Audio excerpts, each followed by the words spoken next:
Hello everyone, welcome to the final day of Summit. I am very excited. Just so you know, you're not missing anything yet. Still counting down until the final bracket starts. But yeah, we are ready to watch it, and I think it's going to be a really great time. Why don't we go over the bracket? Let's see, let me pull that up.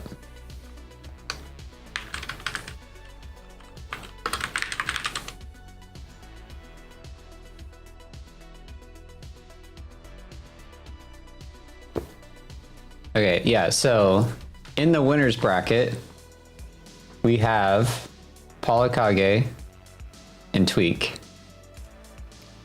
Next up will be Proto Banham and Riddles. Then Mutace and Kurama. After that, Akola and Big D. So that's gonna be a pretty crazy winners bracket. And then in the losers bracket, we got MKLeo and Teru, I think that's how you say his name, Gluttony and Aaron, Skyj and Hungrybox, and Spargo and Void. It's gonna be a crazy losers bracket as well. Like, there's a lot of good players in that. Yeah, I think we're gonna get started here shortly, so I'm gonna switch over.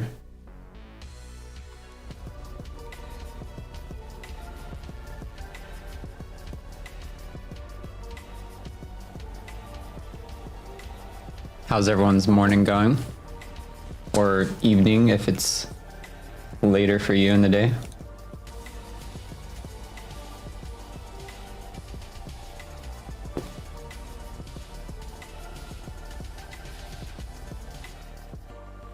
All right.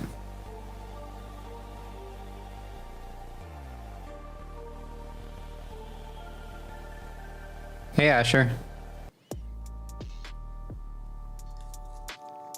Good to hear.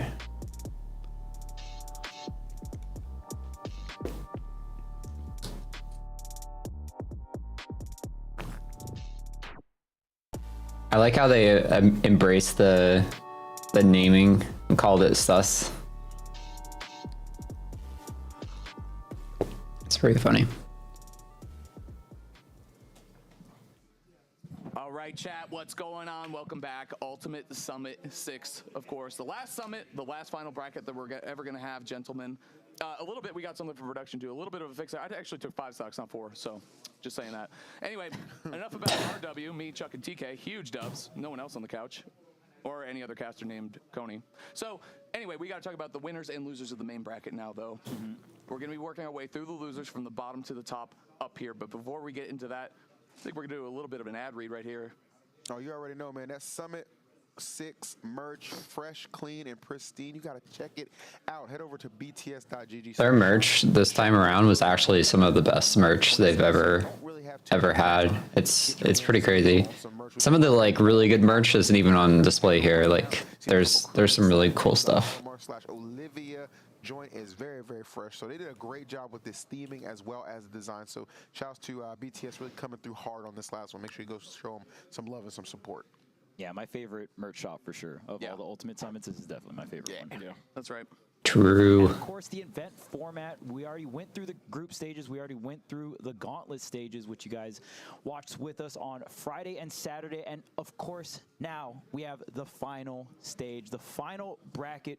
We got half the players in losers bracket, half the players in winners bracket. So for some players, only going to have one match today, but we'll see who can go all the way to grand finals. Here's the bracket right now. And of course, every winner you see, since we didn't have any tiebreakers, if you just go ahead and look at the winner side of the bracket, every player that's on the top side, Polykage, Proto Banham, Mutace, and Akola. Flawless victory. Did not lose any sets yesterday. 3-0 across the Hey, you even have to go over the bracket. They're doing it all for me. This losers bracket looks insane. I would have never guessed it. I mean, You don't know much about Smash. Pluto, Gosh, there's been so many like upsets. Absolutely insane in terms of. There's been so many upsets. It's really hard to say. Like, crazy results and just these first set of matches. I think that Paulo Kage has been playing pretty out of his mind. Tweak is always a good candidate, but like he's definitely got some roadblocks. I'm curious to see how Paulo Kage kind of plays against some of these other players that he hasn't played against yet.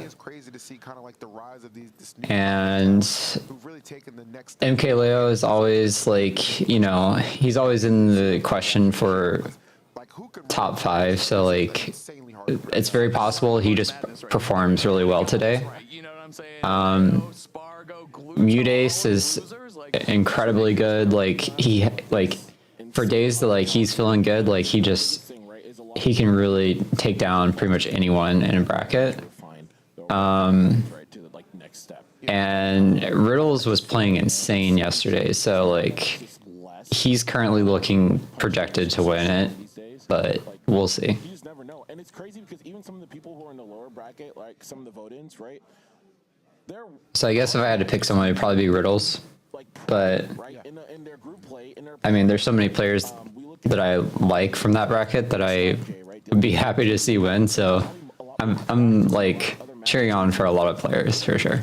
So potentially some of the vote-ins could actually take some games here and, you know, potentially take some sets, and we might have some like previous Summit champions go out early. Like that's how insane this is right now, but it really speaks to the caliber of play and also the diversity. Ultimate has always been a game with a lot of characters, and you know, a lot of depth there. So over time, people just get better and better. And I don't think it's impossible. Yeah, I don't think it's impossible for Void to beat Spargo. I really don't. I don't think so either. Had some really good sets in I think it's a better matchup for him. And it's probably out of all the matches that he's had to face, like that would be one of the more favorable ones for him as far as like what he's had to deal with. You know what I'm saying? So I give him a shot right there. You know, obviously Spargo should be the betting favorite, but I give Void a shot there. HBox actually really confident that he can upset SkyJ. He said he feels like that matchup's not too bad for Puff. I'm curious what they're like. It's funny you say that too. The current. SkyJ is like, hey, are you nervous about having to play HBox? He goes, no. I was like, let me see. Stupid question. You're right. You know what, SkyJ? You got that one. I mean, SkyJ also thinks that like Mario. I'm just gonna look up the like previous stats. He's free. He's not afraid of anyone. Yeah, he's not nervous to play anyone. It's great to play the way he does. He said he has a lot of base mage experience too, which obviously is super valuable. Shout out to base mage, and then also I think in that matchup too, when we get to it, it's going to come down to edge guarding a lot. SkyJ's recoveries are immaculate, and then we also have HBox on the other side. Very, very good edge guarder here in Ultimate, carrying that skill over from Melee very well in his Puff. It's going to be that mid percent, man. That's what's going to matter most, right? Once he gets to a higher enough percent where he can kind of go for these really high recoveries, right? Just go for a high up B with Incineroar. I think at that point, then it's going to be a lot harder for base mage. But if he's able to get these kind of early and like mid percent, I'm just curious if Void has ever taken a game off Spargo, which I don't think he has. The list goes on and on. Yeah, clear. Today. Yeah. We're just getting started. So we're warming up this. We talked about this matchup, and before we even dive into this matchup, I also want to talk about Natoru versus Leo.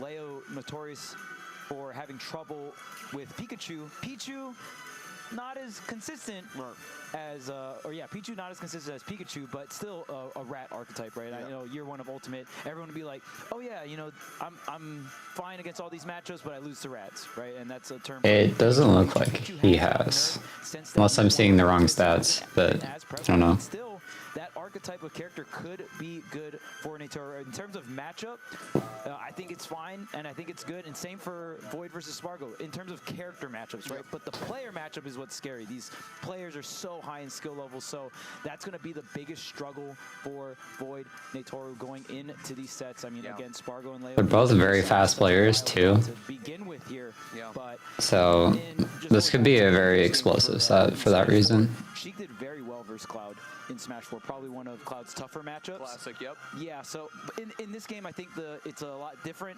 how just both characters play, but just the idea of Sheik strong off stage, right? Cloud, the weakness of the recovery, but Spargo's recoveries are so good, and Void's edge guarding is so good. I want to see it clash. The fundamental concepts will still be there, and I think one thing you really want to keep your eye on with Void in this match is how he crouches and how he approaches with crouch, how he stays low to the ground, because Spargo has the best back airs in the business on that character, Cloud, for sure. So we're going to see how Void avoids the aerial assault that is coming out from Spargo. How's the Well-timed dashes, right? 'Cause that the mic and stream sound? in the game when it comes Everything to okay? really good tool to really just change positioning at the same time while avoiding that amazing cloud back air, right? I'm expecting to see a lot of slick combos from Void, like 100%, and then Spargo to just absolutely just hammer him down with the pressure. Like, Great. this kid is an absolute psycho on the sticks, and I mean that in the most positive way possible. Yeah. Because like his whole mission in life, just break your soul. Yeah. And he usually gets into it within the first 30 to 40 seconds of a match. So Void, weather the storm, not let it get out of hand early. I give him a good shot. Yeah, it's crazy too because like obviously I'm sure some people saw on Smash Twitter, Spargo was really just talking about like I'm here. It's no longer for me to be the best. I'm here to show everyone why I'm the best. Correct. Yeah, true. And then you look at Void, you know, one of the greats in just Smash period. And I know he's been practicing. I know he's been working hard. So he has something to say as well. So it's gonna be a very prideful, very like quality match, man. I'm excited. Yeah, Void's had a lot to work on throughout this week, right? Because he's been on the content grind, really good at a ton of games, Smash being his primary one. He's really warmed up a lot over the weekend. Gonna be very close, actually, to taking a set off Karama 2, up 2-0, and just couldn't close it out. So we're gonna see what he can do here against Spargo. Let's get into it, guys. Yep. Let's keep in mind, the loser of this is out of the last summit, man. This is huge. This is big.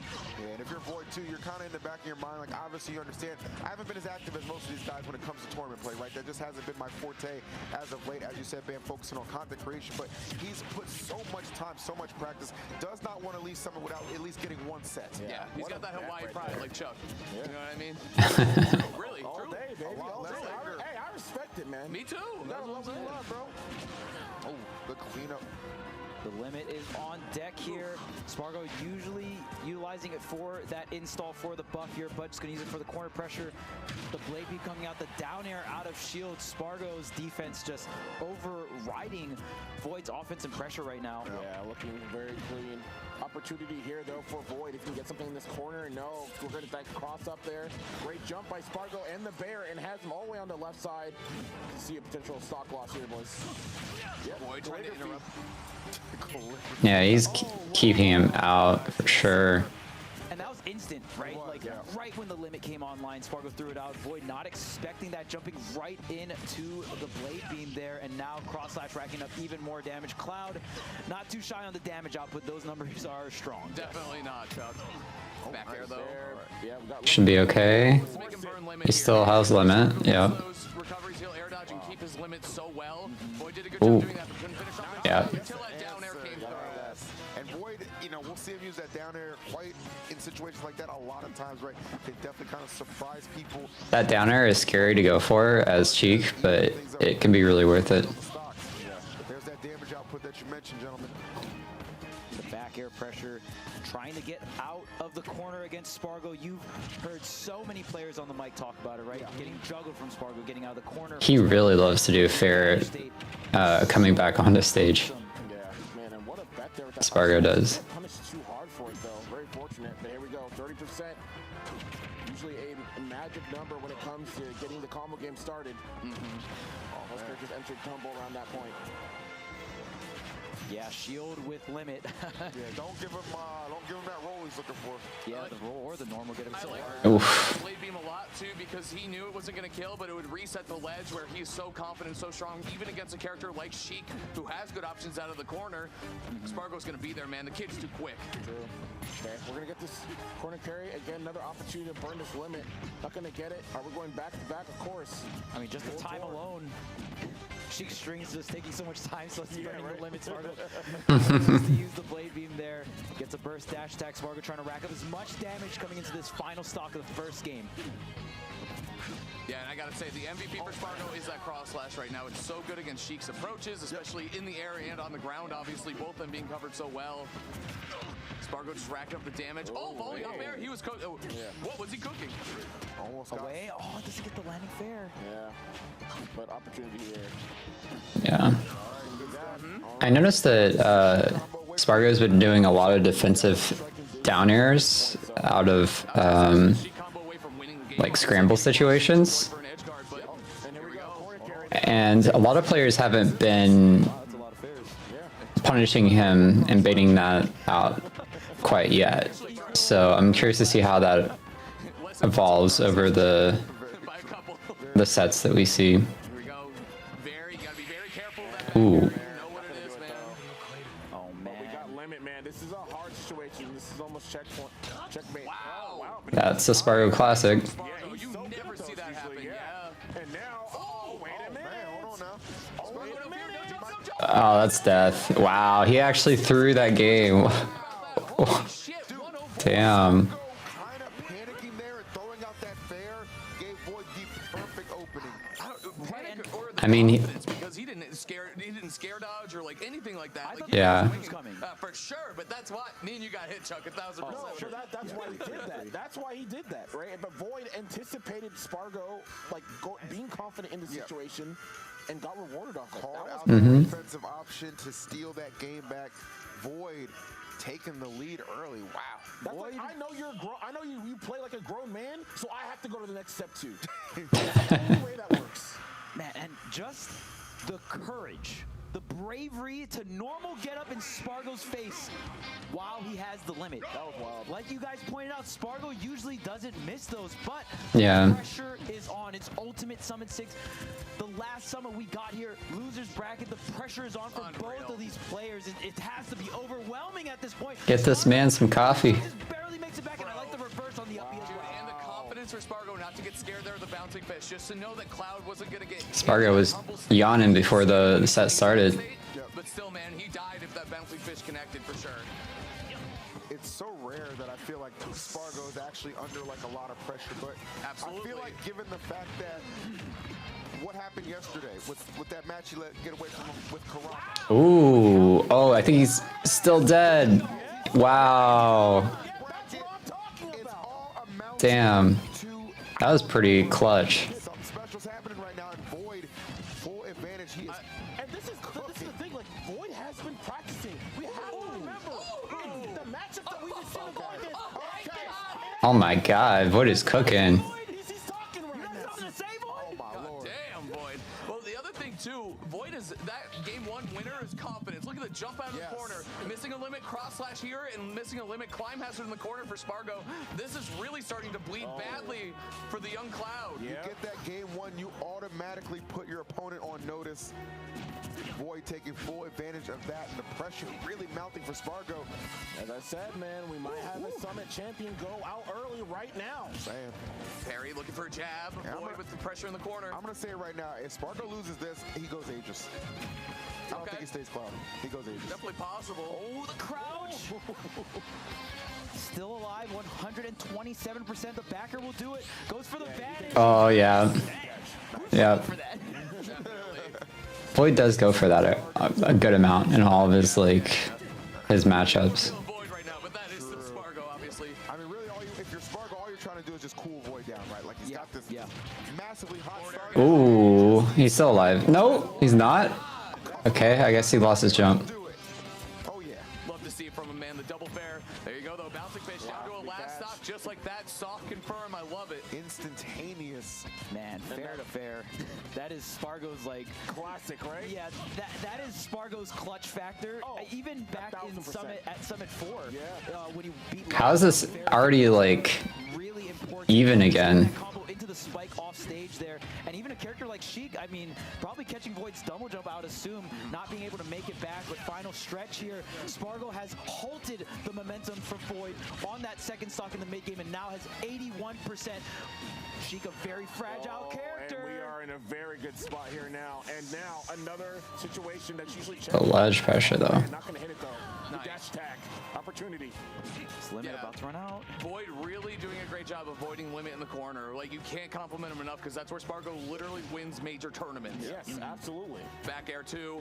Didn't get the turnaround on the grab. He could pay for it big time here. The following up air, though, to bail himself out. He had to force it up there. Oh, Oh, we are chopping. That shield is That was whittling down here. good awareness from Void to not get shield poked. Oh, Void knows how to connect that for sure. For that double fair to put him right back in the game, but it didn't matter. Void is somehow out-clutching Spargo. What the hell is going on? That's 2 back-to-back. Get him some coffee, I'm telling you. Gets back to the stage and it just shifts it. Complete 180 Spargo. I mean, I don't know what he's thinking right now. He brought that all the way back, thinking it's definitely going to knot it up one apiece, and it just didn't go his way. It's just so hard, right? Because when you look at Sheik in that corner situation, edge guard, like, there's only a matter of time. Even if you're the best in the world, only a matter of time before you get hit. Right. Well, I really want to point out, Void is playing so well out of the corner. Yes. Taking his time, great shield discipline, can take like 2 to 3 back airs, and then tries to double jump out, use the mobility of bouncing fish. But here's the string. Bro, fuck talking about his defense right now. Like, offense. W. Absolutely. Oh, the dash attack. The corner carry. Yo, he's giving my man the world tour. This is crazy. Yeah. Yep, back air. Oh, my Lord. Void is actually just demolishing Spargo unlucky. at the start. It's Hawaiian SCI, yeah. Why not? You went up for why not, yeah. True. Definitely not. I know. I had to check. Ooh, I like that crouch from Void. Oh, my God. The lore. Dropping that parry is huge, though. No jump here. Easy recovery for Sheik, unless Spargo has something to say. The corner, again, this is where Spargo wins. Void holding on, but for how long? The grenade, pulls him away. The distance that put him away from the ledge was so good, man. Goodness, I love that slight walk back to make him pull the trigger. Little shims? Yep, the little shimmy. That was a good bouncing fish to get out of Another back air knock that back air range. Spargo desperate to get this first stock, and he's going to be rewarded with the dash attack. Now that is something more reminiscent of the Spargo we know, right? He has not been able to find a way to get Void lacking in the corner, and that has been the problem. He has not been able to get those early kills because of it. Yes, the air dodge. That was so nice. And not just getting a fair back air, bouncing fish for the kill. Put himself in the right position to get that punish. From center stage. Yeah. What a move. Incredible. Okay, trying to fan Spargo out to the corner, and there's one player in the room that can get a reverse 3-0. Not only Karama was able to get a reverse 3-0 on Void, but Spargo can do it as well, right? You can never sleep here. Has the limit on deck, has racked up a ton of damage onto Void, already at 80%, still glowing blue here. Tries to get the blade beam, but it doesn't connect, and Void gets a string of his own. I am worried because we're not seeing any of the corner kills, man. Void has just been so great defensively out of the corner, but I also feel that Spargo is missing a step on things that he commonly would hit time and time again. Well, Void's not panicking, right? That's the thing. Like, Spargo plays off of your fear, and Void has played this incredibly fearless. Well, and she just has needles. You have like double jump, bouncing fish to claim center stage. It is a hard character to corner. A lot of better tools, right? Yeah. I mean, hey, even. Oh, that's Seth, yeah. So, yeah, definitely a harder character than normal. Oh, we'll take that. Damn, 40 real quick. Absolutely. Yeah, that's a lot. That's big for Spargo. Okay, with on that up B. Oh, Catching the jump Double here. jump. Wow, What a what a hit! Spargo. God. Okay. Oh, dude, they are playing amazing right now. Absolutely. Okay. Awareness. Let's go time now. Ooh, that might be it. I like the fake out. Yeah, barely avoiding it, but there you go. Limit cross slash.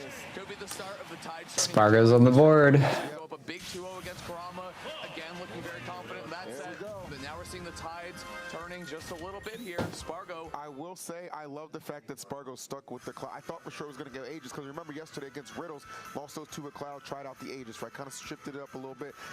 You know, kind of. I think he prefers the Cloud matchup. Try something different, but just full confidence. I think that bodes well for Spargo, right? The fact that he's still confident enough to stick I mean, with Cloud in a must-win. there's nothing Spargo fan, you're feeling that Aegis would give him Yeah.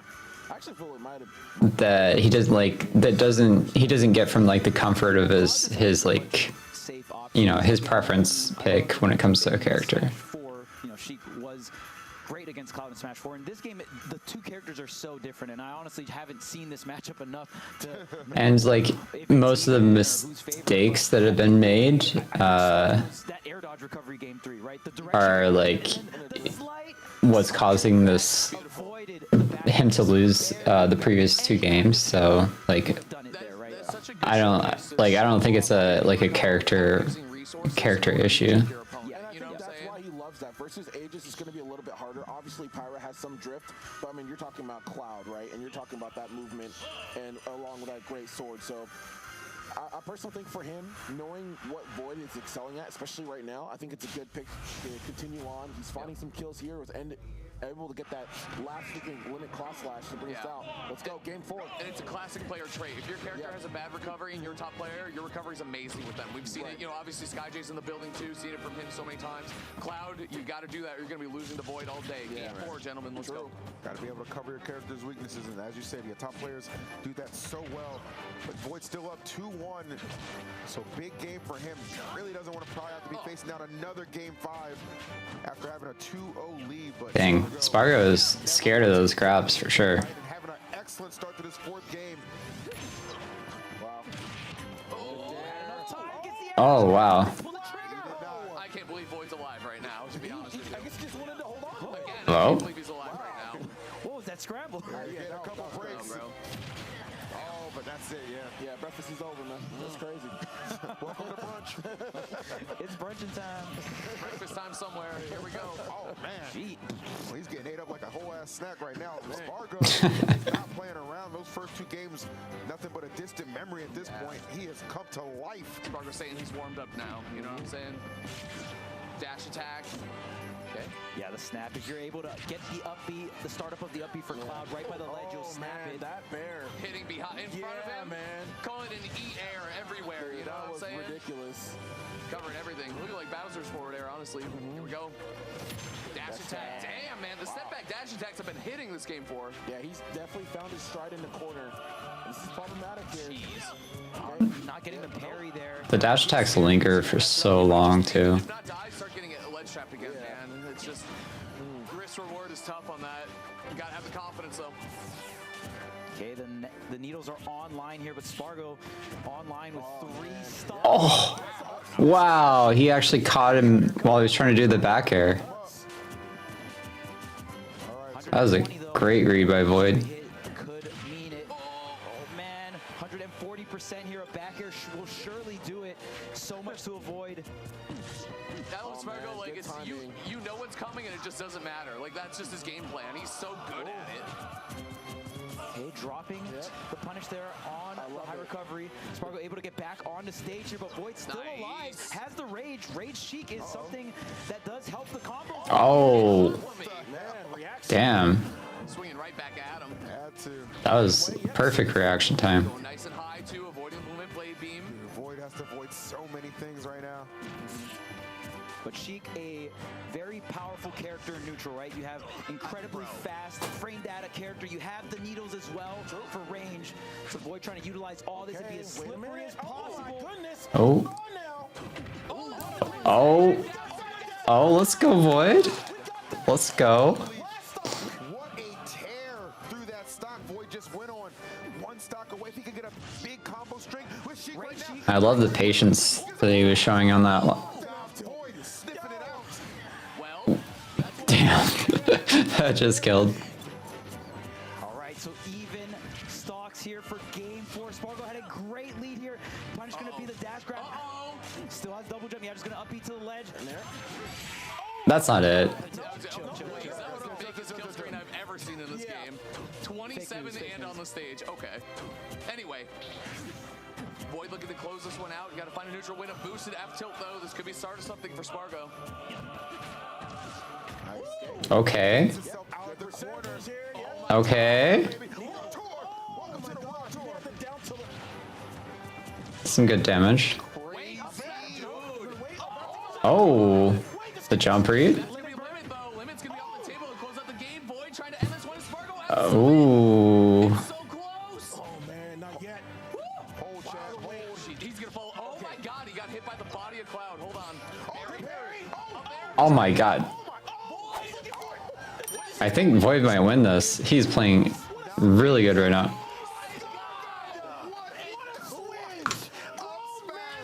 Wow. That was clutch. I gotta say, it doesn't get closer than that. It was so back and forth. Jeez. Void stringing up a bunch of shit. Yeah, missing that, but like, If he hit that F smash instead of the dash attack. That's what I saw. How do they both stay so stoic for that, bro? Look at that. Well, we get to see a game 5, so that's cool. Forward air, so aggressive, right? Not going to be bullied in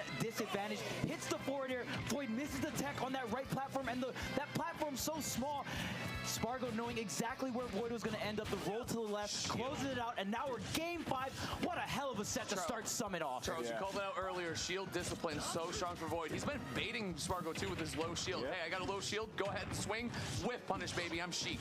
Nice. Good carry. Cartwheel onto the stage here, keeping the pressure going. Only 9% on Void, racking it up on Spargo. Spargo not finding an opening quite just yet, trying to get a cross slash, maybe forward air, back air, but so elusive and evasive is Void on the Sheik. Yeah, he's good. Oh, to catch that jump. Yeah, Yeah, great. Asher Ultimate's pretty, Let's limit it for sure. can be pretty fast paced at the top level, so it's, if you don't know what characters do and like what the game is about, it can be really hard to understand what's happening. Good chance right here for Void. Oh, just didn't get the bear. But Spargo, a lot of credit for fighting off it's still fun to watch, I think. Getting out of the corner. Spargo's been really nice on the recoveries since about game 3. Yeah. And sometimes it's unbelievable how patient he is. And with his time, That was a good parry. back again, point out the foul, lackluster recovery from Cloud at times, but Spargo just Ooh. away. But he's in a lot of trouble right now. Void is all over him. Good First needles. stock. Good Oh, needles. what an air dodge Oh, my though. goodness, yeah. We talked about that Oh, earlier. all right, Void, I see. Again, and with Sheik, oh man, with Sheik, if your opponents are covering to 170, you're in a lot of trouble. Yeah, right. For real. Yeah, absolutely. I mean, there's so much rage here, and I mean, Sheik is just one of those characters where you have KO setup. Void is playing so confident. That straight hit can be really difficult. Spargo getting to the late game where Void's gonna have to get a fair at 200, a dash attack at 200, almost there, but the whole time you're trying to. I think he was reading a jump there. You got to fight max rage. Cloud already at 100% of back air, forward air here at the corner could do the trick here. Bouncing fish straight to the center stage. Dash attack and up smash are insane right now. Oh, that works. Kick it through, man. Void just saying, hey, I should have done it last game. Why not now? I bet you don't expect a smash attack at 200%. Got him. All right, let's see if we can continue to get this lead. Spargo shut down the offense really well with up B, by the way, too. Oh, wow, the double double. dash attack, okay. That's the Fox. Yeah. Spargo Another giving dash up down. Almost made it opportunities. through a set, Charles. Almost there. Spargo, one of the best in the business, but Void just taking the fight to him in such a commanding position at the moment. Look at that. And he's playing Not so shying away. patient here. Yeah, I'm glad he didn't try to dash attack again. It's easy to whip a move, see another opportunity. Oh, yeah, he got a little complacent with that recovery. Better discipline, honestly, at this point in the match, but he's getting grabbed. Yep, no Good find a way. opportunity. Holding on to the limit here. Great. Dropping the shield, bringing it back up. And I know you guys were talking about dropping shield, turning around, shielding. A lot of the players doing that, right? Yeah. Doing a defensive option into another. Oh, Gets the air dodge. I can't believe Almost he gets the avoided roll. that back air, too. Nice shot by Spargo. He is living, man. I love that Void is not opting to go for another swing sometimes. Sometimes Void going for a oh, swing. big damage. Spargo has frame advantage. I have to go for an air dodge, or I have to reset that. Oh, the air dodge read. Spargo answered that. Bro, a pair of forward smashes to take stocks off Spargo in game 5. Wild. Void doing whatever he needs to do in order to take stocks. Rage Are we- Sheik. wait, That was just straight up a read, though. He was thinking down air, to be honest. Like, something crazy, right? Like, let's end this. Let's get out of here. Oh, no. A little too aggressive. Spargo gonna make him pay. Even Spargo was surprised that killed. Advantage there, that could have been a whole different situation, potentially be a game closer. But now Spargo's still in the game here, only at 49%, and of course, easy cross slash, that's good damage. It's crazy that Void, hold on, was in the corner and almost dying, but now look at him. It's his turn to talk. Needle sword bouncing fish doesn't Oh my god, not like that. Okay. He had his jump. Ooh, that's crazy. Oh my god. What the, and to save That would have been the worst way to lose. You have got to have balls of steel. Kudos to Spargo. Yeah, man. But it is not over yet. This game 5 coming down to the last jab hit. one. It's only appropriate for it to end this way.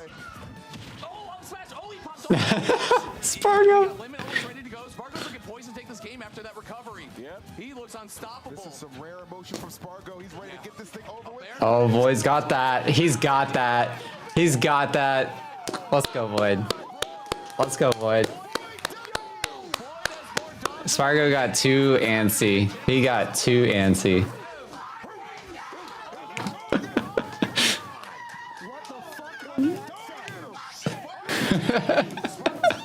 At last place, Spargo is out. This is insane. Void bouncing back. Void so many times. Everyone's losing their damn minds right now. So difficult. Void pulling through. Game 5, last stock, last hit. Spargo literally thought he won. Spargo never misses on stuff like that. He stood up early. You never see that from Spargo. Damn. Talking about it, right? Can we take a break? I have a lot of emotions right now. End of the day, have fun talking on Twitter, guys. I had fun playing Spargo. It was a great ass set. You know, VIP Jim, get out of here. He spawned me here. What's up, boy? How you feeling? Holy shit. I don't know what I'm. Yeah, it was uncharacteristic of Spargo for sure. I mean, so what? You know what's really funny? I thought about this maybe yesterday, right? A lot of people started to hear about Spargo when he beat me at a SoCal local, right? Like way back in like 2019. I was gonna bring that up during the set, but yeah. And then I was like, you know, it's the last summit. What if I got my revenge? It does suck. I don't want to see Spargo getting 13th, man. Dude's so talented. He's so good. But so are you. Yeah, it's just the way. It's just the way it's rolling, right? Man, so when the okay, two things I want to know about. One, when he did that wall jump to save himself in Game 5, what went through your head? Oh, nothing. Yeah, I was like, yeah, he's good. I was like, either Limit's gonna go away or he's gonna live. I don't have that many options. What about when he started to come back, Game 3 and 4, and then going down to the last hit, Game 5? I mean, every game was last hit, you know. You just have to. So, I'm not gonna lie. So I don't know if like it's just me or players are just a lot more scared than I am. But I feel like every set except Big D games like the early games, they just don't play that good. Yeah. I can tell like Spargo was a lot more worried about, you know, maybe getting 13th than he was about beating me in the moment. At least that's how I felt from our interactions in the games. And then when it came to like games 3 and 4, I was like, I can visually see from his body like he's finally getting into the game. Yeah, there's a lot of slow burns, man. Yeah, but it's just too little, too late, right? It felt like you. That's what I noticed too. It feels like it's been a long time since you've been in a situation this high stakes, last game, last hit, like that. Like you still got it, man. How did you keep your mental intact? Because we're looking at you both, and neither one of you showing too much emotion until that final game. I mean, end of the day, I'm not here to win. And I said it before during my player intro. I'm not here to win. I'm just here to play good. And I know that when it comes down to it, you know, either it's last thought Game 5 or first thought Game 1, I'm here to play good. And it just so happened that good wasn't enough to that pre-pop off win until right now, but it was enough when it mattered. You know what's hilarious? You hit it, literally, it was like the last thought, last hit situation. He popped off, and I was like, damn. He didn't kill me and he popped off early. That kind of sucks, right? Yeah. She gave that like. Couldn't let him have a run back. No. But then I literally just thought to myself, I'd be like, yo, it'd be pretty badass if I won with a raindrop, right? So I just throw out the F tilt, and I was like, Which is so ballsy. dude, it was the worst possible F tilt I could have done, and I was like, dude, it'd be so sick if I won with the raindrop. Nothing going through his head but F tilt void. I'm a content man. What can I say? You said you wanted to play good. This man wants one thing only. Honestly. You know, I'm just, dude, I had all 3 of the players I didn't want to play that's what we at talked about. all weekend. Now I finally get to play like normal humans that happen to be top 3, top 5 in the world. But I'm cool with that, man. Anyways, I hope you guys enjoyed the matches. More to come. Yeah. Good shit, boy. Good shit. Give it up.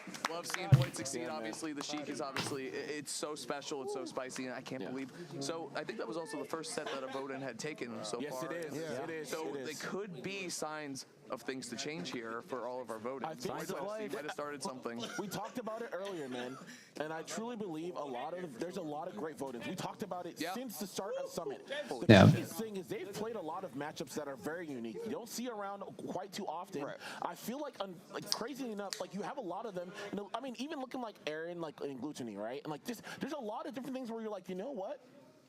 Some of these guys are getting matchups they're probably a lot more familiar with now, and now we might see another shift. That's why this is so scary. Yeah, you hinted at it earlier, Bam. There were so many crazy matchups. People losing winning matchups, people winning bad matchups, or getting smoked in bad matchups. There's just been so much back and forth. Like, it's just been. Oh, we got SkyJ versus Hungrybox next. And again, no All one right. had that. I mean, Spargo is one of the most consistent players we've ever seen in Smash. Period. Yeah. Like he's so good. I really appreciated something Void said in that interview, highlighting he felt like Spargo was playing more not to get 13th than to beat him. And I think that was accurate. I think that was super accurate. I think, you know, he did switch the gears a little bit as game 3 came around, and that's why we got to that 5th game last hit. But, I mean, the fact that Void was just so engaged and so confident to say, you know what, I have an idea of how this match is going to end. I'm going to take the paper and make it reality. You know what I'm saying? Yeah. The blueprint and bring it to life. And he Nothing did just to that. lose, That's man. insane, bro. Nothing to lose, and that's just Respect to really both. what you see, man. So yeah, incredible play. You know, obviously, you said before, sucks to see Spargo out because It does. I know, it he really does, definitely man. one of the best, one of the contention for the best, and that is. I'm a UR fan. I'm like, dude, if Void gets in that matchup, that's a toss It's, up, man. it's funny too because we always like, you know, we're commentators trying to make it a little dramatic, hype it up. Like, yeah, this player could definitely win this. And, you know, I'm not saying any of us felt that way, obviously, but definitely some people are like, yeah, right, Void's got no chance. Bro, come on. Never sleep on the king. That was the first time they played each other. Let's see. in a matchup of Sheik Cloud. Curious who. I mean, if you just started If SkyJ wins this, who does he play next? top 10 player year 1, and Spargo got a W on Void at Wednesday Night Fights, a SoCal local, and it was one of Spargo's very first big wins. I see. He's gonna play It was Pichu, and this is when Cloud was like the winner of and, you know, it was Gluttony versus Aaron. as well. Back in year 1 of Ultimate, and Spargo got a huge win with Cloud on Void Pichu, which was Okay. just crazy. And all looping back here to Ultimate Summit 6, Void getting the run back with SkyJ's been really fun to watch recently. He hasn't quite given me the content that I've wanted in Summit, but I'm excited to watch more of him for sure. It's going to take a lot to top that last match. Yeah. I know, dude. There is a clear win condition here for HBox. That's one thing I will say. forward throw. Yeah, Forward throw off stage. Get his ass Yeah. off stage and play. Your best. Yep, gets himself a meaty fair, then it could be game time. I mean, the fact that, like, when SkyJ was talking to you, he said he's kind of scoffed at the idea of him losing the H-Box. No. Oh, that's a little dramatic. He just said he's confident. As he is, yeah. I would say Nah, I heard scoff, to be honest. yeah. I thought it was scoff. Well, he's the anime pro tag, so like that little puff of air came out. He's like, Oh, nice. nice. Yeah. Well, we'll see. H-Box is certainly no slouch, man. We've seen him get some games Definitely. off of Leo this weekend. We've seen him take AK at Paulo Kage to game 5, so no walk in the park for SkyJ. Yeah, you gotta think too, like the aerials of Incineroar, like the great buttons he has. Puff usually kind of beats you in the button department, you know what I'm saying? But up air and forward air is so good from Incineroar. Seeing H-Box try to weave around them more than just fight him head on. Right, but guess what? You're not going to see much of Lowen Whip because this guy's airborne. He's Yeah, flying. it's true. It's a grappler against someone who lives in the air, Yes. right? But the thing that they did with Incineroar, they're like, he's got godlike buttons too in the air, so he everything does. except for run speed. Yeah. Oh, that's tough. Yeah. Snatching up the Jigglypuff. Say backbreaker's an interesting choice. They're definitely like filling each other out right now. She's a balloon, yeah. He got popped. Oh, yeah. Taking damage. Gotta be careful about that. Yeah, why not? I mean, Puff is so light, I right? was It's gonna say, either you're not going to edge guard Puff. Well, anyway. right, because the drop off down there is good against someone like Fox or whatever, but against especially H-Box's Puff, you're more at risk for getting reversal there than anything. Imagine if you didn't complete the side B, that Puff would just reverse you and kill you. Oh, getting the damage. But I don't know, maybe not. Chases that are necessary though on HBox's side. He's kind of being a little late to the party, and once you get Incineroar to kind of drift close, we're at that bottom angle where they can go for up B. Oh, what a bait. Go for an edge guard at that point. You kind of gotta attack. He knew what he wanted. You really have to make up your mind. Okay, the up throw here. The nair on shields. That neutral air. Incineroar neutral air hits so far below. Incineroar, great landing option and out of shield. Oh, okay, here's the forward throw. 180%. You got to get something started here. But yeah, no connection on H-Box is going to claim center stage. Tries to go for the dash attack. The other part of the confidence from SkyJ said he plays against Space Mage a lot, which is, you know, the best Puff practice in the world. Yeah, 100%. That was an interaction. That's because H-Box brought him here to train him, like, and coach him. Like, you know, that's probably a good sign. With SkyJ, nice spacing, though. There we go. That Okay. rage. Yeah, very surprised. I mean, that was a hell of a match coming out from H-Box as well. Immediately got out that grab. Yeah. All right, 103%. A lot of things H-Box has to avoid here. Tries to get the side. I'm wondering if, oh, yeah, that's death. Can't be flying up there. No fly zone. I'm wondering if some of these situations SkyJ can side B when Hungry Box is hitting his shield. That is like the They might be saving it for later. top view lands an aerial. That frame 3 revenge is going to come in strong for sure. Okay, the up air, but nothing afterwards. Yeah. H-Box is obviously very good with rest, has been across a couple games, so we can see a quick rest here, even an honest back air off stage. Couple good hits, and we can go down to last stock, gentlemen. Yeah. Okay, trying to reset, going towards the ledge here, but comes into the stage aggressively. And at this point, SkyJ is just trading damage back and forth. This is exactly what you want, Yeah, SkyJ. he's not going to give him the air dodge there, right, for that forward smash. He doesn't care. Just taking damage easily. Opportunity here on the right side. Oh, armor. Not going to happen. That's twice that's happened, and he hasn't gotten dragged off stage, actually. I'm a little surprised. Smash out of shield. Well, now we have a big opportunity here, right? Because if H-Box, all he needs is a good forward throw is huge here off stage. That's a terrible angle for anyone with a bad recovery, including Incineroar, even if it is SkyJ's Incineroar. Yeah, I hope he has some information or enough information. He has gone off stage quite often, but he has not been able to make it happen. Hopefully he saw something that he can pull out here to make this close out. Why do I feel like a side B read coming? Yeah, and it's not as easy as it sounds to edgeguard Incineroar. Oh, that works too. It's so crazy. I mean, you see all the armor on his moves as well. So essentially, once the Incineroar player knows you're going to swing, he can use his specials to armor through it and get, I mean, either trade damage or get back onto the stage there. H-Box able to get SkyJ down to the last stock, but not able to get any meaningful openings. Wasn't kind of got some chip damage in, but SkyJ was able to close it out with the clean areas. Yeah. One thing I give H-Box a lot of credit. He had some really good spacing in that match for sure. So if he's able to kind of keep that up, keep that up as far as like being able to, space out those moves, take the advice you guys are giving, just get that forward throw, just get SkyJ off stage and just hope he can get like a solid edge guard. Still give him a shot in this, but definitely a drag out game one for sure. And I also feel like despite how close that looked, like I feel that SkyJ was definitely in control throughout the entirety of the game. I would say so. He was like in not any jeopardy of losing at any point, right? Okay, so you can't do that. I was wondering. Trade game with him, right? As opposed to just going for hard reads and kind of stepping around him. That is a tough thing for Puff in this matchup. You get one hit, you kind of got to back off and respect up air, neutral air. Like, there's a lot of buttons out of hit. Yeah, counter, absolutely, Chuck. Agreed. It does seem like side B is a little harder to hit Like, you gotta, it's with Incineroar against Jigglypuff because of the air drift. Rather than combos. the true stuff, yeah. It's like, and the thing is too, usually Jigglypuff there you go. out air to airs a lot of characters, but Incineroar, we talked about it, the aerials on Incineroar are insane, right? Up air, like you have a lot of moves that you can be like, okay, if we want to scrap aerial with aerial, I'm down. Yeah, Incineroar definitely wins in that department. Yeah, for sure. One of the best normals in the game, honestly. Absolutely. Yeah, everyone, they always say, like, if you What was he doing? the game, you know what I'm saying? Put him on cam. Trading normal. Back up to the ledge too, going over it. That was really good by SkyJ. Again, not just his recoveries, but his disadvantage state too. I'm not going to the ledge. I'm not giving you an opportunity to reversal this. Matter of fact, I'm reversing you. So heavy, the high recovery. Nice. Here we go. Problem is that once you hit him out of his up B, he does get it back. But there you go, up smash from H-Box. That was an aggressive up smash Yeah. Oh, I just saw the from SkyJ. The gamer at least turning up. Maybe he should lean back. It's not going great. He's trying to find the sweet spot. He just goes back and forward. But here we go. Side B, man. H-Box is spacing very well in the air now. This is great. Good adjustments. We're seeing a lot more just 2-hit combos from H-Box into a reset. See if the counter comes out. You know what I mean? I love. Oh, big whiff. Oh, Well, Really? Okay. I think. That was by design. You think so? I do. He missed one yesterday that would have closed out I'm the game. giving him credit. insane SDI, Bella. Oh, yeah. True. It's always SDI.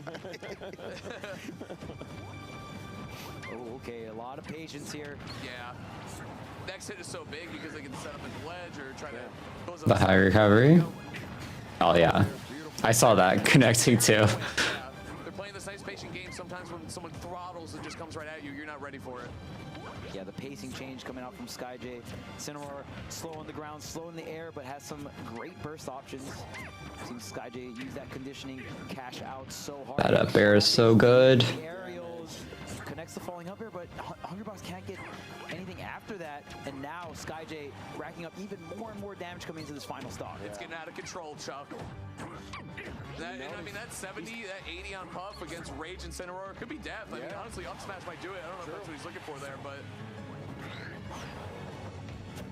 I think he had the roll read back throw. Puff space. Jeez, he's so light. I didn't think that was gonna kill, but it did. That's a juicy plug. Get us the replay on that. I can get the replay on that. Me too. I'll go back. SkyJ was like, dang, that you gotta killed? fight yourself. Yeah, right. That killed. SkyJ hit that kill.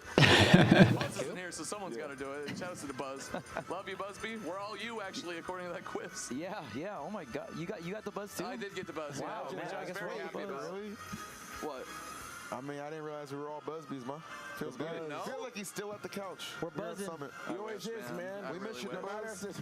Yeah, why is the Buzz not here? We the cure, man. I guess he didn't get voted in. Forget it. For some, Put a mask on you, Jim. Okay, buddy. all right. 2-0 right now in the favor of SkyJ.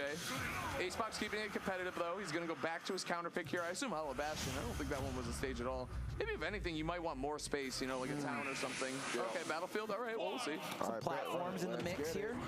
I would like to see HBox get a game. I'm not, you know, make it a little more, make it competitive for sure. Obviously, getting pretty close, but it's just Incineroar just kills so quickly. Good God. All right, don't take Incineroar to Battlefield. Decimating HBox on that first stock. He is in a lot of trouble. Well, and the 3-0 is looking extremely likely. Crescent moon kick. Oh no, is he trying to take his soul? Kaboom. He actually tried He's to- speedrunning this. He can take souls. You know what I mean? He's perma Shang Tsung. You know what I'm Okay. saying? He's The armor on the up B. Not the nether realms. There, okay, good activation of the armor right there on the up B. Jesus. HBox with a really good attempt, though, off stage. Yeah, I mean, every time HBox tries to go for Oh, he tried. He tried. That's a wrap, dude. Oh no, Wait, how long does it take for Puff to fall? Yeah, I mean, directional air dodge is off stage. If you don't grab the ledge or hit the ground, they generally have a ton of So lag. sad. Yeah. She just jumps down forever. Okay, so 2 stocks to 1 here. Man, that opener from SkyJ, the platform extension with the up airs, the counter pick somewhat betraying HBox here, tries to get an offstage play, but it's a big revenge. These revenges are hitting, too, for SkyJ. Big Oh, he tried to end his like whole career right there. HBox tried to bait him for sure. Anime protagonist. Oh my God, he's not dead, is he? No. Okay. It would have been, He yeah, I definitely guess, can't right? take it. There's no stage, Chuck. Well, I thought he was like lower on the stage. Don't give him that. He wouldn't have been able to do it. As his clowning. Oh, the stall, nice. Good. Yeah. Oh, So, the back air should do it. Hey, Yeah, HBox right back in this. Hold on. He's one clutch box moment away. Anime protagonist needs to know. Yeah. you jinxed him. I'll blame it Has. Caster curse. Building the narrative, too. Didn't work out. What was I supposed to say? He couldn't even finish his thought before he died. You wanted me to rhyme? That's what you wanted me to do? Oh man, nah, good effort from HBox. Yeah, I mean, obviously, even in a losing effort, you know, came through every single match he played, Yep. gave his absolute best, resulted in Yeah. some good, bright moments at points. But against SkyJ, just didn't have the answers for sure. So, gonna be out of the bracket. Yeah, SkyJ with a very dominating 3-0. I mean, especially, man, that was unfortunate opener off the triplat up air extension. Man, I don't usually see characters die that early to Incineroar triple up air, but Jigglypuff, Yeah. obviously that He was balloon like, wave he's like, so. oh, Battlefield? Cool. Sounds good. Like, I'm down with Battlefield send. for sure. Yep. Yeah. What up? It's a shitty way to go out. But honestly, I was like practicing that with King for like the past like 2 hours, and every single thing he told me, he was like really ready for. You couldn't actually nair his up B coming down. Yeah. He didn't give me a single one of those. And like every time I went for an edge guard, he found a way around it. It just like there's so many levels to it, and it's so clear when you're playing someone who's the best at their craft. Yeah. And that was exactly what happened. Yeah, it's something that he. Go ahead, Jug. It's definitely not just, just Edgeguard Incineroar, right? There's so many unique things about Incineroar It's supposed because. to be an edge guard, unless you have someone who can mix up their recovery in ways you didn't even think was possible, right? Right. Yeah. The armor just felt so hard to deal with. There's so many times where you knew exactly where he would be, but he just knew exactly when you would swing. Yeah. Yeah, So then it's he would just armor through your nair. or Yeah. whatever, right? And they're like, oh, just camp in Cineworks. You can't do much. And then it's like, but what if you get camped first? It's never the same Scary in stuff. practice as it is on And then you paper. have to go in and approach with his insane aerials and But normals. I do want to say it was on my bucket list to like compete at one of these summits. Yeah, I got 13th. Yeah, that was my seed. Yeah, I took some games, no sets taken. But I really do love the game. I really love streaming it. It was an honor making content for it. I'm gonna keep doing that as well too. And I think the community has been very, very kind to me. So I had a lot of fun, loved up really, really hard, and it won't be the last tournament I enter. So I'll be at MSM on Monday actually. Perfect, man. Dope. Always Grind good to doesn't see stop. you, man. Good stuff, Honestly. H-Box. All right, Yeah, Box, good have stuff, fun. good stuff, Sky good J. stuff. All right. Good stuff. What's up, Sky J? Here How from you the doing? big winner, too. So- What's up, my guy? I was talking to you before, and you said you didn't have any fear going into that matchup. It looked like you played true to that word. Exactly, like I told you, I have plenty of experience in that matchup. Thanks to Basmage also. Like I have played with him 2 or 3 times. I have played doubles with him. He used to be my partner, so I already know how to play against his edge guards. And like I didn't know that. edge guarding, but I think like Basmage has everything on that on point. So even if he got Basmage notes, Yeah, that was a really weird up smash from Sky J there. I once leave those edge guards that Basmage has told him, so I maybe. And yeah, like I didn't want expecting. Wasn't expecting him to die of the back throw. Like he was a baby, bro. Yeah, I think it's pretty obvious. Like, you know, H-Box had a bad draw there. It's funny when even Sky J doesn't expect people to die from his attacks. In fact, you absolutely deserve to be here. You kind of look ahead a little bit. You know, what do you feel like your chances are of getting to that top 8, right? How are you feeling right now? Really good, to be honest. Like I think I'm playing the loser of Proto Bankham and Riddles. Okay. Like Who would you favor? Who would you prefer? I would rather face Riddles, not only because, you know, main Incineroar, but I want that run back from Collision, and I'm pretty sure, like, I'm coming better than 2 weeks, 3 weeks ago. And I know everyone is asking for that, like, that set again because it was crazy. It was just crazy It on took over Collision. Twitter, bro. Your stock rose through the roof. It's godlike. Exactly. So I'm really rooting for facing Riddles again. Obviously, Riddles wins. Props to him. It's gonna be a crazy set. But if I get to face him, I really want to face him again. And if it marks my top 8, defeating him, it will be more crazy. And I don't know, it could be the start of another crazy run, just like at Collision. Love it. Hey, love to hear it, Love man. this guy's attitude, Good bro. stuff, man. It's the best. Yeah, you got to have that attitude to pilot that character at that level for sure. Good stuff, Sky J. Thanks a lot. Good luck, man. Good luck. Thank you, brother. Love that guy, dude. Yeah. He's just like, it's like a breath of fresh air, man. Yeah, he is. Yeah, that's actually a perfect description. Yeah, he is. Guys, it's been a hell of a start to this event, and we're only 2 sets in. We got a lot more final bracket to get through, but of course, gotta pick. Oh yeah, he is. Break, and we'll be back on the other side. He is against Proto Banham or Riddles. That's gonna be a hard next match for Sky J.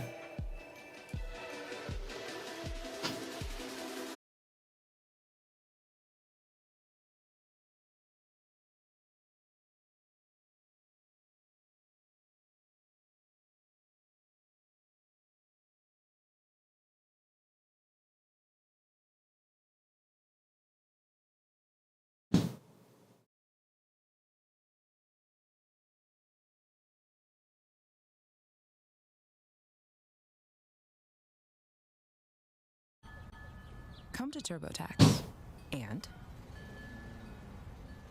don't do your taxes. An expert who will do them for you, so you can do All right, taxes. we are back. Sorry about that. My internet just decided to go out.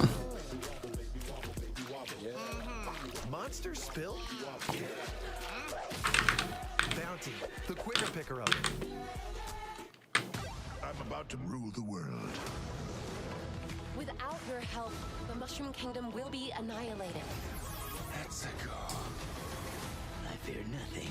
You're coming with us. We're best friends. But are we?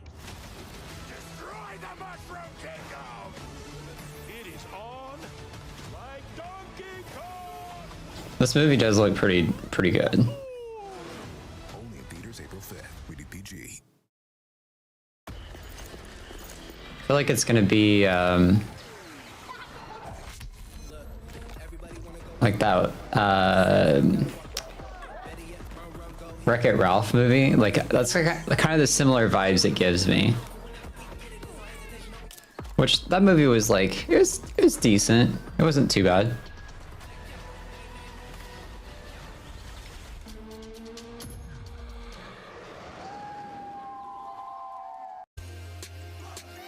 Good news is we have not missed a thing.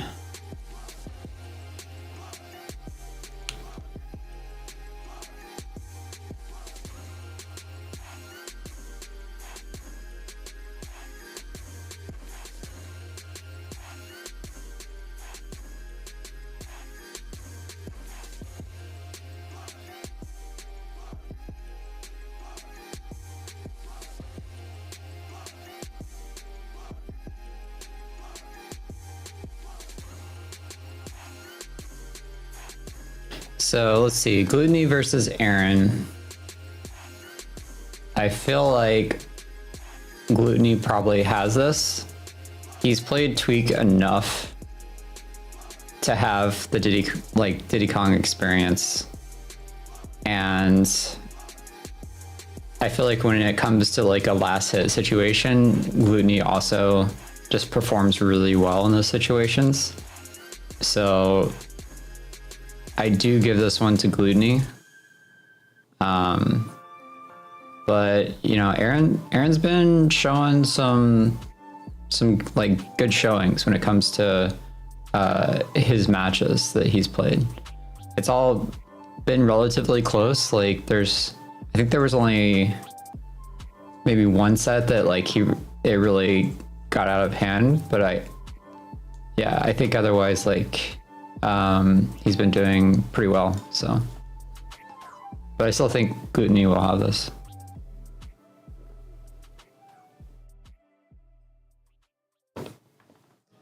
All right, and welcome back to Smash Ultimate Summit 6.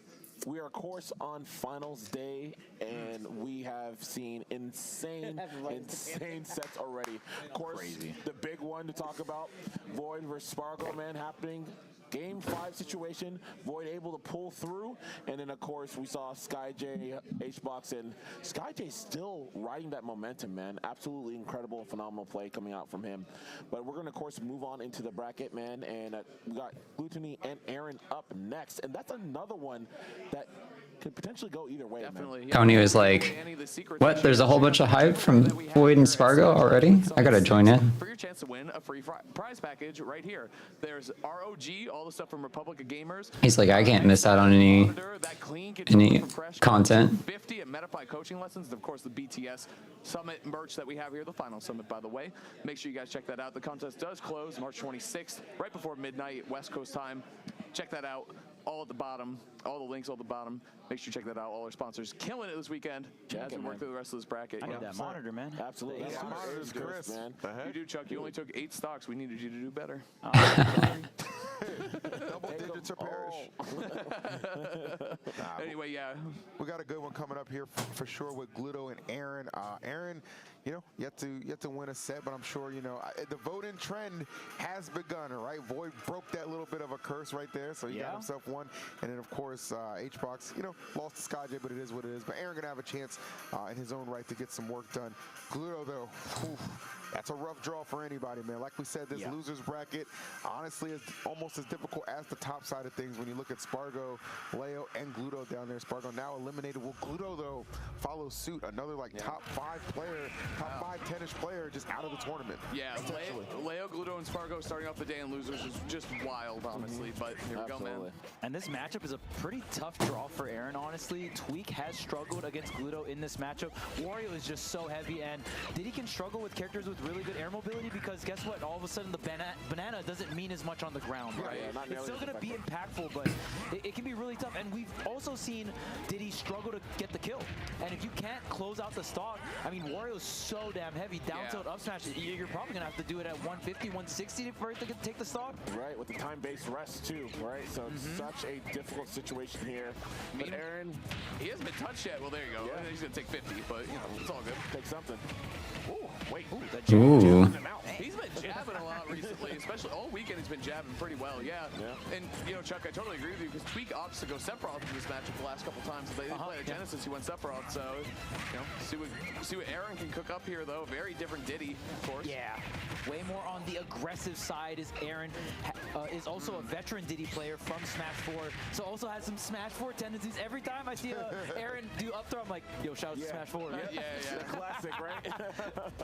That was the cheat code in early Smash smash. Oh, man, definitely a cheat code, I'll tell you that. We don't talk about those dark times. Robbery. We're coming to the light right now, okay? We're coming to a good match between these two. Nobody dropping a stock just yet. A lot of patience on both ends. But Aaron, oh no, not getting the immediate follow-up, but gonna get a chance at redemption, get that first stock over Gluto.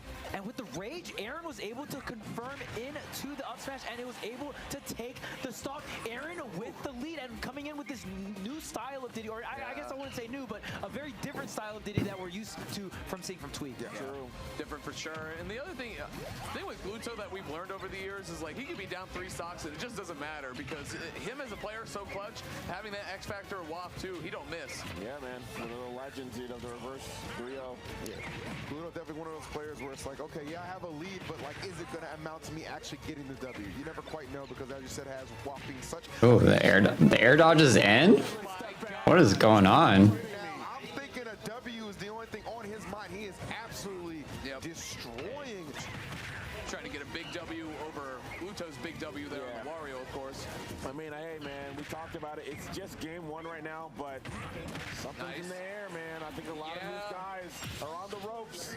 Something is in the air. Void, something shifted, right, when Void played that set. I would say it's the pressure of starting in losers. They're not accustomed to that. You know what I mean? Like, this is not familiar territory for them at the Summit space, and you're kind of seeing it come to fruition. Aaron's like, I'm playing with house money. I got nothing to lose. Yeah, there's more pressure on them than anyone else in the venue, especially because they have traditionally done so well at Summits. And dude, it's the last one. There's no more. I don't think we've ever seen more pressure to perform well than this Summit specific period. Yeah, it's very similar to why Collision felt so crazy, right? There was so much on the line. So now coming into this, you know, there was so much on the line at Collision because it was the last qualifying spot for the last Summit. Well, we're at the final bracket. That parry was crazy. The down tilt, the forward smash, it's not enough. Gluto staying alive. You're riding the bike in, but the back air swatting Gluto out. Do you have enough resources to make back? The double jump is online. We're seeing how important that weight from Oh. is in this match. Oh. It's an even game. Territory. He's glowing yellow for a reason. Yep. Distance, that's for sure. Oh, that second nair not hitting. Oh, shit. The latest get up attack, because you know Gluto's looking for any roll. The airspeed of Wario, he would have covered it easy. Good stuff from Aaron. Gluto trying to get in there. Gluto is in his face. Right now, gets the banana out, knows if that nair connects, it could spell disaster. Bro, the thing with Aaron too, he's not afraid to anti-air with up smash. Which I love about him. Yeah, and that. Yeah, Tweak does not do that as much. The Diddy style, right? More aggressive, being able to take more risks to close out these stocks. So this could be the style that could be very effective against Wario, right? You're not letting Wario get to that 180, 190% where you can get some kind of reversal. Aaron, a lot more aggressive, and even some of these banana setups, so amazing. Just very simple, very effective. All right, well, game number 1 going the way of Aaron. Definitely a little bit of a scare when that last stock hit, but you know, as you said, that anti-air with the up smash, the perfect answer. And here we go, game number 2, Aaron. I mean, listen, if you're Aaron, you're just like, all right, that's one. You know what I mean? Like, we just got to take it one game at a time. Gluto's not the kind of opponent whom you can rush. Yeah, it's crazy that like Aaron has been able to read a lot of these drift ins from Gluto and really condition him, man. Just again, top tier spacing, but man, getting clapped up. Yeah, Gluto has, I mean, something shifted in Gluto right there. He's like, I'm going to start this game a lot stronger. Yeah, and I mean, we even saw towards the end of game 1, Aaron was the one that won, but you know, the player that was gaining the momentum towards the end of that game 1 was Gluto. It was a potential 3-to-1 stock comeback there, and even though Aaron was at low percent, that truly was last stock, last hit, right? Yeah, 100%. All right. Trying to keep this stock alive. That is such a good kill confirm. Removing that stock. Down tilt and the dash attack. Getting back to where he feels like it should have been in game number 1, but a very sizable lead for the second game. Notice that taking his time, going to come down there with the aggression, taking some trades, but Gluto still with the huge advantage. Yeah, in a really good spot right now. The monkey flip, but catches him lacking the setup. Wow, the timing was so good from Gluto. Aaron barely able to avoid it, but again, this is just getting out of hand, almost lapping him in terms of percentage. I was just about to say that. They're going to get a banana confirmed, down throw into the back air here. Banana still in hand. Wario to round 115, but unless you get a banana split into a forward smash, you're going to have to do a little bit more damage, Aaron, to get this stock. Yeah.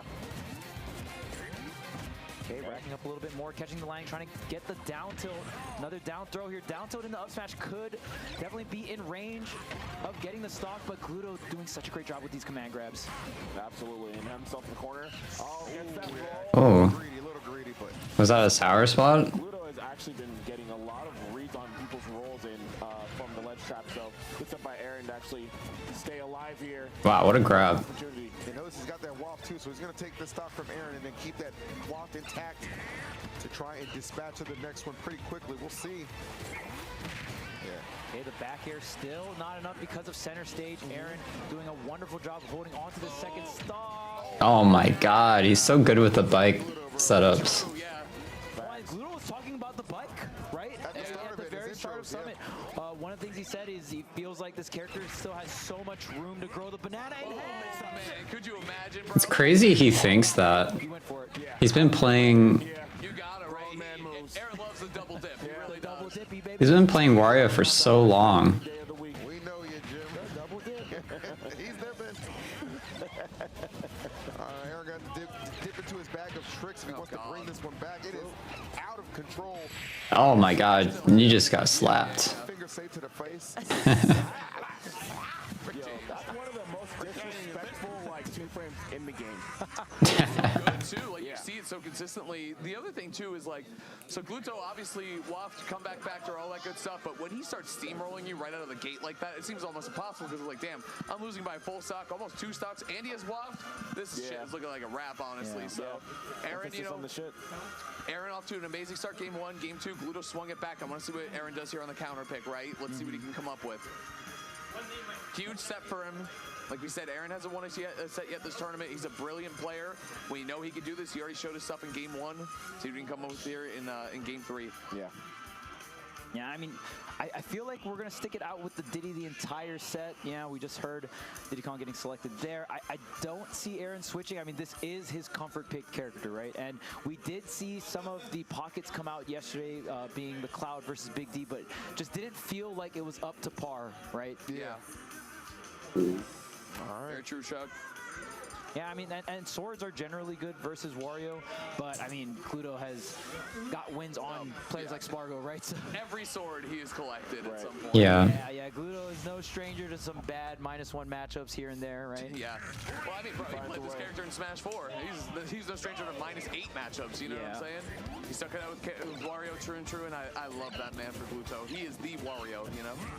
Anyway, game 3 starting it off. I mean, you said it. He is absolutely the Wario.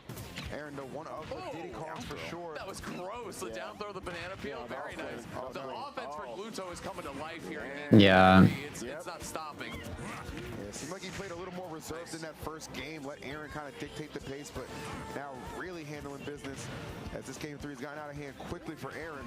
Yeah, he's been able to read a lot of these close ledge trap options, man. Oh, man. Ooh. Play, yeah. It's not just the up-close stuff, it's the perfect item play and the spacing that Gluto has right now. Yeah. The matchup to the T. We've seen him do it against those tough matchups like Chuck said yesterday, losing to Big D, but that is an insanely hard matchup for Wario, and Gluto brought it to game 5. Played so well, man. The guy can figure out anything. He's a genius.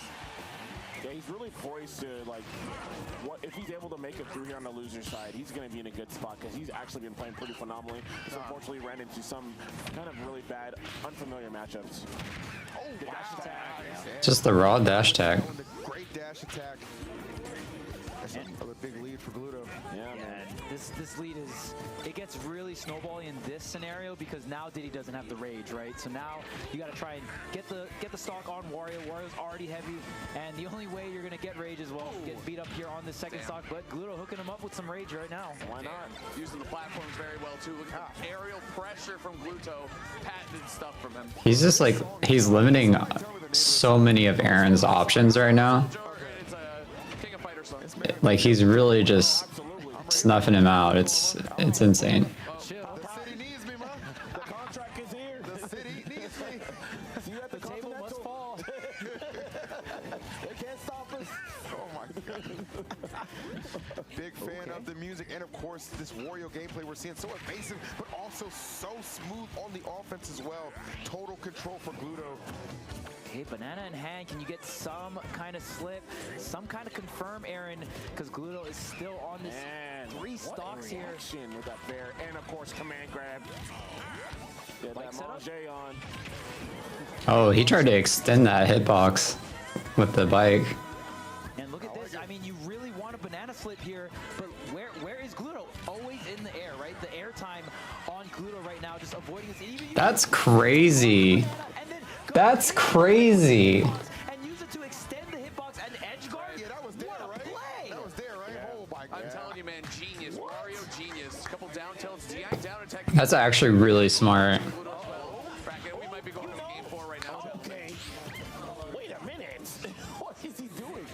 I like this too. So one thing about starting in losers is obviously Oh, he missed that combo setup. warm up a lot in losers. Fat man's playing with his food right now. Oh, he's just gonna do it. Damn. Finish your plate. Wow. 3 stocks. That was a very commanding lead. I mean, that's tough because, again, Aaron didn't really have that many opportunities to get the banana slip. And even when Aaron did get some damage, it felt like chip damage. And again, Wario is killing Aaron so early. Aaron never has any rage to work with, right? Right. So then it's like, oh, okay, well, I usually get the rage KO down to up smash, 150 after the hit. Yeah. But then with no rage, it's a whole nother story. And then Gluto on top of that, really utilizing this bike. Not only is Wario in the air for so long, so it's just hard to get a banana slip on Wario and get that actual slip animation because the character has to be grounded. But on top of that, using the bike to block the banana and all that other stuff, whether it's in neutral, advantage state, you name it, man, Gluto is using all of his tools so well in this matchup. Yeah. It's been a sight to behold for sure. Gluto winning the last 2. Aaron hoping to get back to his winning ways from game number 1, but this is not the way to start things out. Gluto already attacking on 73 unanswered. Yeah. Aaron, you've got to fight back, brother. I love when he hits combos with the up B too. You know what I'm saying? Like just extra, a little extra spice, a little something spicy. He knew he wanted that banana. Exactly. You know, the great thing about Gluto is like every single time I feel like you see at least one little new thing that he's brought to the character. Like Yeah. something else where he's learned to utilize his, the extra parts of his toolkit, and he's such a pleasure to watch, man. He's always evolving, right? Yes, Bringing the game to true. the next level. So And that's the thing with being a solo main, right? Especially at this level, you can't stay stagnant, right? Totally. You've always got to be adapting with the meta, change with the times, and Gluto just reinvents himself time and time again. Seeing a lot of good offense from Aaron, though, this time. Yeah. Find himself in a better position. Wow. Well, and not just being the solo main of Wario, he is the Wario. Yeah. Like he needs to figure out and push the meta. You know, obviously being helped by other Warios around the world and getting tech and all that stuff, but Gluto is the one that's going to show it out. Exactly, yeah. Banana in hand gets the Nice. Ooh. Okay, Aaron. Aaron getting the first stock though. very rare sighting of Gluto actually getting slipped up by the banana there, and on top of the platform as well, right? So Yeah. stock a little bit earlier than usual is Aaron at around 130% here on Gluto. See if Aaron can rack up some damage, get this into a game 5 scenario. They're trying to set something up here. Catches him on the platform. Gets the banana in tow.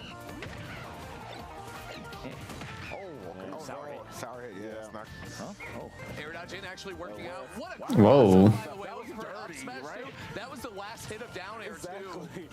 So much to appreciate in Gluto's play, but this is the Aaron show 100% right now. Okay. He just ate that banana. Yeah, il mangeait. That was funny. Il mangeait le banana. I don't know what banana. Never mind. Anyway, here we go. Just say omelette du fromage. Isn't it?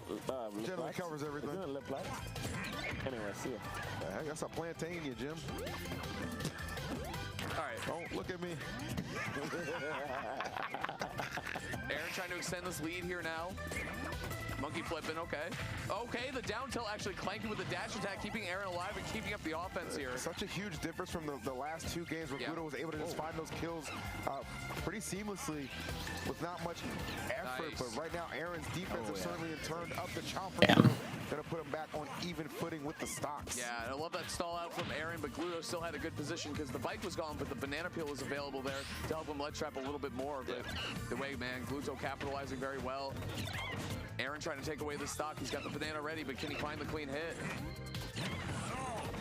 And you see so many times Gluto kind of retreating and resetting on this center platform here, and Aaron is intercepting low amount of rage here, or actually no rage, not going to be able to get the KO. Wario has such like safe falling aerials, but Diddy also just doesn't have much that he can do to like challenge it. Not going to come through here, and we know Gluto's been very creative with some of these wafts setups, not always just confirming into it, right? Kind of pushing the meta of that move. Yeah, we saw the parry waft, right? We saw the shield break. So many things from him this time around.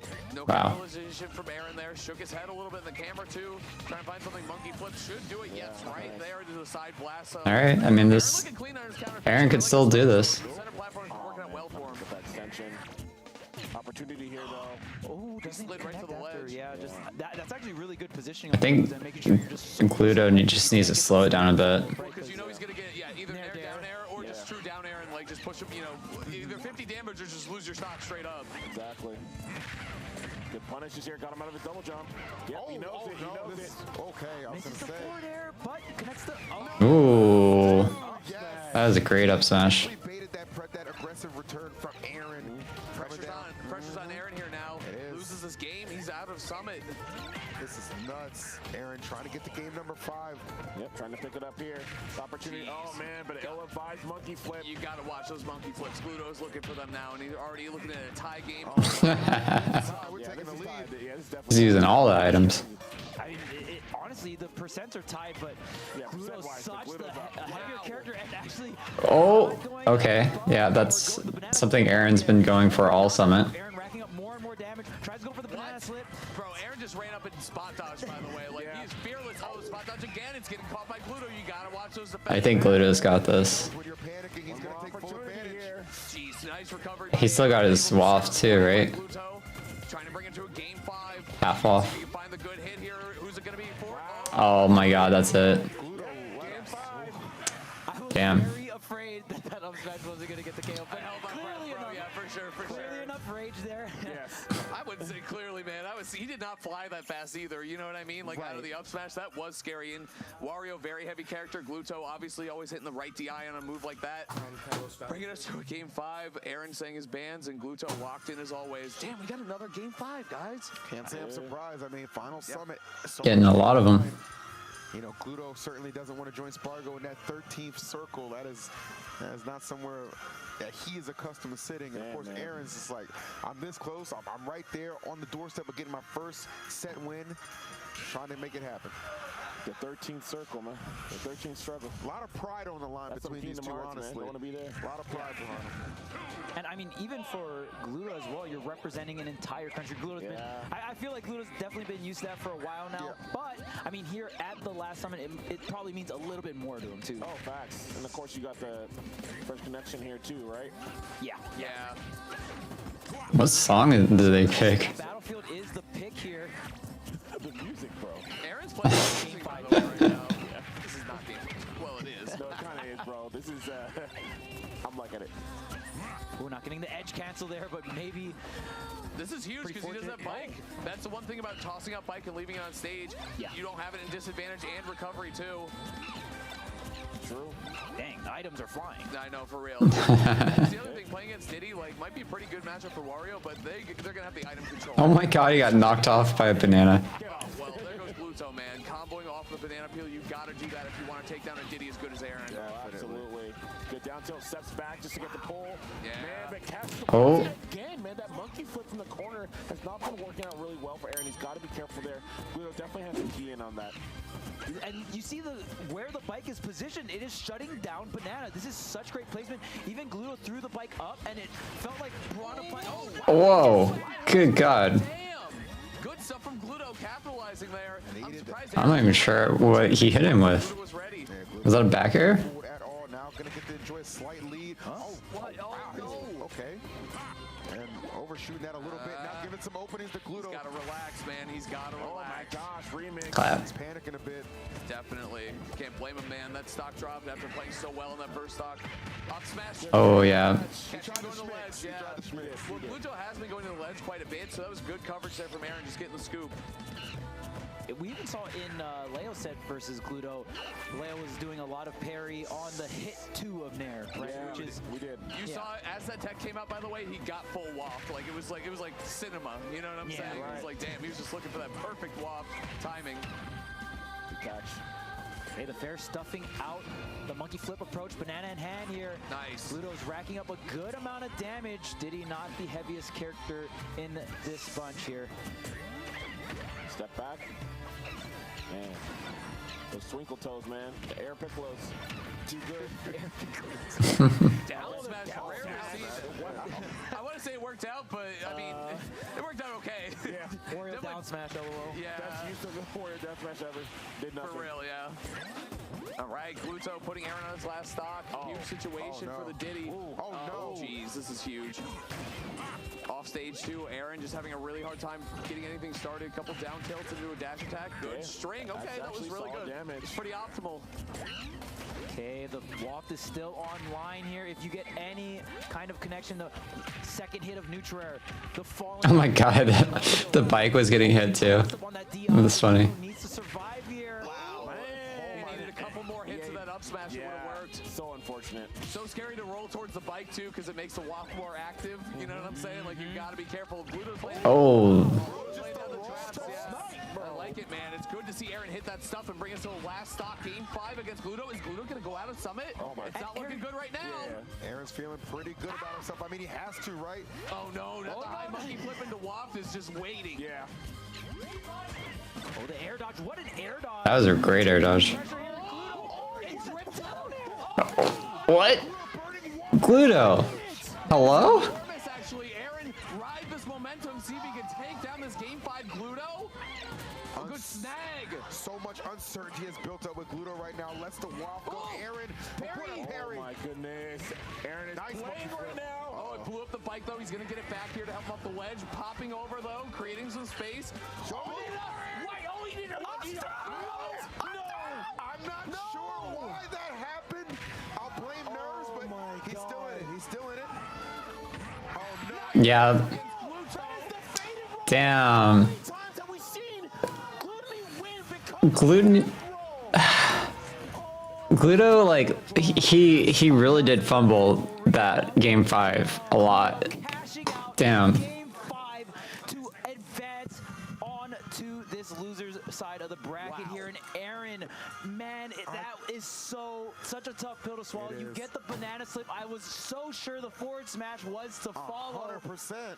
But the up throw, dang. We're talking about how much we love that up throw with him too, because a lot of Diddies don't go for it. So it's like up throw up air is so good, but not at the that point range. Yeah. where it's I like, shouldn't have brought it up. You did this. you didn't have that influence. That was definitely wow.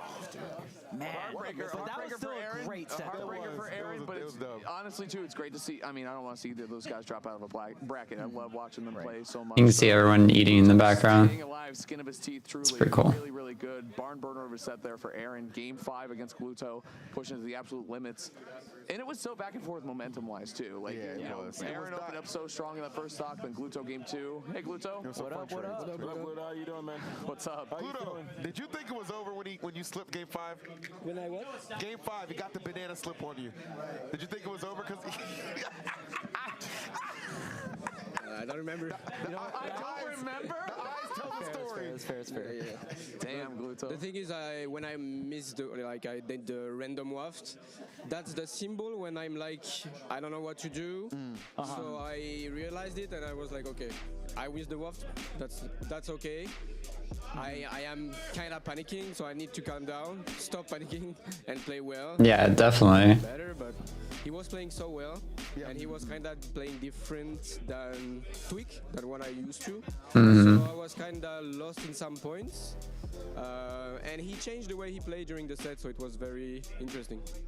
Oh yeah, for sure. And I mean, you're so used to fighting Tweak when it comes to this matchup, right? And I feel like Aaron a little bit more aggressive and can ride that momentum and even take some of your stocks a little earlier than usual, right? Because you usually last very long in terms of just how high of a percentage you can get. But Aaron was doing a great job of getting your stocks at around 120, 130 or around there, right? Yeah, this part I should have done better. He was catching my landings like this. It was really bad on me, like really, really, really bad. I should just never do that.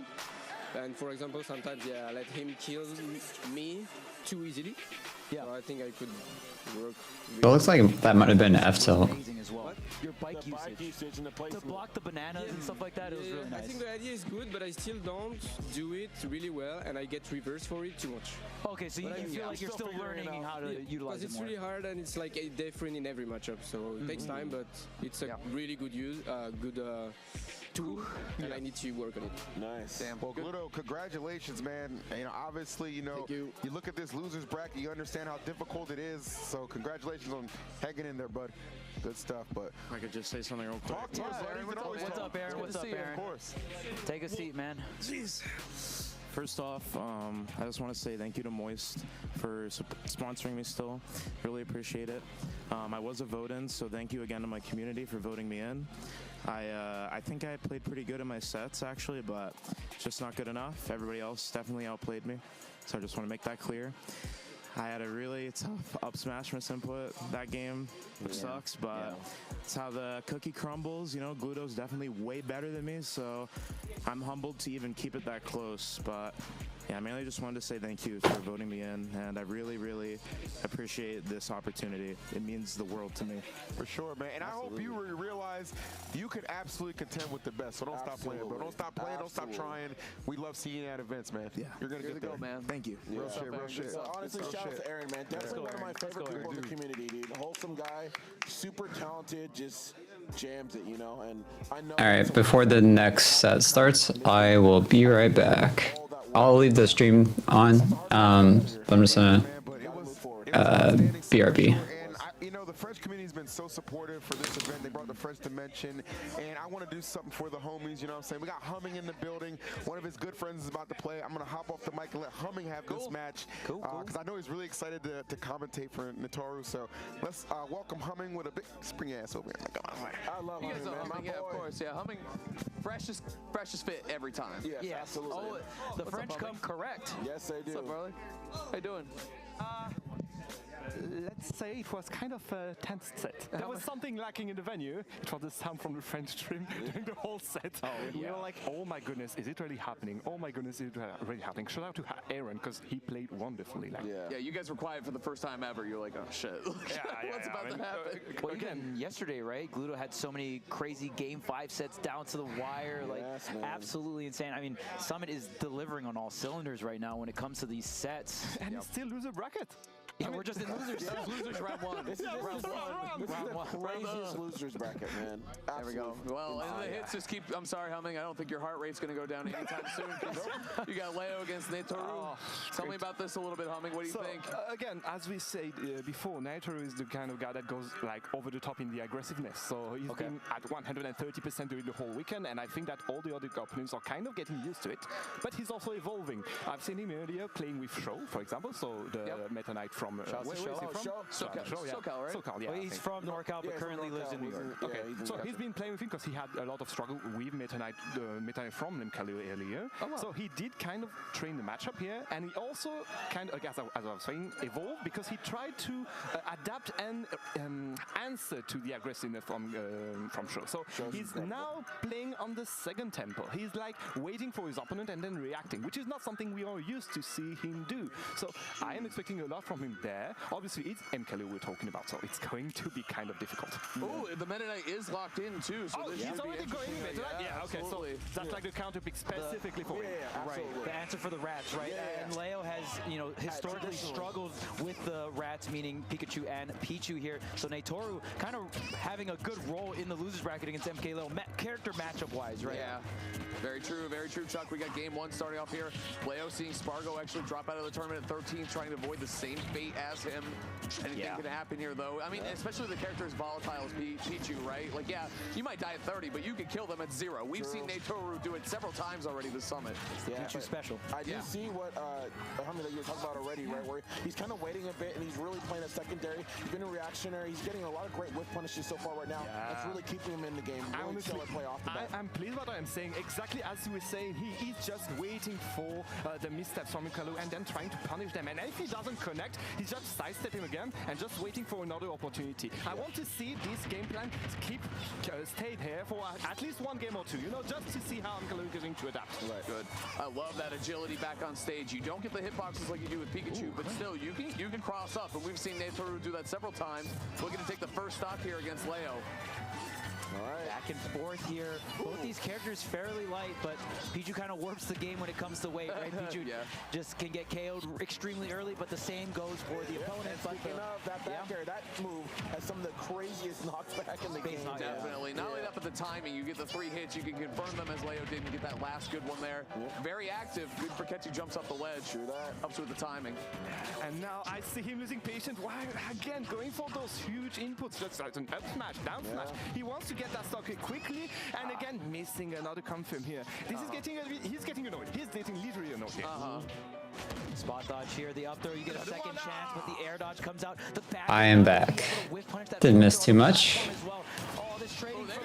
Oh, the Meta Knight Leo. Let's see it. Lightning Thor stuff coming out from Netoru. Yep, absolutely.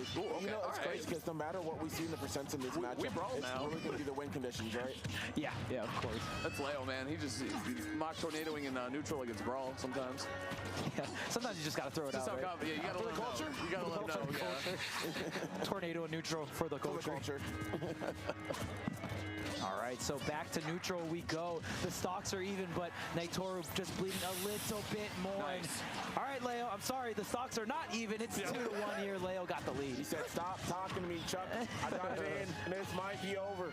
Couple of bears off stage is so scary too. Some of the moves Meta Knight has off stage, such good base knockback, can just blast Pichu into the blast zone if he's too close to it. So no tech either. This is looking scary for Netoru.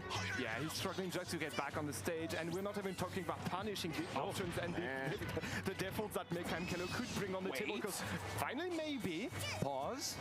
Definitely pause. Yeah. He's cooking. Keep cooking. Keep cooking. He's cooking. Stop cooking. Stop cooking. He's cooking. I'm not eating though. Neither is Leo, bro. Trying to finish this off. Yeah, and I mean, Pichu has an incredible recovery when it comes to distance, but very exploitable when it comes to 2-framing. It's crazy to be the lightest character in the game with a recovery that's not exceptional. Up throw might do it, honestly. That up throw has explosion to it. Back there again. Back here across stage. No, barely alive. Nice iteration is going to be enough, I guess, to take the game here. Get dropped. Okay. I love that throw. I love Meta Knight throw, period. Like, I think they're awesome, but that up throw especially, just, it's brutal.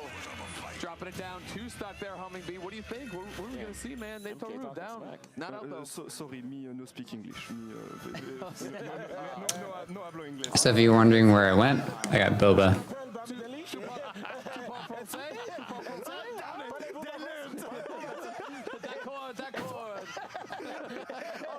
why you wanted me there. Okay, I get it.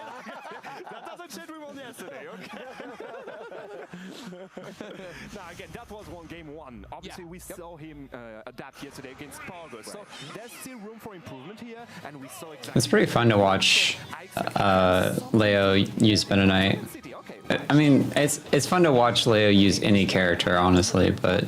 Pichu stage that Void used to go a lot, just having a lot of space, and also just those horizontal... I think one of the reasons it's cool to see him use Meta Knight is because I just haven't seen like good representation for Meta Knight. The thing with Meta Knight though is that back air is so scary on this stage. And Mock Tornado, honestly, off stage, it's kind of. I mean, as Pichu, you can't have fear though. Like you're gonna die early on every stage. Yeah. Might as well make it. Take it to the stream, man. You're already playing Pichu. There was no attack there, and this is the kind of situation you don't want to do twice, because the next one That was pretty good. Wow. I think the first time he's in the driver's seat. Fair. Yep. Back air's gonna do it here. I like that down air into grab. That was some great awareness. Get back on the stage. Said, see you later. Meta Knight can't get me out here. He was just seeing how far the blast zone was. He's like, oh, it's this far. Okay, I get it now. You got to experience it firsthand, really. Yeah. Oh. Yeah, not going for the runoff up air thunder there. That platform would mess up the confirm. Nator just keeping the stage control here. Oh, the down smash. Yeah, not enough reach. Down tilt. He just explodes. Situation's been doing such a good job. Natoru again missing a couple of different techs though. Yeah, gotta clean those up a little bit. Yeah, it's gonna be very problematic, especially for a character with this weight. Man, he loves his down air finishers. I think that's great. Into a tech chase. Go right into the tech chase. If you get a forward smash. That's I like that too. That's pretty cool. Okay, bro. Culture. No way. On the air, there's just going to be He's still alive. Yeah. back on the stage safely. Yes, he can, but Love that you were talking about it, and he finally did one. Love that he took his time. Yeah, needed the Yeah, I'm gonna steal that down air into tech chase. very well. So he's doing a great job of that now. Natoru adjusting. I'm sure I have one character that can do that at least. Okay, tries to catch the back air with the jump, but Leo, well, that's tornado laggy. onto That's stage. pretty laggy in this Oh, game. wow. Ends up back on. That was a weird punish. The pressure is so real right there. Yeah. Okay, good afternoon. But yeah, again, good job by Natoru here, taking the lead again. And, well, he still does have enough leniency for one or two interactions before dying, I guess. Yeah. Almost feels like Such a crazy timeline. We're watching Leo doesn't know how to land with this character sometimes. versus Pichu. What a wild character lineup we have here. Natoru looking like trying to make this set 1-1 here, but Leo so clutch. You always just have to finish the game. You can never expect the victory. And just like that, Leo only at 64%. Natoru is good for one random skull bash a stock. You know what I'm saying? Like, I rather prefer that than an SD, because we've seen SD a few times also. Back air though, good positioning for Natoru. But watch out now, you are at a key percent. Dash attack. The double. Yeah. Now, this is so scary. Like, some Meta Knight confirms here are just going to kill forward smash. Ooh, he tried. Natoru challenged him there by flying right to the ledge. Just the timing mix up throw. Okay, nope, going back throw. Okay. Go back throw here. Oh. Trying to catch him with the back air. Obviously, that move is crazy. Yeah, he's looking for it. He's hunting. Setting up the T-Jolts here, but Leo, that multiple jumps, can also swing through it as well. Gets underneath the T-Jolt. Managed to get in. Oh, my goodness, what was that? Recovery, and good back ahead. Finally taking the advantage on the terrain. Is he going to get one final hit there to get the hit? Why were you going for an up smash? He's remembering how Gluto took down Leo. He's looking for the roll in off the ledge. Oh, he's down there. Wow, that should have been a smash attack. A lot of stuff right there. Got very lucky in the barrel. Last hit. He still gets it. But you can see how good the side blast zones were for Natoru the whole time. But again, we talked about that Meta Knight back air. It's going to be scary. I still really like this stage for Natoru overall, by the way. It really worked out for him. I think it was a great stage. Yeah, absolutely. You know, it's funny because Leo has done so many back airs from that corner range, right, on the ledge trap, right? He'll do it either towards the ledge or afterwards, assuming that Natoru's going to burn his double jumps very quickly. Something that's interesting that I've noticed with Leo is anytime he plays a like secondary character, he tends to use a lot of smash attacks, which is, I don't know. I don't know if it says like something about the characters he's playing or if he just, you know, likes to go for smash attacks more with like certain characters or what. If we go back on TNC, but I think this is also what Nkaleo is going to expect. As you were saying, the back air can cover so many options from Pichu, and yes, this is one of those recoveries you can just punish so easily. Yeah. Something else to look out for too is that Leo likes to do mock tornado right at the ledge. Natoru has been flying to the ledge a lot, and there's no hitbox on that up B either. So wouldn't be surprised if we saw that here in game 3. Ooh. How about that? Wait, trying to get a horizontal kill confirmed, but not going to get it in time. Platform tech chase here. Ladders combo. No, not going to catch the landing as well. Well, hey, you know what? Is he dead? No way. I was like, oh, no way. Yeah. I mean, he was in the glass. The magnifying glass came out. All right, so 75% already on Natoru, but tech, smart. I like that. He needed that because next one, if he didn't do that, he could go for a good confirm with Nav Smash. I think at those percent he would kill. Man, down air out of shield is so good in this matchup too because the back air you try to cross up, you try to mix, but down air covers you can wave at both sides. Yeah, it's nice. Again, little by little, he skating back in there. Wow, back hit of Nair. Again to the option and had been affording up to now. Back throw. Wow, he really just tri-stated him. Wow. Yeah, Meta Knight back killing. What a world. gonna say. I was a little nervous for that down smash, but no rage on Pichu. There you go. That'll clean it up. There you go. Clean, clean, clean. You don't need rage when you can get a back air like this one. Only 8%, and I think like half of this was done by himself. Getting back on the ledge again, but at a really good percent. If he gets his tech chase. Again, the missed tech, man. You gotta watch those. Yeah, chill down, Nike. Keep your calm. Just wait for MKLeo to approach and punish them. There we go. Good This is what you want to see. Goddamn. Huge opening here for Natoru, and Leo not opting to go for the tech on the down air might have put him in a little bit of a better position there. Yeah, I think so. Just bounced up into the air here, defusing some of this pressure, but the sharking with the up airs. Oh, God. That looks like an SD for a second. Got the distance. I'm losing ages. I'm losing years in my life expectancy just by looking at what's happening right now. Mucho did no favors to you in that last set either. Here we go again. Okay. He's low on resources, but it is Meta Knight. He can still hit over the ledge with the up B, which is really nice. Looking for the tech.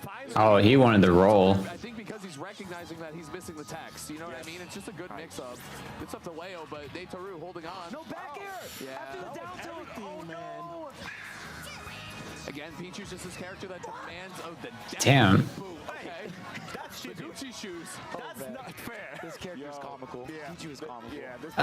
Yeah, I think that was a combination of Pichu's lightweight and then also just bad DI.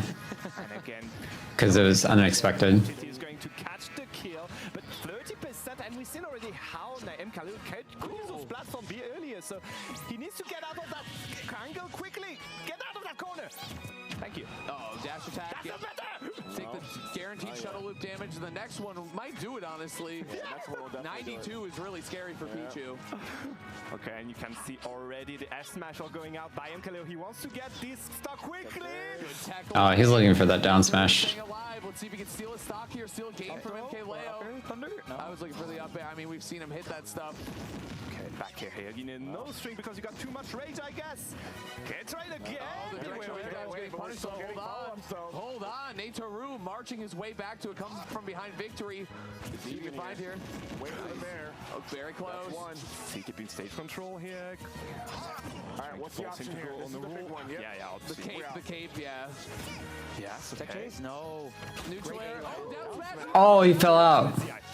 That was good at, yeah, that was definitely good at SDI. Up B from Leo will also do it. Natoru cannot approach in a foolish way here.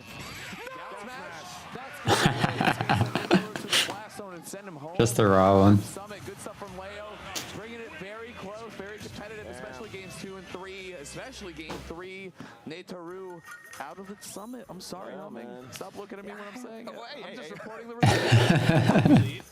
Dash attack just killed Pichu. Yeah, can we talk about this one? That's what we were talking dash about. attack, yeah. That was wild. In this game, he got killed by Meta Knight's back throw and Pichu's dash attack, and Meta Knight dash attack, and he was at 120 on Town and City, the highest ceiling, bro. Like, I think like there was like some bias on the stage here for you guys, cause I don't feel welcome on the couch. You know, like there was kind of a wall between you three guys and me in there. I think that we kind of felt it in the game. That could be false. Now Sacre Blue. Sacre Blue. It was good stuff though. It was great to see Natoru play. I wish we saw some more of the explosiveness that he had in earlier sets. Like that is the training in dash attack. Yeah, come What's on. up, I Leo? don't even know. And back throw too. And back throw. Back throw. Yeah, back throw I knew about that, but dash attack, no. Say it. Leo, say you knew. Come on, man. Oh, he knew. How you feeling?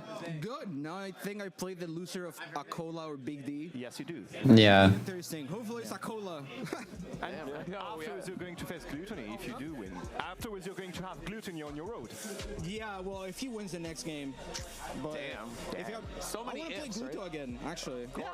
I'm expecting that. Yeah. That was a great set. Yeah. Well, aside from the ending, Leo, of course. Bad ending. Yeah, sure. I mean, good ending. I don't know. I play the middleman here. Yeah, it's crazy that Gluto took Leo out. I know you've been been kind of shuffling around with characters and kind of even in a bit of a... In the beginner polls. Walk me through your thought process on this Meta Knight pick. That moment. I've been playing Meta Knight basically since the game came out, right? Because, I mean, my soul character, my boy, how could I not play him? But, after Collision, I started playing Meta Knight, like, seriously. Like, trying to, like, invest in the character, like, discover the meta, like, shit like that. And I think it's working pretty well. It covers matchups, too, that you want, right? Like Kazuya, Min, maybe not Kazuya, that's scary, but Min, Pikachu, right? Yeah, like the rats, Min. Now a question, why would you pick Meta Knight against Pichu? Even though it doesn't seem like a good idea, because of course the matchup might be a little bit bad, but Joker Byleth just is worse, right? Okay. It's like I can't hit him, I get Gimp. Like the matchup is good overall, but it's just like one single interaction off stage, I die. With Meta Knight, that's different. Like I just gotta focus like fighting Pichu on stage. It's hard as Meta Knight, but I prefer dealing with the neutral than like having to deal with the interaction that can kill me, even if I'm doing better on stage. This is how it felt. Yeah. Love it, Leo. Love hearing from you as always, champ. Yeah, man. Keep it going to the bracket. Love the Meta Knight too. I know Chad does as the well. return of the Meta Knight, bro. I love it, man. He's back. He's fucking back. I love Meta Knight, man. Of course, it is time. Good stuff. Everyone on the couch. Bam, Charles, my man Humming. What's up? Well, it was again an honor. Thank you for having me there. Because this is my first time as a forecast, so I kind of. Oh, sorry, chat. My Again, thank you for coping with me. my chat didn't update. Coaches who are there, who are looking at Etoile, thank you again for supporting us. I think it's around what 1 a.m. or so already in French or something like this. So EU doesn't care though. You guys are always watching. I love you know EU how many? shout-outs to you There was guys. like 8,000 of them yesterday at 5 a.m. Okay, so just to give Yeah, when my internet like disconnected, my chat didn't reconnect on OBS.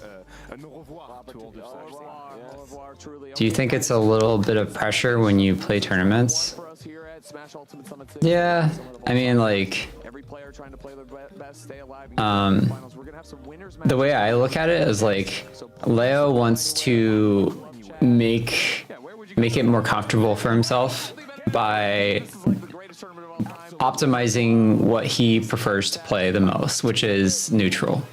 So that's kind of what he was saying when he was talking about picking Meta Knight over Joker and Byleth. Because Byleth, like, yeah, you get the recoveries, you can deal with those. That's not an issue, but Byleth has terrible neutral because Byleth's so slow.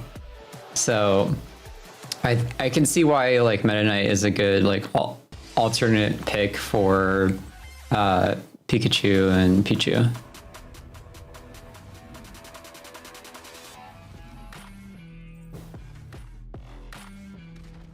And like Marth, for instance, like it's a similar issue, right? Like you have issues with recovery if you get gamped once, which is really easy to do with Pichu or Pikachu.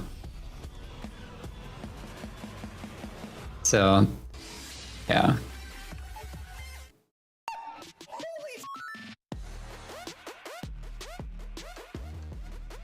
So I guess we're gonna see Cola and Big D next. This technique might get Steve banned.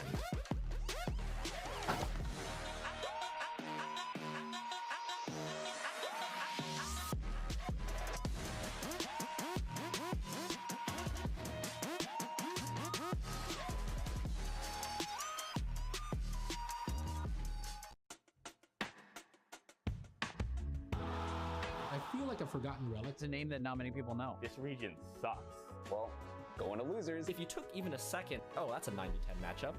This is the start of something new.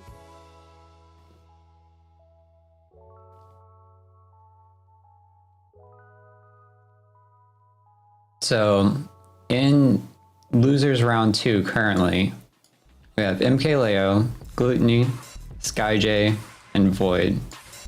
That's pretty stacked.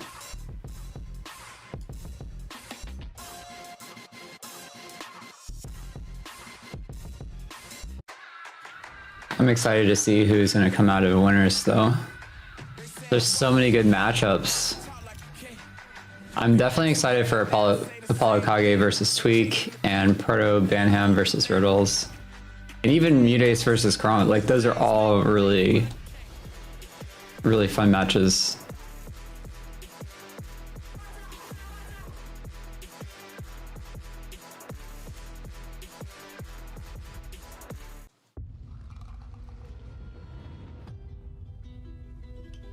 We don't have to do this. After all we've been through, it can't be for nothing.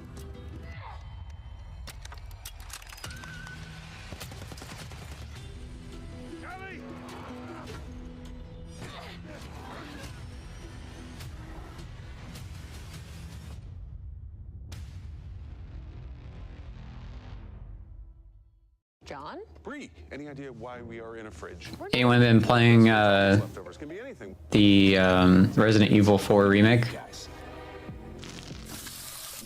You guys are really delicious. Best Foods brings leftovers to life.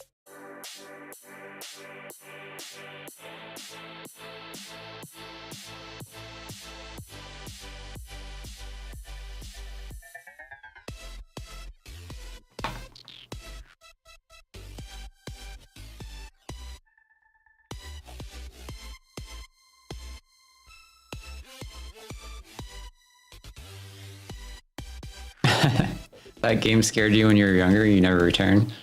That's fair. I never got to play the original, but I always heard like good things about it.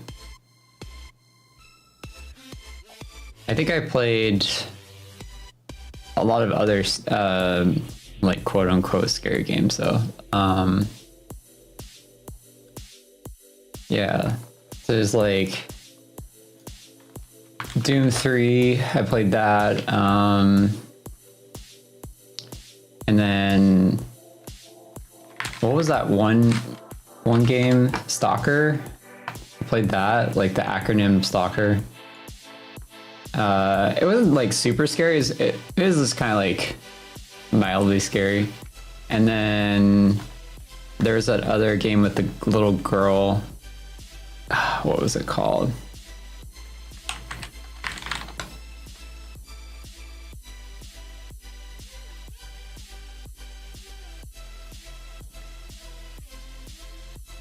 Now I'm just looking up scary games.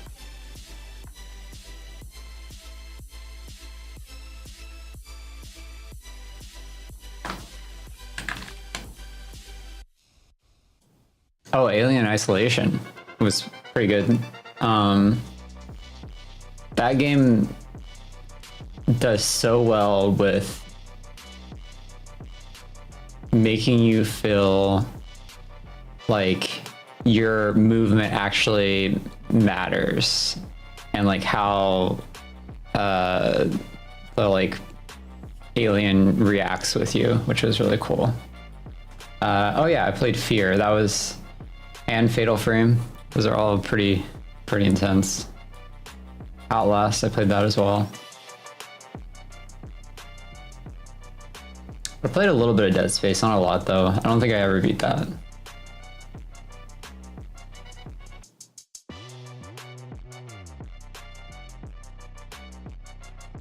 Makes sense. You like scary stuff, but you don't feel like you're good at shooters. Yeah, that's fair. I played a lot of shooters growing up, so that's like the only reason that I think probably played a lot of these games.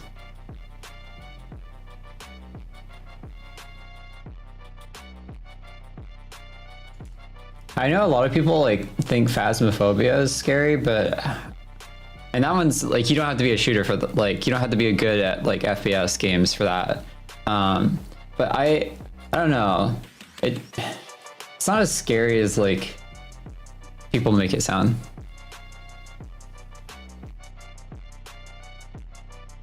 Makes sense. 007 was a classic.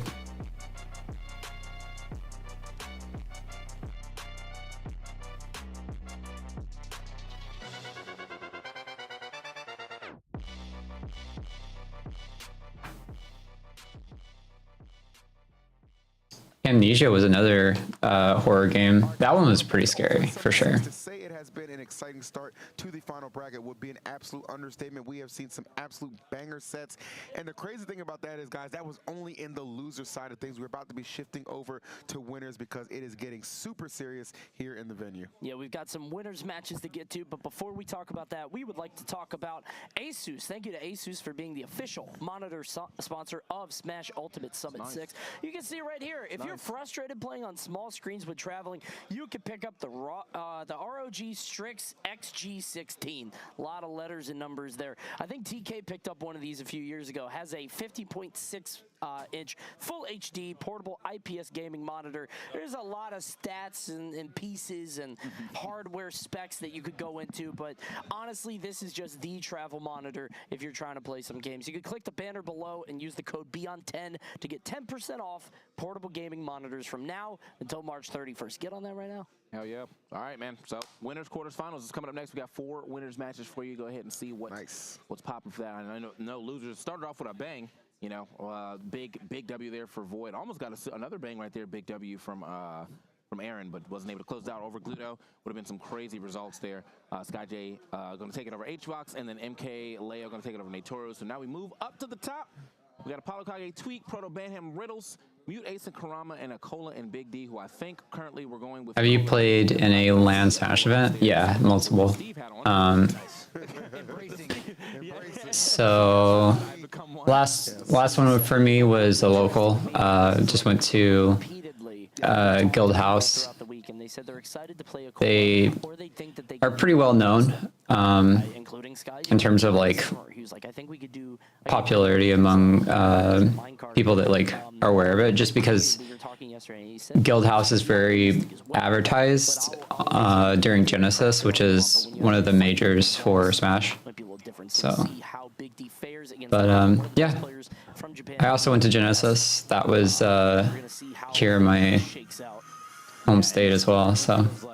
That final boss character, if you will. When it comes to competitive Smash, there's a lot of controversy around this character, but nonetheless, Akola playing. I haven't gone to a LAN event for Rocket League though. Very much claimed that he, or not claimed, but pretty earned that top Steve spot. My best results, oh gosh. He really showcases what this honestly, my local's very stacked, so my best results have been like 1 and 2, and that's not very good.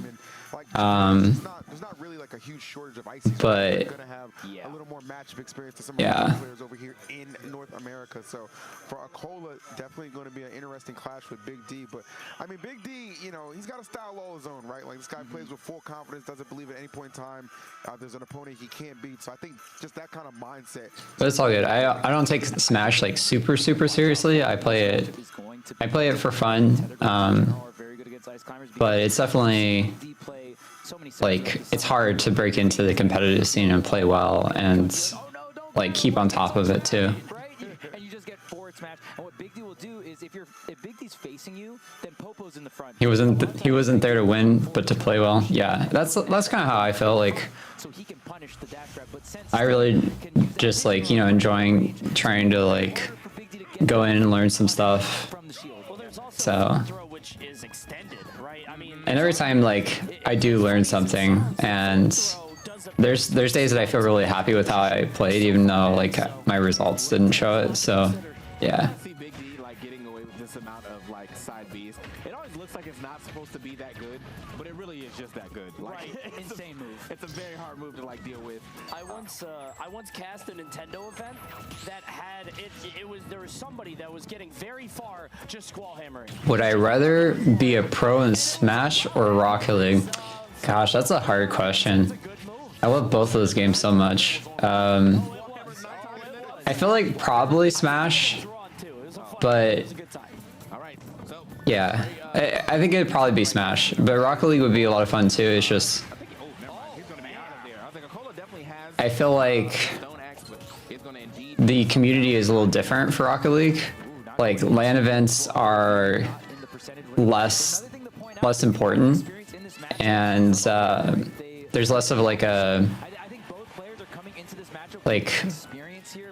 I don't know what I'm trying to say. Like the community is like really close knit in the Smash community, and like it's very it's very interesting because you're basically playing side by side with the person, whereas like for Rocket League, like you can play that online. Like there's no restriction.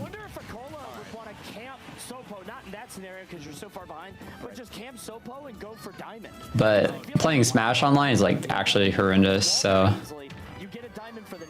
almost everyone prioritizes going to locals, and so like there's a fun like in-person community because of that. So being a Smash Pro would be more fun in that regard, but either would be fun.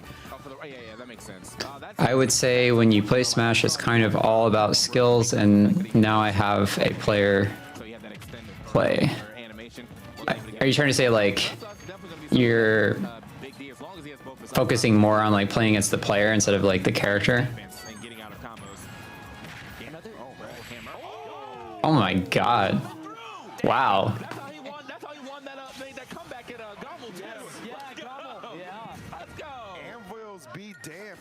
Let's go, Big D. Takes game one commandingly. Dang, man. Oh my lord. That's a cash out too. I mean, we were talking about what cash outs are, and it's like getting that perfect distance. It's like, I know you're gonna anvil, and I know this will win. Yeah, I bet there's like, I don't know. Is there like a Japanese ICs player that's like well known? I can't think of any. I think Big D's the only ICs player I know of at all. Aside from like WOD, like he played ICs for a hot minute, but like, Very careful with some of these options that are usually pretty strong. Oh yeah, knowing how the opponent plays, yeah. Everyone else, but not so strong against Ice Climbers. And that, I mean, Ice Climbers is such a unique character. Even when you think of characters like Rosalina and Luma, Luma does not have a shield, right? So there's so many different interactions with this character. And so here we go. See what he can do in the second game on. Yeah, once you learn how a player plays, like their habits and what they do in like scramble situations and their ledge options and what they do in disadvantage, like all that stuff can really snowball very easily. And that's really what distinguishes like a good player versus someone that's just like, playing it casually, is that like they punish those things very quickly.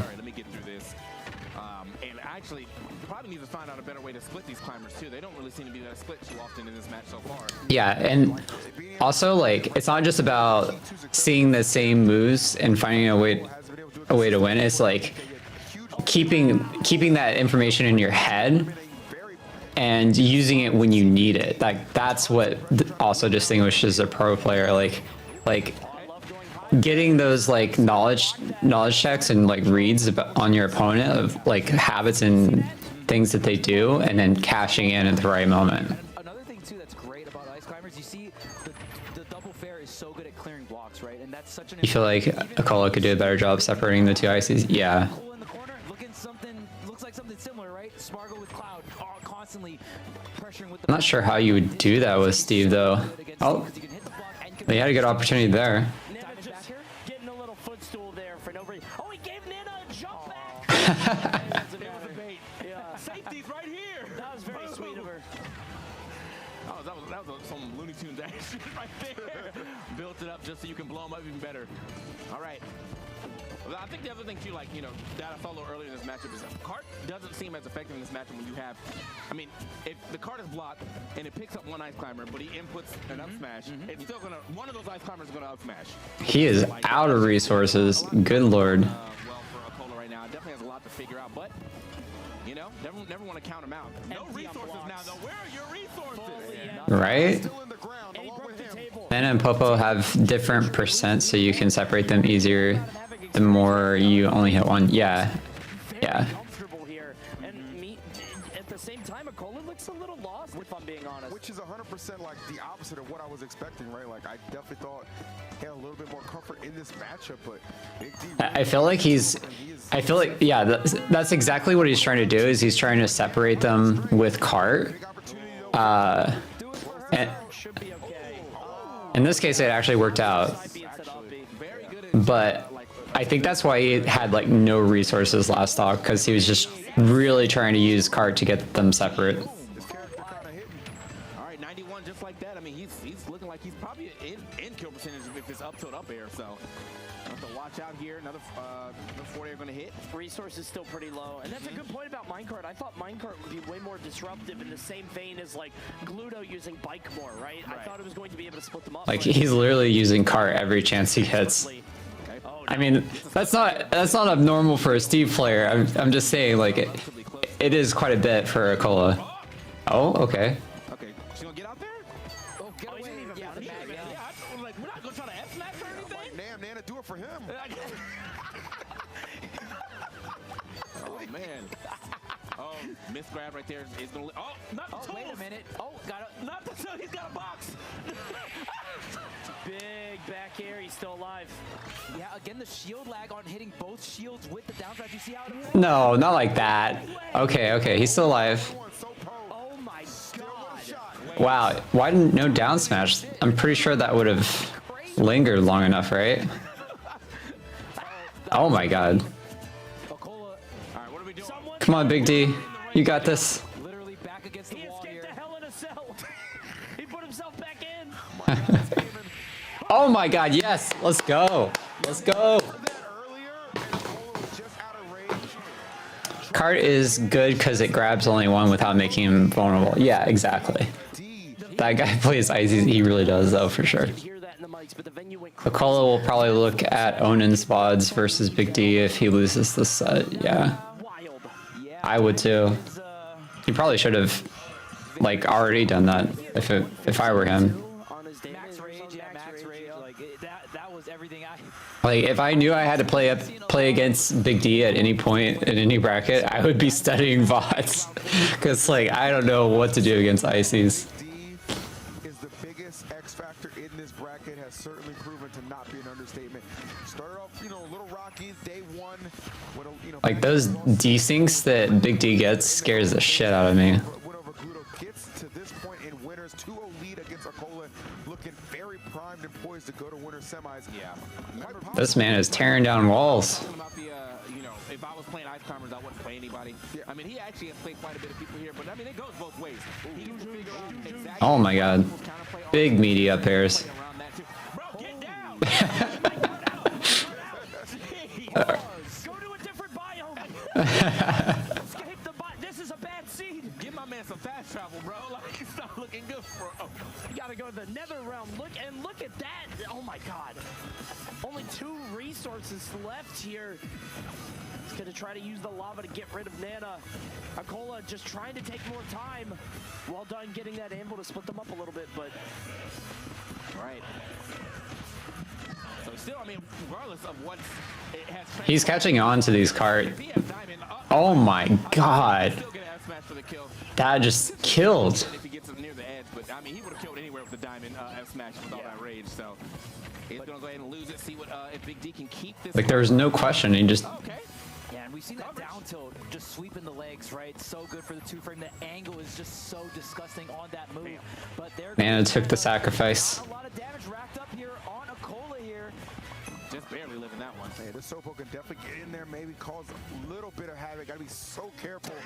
Sopo to run through he's trying, man. Oh, man. He's trying.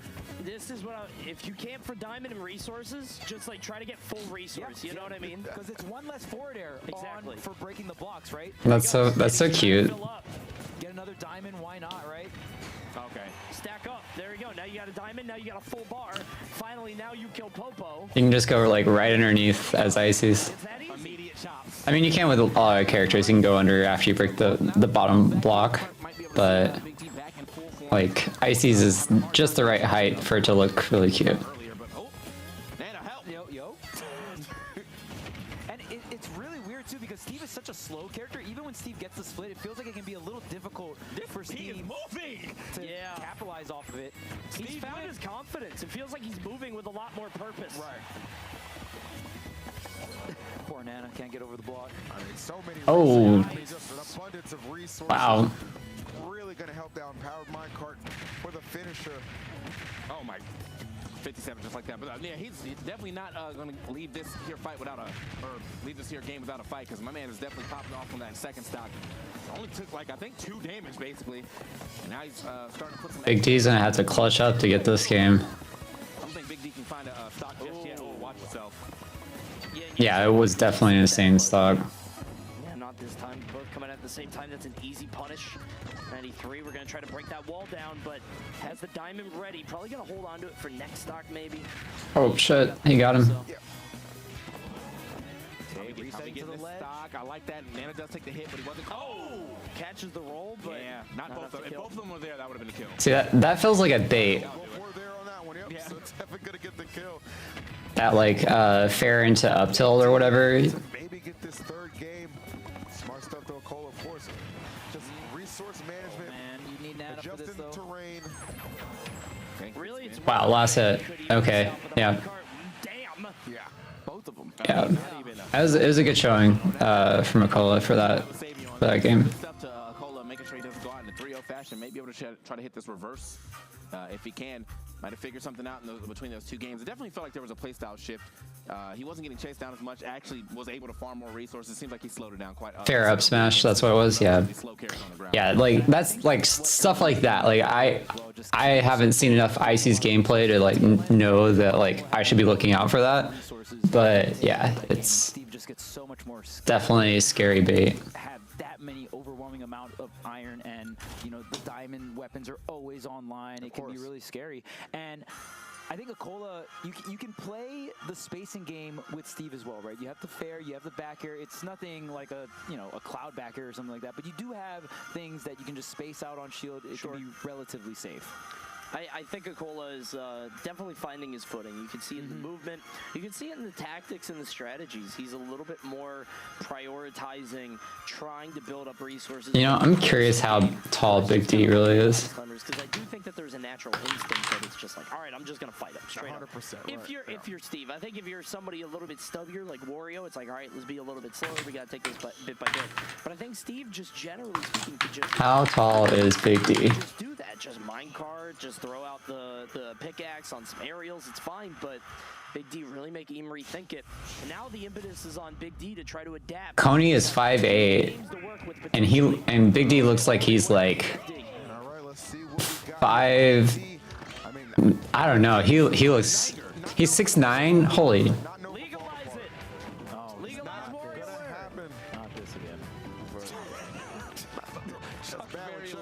Oh God. Here he goes again. All right, either way, aware bit. It's not a bit. Oh no. It would be a good counter pick. It's definitely not a bit. I want to. Wait, it's okay. Yeah, it could be just that people are saying he's 6'9" because, you know, nice. Oh hell yeah! Let's go, Sky J. Give him a counter pick. I think I like the idea of this counter pick until, like, I think about the fact that you could have definitely used those platforms to make it a little easier for you to get around blocks. Now you're just always vulnerable in the air unless you're coming down with that skull hammer, which currently. I mean, maybe Big D saw that like he was getting a lot of up air, so like it feels like he felt like FD was a good pick for that. It's harder to pin it down. There we go. Oh, he's huge. I'm not arguing that. I'm just saying that like Are we gonna save Nana? No, she's fine. whether he's truly 6'9" or like, you know, some other height, I don't know. But I feel like people would just say 6'9" because, you know, it's a funny number.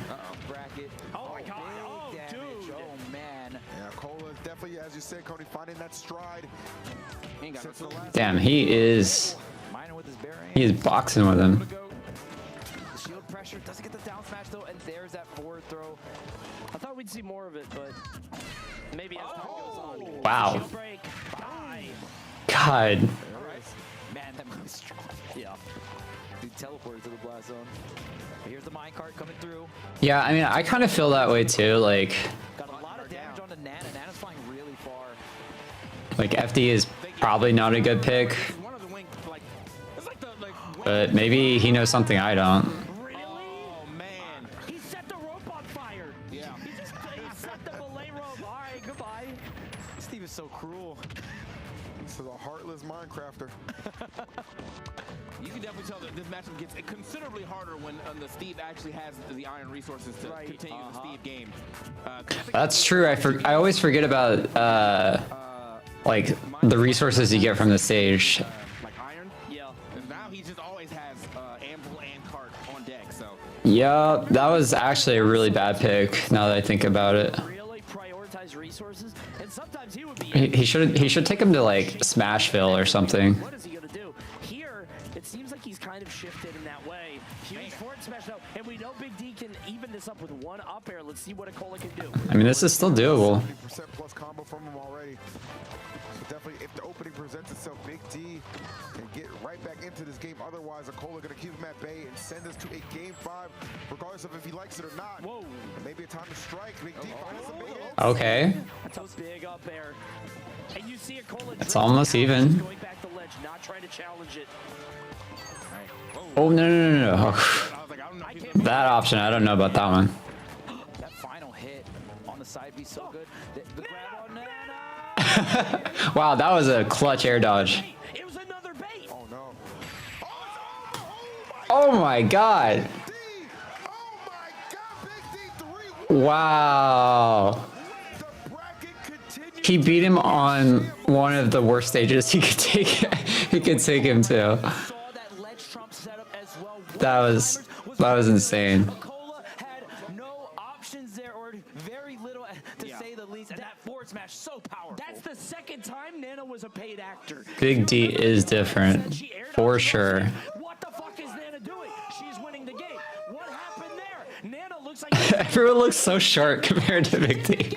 she looked like she was just dead. She got caught up by the cart. You did it, Big D. Your What ice happened? climbers are literal relationship goals. Man, I gotta thank Samuel for warming up with me this whole morning. Mewtwo King for some just last minute prep, and also Scythe Texas Ices has been like literally inventor of the, like, I'm not gonna say inventor, but like one of the hardworking people who make the training mod. I don't know if we're allowed to say it, but you know. But talk your shit, Ken. Yeah, no, and like just all the support. But yeah, oh my God, he was the guy I did not want to fight at all costs. I thought he was gonna be worse than Proto for me. And then, yeah, but you know, people they're finding VODs, they're giving me all the support, like, because I thought it was gonna be hopeless. It was a group project. Are we gonna have an Ices in like winners finals? This is possible. And it's just like I actually don't understand. What it seemed like is the first two games he just was kind of like It really depends on how trying to charge at you throughout minecart, because like his match versus Mutace or Kurama goes, depending on who wins that. It's not that bad. But then you just kept rocking him. In game 3, he's like, all right, let me prioritize. There is no reason to go to FD. Dare is scarier, less landing mix-ups for Big D, and Steve can mine with Shovel, which isn't used for fighting. Yeah. I'll say the strategy. I was watching some Japanese ice climbers, Harrison, Futa, and I noticed what they were doing is they're playing, like, they're full hopping a lot. And the benefit of that is you kind of avoid the grabs a low percent, you avoid the up tilts, right? You avoid a lot of this like low percent game that personally I'm not disciplined enough to really like work around. So This song slaps. I love this song. I also know a lot of counterplay, like minecart on shield, when to up smash, when not to. Those blocks you see, sometimes you see me, the forward air gets rid of the walls pretty easily, but the Steves are usually smart enough to know, like, all right, I'm gonna forward smash you. So that's why you kind of saw me forward airing the walls, but not actually do it. Is I'm beating that out. I see. Right, I'm not just missing. I'm like, yeah, I know you're expecting this, right? And also just kind of like, I thought she got you. I thought she lost you the game there. Also, yeah, this is when like she got abducted. Oh, let's go. That setup is so clean. I just want to intro this podcast, say that the loser of Leo Aquila gets 9th, and they're playing next. Wow. But yeah, no, everyone's been so supportive, and this guy right here is like, he's the reliable VIP, and I can't believe it. I don't even have anything to say. I want to say thank you for popping off like you are, because being from our generation, bro, we don't have a lot of reps anymore. Content creator now, so thank you. It's so true. Like it is really nice to see someone that's older and That's the side I want to be on, not the other side. Any preferred opponent out of those two for you? Definitely Kurama, because sorry, no offense to Kurama, but Kurama plays Mario, and Mudace, I'm like literally playing Louis Money in friendlies, and like he's like, oh, Louis Money, you're playing this so awfully, right? He just starts coaching Louis Money in the friendlies, and it gets like way harder. So it's like, sure, I got it. He knows what he's doing, but I'm excited to play Mute. That's happened. You want the Mario because, like, we were talking about the Wario. Mudace is really smart when it comes to like game sense. Like listening to him on the mic, casting, he knows his shit. He really knows his shit. That is loser. So to be able to survive winner's side, absolutely insane. Yeah, you're not going down there. You got to be playing so damn good to do that. Yeah. So they you know, as HBox said, even though y'all can see a graphic, that does set up Akola and MK. Hey, we're glad that HBox got his moment he had to be able to come on stream and tell us. Someone That's had nice. to tell us. It had to be. This trick lets Sam and Richter create completely new combos. Anyway, moving on to the next match in winners quarters. It's gonna be a really HBox good was one. here? Oh, I didn't know he's here. Okay. Okay. Jesus. All right, yeah. So winners quarters. Yeah, next match. Yeah, it's gonna be Mudace. Trying to find that song for you guys. And Big D made it clear, you know, whom he'd rather face. But I'll tell you what, just like Kurama has been playing so good all weekend, you know, that comeback against Void. I think it's this one. Yeah. Also a big victory against Spargo, Yeah. which, you know, in the gauntlet phase, which inevitably led to Spargo being in losers and going out, you know, earlier on in today. So, you know, we got to understand that Kurama just playing on another level. A lot of big support too from his new sponsor. Here's the song that was really good. You mean that in a good way. Please don't ratio me. Oh yeah. Rip bozos. Don't. It's not to be you. Do you think some characters you have to really practice their attacks? Oh yeah, like there's certain characters that like you just have to know their kill confirms by like muscle memory. Like it's if you don't learn them to that degree, then you just won't hit them in a tournament setting. That's true for a lot of characters, mind you, but like there's some characters that are especially bad when it comes to this. Like Joker, his Fair One, for instance. Fair One dragged down into, you know, imagination, but on paper, I think it's pretty, you know.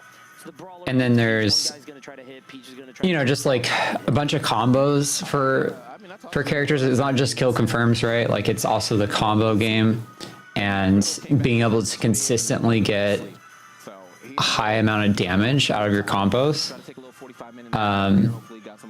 Because like it's one thing to like get pot shots and like, you know, build up percent over time, and like that can work, but it's significantly more hard to do it that way versus having like just like, you know, some bread and butter combos that you can use that allows you to get like a good high percent and like keep it a competitive game.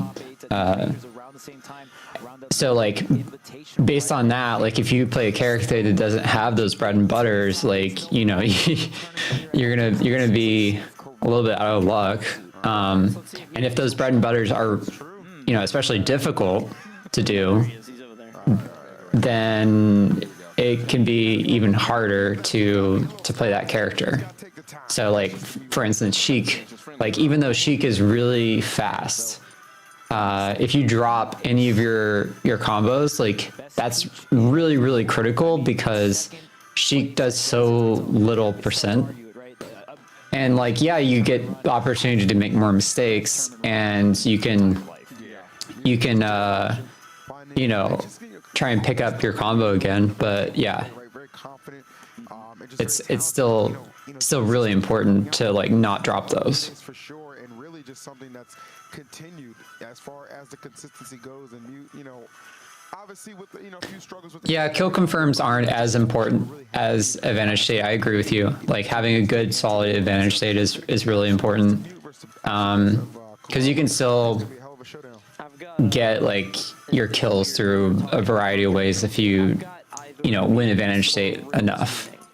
So you're not wrong there. Who is playing phenomenally. But I think This is going to be a great set. I'm excited for this set. The will to win from Mudace pace is just unfathomable. And on Spargo's end, or I'm sorry, on Riddle's end, we're just seeing a level of execution that makes a win seem almost inevitable. Like, yeah, it looks a little unfair. Yeah, a little bit. And I mean, like, not a toxic or bandwidth. It's just like his dedication and his ability to execute at the highest level consistently. Like, how do you beat that? It makes me want to say that, you know, because, you know, just again, that will to win. Like, there's that thing that they're doing on Metafy, Last Stock Legends with Melee. I'd like to see one on Mutace, because you want to talk about a Last Stock Legend, look no further than this motherfucker right here. He really All right, let's go. So, The last hit king, right? I'm saying. Here on PS2, our first game between Mutace and Kurama, shall we? Just gonna get ahead and get right into it, man. It's gonna be a good one. Love seeing, you know, both these players play one, because, you know, obviously Kurama's like right at the top of his character, if not the top representation of his character. Yeah. And Mute's like pretty much the only piece that exists right now, so, you know. It's true. Go ahead and show the...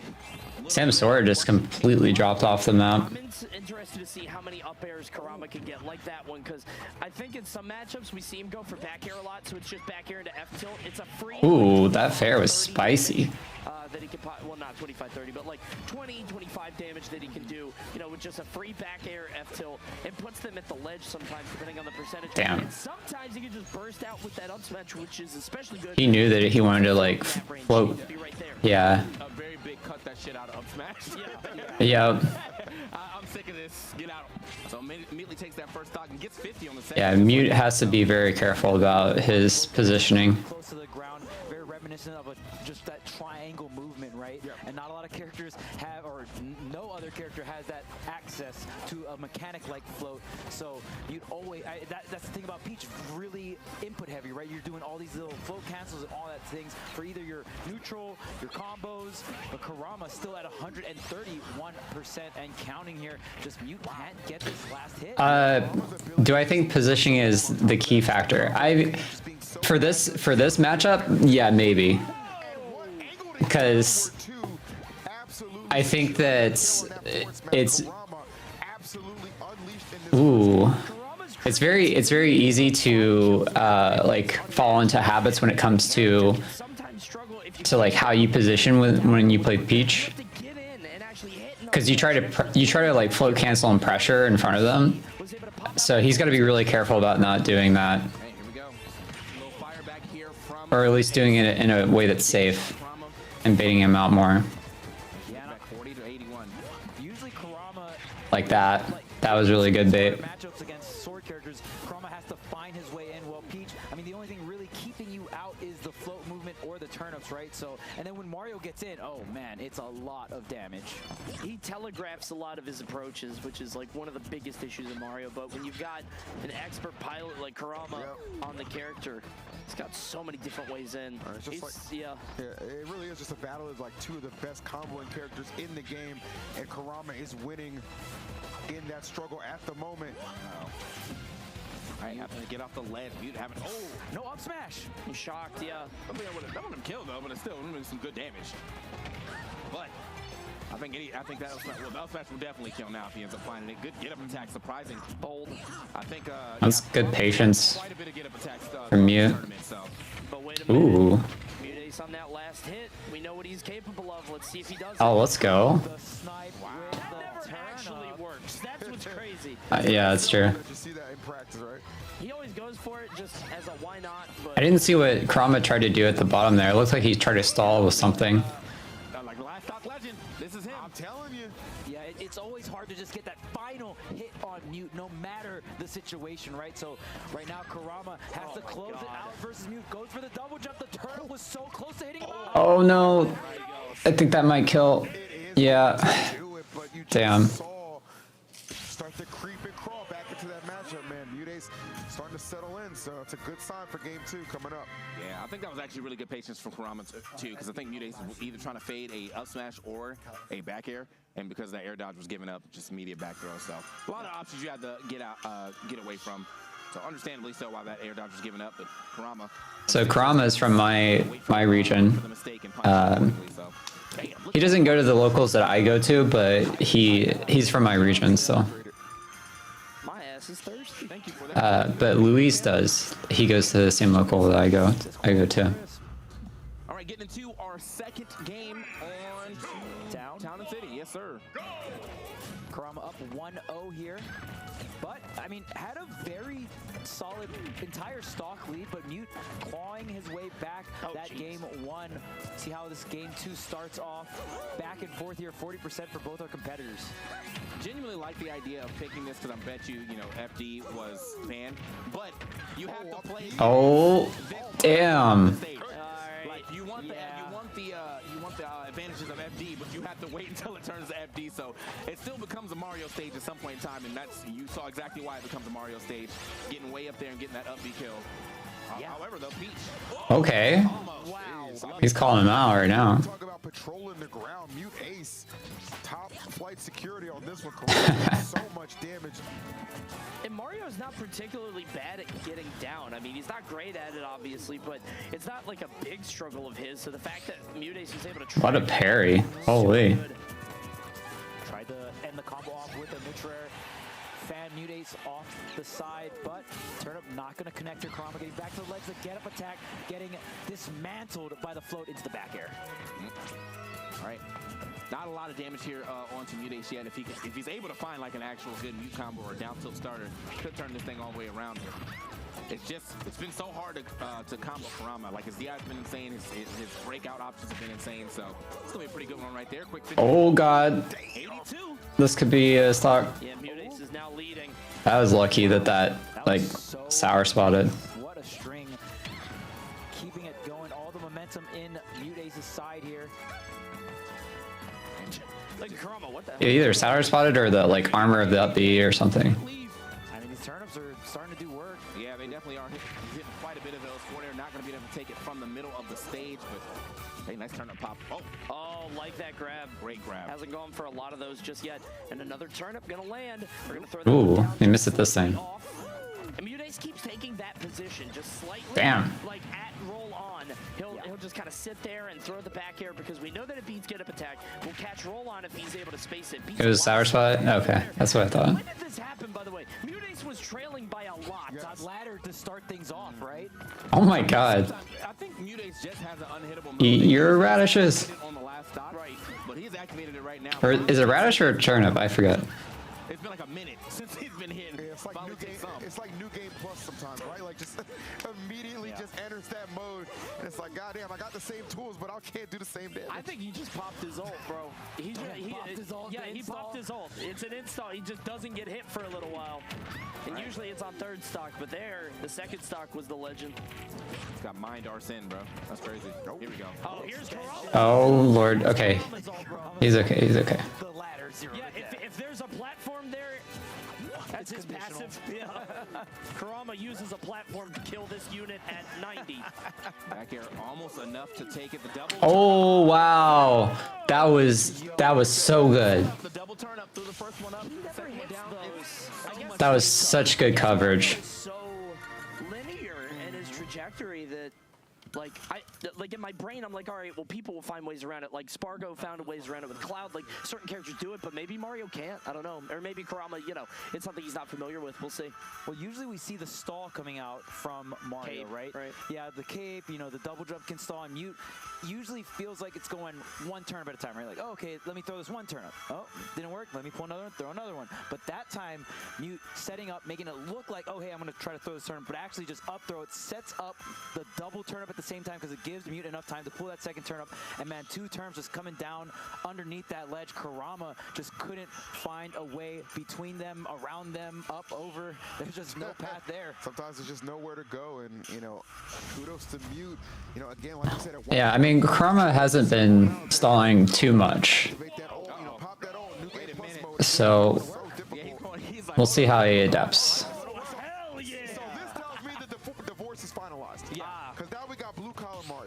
Yeah, that was such good turnip play for sure. One bedroom apartment Mario. He's got IKEA furniture. Oh no. Oh man. Getting into this game though, not a lot of damage put on to the board just yet. No one really getting their thing started until just then. Mute. Okay. Quick 77. That was one stall. Loving the space decent here from Mute. You know, kind of just like he has the lead, so he's allowing Kurama to just come at him. And every back air is being punished with a back air. I just saw Kurama shake his head like, God damn it, why does this keep happening to me? Well, it's what Coney was bringing up earlier. The way Mute moves with these floats just makes it so tricky. It just makes it feel like you can come in with the back air, but it's just one little micro space backwards, and then Mute comes back in with the back air of his own. You want to swing so bad. Yeah. Like you see Mute there, and you're like, he's just sitting there. Yeah. Just let me kick him, and then It's easier said than Ooh. done. That's kind of the story of dealing with this character. Right. Center stage control here for Kurama, but yeah, just goes right back to Mute and turn. Mute is so scary in neutral. Like They're jousting right now. Kurama's, every now he waits for the slightest commitment, and then he just punishes you for it. Jeez. Where are your other moves? I only have back air. I mean, he does have the Spargo tag. Yeah. Spargo be back here. yeah, it's true. Mario kick. Really tight neutral I mean, that's between both the their two. back air. It's literally just been back air jousting. So both their back airs not hitting. I think literally every other move for Mute should be like 110% fresh. Man, Mute's turnip usage is so clean. He'll kill with F tilt. Okay, man, this is so hard. Okay. Damn. Finally, both players not really wanting to overextend in neutral. They know how important this lead is here for this game 3 scenario. Mute feeling like just unstoppable in the neutral. The fundamentals are really shining for Mute. Okay, can't get a crazy long combo with a good 37 and keeping that pressure up 62. That cape at ledge, I'm wondering if that's like some sort of setup. Oh shit. Welcome to the future. How you just send that man all the way back to Mario Kingdom, bro? And that's a huge setup. Like, That that's shit is something that he has crazy. to, like, Kurama has to land into. Mutace can't just make that happen. Kurama has to sort of opt into that kind of scenario. Well done for Mutace for making it. That was an aggressive. He legitimately covered one option. Because a jump off the ledge would have got him, a roll through would have got him, but no, he was like, you're gonna do a standard get up, and I'm gonna get the full punish for it. It's just Mushroom Kingdom custom combos, bro. It's a bad ending combo where everything went wrong. Yeah. Like you didn't. Mute is in a really good position still. Like he's still up an entire stock. I want to talk about it, but I don't want to spoil. I want so bad. No spoilers. No spoilers. Yeah, my bad.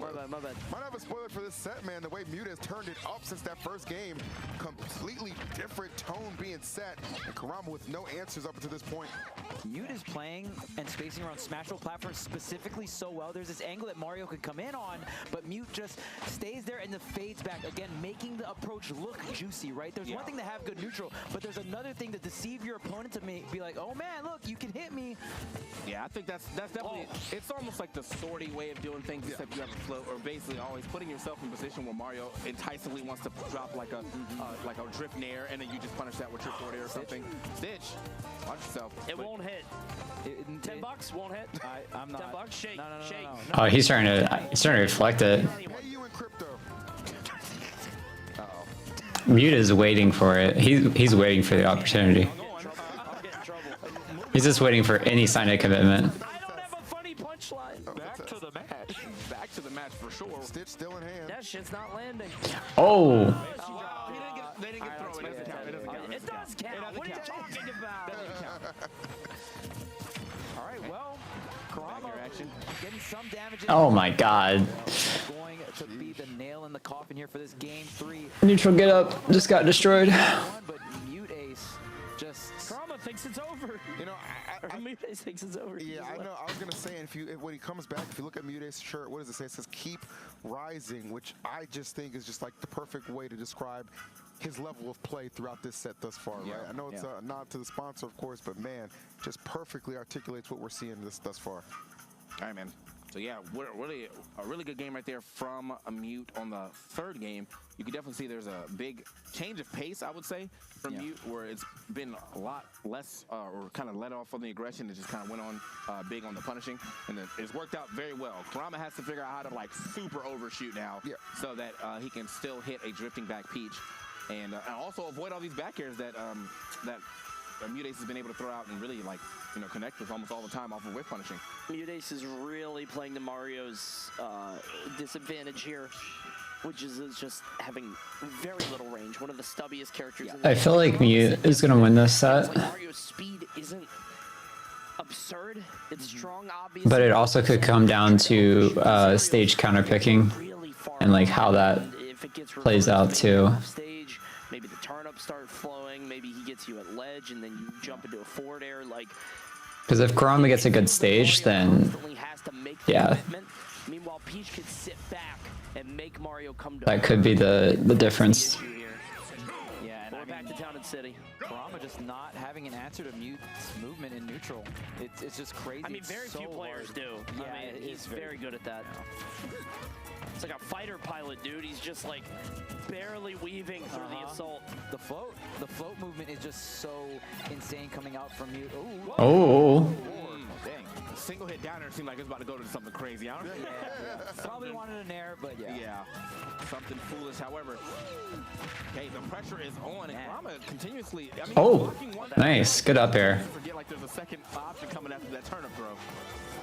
That was an amazing up air to get rid of the turnip. Didn't give up anything. Didn't have to burn any resources to drop it. For sure. Yeah, and you see almost like this really quick vertical movement because the double jump happens and then Peach just goes upward really quick, but then the float to cancel and then immediately come back down and have access to that fastball. That's why this movement can feel so tricky. And when you're Kurama and you're trying to react to certain motions, it's so hard against Peach, right? You see. I love Kurama's B reverse fireballs. They're so good. The way he does it in neutral is so fluid. Mutace is cornered, but yeah, that jab gonna get him out of there. Okay, here's the parry. Kurama's gonna need a lot more of those to get some of these openings. Finally has Mute to the corner here, the ledge. Up air connects, but it's not gonna be enough. Down air for the juggle, no, and does not catch the landing with that up smash. I don't think it really helps him out much in this matchup because Peach can just punish that really easily depending on the spacing. So he definitely is avoiding using it too much in neutral. But yeah, and some of his other sets he's used it really, really well. Honestly, I always bet on down air full rage. Yeah. Right.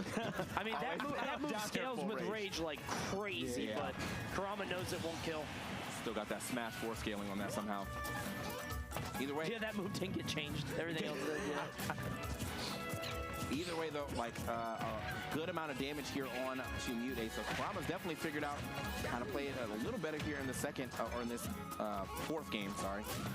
One thing I haven't seen Kurama do is utilize the turnip against Mute, like getting the turnip himself and then using it against him. Oh, still got it. Oh, can we get a throw? Huh? What? Where'd it? She ate it. All right. There you go. Oh, It my quick head snack. ass. Ooh, good back air. Oh, I think he's dead. Yeah, he's dead. Yeah. I think he should have just taken the back air in that situation. I told you, dude. I Try to like aim for a sour spot. in ultimate. It melee all the time. Yeah, it's very few and far between, which is maybe why you see Mute kind of trying to take his time and think, like, okay, I want to maximize the opportunity for this to actually do something, because it can be a great comeback mechanic, right? I love the up airs against the turnips there. You're not expending an air dodge, right? Kurama has the leader finally shifting the momentum. Kurama in the first game, but you kind of went on a rampage. The up B off the top. No, Town and City with the high ceiling. Very close, though. 77%. Oh, wow, okay. He's trying for that read. Early with that.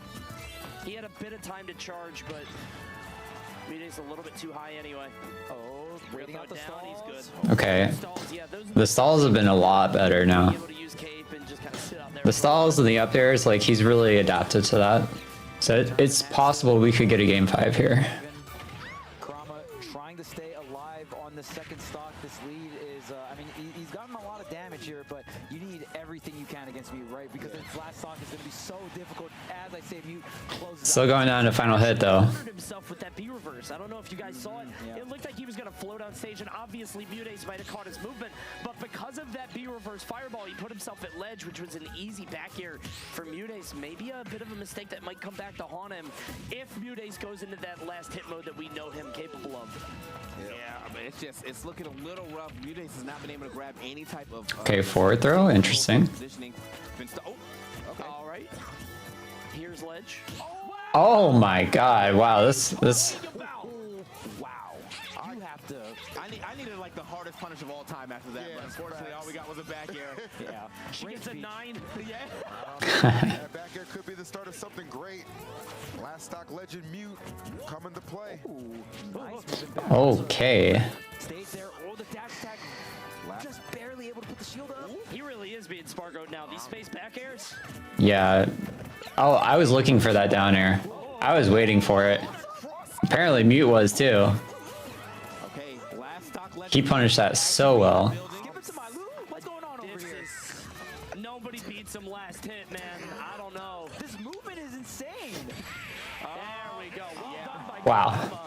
Got the back air there, catching the jump. Well done. That's a boss battle and a half right there. Like, you thought you got the like on last stock at 110%. Kurama played so well that game.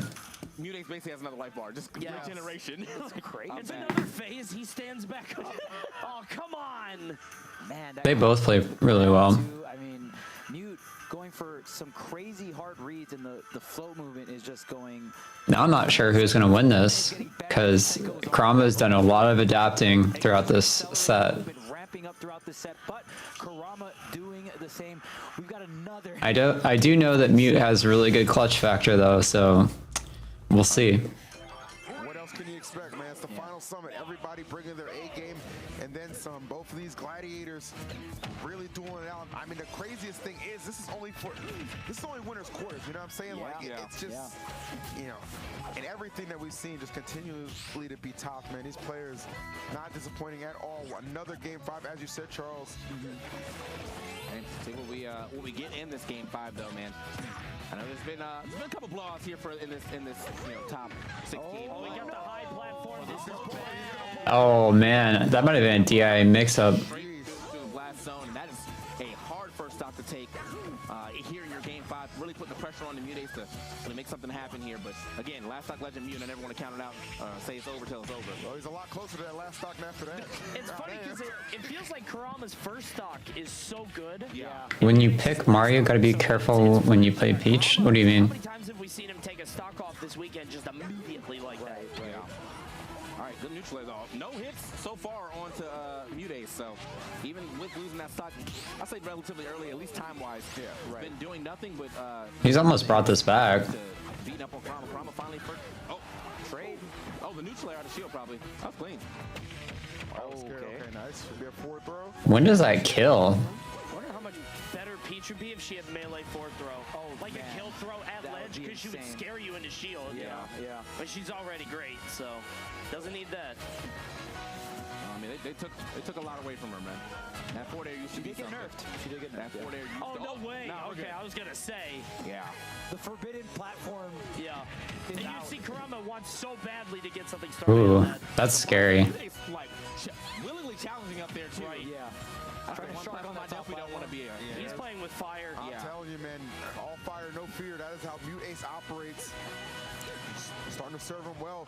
Mounting a very solid comeback considering how this game did actually start off. Yeah. That stock was obliterated, but you wouldn't be able to tell based on what we're seeing now. But here we go, Kurama up there, strings beginning. He is so obvious, bro. He was trying so hard to get to that platform to reset it. It's so funny to watch Kurama like play around the platforms because you know what he wants and he wants it so bad. Yeah. It's just so good for Mario being able to land that. I mean, that's his ult condition, right? Right. Need Exactly. platform. Me reset jump. Okay. Oh, the tournament hand. Oh, can't do much with it though. Yeah, definitely couldn't get anything off of that one just yet, but still though, I mean, great comeback here from Mute. I think might be in up smash. Oh shit. Definitely now. The Flood.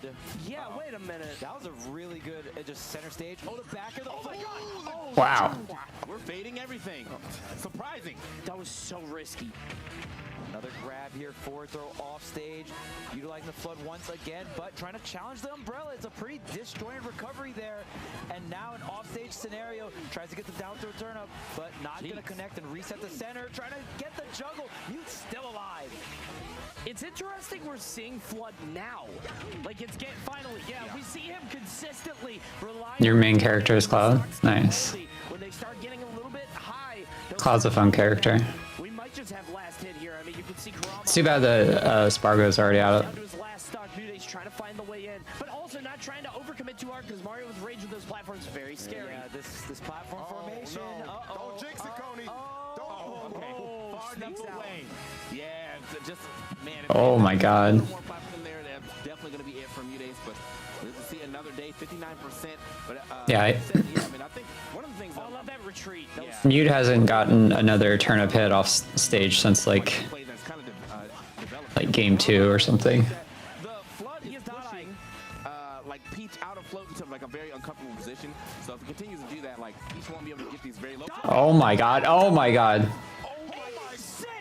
So much damage. Mute still has the dot eye. Oh, okay, well, you know, honestly, Dot eye is better than Stitch. It's better than Stitch. It's seemingly better than Stitch. It's certainly more consistent the way Mute's been playing. Oh, wow. Dead even. He bets it on the neutral air. Oh, they're going crazy right now. Last stock, last hit situation. Force. Oh! Oh my God. This is where Mute is so good. But Kurama has also shown he does it at fear here. He's been able to pull it out. This comes down to who blinks first. And it's going to be Mute Kurama. Wow. Holy shit. And what I can only describe as a director's cut of that Mario. Man. That shit was insanity, Cinematic. That was an insane. Incredible set there, and you saw the adjustments from Kurama as the game went on. And there at the very end, I mean, like he ended that so quickly, and that's Kudos to Kurama though. Like he literally came back from 2 down. That's KC fans eating good tonight. He beat the last stock. damn. That was insane. Beat the last stock scramble god. Mute's gonna have a tear in losers run for sure. Kurama, you're able to pull it out. How are you feeling about congrats.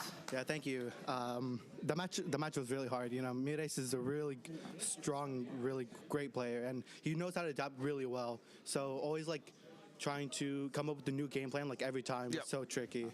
It felt like, as Mario against Peach, it is this game of you're trying to use your stubby normals to hit her, but she's so good at just drifting back, not hitting. How did that feel like from game to game? Did you start like over? That was such a good conversion. Prioritizing, you know, platform combos in Town and City. What was your game plan, sort of as the game adjusted? I realized, because I think game 3 I went to Smashville, and I just realized I needed a lot more space. Because That's right. He did win the reaction time contest. Puts me in a corner, and then I have so like little room to like play around with. Right, yeah. So I felt like Town like was a pretty good.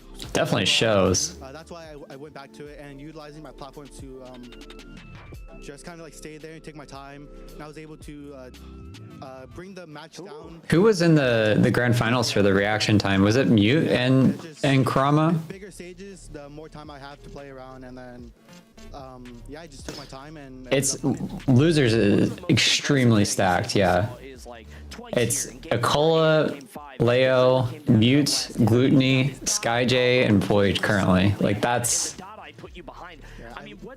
incredibly stacked. Famously, you know, it's kind of iconic, this last stock, he never dies, and you were able to land that, and you were able to win the 4th game off that last hit. What's going in through your head through those moments? It's just, you know, got to stay calm at all times. Just taking deep breaths throughout the match. Even if he got that 90% combo, I was still Kurama and Aaron makes sense. And as long as I don't let it get to myself as much, that pretty much gonna be on my side no matter what. I do feel like this run you're going on in this bracket right now, a little reminiscent of what you're able to do at the Ludwig Smash Invitation. Remember that you went on to get 2nd place, I believe. Third place. So just like a sensational performance you had there, man. It seems like these invitationals, man, this is really your jam. You got a hard opponent in Big D next. Not the most favorable matchup for Mario, obviously. What are you thinking about that one? I still have a lot of my notes from main stage, so I'm gonna try to add more, but I just think I didn't follow through with it as much as I should have. So this time around, I'm gonna make sure I stick to my game plan and, you know, just try, you know, close it out. Absolutely. I have a really dumb question on that matchup. Who was in winners finals for reaction time? To Peach, and I saw you do it in game 5, but just curious. Sort of not. Yeah. It's just you got to know when to use positioning. it. Sure. All right. Well, good stuff, man. Dude, winner segment with Mario, dude. That's crazy. Like, I don't remember where Mute ended in the reaction time tournament. Some high stakes at all times and just great games. I feel like he did well, but like I can't remember for sure. That is going to be after a small break. So guys, don't go anywhere. Ultimate Summit 6 will be right back.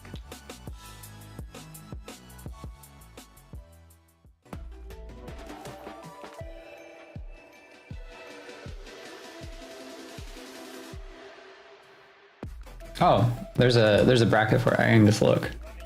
Let's see. It's on the start GG. Oh yeah, Mute's got kicked out by Kurama in the first like set that he played. Yeah. Bam.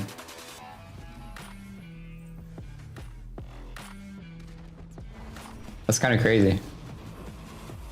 I feel like Mute would have probably gone into at least like the semi-final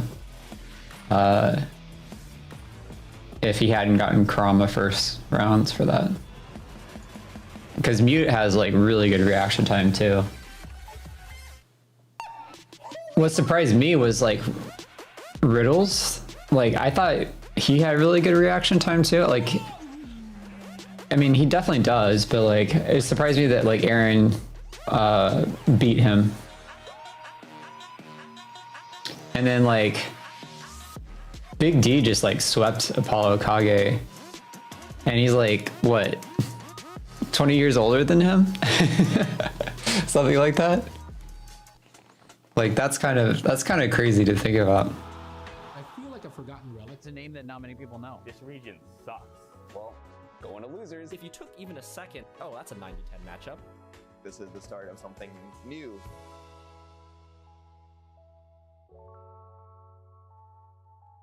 Yeah, his reaction time is pretty insane. Aaron's is.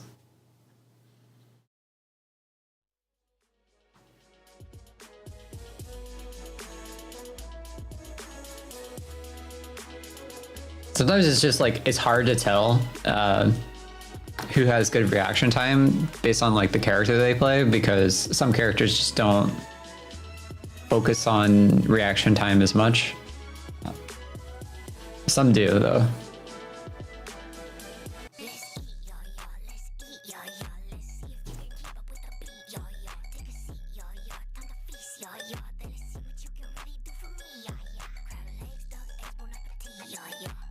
So who do we got coming up next?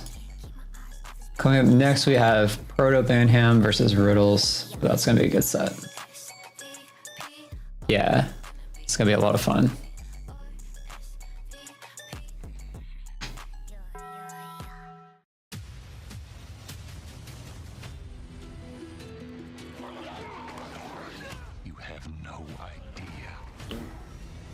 Sonic's probably has crazy reaction times. Probably.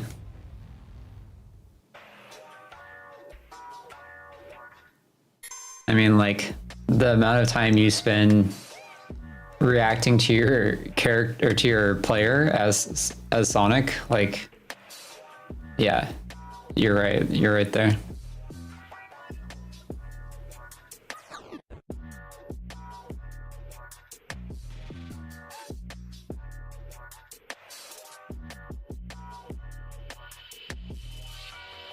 I love watching Proto Banham. His Lucina is just like a treat to watch. It's so much fun. Like he does things with Lucina that like I need to start doing. I play Lucina sometimes in bracket.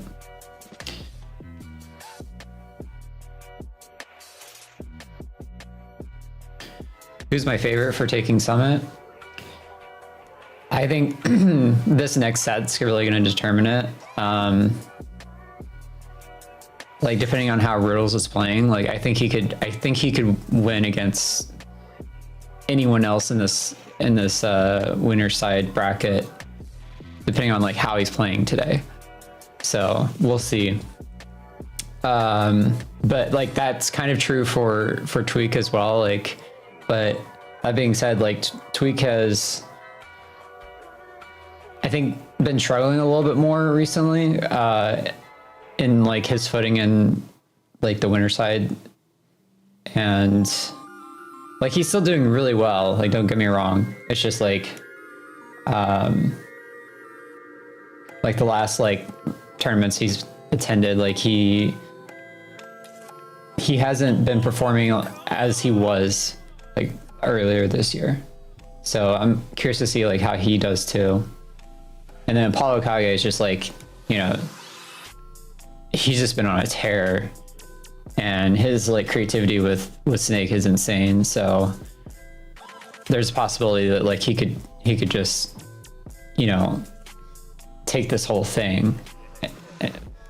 I don't know, like it's really hard to say, but I think like currently I'm favoring Riddles just based on like what I've seen in the past like month or so, but we'll see. How about you guys? Who are you favoring? Who do you got winning this? Sonic got to react to his own combos, which is why it would make sense. Yeah, agreed. Proto plays so well. He really does. Like, he's one of my favorite Japanese players to watch. Zachary would be my second, I think. I beat someone who 3-stocked me main versus main in the Lucina Ditto. Fundy's champs all around, yeah. Lucina Dittos are fun. Just like funny Dittos and like funny characters versus funny characters is a lot of fun. It's a good way to get better at fundamentals for sure. I think a lot of top players are having fallouts as people like Riddles, AK, Onin, Sonics, Kurama rising to the top. Yeah, I agree. Like I think there's a lot of like flattening of the playing field in terms of like the skill gap. I think a lot of people are catching up and getting to that point where they're able to really contest a lot of these top players, and it's becoming a lot more even. Like how many of these games have we seen go down to like last hit, game 5, you know? It's been a lot.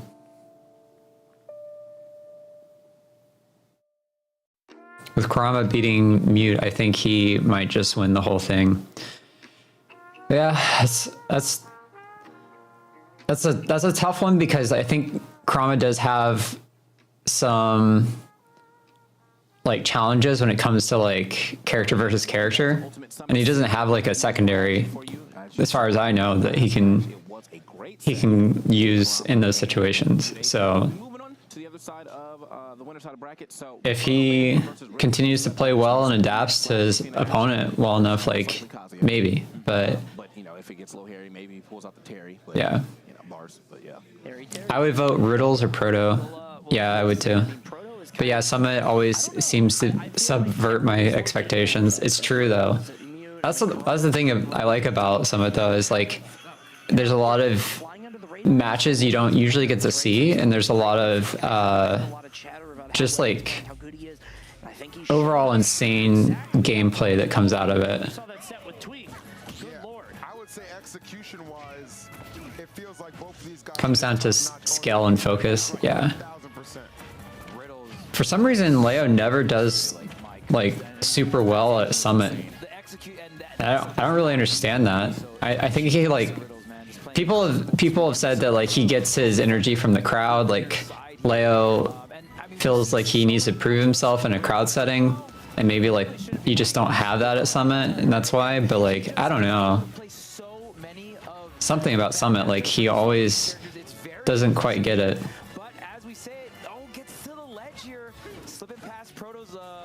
games off stage, and I mean, Min, one of those characters that you don't really have to go too hard on. I would like to see AK win because I have not seen a super high level Snake since LA. That'd be cool. I agree. I mean, the way AK's been playing, like, he deserves it. It's kind of funny to like roll in like a rolling. It's kind of like how, like, you know, seeing SkyJ almost win that that one grand finals recently, like that would have been super cool too. It's just been raw damage. He's been put out so far, and kind of hard to catch him.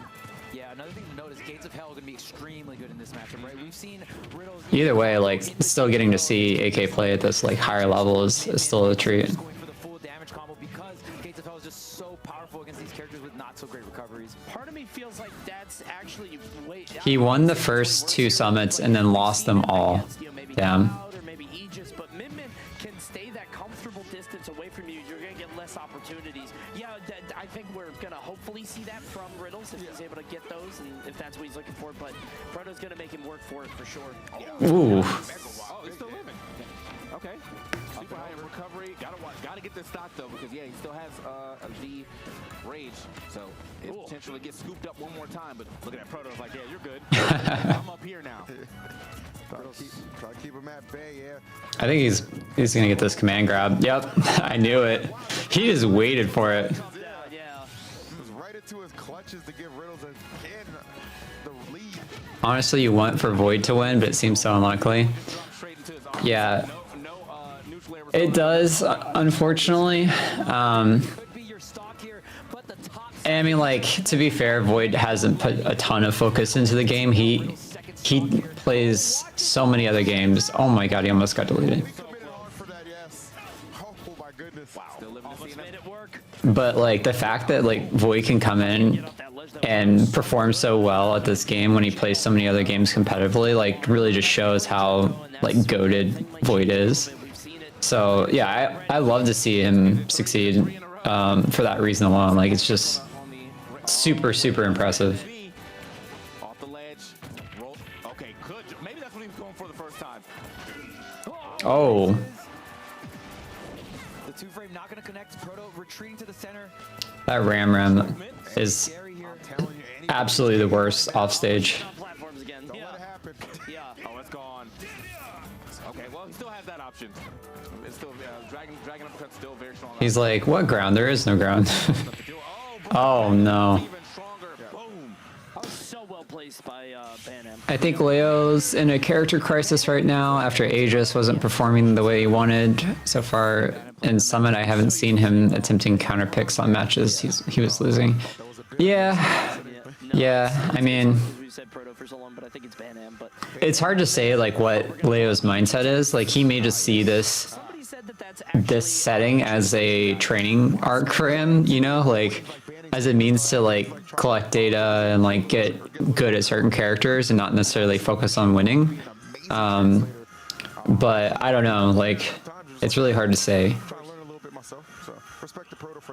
I mean, the fact that he's like messing around with Meta Knight, you know, it kind of shows that he is trying new things for the very least. So, but he seems to only be doing that in sets that he knows he can win, like hands down. So I don't know. We'll see though. -3 matchup for Kazuya right here. Yeah. It's definitely a rough matchup. I mean, like, yeah. Looks like that sounds kind of hard. Another thing that Banham is doing really well, you can watch the DI line when Banham gets electric.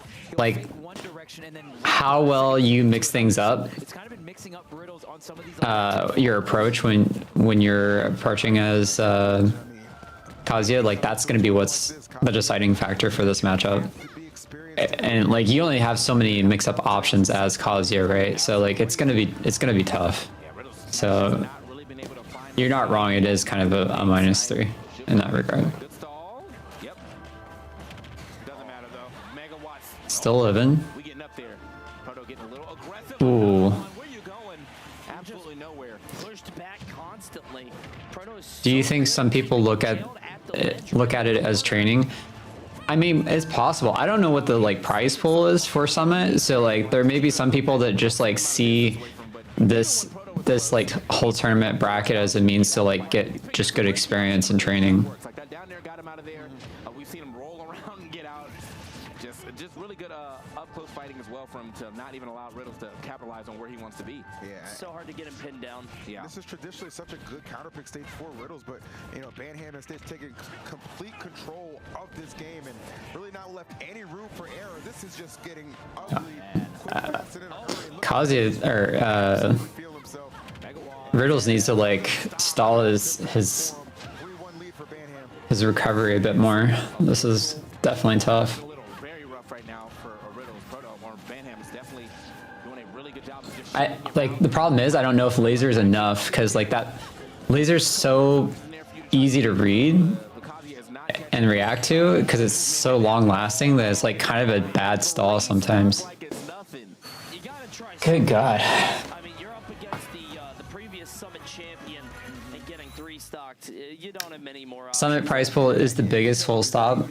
Okay, well then, yeah, it's very likely that Leo is taking this seriously then, if that's the case. To that winners semis, eventually winners finals and grands, and looking very poised to do that off a huge 3. Leo went from being uncontested #1 who plays other characters because it's too easy to just one of many in this giant pool of players who could beat anyone at any time. Yeah, it's true. But what does that matter if you can't get into laying your shit? You can't even get close. All right. Yeah, we're switching over to Terry. It's always the emergency button for Riddles. Down 0-2, bring out the Terry. Gotta bust the glass open. It's what got him here, right? True. It sucks because for Riddles, like he definitely has a couple characters that he just really struggles with. One being Sonic and the other being Min Min. Man, if he had hit that shot, that was definitely going to be a burn knuckle. But I think that's one of the things you have to watch out for, bro. Like if you And Terry is like, one of your jumps, it's going to be very easy for Proto. it's a better option than Kazuya, but it's not much better.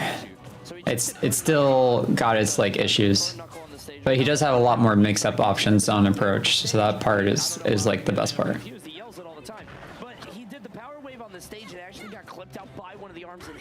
Spargo out at 13th. I know it's really sad. As far as I can see, maybe he's got another application for it. Looking for that roll back, but instead, oh wow, tricky. What a bait! Yep, double down tilt into the burning knuckle. It's gonna go ahead and get that first stock.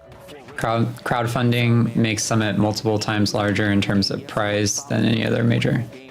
That makes sense.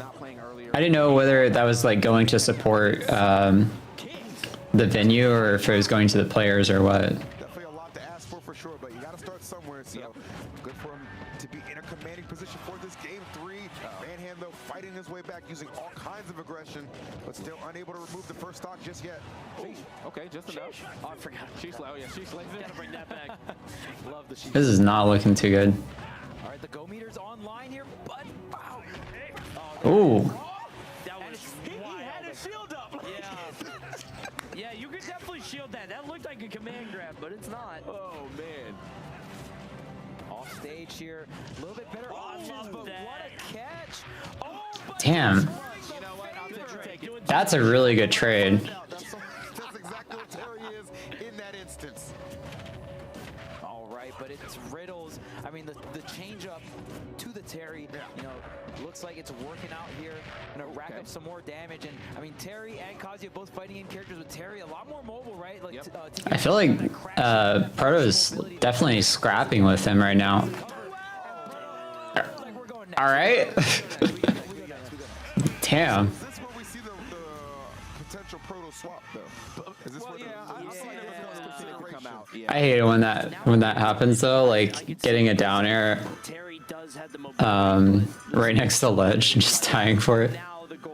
Especially for like characters like Min Min, like you just skyrocket down. SDs are always funny to me. It doesn't matter who it is. Game. And Min Min's diving. Yeah, she's out.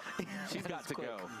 I feel like that game's gonna have like a two-pronged effect, right? You got Banham, who obviously showed some frustration right there, just wanted that game over immediately, and then Riddle's off of that. You know, the Terry once again gonna invigorate him, right, for the remainder of this set. So Yeah, this one's prize pool is 85K, but the shop purchases stack up to almost $500,000. Damn, that's a lot of money. the moment presents itself where you feel that the time is right, so could very well be the Lucina coming out for game 4. That's kind of crazy. Yeah, Riddle's one of the more unique lineups when it comes to characters. Even when I think about it, it's like, oh well, you're just still. What's sad is that like the fact that we're losing that, you know, because I think that the summit in general was a huge motivation for players. One, because of like how much great practice you're gonna get from so many good players because of the way that the like matchmaking works. But with that prize pool, that's like really great motivation as well. Wow. Very free to edge card in that situation. Great use of the counter too, and you just see how well Lucina not only given a different look for Proto, but switches the tempo of the set. Bam, 2-hit crack shoot always feels good. Especially when it's on the beat. Crack shoot. Good timing. Center stage control, fighting back and forth here, but it's Proto that's up an entire stock. Definitely think that Riddles has to watch out for though. Like crack shoot does close some distance, but if you know, if Proto's baiting that out, he should be able to get some pretty free punishes on the crack shoot landing. Ooh. Issue here is though, like it's actually really hard to do something about Lucina and Marth grabbing that ledge because of how far their sword you know, pokes in. So I like the patience though from Riddles, right? Just because someone grabbed the grabbing the ledge, you don't always have to punish them, right? Yeah. If you're too far away, Oh shit.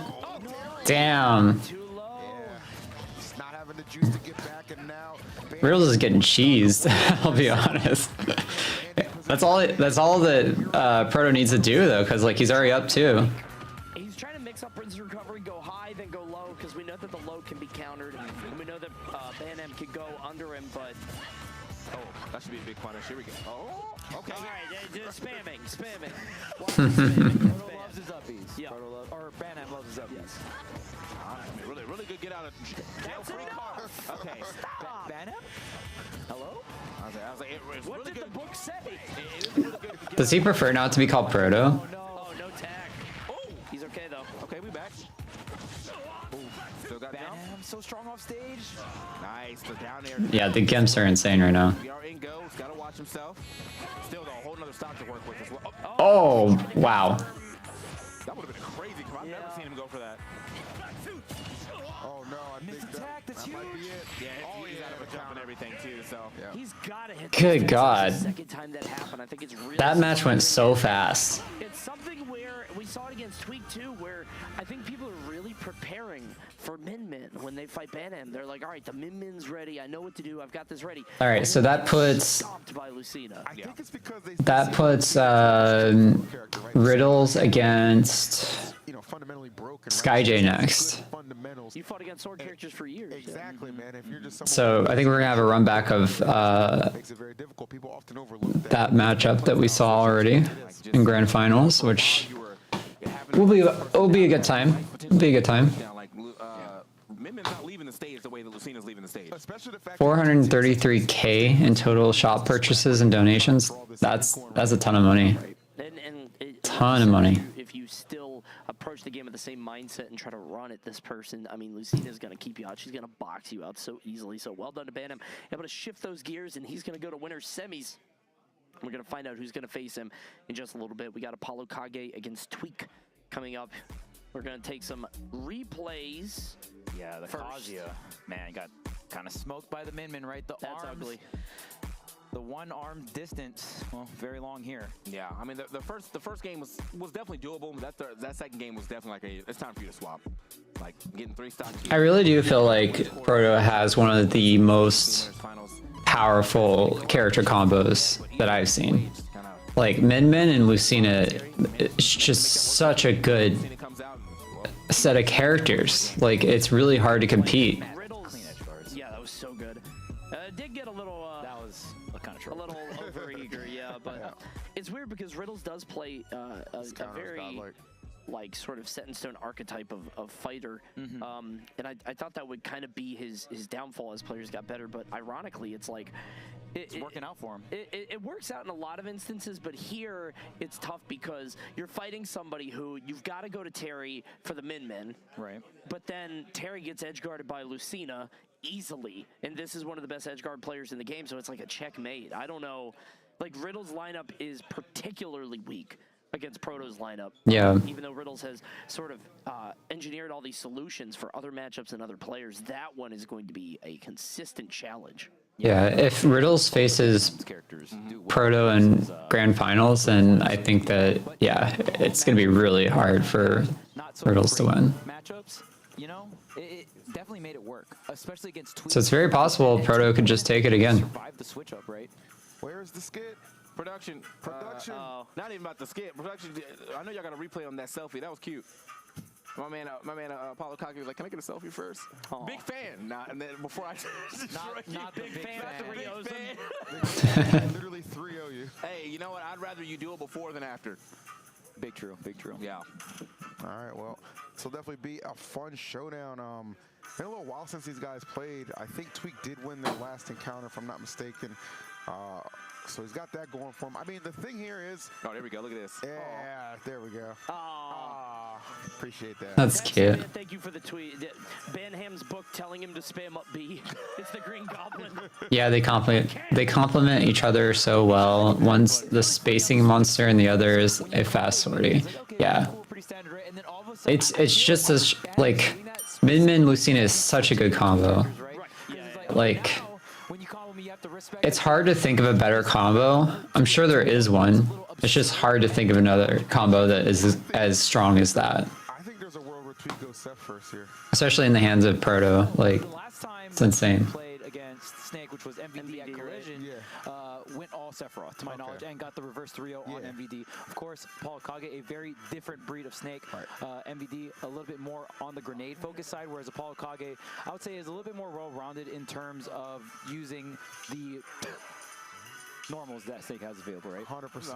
It's just like he brought the water into the shot. He wants you to know I'm staying hot. You know, Apollo Kage is like, he's like such a good role model. He takes the selfies and lets you know he's drinking the water. And he plays a badass character. There it is, the Sephiroth. You know, Tweak has struggled against he's got a sticky on him. And, you know, Oh, it's back on Snake. No, it's on him now. For Tweak that we've seen in the past, so see if the Sephiroth will be able to help guide him to victory. Paulo Kage, though, starting off really strong. Yeah, definitely not the greatest start just yet here for Tweak, but Paulo Kage, I'm sure is going to love seeing the amount of damage he's able to rack up. And on this very, very light character, so which means the Snake up tilt will be a threat much earlier than usual. The wing is out, though. Right, but I don't know how I feel about this pick because I do wonder like how frequent Tweak's gonna be able to keep his wing. For the Sephiroth game 1 here, so far so good. I guess in theory it works, but He waited for the air dodge, but he didn't have anything because Tweak had to land. It was a very smart. Sephiroth's so light, like I feel like he's gonna keep that in mind for later. that might not be a good matchup, but I guess we'll see. I just wanted to see what you were going to do in this position now. Probably going to punish that quite a bit. That boy's snapping. Okay. Got 4 on him. Oh, good roll through all of them. Hey. Yeah, Tweak's doing a sensational job to Seth. Not disappointing up until this point. One thing to note about this matchup is Sephiroth can usually plank at the ledge, right, with stabbing the wall, and, you know, holding down with the charge up B, but since the grenade... Well, he got full usage of that wing, so... Sephiroth can't really do that as much. Yeah. It doesn't go unchallenged in this case. Okay. Grenade in his hand right here. And that pretty good distance game is now up to Apollo Kage to find this distance, though, which now allows, you know, Sephiroth to really play the game that Sephiroth wants to play. I think it's a little harder to do against a character like Snake because, yeah, random explosions all over the stage, but still, like, usually you don't want to be behind. That air dodge in, though. You don't want to be behind Seth. I don't know about that one. Approach game of Seth that you're playing right into Seth's, like, win condition. Let me outspace you and let me whip punish. Yeah, right. Tries to get the reverse up tilt. Tweak is not punishing a lot of these recovery options that AK is using. I think he's just collecting info on him right now. Has the KO Sephiroth is, you know, you got the range too, so sometimes you can even just attack into the grenade. Down smash is going to do the trick. Great spacing, great control coming out to just from pop Tweak. that. He loves to just let that rip. He is a fan. So when I said whiff punish, I didn't know he was gonna go that hard. He's like, what are you doing down there? Stop! Got him. Okay. Great crouch on the Nair. Going to orb pressure as well, but now you got to play through the wing. Can you KO Sephiroth at a reasonable percent so you don't have to deal with this wing? It's going to be a huge question mark here for Apollo Kage. Look how fast he is. He's able to drift around. We're going to see a neutraler popping the grenade. But in this case, actually pretty good for Tweak, because if you were going to die at 100, you're going to die at 108, you're going to die at 120. I mean, Snake's Tweak can realistically detonate grenades in Snake's face with his sword, right? I actually don't know. I would assume, right? Pretty modest for Snake. Oh, okay. Really? Okay. Yeah, that's protected. Oh my god. I'm about to die off that crazy. Oh, almost threaded the needle. Yep. Nice. Seldomly feel like I see that up air. Yeah, that was Talk about impact. Very cool. that was a very solid win from Tweak. I'm a little surprised that he decided to go for the Makita though. Like, I mean, I think that was an input error. Right? Well, I mean, even if he went for a B reverse grenade, I think would have hit either way. He was like, I see what you're Tweak saying. was so far up there already. So, but you know, Any kind of explosive there is to up air, right? I feel like forward air I is think Snake kind of suffers. a little bit bad when you're so high up. hard to like hit the grenades, but if you do get it, then yeah.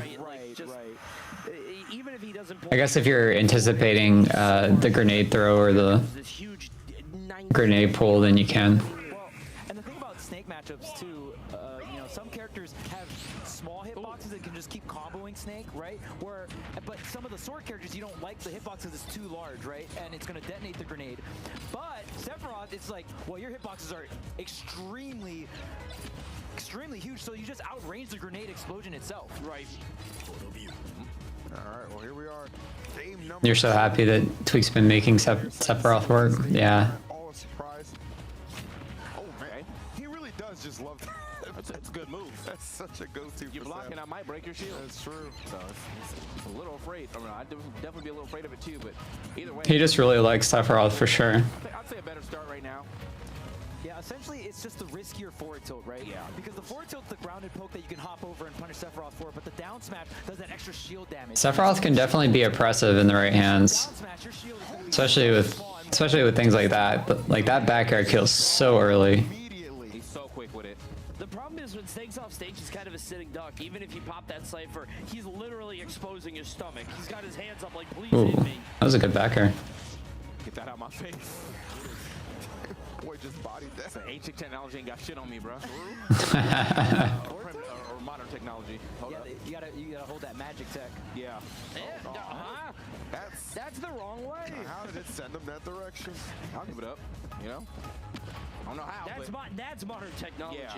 I think from the right right. That's crazy. To my knowledge, it depends on what direction you're holding right before it goes off. So maybe AK changes direction right at the last moment. You know? That's cheating. That's slick. Ooh, that dash tech was good. No tech right there from Apollo Kage. Oh my god, yeah, it's death. He's finally calling him out for his recovery options now. Two versions of it, one on the ground, one in the air. Landing on Snake sucks. Yeah, him having a move that literally covers the entire middle of your counter pick stage kind of sucks. Yeah. Oh, tried to set up a reverse. Okay, hold Nair that to counter bear though. there. Tweak looks so comfortable here. Yeah, he definitely looks comfortable in this matchup. So easily. He just jabbed one of them just to stop it. Jabbing Gavin. All right, buddy. Got that proto notebook out too, I see.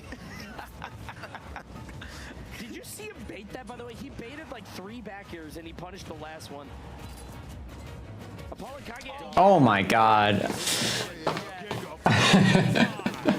I kind of saw that coming. Like Tweak was like waiting for the right read, and he just decided to pull the trigger on the shield break.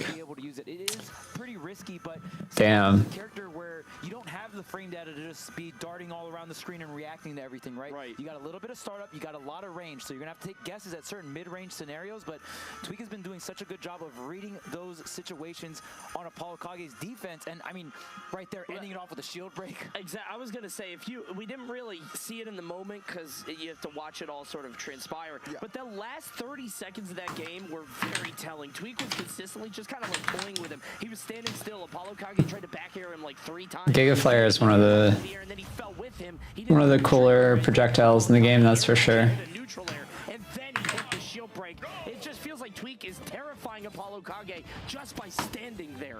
Yeah, but also, you know, I'm thinking about this from another standpoint. Tweak is able to throw out, and it's a really good option to throw out all the time. Had anyone else heard of Luminosity Gaming prior to Tweak and Leo joining? I personally never heard of the esports league prior.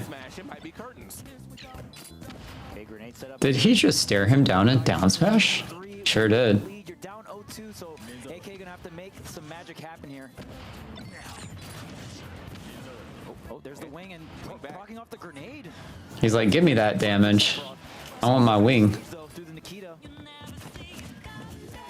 Hey, Oh, a godlike song. it is a godlike song. I feel like that's what Tweak was thinking when that down smash. You'll never see it coming. The timing though, that was so good. First one of the set. Let's see what he can do with it. Okay, back here, not going to be enough, but still, Tweak definitely getting those quick two-piece combinations. Not going to be able to get this time. Did he? Yeah. Yep. Okay. Stuck him.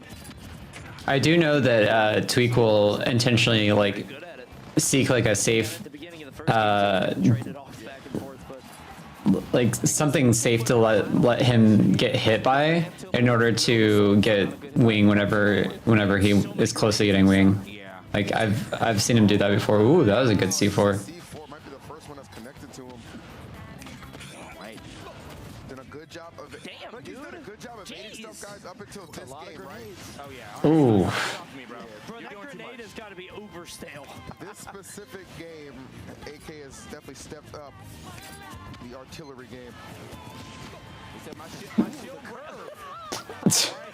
That was a headshot with Is directly in the face. I want to see that kill cam. Oh my god, these counters. He's got to bait them out. Ballistics. Yeah. Right between the eyes. Apollo Kage, though, man, definitely got a shield broken out, but not his spirit. What the hell am I looking at? Man's going, oh. He's just getting blown up. He's going to make his way back down. From Meister, but else no. What do you mean? Conditioning the shield there, dropping the Nikita. He has the shield getting the grab. So smart from Apollo Kage. Oh, from Meister, Luminosity Gaming. Right, yeah, okay. No, Tweak! Stop touching the grenades! Okay, get up attack to get through that down. That was smart. At this point, I imagine Grenade is bad. Ooh, that was He's trying to catch them all. such a good combo. And one on him right there. Picking up all the grenades like they're shinies. I mean, I want that. yeah, if you get like a projectile, Grenades he hit this game. or sorry, not a projectile. If you get like an item play with Sephiroth, like he definitely levels up. but yeah, the grenades don't stay all right, so they're always going to have the same impact. Oh my god. And right there, Nair into up tilt, going to put us the game. I didn't know that was a combo. What Tweak tried to do, he did hit the shield a couple times. Nair into up tilt. That was really good. Kage knowing Tweak does like to try to go for these shield breaks, so just hop straight over that, gets the first hit neutral air to up tilt, and we're out of here. Game 4. Let's get it. Yeah, that down smash, a lot of reward on that shield, but going to be that grounded option that's a little bit laggier, has a little bit more reward. So Apollo Kage just hopping right over that one, getting the punish, and now we're going into game 4. Tweak started off the set up 2-0, but AK wouldn't be, I mean, AK started Summit off by reverse 3-0ing Gluto, right? So I'm surprised that AK brought that back. Like, very, very capable of this. Yes. All right, So big game number 4 right now. Tweak has put all his faith into the Seth. It's won him the first 2 games, but AK kind of inevitable that he would get himself on the board, and that was the case in the previous. So this game 4, you're gonna see Tweak trying to avoid the artillery of Snake a lot better, similar to what we saw in games 1 and 2, but it just got so out of control in the last one. Taking, again, a lot of grenade damage here. Oh, he stickied him. Sticky is connected. Yep. Yep. Jumping up to the sky. Yeah. Damn. Kind of shook his hand a little bit. Little visual frustration for Tweak. You know, we saw AK already do a reverse 3-0, get somebody big time earlier. Yeah. I mean, AK has I wonder, can you counter with Sephiroth the C4? Like, what would happen? Would it just would it cancel out the C4 or no? Right. If nothing else is going on as it was there, it is just there's a C4 on me. When I hear this sound cue, I hit shield at that moment, and he just Because the counter lasts so long, I feel like you could go up towards the blast zone to bait out the C4 and then counter. But I think he tried to do the same thing with air dodge, so I guess it doesn't matter. The shield mid-range. The crouch is going to be so strong against Sephiroth. Tries to go for another down smash, but AK keeping that extra distance right now. Man, this like all this chip damage, every single one. this wall of grenades and C4 is just insane right now. Oh, that was a nice backer. Oh no, not the Snake Classic. Oh no. That is such a good grenade up air kill. Damn. Finally, he gets that stock off him. Holy. AK has leveled up this game. I mean, I get, you got to get that stock off, but I think it's the threat. He's trying to get up there to force Apollo Kage to do something, but consistently he's just getting hit by grenades here and there. Sephiroth has a huge frame, and you see it here. I mean, like we saw it in the previous games, we were making jokes about it, but like Tweak is getting hit by so many grenades. Yeah, and I mean, AK even said in tournament, it's way harder, right? To just play perfectly around grenades, and AK definitely taking full advantage of this. Tweak looked like playing so clean around the grenades the first 2 games, but you know, game 3, Coney even pointed out so many grenades. AK is being so tricky with his grenade usage. Like he's not throwing all of them. He's only throwing them when he feels like it'll connect.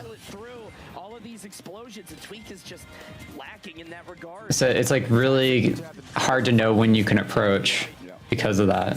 there's a certain play styles when you got to go for that. Like, Ooh, nice grab. games, you're like, Jesus Christ. It requires a lot of gas in that tank for sure. We know Tweak, of course, a veteran of the game, been around for years. This is still doable for Tweak though. When AK just kind of sets his feet in the mud, When did he? difficult to move him, and that's what Tweak is finding. When did he set that C4? I didn't even see that. Holy shit. Game 5 is confirmed, and AK is headed in there with a head of steam. Imagine putting this on your resume.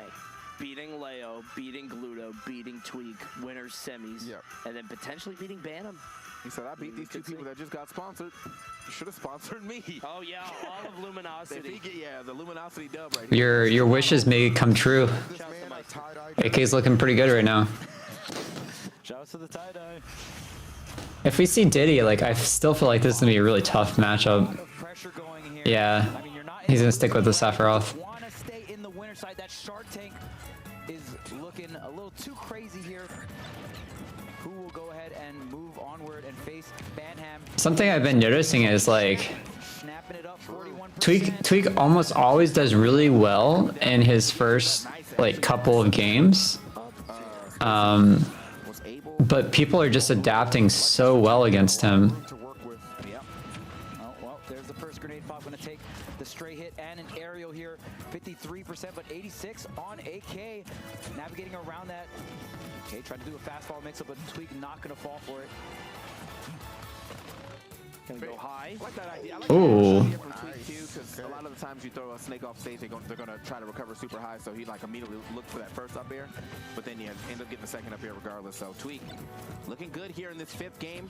Great start. He's really controlling tempo better, and I think you can see it in that side B. Like I feel like we saw none of those the past 2 games. He just This is fine. This gives him wing. be on the ground and be able to threaten it. But he was able to If anything, this is better for him. really set the As long as he can, like, land. answering back. Nice. Good jukes. You have that bonus movement Yeah. on the wing, right? You have more air mobility, movement speed on the ground. He baited out the... I mean, it's a straight up buff all around, but the hard thing is... He baited out the projectile to, like, give him more space to get that forward air. Tweak did. I'm sweating. It's a pretty intense match for sure. Just a benefit for Tweak, right? He's got the wing, as you said, Charles, and look at that. The lead continuing to mount for him. It's the position you did not want to get caught up or Ooh. in the previous couple of games. I like Nice patience. Nikita looked like he was trying to go for a shield poke. AK is just doing full stage Nikita. That's killing me. He's like, who would expect it? It's like he's playing a mobile game. The defense Ooh. he can't find an opening. Yeah, this is what he needs to do. He needs Oh my god, that almost got him. Just keep shielding any offense and then try to get Yep, yep. That was so smart. Okay. He gets one back. But Tweak has an entire stock lead, which means you're probably not going to get wing for a while, but I mean, you still, the lead is so nice, but AK kicking it up. No, no, no, no. Oh my god. I wasn't sure what was going to happen there. I was worried.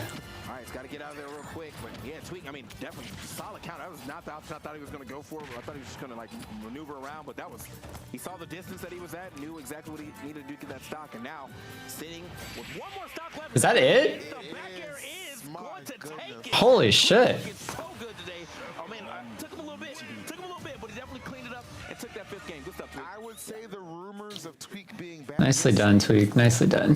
Been exaggerated after that performance. That was still a really good showing from AK though. Like, he did not make that easy for Tweak at all. He almost brought that back. You could see it. You could see it in the games that he lost. He just lost. I low-key really want to watch the Crown series from Medify, but paying is something I want. I want to very much not do. Yeah. Games 3 and 4, we saw delayed air dodges from AK because Tweak was just trying to bait out the option. Tweak got the first stock with. Yeah, it'd be cool. Just sent an up air really high. Got the stock without getting. Do you know how much it is? I actually don't even know. He had wing for so long because you drain a lot of meter when you take a stock. Medify. Use up, and then dealing damage is the second thing that will burn up your wing meter. So incredible stuff. Tweak just getting the lead and just snowballing it so hard. Yeah, having It's 2 hours and 7 minutes worth of content. That's pretty good. Was giving AK a little bit of advice. It's Tweak talk. It's Tweak, not Charles talk. Charles chats. I was being a chatty cat. Nothing wrong with that, man. You're excited, as you should be. Tweak, looks like he might not want to talk. Tweak, get over here. Get over here, man. Gavin, we just want to know what you. Big Gav. I'm sure he asked for like some advice or something. What did you tell him?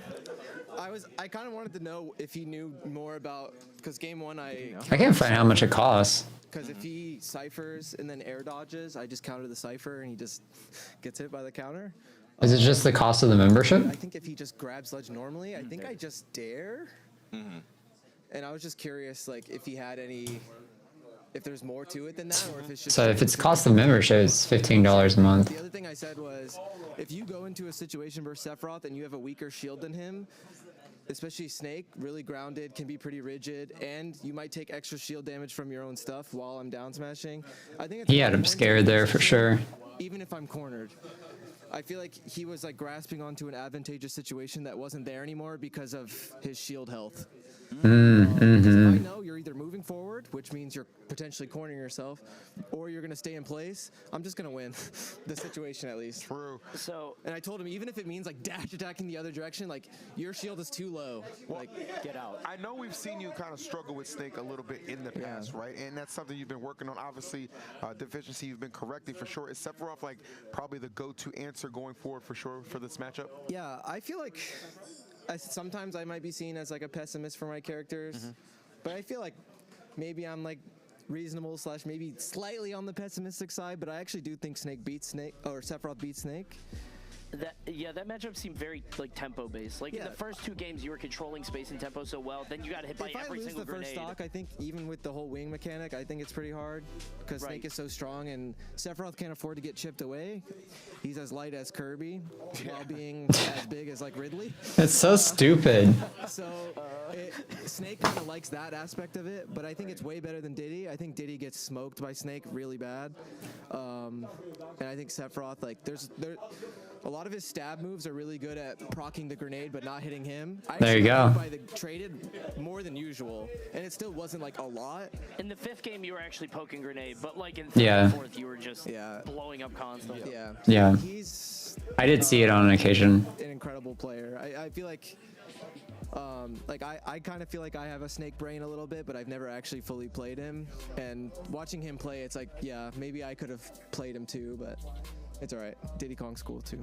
Well done. You got to play Banham next. You earned your run back. I know that's why you were fighting so hard. Oh yeah, I was really upset about my loss, and then I start hearing that I could get the run back, and Charles knows me. Hearing that, I was like, okay, I'll play my absolute heart out every match from now on. And I even told everyone I'm not losing until I get my run back proto. All right. I gotta make it back to proto. Yeah, a man of his word for sure, and a man also in proto is the only person on my list for the foreseeable future. Only person I want to beat.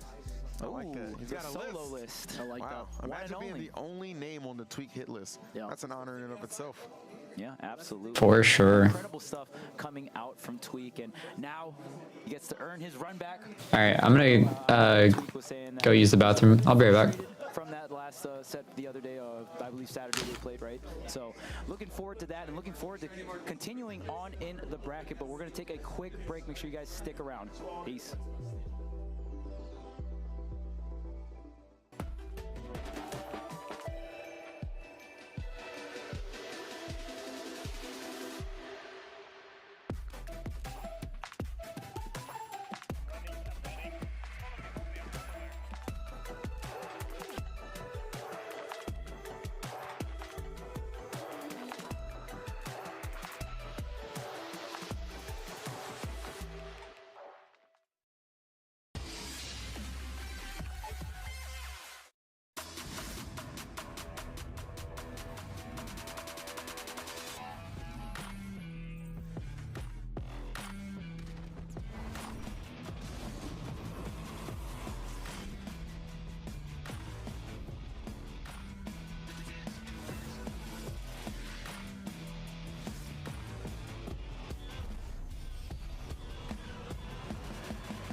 This technique might get Steve banned.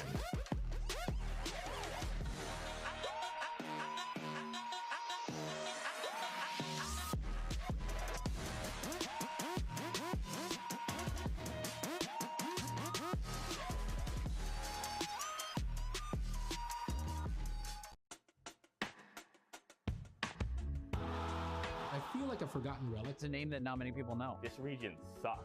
Well, going to losers. If you took even a second, oh, that's a 90-10 matchup. This is the start of something new.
All right, chat. I am back.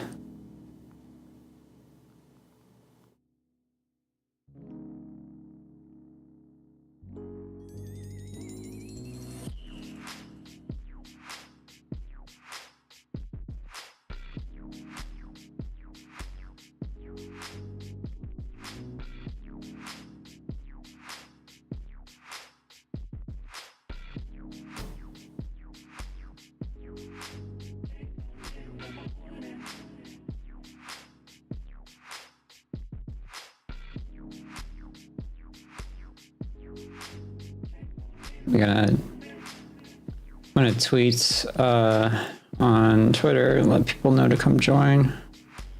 Actually haven't done that yet.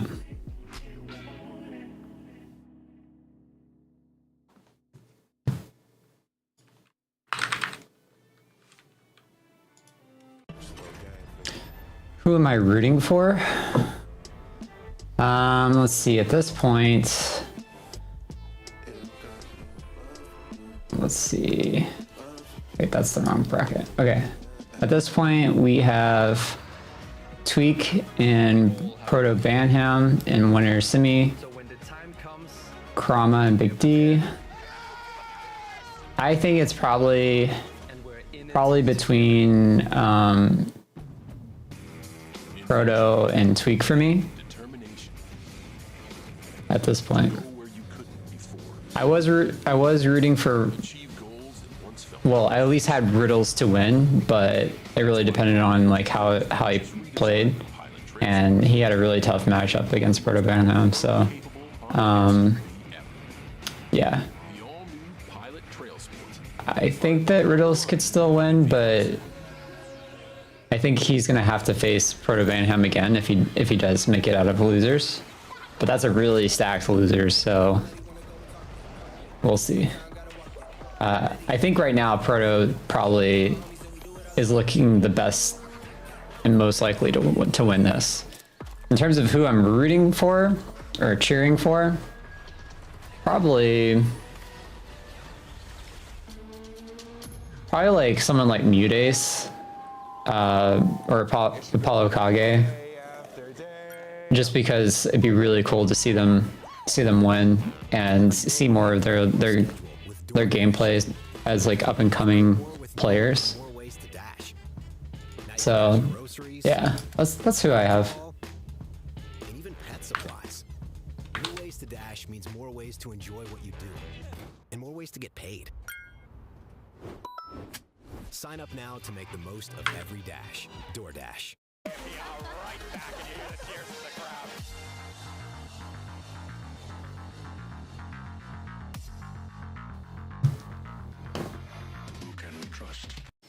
MK Leo is a safe choice in terms of like picking someone to win, usually. But historically, MK Leo hasn't won since apparently the first two that he played, the first two summits. So you got the grinders can grind all night. So thank you guys for watching that trailer. Thank you guys for being here, part of Summit Ultimate or Smash Ultimate Summit 6, and of course thanks Fresh Cut for sponsoring Smash Ultimate Summit 6. Fresh Cut, the home for the Smash community and its creators. Join Fresh Cut to have the best. So I was looking at the Medify membership costs. For me, it says $14.99 monthly, and then it's 120 yearly. So maybe it's the cost is regional. I don't know. Oh wait. If you have a phone, you have Fresh Cut. I see. That's if you're picking all games. Okay. If you pick a single game, then it's $9.99. Got it. Okay. And now it's time for a match we did not expect. That's actually not too bad. This early and in losers bracket. Yeah. We're gonna have Arcola against MK Leo. I like that zoom. For ninth. Yeah. The dramatic effect for sure. For ninth place. What a timeline. It's guaranteed one of these guys will make top 8 here at Smash Ultimate Summit 6, the final summit of all time, man. And Akola and Leo being in losers is just... There's no words to describe it, really. Just unprecedented, man. Two players that everyone had at the top of winning the entire bracket, just an impossibility now. Yeah. You know, it's interesting, though. Both of them seem to be unwavered going through this loser side. MKLA himself said he's really excited. He really wanted to play Alcola, so the fact that he's able to play him now, whether it's in the grand finals or not, still excited to go through the matchup. Alcola himself too is just trying to continue to improve. Charles and I had a chance to sit down with him, and he said that's really his focus point right now. Doesn't really care too much about doing content or anything like that. He just wants to learn more about this game that he loves. Yeah. So just both of them, great spirits. They're just focused on the competition at hand.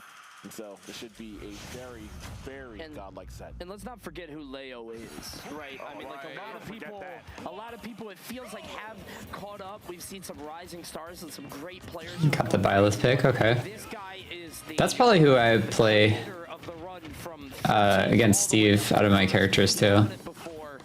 And this might be another summit. He does it again.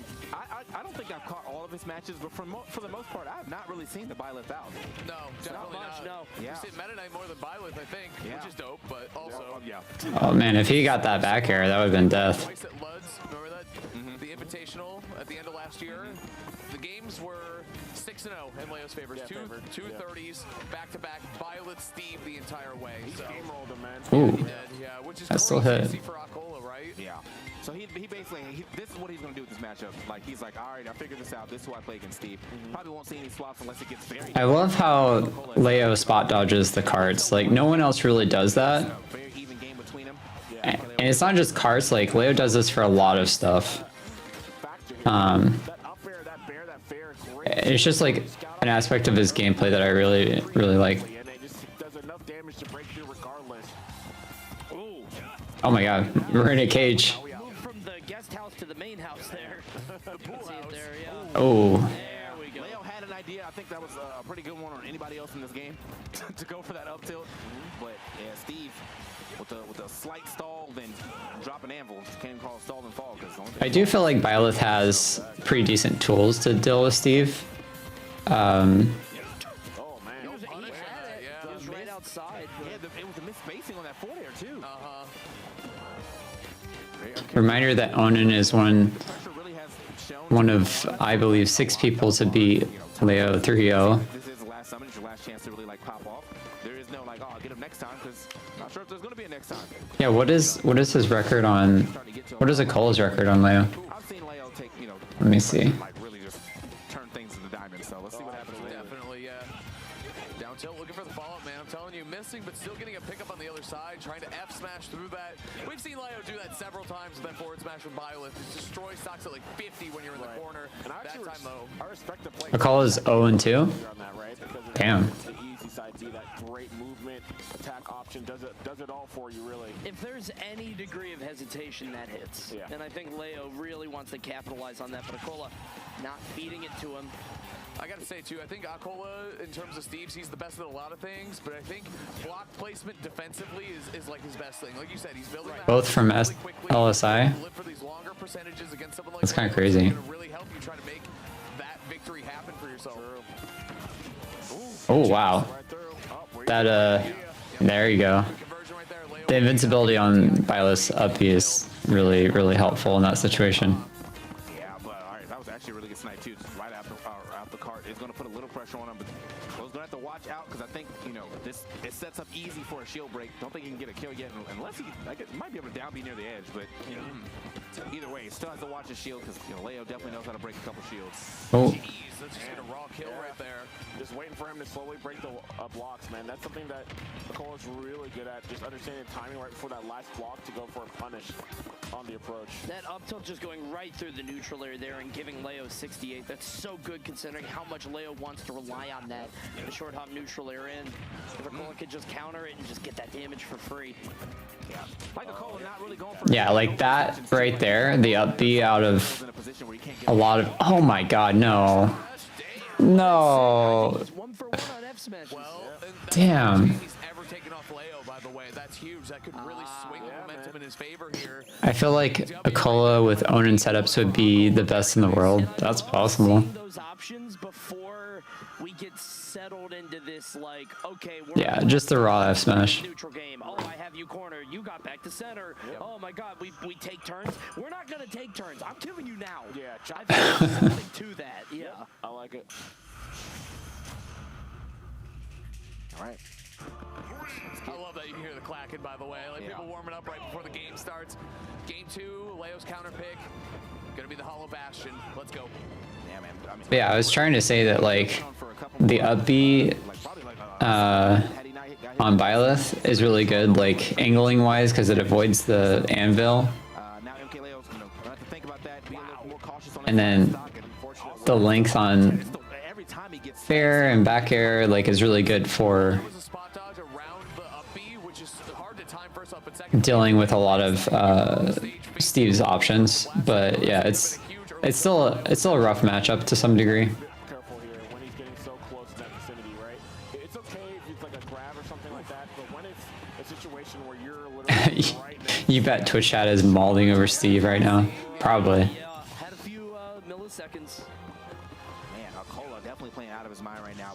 Might put Oh, I would have up smashed there. That would have been nice. allowing this man to make top 8. Oh, well, I think this is the second time in a row, right? Because Collision was right, the thing he did before this. Yeah, that's right. Yeah, shout out to Shiny Market again. Oh my god. Ending with a down smash, actually, I love that. Oh no, not the setup. Line up a few more materials, set up a ledge trap, and here we are still. Leo almost in danger to lose his second stock already. The walk. It's just Leo taking so much damage just out of nowhere. Oh my god, this is not good. Strange, yeah. Ooh, turn around with Smooth, slinging a little bit. Oh, nice tech. We're talking about, though, the defensive block placement. So huge. Don't give Leo an inch because he will take it a mile. Yeah. Legitimately can't, like, he's just struggling to find the stock, struggling to get out the corner. Yeah, this is just looking rough, man. Alcola's just having great awareness of when he needs to come in. Oh. Dealing with the nairs too and getting what punishes there. Oh, I think he should have actually done that. He should have let that arrow fly. I think it would have killed him. Slightly off the mark a little bit here in game 2, but it's adding up so much. I mean, against Alcola Steve, you can't do that. Oh yeah, he's going for the approach. He's going for the aggression here. Oh, that's nice. I like that. I mean, you're still Sheesh. Cool trick. I'll see you in game 3. Very unwise to do that. Yeah, unwise. Oh, well. I feel like you gotta be questioning your character pick there, but like, I don't think it was character pick issue. Obviously, but I think he's feeling pretty damn good about 3-stock and Leo. He goes, you got 6 games up on me. I got to even out the score just a little bit. And a 3-stock in game 2 here at the final summit. Is Leo on his last game of summit? Is this happening so quick? What the hell's going on? Yeah, that second game was weird because it felt like Leo's just kind of... We don't see the Leo evasion. He's just kind of running into things. And this is no disrespect to Alcola, who's making it happen, but it's like he throws the anvil, Leo is hit by the anvil. He throws out the combo starter, Leo takes 80. It's like, I don't know, Leo just not, we're not seeing the movement, the evasion that's characteristic of, you know, #1 in the world. Yeah, I'm thinking like at this point in time, you know, we have to, it's like an ain't over till it's over situation because you always know like Leo sometimes just on this game 3 he can like turn it on, then game 4 he actually goes insane. But I don't want to take anything away from Alcola's like shutdown gameplay. A 3-stock in the second game, a very it's just Not on his game, yeah. Alcola don't miss basically is what we're looking at right here. Oh, God. 6%. This is looking like a loss for Leo. If anyone can climb mountains and shatter them, it is him. But dude, I don't know. Running into Alcola this early, Leo's got a lot of ground to make up. And it's unfortunate too because you can see in certain situations where it's like he does the right thing, and it's like Oh my God. it's just slightly late, and he's just getting blasted. Now he's just running on him. I legitimately feel like Alcola has a 90% hit rate. What's going on? This is so weird. You know, we're talking about Leo a lot, but you got to give Alcola so many prep. I think we have another Onin situation. Yeah. Wow! What a level up between the first day and now. What happened? Yeah. Well, dude, did you see also? Oh, okay. Yeah, that's a pretty easy setup. Send a message. Yeah, there you go. If you get like basically any shield damage with Byleth, you can shield break with down smash. Man. And still on on the gas too. That's the thing. Last stock here for Leo, already halfway through this stock. No. Can't get off the ledge one more time. Akola's pressure so far, stage control has been absolutely insane. Steps back, but only to get more resources. I like the disengage right here, TK, for sure. Hey, I'm winning. I barely got touched on the stock, but I know who you are and I respect it. Here comes Akola again. Looking godlike right here. Oh, what's the setup? He tried to return a shield break or a shield poke there. Yeah, that almost worked. Ooh, like it. Not going quietly. He's got to realize it's his potentially the last stock of the tournament Okay, for him. nice back air. Nice. That's the enter Leo mode. Yeah, I love these aerials from him. Akola has a lot of money to work with here, though. Has the diamond. Has the There's really so much they could kill Leo right now, though. Oh, wow. Oh my god, how's he still alive? Let's see a last stock here at least, because then Leo can make some magic happen. That's it. That's it. Yep. Neutral air was godlike for Leo for years, but look at the counterplay that Akola had. That felt emblematic to me. The fact that the neutral air, which was Leo's bread and butter, that was his crown jewel, that neutral air that won him so many tournaments, it got parried there at the end in a swift 3-0 from Akola. I mean, that It really was. intro says, I know your game and I know how to beat it. He woke up last stock, but it definitely was too late. It was too late. And Akola's like, that means nothing to me. He was already in such a sour spot. He just was saying how much he's been studying and anticipating that match. Steve shouldn't be allowed. Yeah. I mean, I think it's still an ongoing conversation for sure. Counter strategy and the options coming from MK Leo. But it just seemed the timing, he was always just. But I mean, like, the fact that Akola is in losers right now, it does say a lot. You know? It's weird because like there's no disrespect to either player, but it felt like Leo was like that second game. It's not fun to watch. Boom, Anvil comes out. Can't disagree with you on that. But everything was landing for some reason. sometimes, like, there are some pretty creative setups for Steve, and that's fun to see. But like, yeah, it's not particularly fun to watch someone like literally just like mining the ground in a fighting game. That part is very agreeable. It was pretty cool. And it's tough because like you want to see Leo in those top echelons, man. He's so talented, so good. But Akola, I mean, we're gonna see him move on through the bracket, and I'm excited to see. I mean, like even with Sonic, like I think it's a little bit more exciting to watch Sonic because like when he's doing spin dash spam, like it's still very much like reactionary and like, you know, like baiting movement and stuff like that. He's not getting more powerful as a character while he's doing it. Nothing is safe in Ultimate anymore. No storyline, no top players. It doesn't matter who you are, how high you've been ranked. Yeah, Sonic's advantage is way cooler too. I agree. Today here at the last summit that we have, so yeah, we get to find out how good he's playing too, because again, like if Mute happens to win this, Mute is More movement tech. Yep. He believes really good against Steve. Yes. So we get to see how well Akola has like adjusted in the next match if Mute wins this.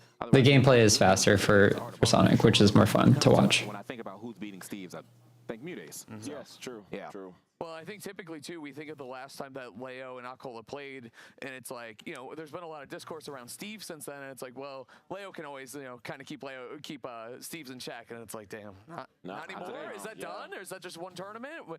The story is always evolving in Ultimate. It really is. I think the fascinating thing here is, and you were talking about it, it's nobody's safe anymore, right? So everything has to be earned. Nothing is going to be given. You have to earn every single win. Everybody's so much on the same playing field, and anybody can lose at the same time. That's just going to make it all the more special. Whoever can rise above and actually take this tournament, because we got to have a winner. We're going to crown our final Summit champion. Plus, Sonic as a character is just cooler than Steve. Definitely as a fighting game character for sure. Yeah.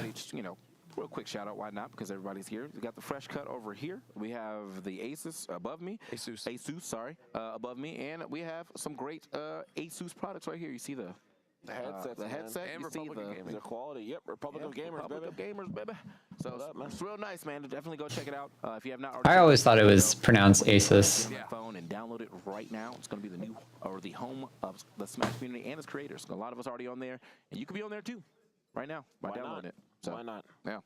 Man, I'm excited for this next match, though, because, like, it's just two Titans of their characters yet again. That's all we really have right now at the end of this. So yeah, Mute Ace versus Gluttony. These characters going at it. That's gonna be a fun match. Got the best Sheik in the world. Got the best Peach, best Wario, like all best everything. Too. Yeah, best Mario, best Snake. This one's gonna be fun too because it's I mean Mutace just beat Kurama, or Mutace lost to Kurama game 5 in a matchup that is a lot like this one. I mean a lot of the Mario characters, even Luigi and Yoshi, they're characters that are like brawlers. They're kind of stubby. They have to get up to you. They have to hit you. But Mario and Wario operate very differently. What's interesting about these characters, Peach and Wario specifically, is they both want you to swing. Both of them kind of drift in, drift out, trying to force you to force an interaction. In the last match, Mutace was able to sort of drift away from Mario, making him try to swing some stubby normals and then punish him. But here, Gluto is going to be trying to do the same thing to Mutace, trying to bait him out into making something happen. And he has the advantage of Waft and being able to sit back a little bit. You can see that lifetime head-to-head. Gluto has defeated Mutace 4-1. So Mutace, who it seemed like was playing phenomenally all throughout this tournament, has now run into a demon in loser's bracket. Let's see if he has what it takes. A big thing recently, here. Yeah, exactly, Ben. Right.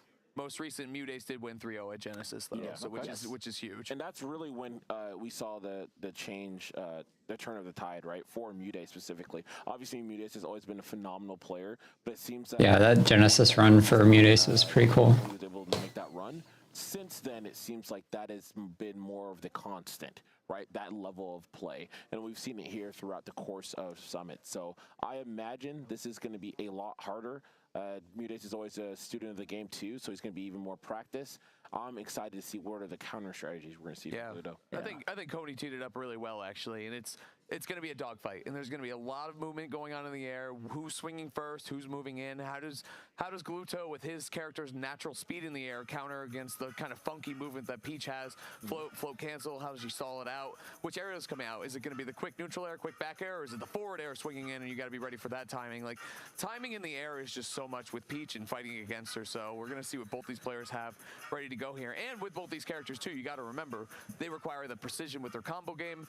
Anything can be dropped or anything can be hit here, and it can make all the difference in a stock, in a game, in the set. So it'll be really interesting to see how these players do. I like that you brought up timing too when it comes to both these characters, because there's definitely a lot of like drift in, drift out, but I have to do it at the right time. Otherwise, like I could be in a bad spot. Absolutely. I may drift in too early. I may drift in too late. So it's going to be interesting to see how these two, relatively aerial characters go at it one more time for the 6th time at least. Just waiting for Gluto to show up. Gluto shouldn't be up there anymore. In the French dimension? Yeah, he's probably in the French dimension, man. Someone wake him up.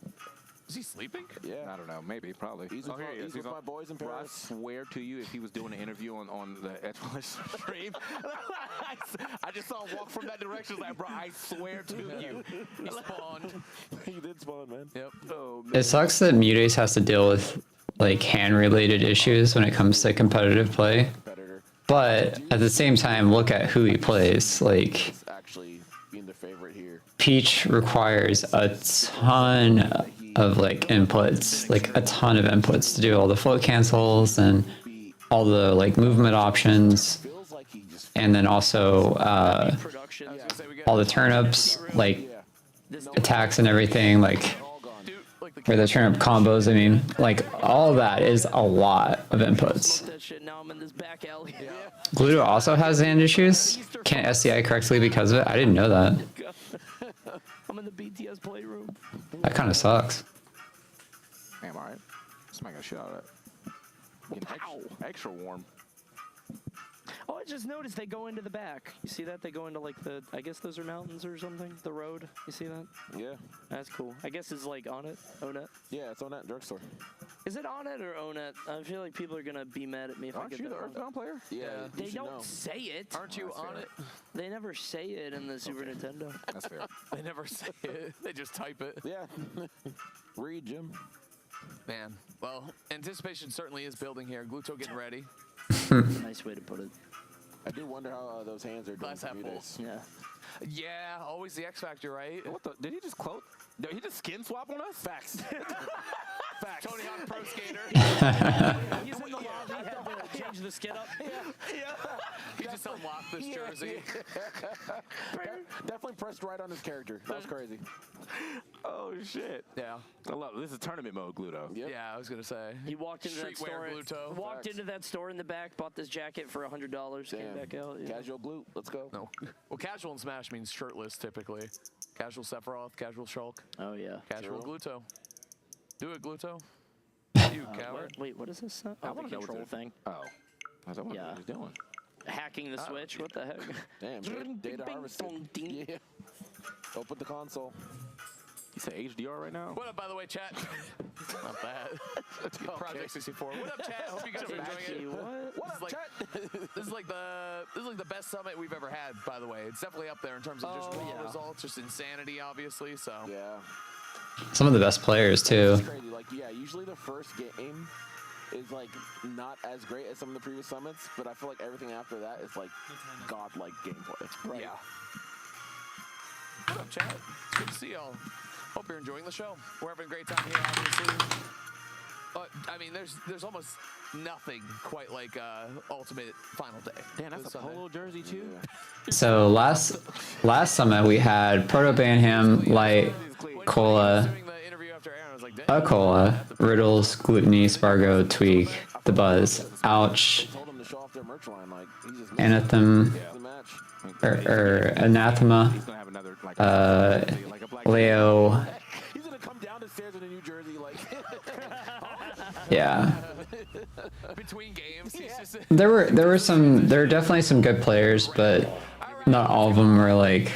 Mute's Gluto, of course, like we said, the last run-in was at Genesis, this very same stage. Not all of them were performing as well as like the people here today, for sure. And yeah, we're here on small battlefield. Let's see. Oh, no one's out. We are jousting. We are jockeying for position right now. Jeez, this might be a long set. That's true. Never mind. Die.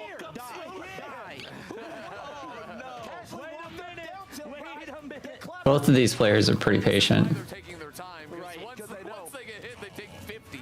It's like a 64 set. Yeah. Yeah, actually. It's like, oh, you've been hit once? Goodbye. Stop going. Okay. We got the veggies on deck. Look at him camping that bike. Mine now. It is interesting. Actually, both these players historically have had problems with their hands. I think you can see why. Like, that APM goes crazy on both sides. There's no APM being shown right now, bro. Not yet. They both threw their items. 100% between them, now 120. Maybe that's why they're resting their hands. Yeah. Also, it's kind of funny to think of a bike as an item. Yeah. We don't play. It's like old StarCraft, like 10-minute no rush. Oh, those hands are here, though. I think that's the I get why Mute is playing like this, but I always am afraid to play the patient game with Wario. Sure. And he's like, all right, bro, like this man has a timer mechanic. Like he needs to play the patient game. You, on the other hand, you don't get better pulls like later into the game. I do believe though, like for the that would be funny. For the first one, it doesn't really matter because at the end of the day, they're going to get a walk. That B reverse, like eat was kind of hilarious. Because then you get to choose depending on when they actually utilize it or not. Yeah, Wario's only really pop one WAP per game typically. Like, I don't know. I feel like it's rare to see two. I think waiting it out after the first one is crazy. But then again, most matches don't go this long either. So there's pieces to it. Oh. Throw definitely destroyed that stock. That's something Gluto has been working on more in his arsenals. How does he weaponize the bike a little bit more? Good to see coming big there against Mutace. First stock gone from both players now. True. Gonna get that punish. Not gonna get the full punish. Mute kind of stuck in the corner, but luckily, yeah, can't get like a full conversion off that. Way too close to the edge. Ooh, okay. I ain't gonna lie to you, I thought he was gonna waft right there. Just like off the forward air, like just see what's good. Good chance he'll get another one in the set, honestly. They're both playing so patiently. Yeah, that's something that like Gluto hasn't done much anymore. Like he was for like a hot minute experimenting with like half lofts a lot more, and now he's back to like full lofts.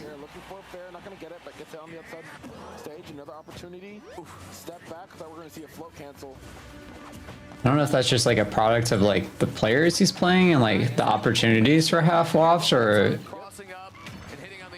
what.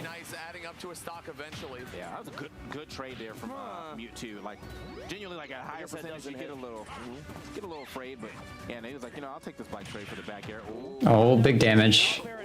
But I guess not. Now he's taking 50. Yeah. Guess we're saving it for last stock. Probably. You have to now. Yeah, well, yeah, but I was thinking because of how long the game is going, he probably would have got another. Oh, he would have. No, you're right. If he used it early, right? You're right. But he just didn't seem to. He couldn't find an option. So he's truly on the one waff lifestyle. Yeah. That's it.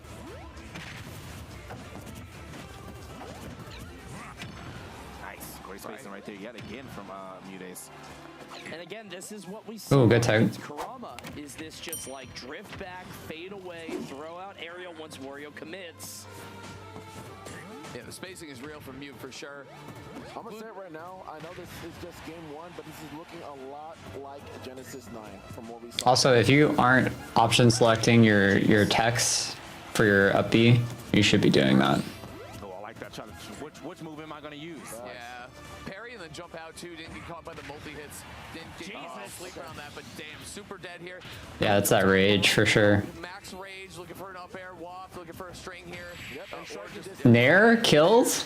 I like that. Just spam those aerials outside. All right. Because of the float cancel. Well done to Mudace, winning game 1. Mew definitely knew what the win condition was like with Gluto. He's gonna have to get like some crazy out of shield punish. So the first neutral layer dropped in, and then dropping the second one before Gluto's neutral layer. Yeah, good stuff. That pressure, man, we love to see it. He's just been so on point with that throughout all the days in Summit. I see a little wincing though coming from Mudace. Yeah, what's been going on with his eye? Mudace definitely trying to shake something off here. Yeah. He has a lot more games to play too. Yeah. You know, I remember saying sometimes his eyes get puffy and stuff too. I'll get him later. I got eye drops for him. Okay. I got eye drops for me, but I'll give him something like this. Yeah, we understand. Yeah, I guess. You know. Game 1 coming up, hopefully. Yep, or game 2 coming up. Hopefully that doesn't affect the gameplay here for Mudace. Guy doesn't. He's not even watching. I meant another. Whatever, man. I meant one more game. It's all right. Okay. It's all good. Another game between our competitors. Here we go. All right, you don't have to show off like that. You don't know what number either. The second game now. Second game, to be exact. Anyway. Ooh. Better game start here for Gluto, though. And honestly, better game start just in general for the pacing. We actually got a little action done within the first 30 seconds. So. Is there any options for footstool with Peach? Shields, especially at that distance, right up close to each other. Yeah. Like any like combos out of it? Throws the turnip towards the war range, so if they drift Probably with turnip, I would imagine. or they jump back, they get hit by the turnip. If not, he still has the opportunity to get a cross-up aerial there. Just really solid pressure coming out from Mudace, but this time Gluto's in the driver's seat, only at 33%. Gonna get the command grab from outside the stage. Twinkle toes, not gonna work. Still gets that good up attack. Look at all this damage that's racked up on Mudace. I mean, we'll have to see if Gluto can find the kill, maybe with a dash attack. I mean, Chomp would do it too, but can't quite land it. Definitely a good idea. I love the Chomp and Wario's kit. He has such good aerial pressure. You're hugging shield all the time. You're scared. And he's got an aerial command grab too. Just complemented so well. Okay, another one right there. Yeah, not a lot of damage being able to be added up on Gluto right now. His evasiveness has been way better here in this second game, but at the same time, you really just not landing any moves. Oh. Right there, boom. From Is that dash grab? Yeah. I think that was dash grab from Mute, but I wasn't sure. You don't see that a whole lot either from dead center, but he earned that 170, so you might as well go and let it go. Oh my god. Easy too. Look at that, the and one. I love that. Off the dome and this That's gotta feel so good to get that turnip into fair. Like, Quick 51 off like a more unorthodox combo as well. So. it has such a satisfying like sound effect too. Well, no, gonna go for another down air there instead. Does manage to get that hit. Gluto, though, now on the receiving end of a decent bit of damage after playing that first stock so well. This is what we're saying, that dogfight type aesthetic they got going Wow. on right now. Air to air all day. absolutely loves it because you got the speed, right? You have the shift that funky movement, come the float cancels, and of course, if need be, you got the long range with the fair. Oh my god. What a chase down too. Tweak was talking about that earlier, where everyone texts away from Peach because she's so slow on the ground. Why did it look like Gluto shouldn't have died there? Dash, and then you're holding away for the roll, and you get the back air. Hell yeah. This I is, love it, man. This is a big turnaround because remember, Gluto started this game with Mutace at I think 150, 160. Yeah, but yeah, I mean, he definitely got that stock, 170 on the stock, while he Well, was at like that bike was crazy looking. came and got that stock, and it's just been kind of hammering away ever since. Yeah, and this is kind of, again, just really shades of Genesis 9. Just harking back to being Good like, chase okay, down. no matter what, the punishment He loves that down air at off ledge. didn't matter all too much. Okay, dash attack is gonna hit as well, but still, it's always a scary thing when you're playing against Wario. If you don't get that 2 stock, it's just an even game. Yeah, he's not really losing until a certain point, right? Yeah. Like, obviously, he's losing quite a bit now because any area won this game. But That was so close. Always has a way out. Dude, that sour spot bear setting up a tech chase. Mew couldn't capitalize. Now we're in the last stock situation here, which is so with very much shades of game 1. Waft is ready to go, but he's got to find that hit. And Mutace is playing airtight right now. All right, gonna take some damage here. Gonna be okay. Okay. Still living though. What a punish.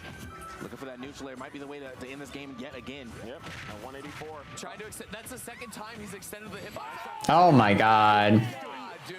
Wow, with the rage even. That is the second time. That's the second time he's extended the hitbox of fair on the bike. And That was really good. Wow. Game 1 even harder in game 2. I don't know how many times I've seen down tilt to Waft like I ain't that. seen That's Yeah, I haven't either. Godlike. That was a new one for me. Yeah, that was a mix-up. He had to. What the? And I think that's also like, it's incredible too because in that situation, Peach is one of the few characters you air dodge down there, and it's very hard to come back just because of the nature of her jumps and how it works. So really, really stellar play for Gluto to bring that back from the jaws of defeat. Damn. You can never count this guy out. And it's kind of Wario's character design in a nutshell. He's kind of designed to get knocked away and batted off over and over. You just kind of don't let him in. Gluto puts himself and everyone he plays into the mentality grinder. Are you going to be able to close out a game against me? Are you going to be able to avoid my waft? And then on the other side, can I hit these things though? Can I do things like down tilt, run off waft? Yeah. Can I do that? If I put my tournament, I'm betting my tournament on it, right? Facts. And the thing is, I do believe that when it comes to openers for Wario, in terms of this matchup specifically, it's going to be harder to land on Peach within there. It's going to be harder to get that up air and stuff as well, right? You haven't seen too many of those confirmed from him, and it's for good reason because of the nature of Peach. So Whoa. You got all the hits on that dash. But we're in game 3 now, and already it's off to the races. Oh my god. Good turnaround up tilt there. It's just chasing Mutace down no matter where he goes. But again, this is how we started the last game, so. Back that up. It's like, I feel like for both sides, it ain't over to over. You know, we always say that Mute is really good at that last stock scramble, but you always got to factor in the waft that Gluto seems to keep intel the last stock. And then you always got to factor in. Nice patience. Right there from you. Very rare. Yeah, very rare up smash. I love that. Swung in front of him for the aerial, but then since Gluto was DIing up, he got a tech chase and got something anyway. The offense from Mutace is ridiculous right now. I like the music choices for this set too. It's like Mutace is down by so much, and then he takes first stock, and then he takes a huge lead, and then it just becomes, okay, did Gluto hit Waft or not? His punish game is just so crazy nowadays. It's like, even the minimal punish that he does is still like insanely strong. Very phenomenal player. So that situation, a lot of the times, he's actually just been able to get another grab there, but the back air shield pressure is good too. Don't walk up on me. Just bait. Crown. It's so hard to know when like Mute is gonna actually do an option. Ooh, good patience. Alright, man, who's gonna get this next hit? Again, jockeying for position here in the middle. Gluto just looking for his first stop.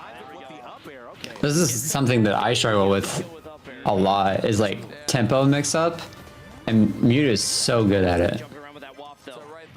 And the interesting thing here is if we can get it on second stock and we slow it down, we get 2 offs. Yeah, I think he definitely rocks the second stock off if he finds the combo for it. Yeah, it's just how do you find that combo? Ooh.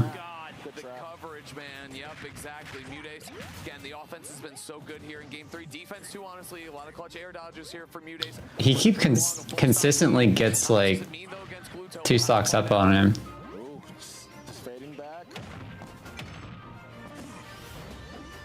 Last game he was 2 stocks up, but like just that waft at the end. Still, I mean, he's got the full waft, so he's just trying to find his way in at this point in time with the way that he's kind of moving around Mutace. But Mutace is just putting up such good offense right now. It's making it real rough for Gluto to do such. Great, finds a hit there, just right out.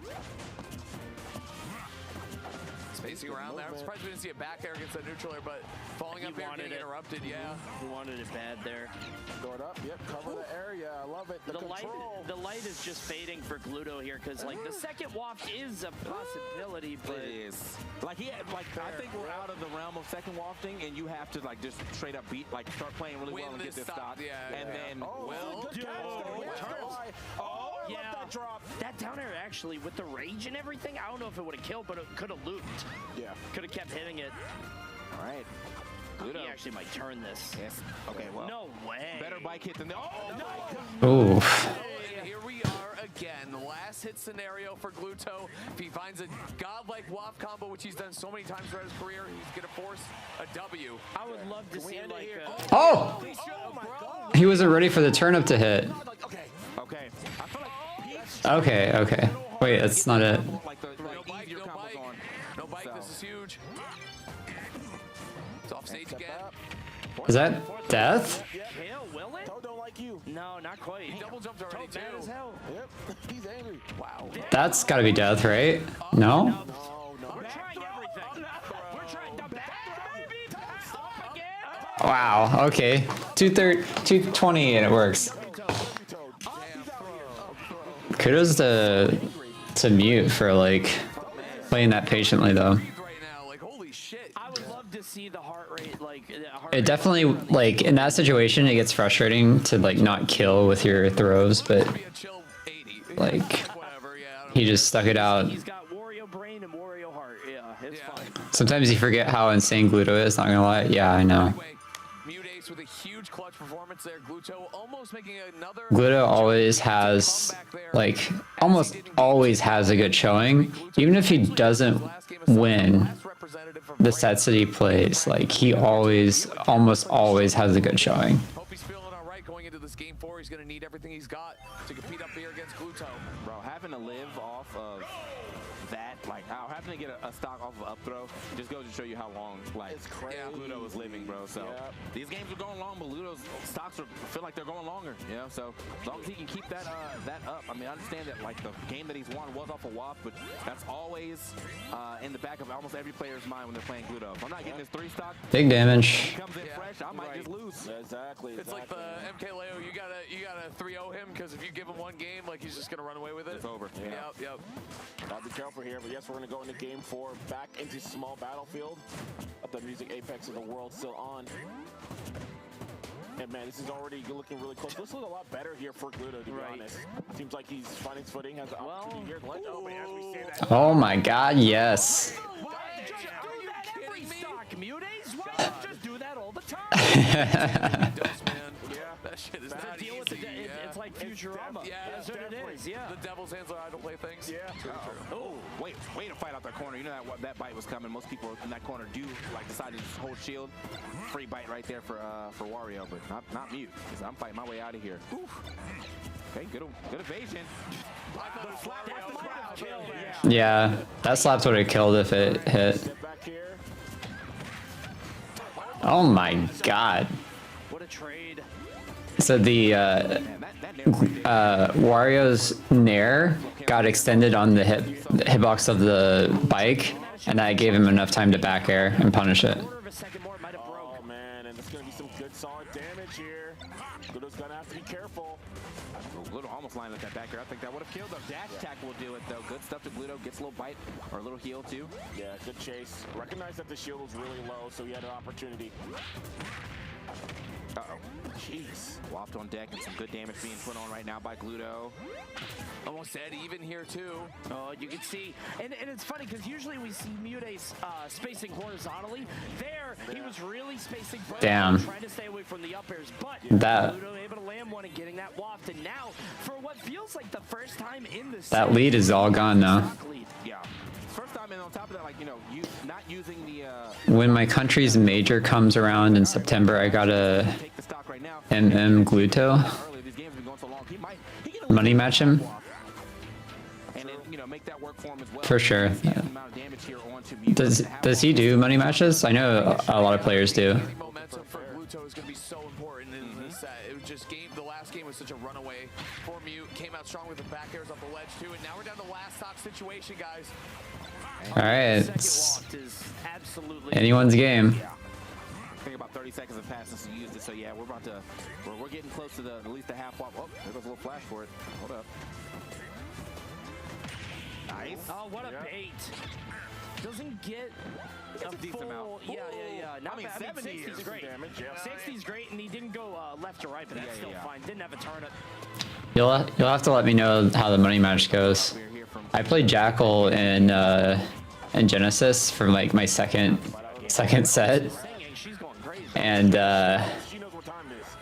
I got so destroyed. I think I only got like 13% the first game, and then like 40% the second game. Just got absolutely destroyed. Damn.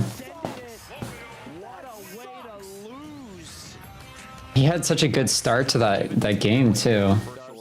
I know that Mute did not want to go to a game 5. Couple situations, especially that last one in game 4.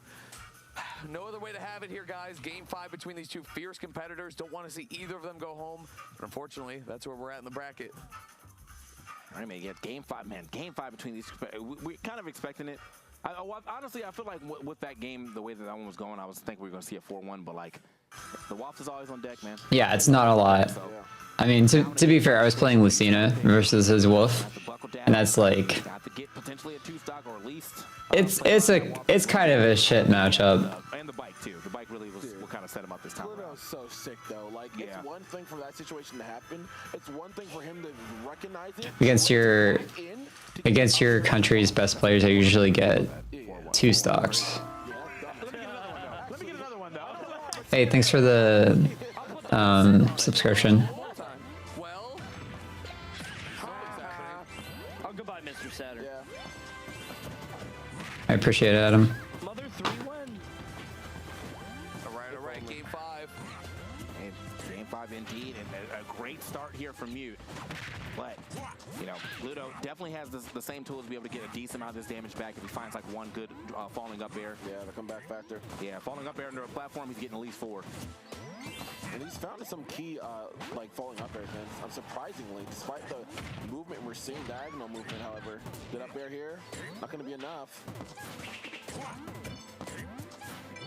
You have to go big here on this stock. I mean, find another, like, we found an up smash net for one of these games, and it is one of her strongest kill options. So if he's able to find another one when Gluto's landing, we'll definitely end this one pretty quick. But Gluto's definitely kind of whittling his way back in on this first stock. Okay, full cancel fair, not going to find its mark, and try to step back or get this bike out of here. Okay, dash check under the bike, good stuff.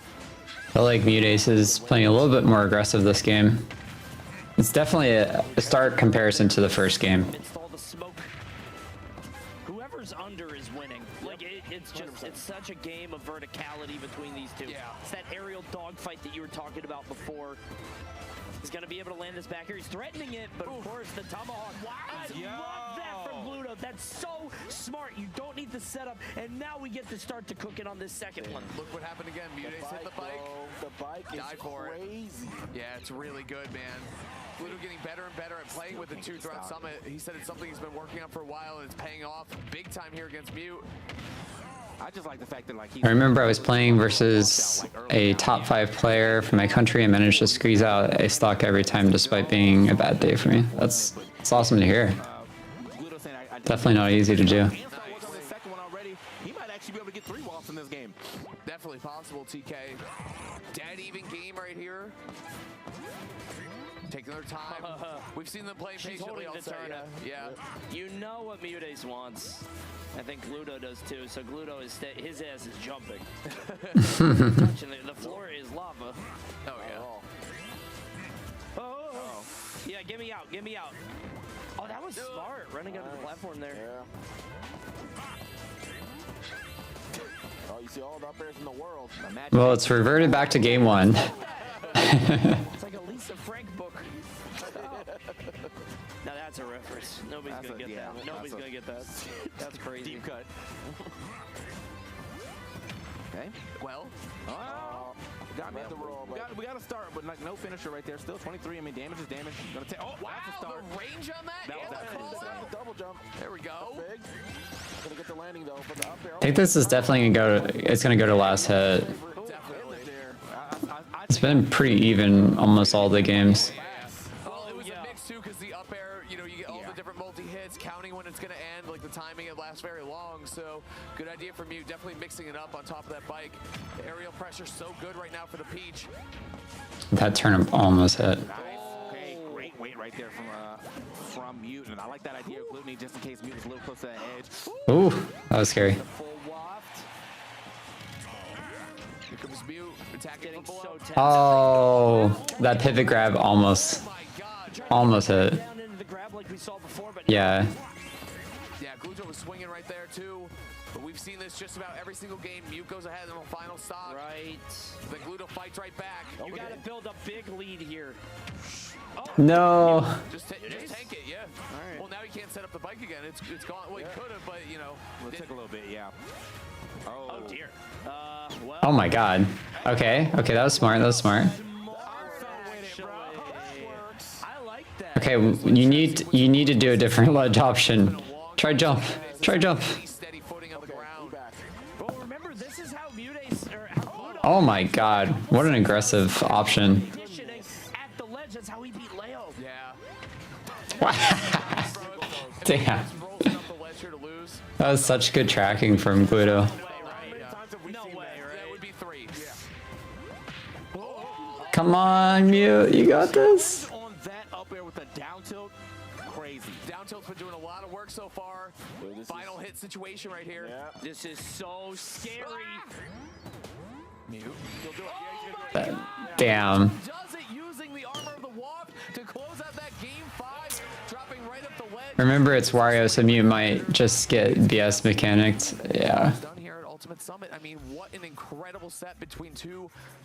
That's a heartbreaking set. At the end, and I wonder if that's something that Because it was so close between both of them. he cashed it out. And When you think of Wario and the WAP what sucks is like Mute kept consistently winning and getting 2 stocks up just to lose in the end each time.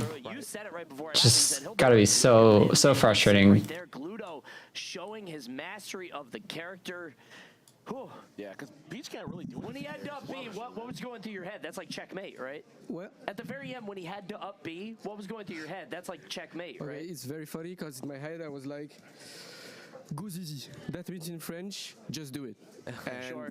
That is a really good waft. It was really clutch, and I kinda tried to force him to not side B. So I was trying to cover him and tell him, if you side B, I'm gonna punish you. Then I wait the angle where I was sure he was not gonna side B, but up B, and then I was.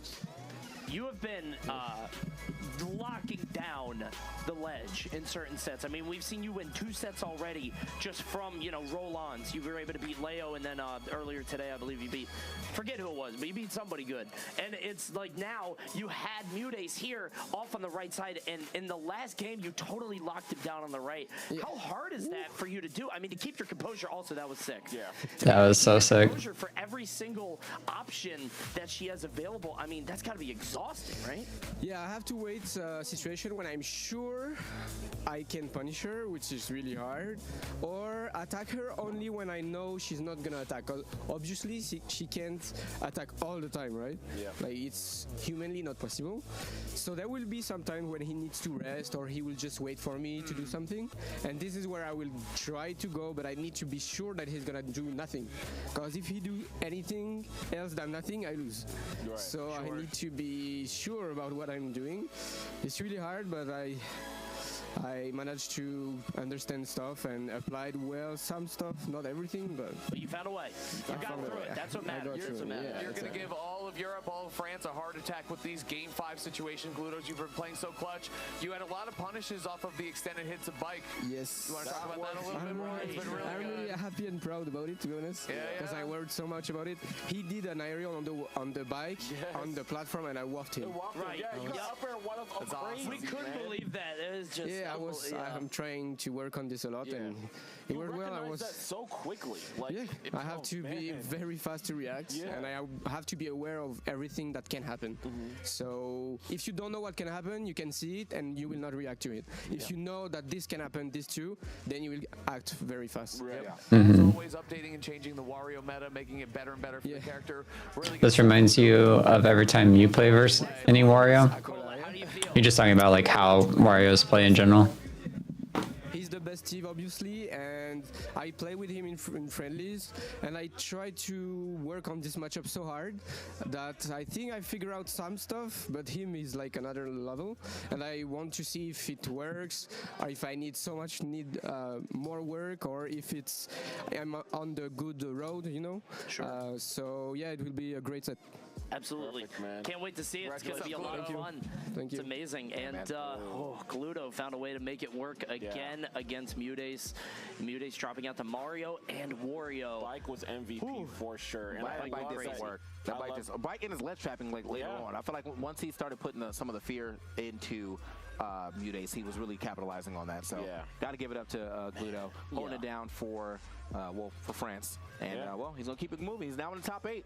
Yeah, good stuff. Run back from collision. Next set is going to be Ribbles versus SkyJ, but I believe before that, I think we're going to take a little break. Yeah, we're going to take a break, guys. Don't go anywhere unless you want to get a snack. Maybe go to the bathroom. We got some more Smash Ultimate action coming up for you right after this break. See you soon. Cheers, my friends. Bye, chat. Snack does sound good.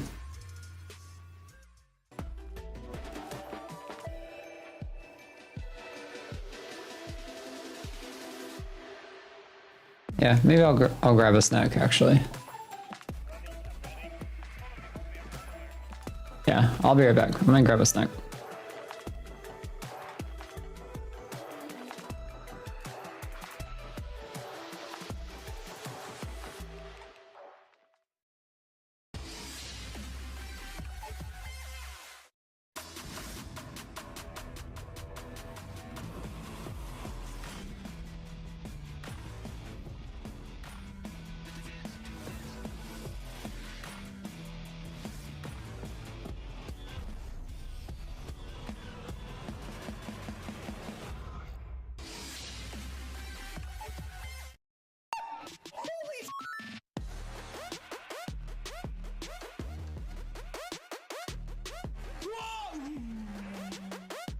This technique might get Steve banned.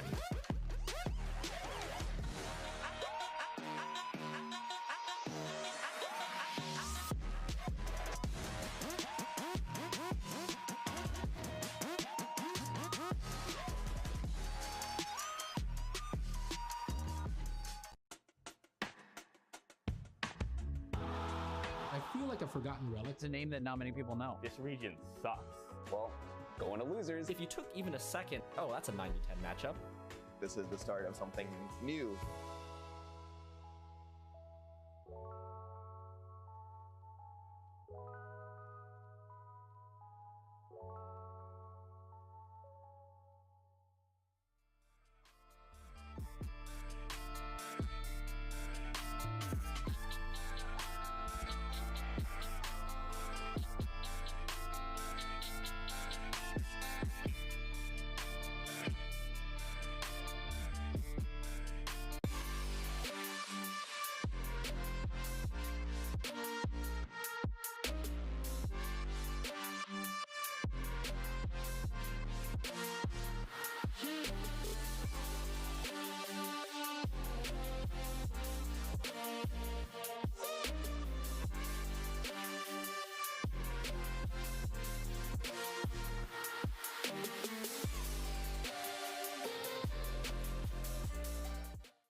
Alright, I am back.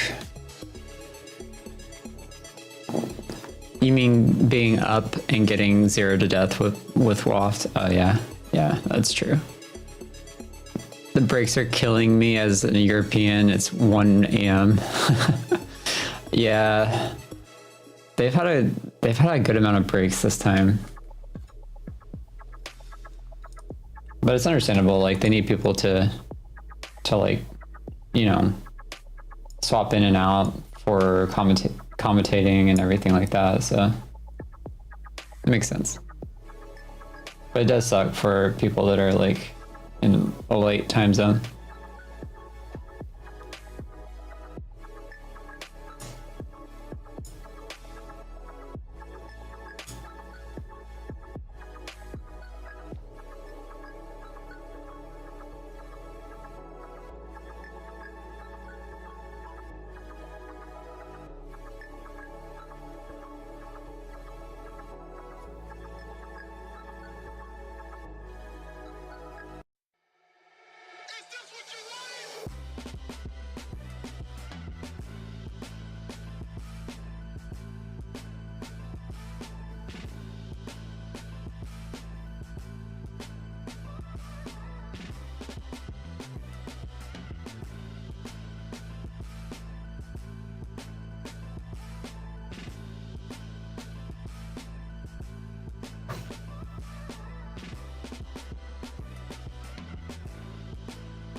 You're gonna go to bed after the next Void set, but if Void wins, you gotta witness the run. That's fair, I respect it. I would want to witness it too.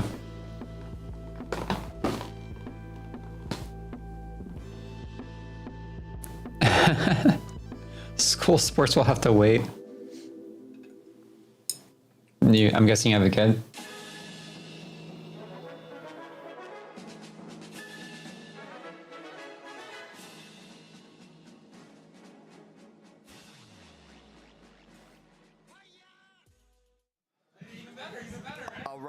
All right. Ultimate Summit 6. We are back with our last pair of top 8 qualifiers at the last Ultimate Summit, at the last summit ever. I'm joined here by Bam, by Coney, by TK, and you got me, Haz S. Kennedy, coming to you live from the couch. We got Riddles coming up against SkyJ. Rematch from Collision. We're going to keep going. I'll give it up. I'll give it up. That's a nice name. I'll give it up. That sounded really clean, so I'll give it up. What's the S for? Scott. Is that really what it is? Yeah, I didn't know that. in Resident Evil, yeah. Neat. Okay. Haz S. Kennedy. Put me on the spot. I was glad I knew that. All right. I was actually curious. All right. Well, yeah, as you said, we got two, explosive characters about to come through. Two of my favorite characters to watch, to be honest. So you got SkyJ coming in with the Incineroar, and then Riddle's most likely going to play the Kazuya, but I don't really see a reason why he would pick Terry over Kazuya right now. So yeah, I mean, Incineroar has to kind of get in there. He whiffs once, you kill him. So it is I mean, Riddles, I think it's kind of frustrating that he rolled into You're 16. Oh, okay. Because, you know, obviously Venom's character's just so much better against Alright, I thought you were saying you like had a kid. I think this might be kind of a gift for him in some ways because he's fighting a character that has to approach him, that has to fight him. Now, we do know that SkyJ is an expert at piloting this character and maneuvering around these bad matchups. We've seen him do it before, and we know how good he is. So I'm not saying it's not going to be, you know, it's going to be one-sided or anything. You shouldn't be up this late. Oh, yeah. That's fair. But at the same time, like, you're young, so you can do it if you want to. That's what you want, right? And a character who's really there. Your body's not gonna like be like super upset at you if you do. So what's up? Yeah. All right, so here we go. Mishima coming in. Oh, the music choice too. I wonder if SkyJ though, well, I guess it depends on how mobile Riddles is, because I was thinking maybe SkyJ can use Kazuya's sort of limited mobility in order to bait him into something and then punish him with, you know, some Incineroar aerials with side B, maybe something like that, but we'll see. Yeah. F-tilt is so strong for Incineroar. Oh, crazy. Damn, I can't believe he got around that. Yeah, right? This is a hot start right here for SkyJ. That must have been a disjoint. I mean, SkyJ is definitely going to put Oh. up a fight, no question. I can see this going to 5, genuinely. Definitely. Did a collision, so yeah. Do it again, run it back. Oh, they did. That's right. They did play a collision. 2 times. Nice. Yeah. So here we go, man. SkyJ with the hot start. He's actually like, I'm gonna give First stock for SkyJ. This is the win that matters, He basically. did say he really wanted to have this rematch. Yeah. He was really excited about it. But he always is. Anime protagonist. Wow, that was a weird interaction. Oh my god, right in the chest. Riddles has had enough, all right? That's that shit that scarred Sagat. Oh my god. It actually was. That was Dragon uppercut. Yep, facts. Nice. That, oh, nice tech. That might be bad. Not on center, obviously, but you know. Oh my god. Oh my god, he got absolutely deleted. Punch, amazing. Just like a Roomba, just all over the floor. No. He said, I am the grappler now. Isn't that how he ended Collision's grand finals? I'm pretty sure that's exactly how he ended the grand finals for Collision. What the heck? I love him. I love Kazuya. Bro, the way he just grabs you by your face, like, what up, bro? It's like you just know it's over. Like the one thing you come down on your last stock, you're like, all right, let me approach him while I'm in invincibility. Your invincibility runs out right near the edge. GG's. Damn. GG's, Shake bro. my hand. I And might what have to wait sucks it is out. like that's such a strong start for SkyJ and for nothing, right? I mean, now we're back to even. Let's see if SkyJ can make magic happen again. Oh my god! Forward smash. Sweet spot and everything though. SkyJ looking for some mix. Did get a little bit of mix right there. A lot of coverage. All right. Wow. I love going out there, but wait a minute. Oh, he's living. Oh my god, they are just, Did a lot of shield damage right there, too. Riddle's keeping up the pressure from the corner, but they are just boxing. Yeah, that Don't should've see been him it miss right that too there. often, yeah. it's interesting he parried that instead of just revenging it, you know? It seems kind of free. True. This is such a different, like, pacing We do not want to get near Kazuya ever. from mute versus Gluto to this. Like, it's Okay, little extra for him out. That's really smart. holy. Against a bad recovery like that, you'll be able to just kill him raw. Not again, Riddles. Again, we saw that. That is the Riddles. collision to bring it into Summit, man. I love it. This is a crazy match, bro. Oh, okay. That. On stage, yeah. What's gonna stop this? Okay. Wow. Okay. Oh, he's back. He's back. Barely. Wait. Double neutral air. Oh, the rare patience. You love to see it. You see it down tilt? No, neutral air. I love that mix up. Just hit him out again? Is he gonna detail? Is he gonna neutral air? Follows it. Oh my god, game. The game. That was so good. That's it, brother. SkyJ rules. Yo, Riddles making me go to sleep sooner. What a homie. For real though. Focus, bro. He's king in real life, you know what I'm saying? Absolutely. He speaks Jaguar, I heard. He said, I've been waiting for this. Uh-huh. Dude, I love that he didn't go for the side B. He is not going for pretty much any Alolan whips, and then pulls it out right there at the end, knowing Riddles is going to shield. Yeah, it's funny because that Alolan Whip is a move he used so well against other top players, such as Sargo, just to rack up damage and hit them hard. But here he's like kind of just saving. Oh well, here we go. All right, Never mind. let it All right. All right, now we might. I feel like now we're laying back. Okay, never mind. Whatever, dude. Send it. Oh, the double. Okay.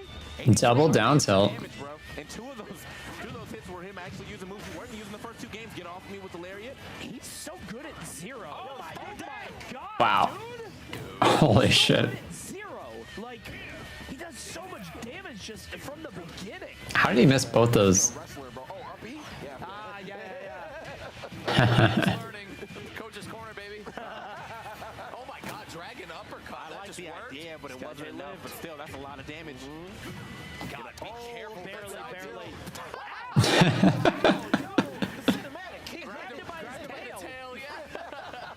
SkyJ versus Riddles already iconic again. It really is though. What the fuck?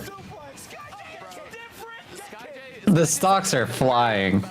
Like, I got farmed by this Incineroar for an hour. It's like, that doesn't happen. Nope, it's SkyJ. Oh my god. Big damage on that revenge too. Look at SkyJ working on his second game here.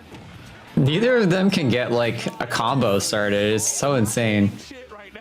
Drop off, bro. Drop off the stage. No. Wow. What do you think is going through Riddle's mind at that point? Holy shit. Really quick 2-game sweep back to back. How's Riddles gonna stop the bleeding now? All right, I am the grappler. I did not think it was gonna go this way. Yeah. Like, I didn't think it would go SkyJ mad, that bro. one-sided. No, I should have won collision. Yeah. Dude, it's funny because he kept talking about it. I'm like, oh, okay, you know, he's just being SkyJ. But the way he's looking at right now, like he's on a mission. I didn't see this face before. Yeah, though. I didn't see that face before. Yo, he's usually laughing. He's usually having a good time. He is in true heel mode right now. Oh, man. All right, next game. This is probably the best game so far. The best set, yeah, definitely. Such a fun set to watch. Holy. What is... He's been studying the Tekken move list, you know what I'm saying? All 97 moves. SkyJ? All right, well, normally love his side Bs. However, not that one. He was grabbing something. Oh, my God. No way. You knew He's alive, but still. You knew what he was looking for. Oh. Oh no. Okay. That's death. Best set of the tournament. Better than the Void Spargo. I love that. Coming right down off the platform with that. Kazuya is big, and like Bam said, his movement can be pretty limited. Stature smash into the traditional combo here, turning it around. Nice. Okay. Oh, that's good. He might just be dead. Right. Yep. If you're that close to the edge, you're gone. Wow, what a reversal. The secret to this matchup is grabs for Riddles. Like, what a concept, what a concept, right? You got to get in there, you got to beat the cat at its own game. You have to actually fight him. The closest to being grapplers, dude, in this game is so crazy. Yeah. Okay, hold on.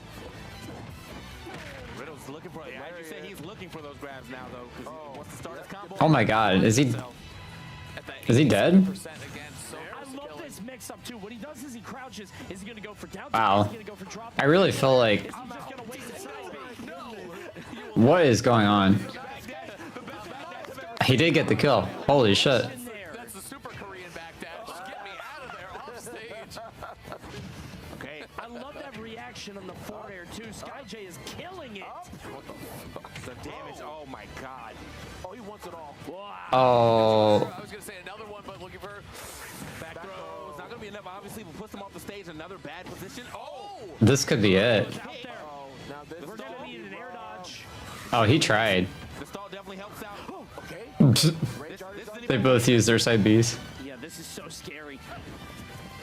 SkyJ knows I like the way, I like the distance he's playing at right now. No. Oh. Wow, he got so lucky on that. trail, to be honest with you. Right?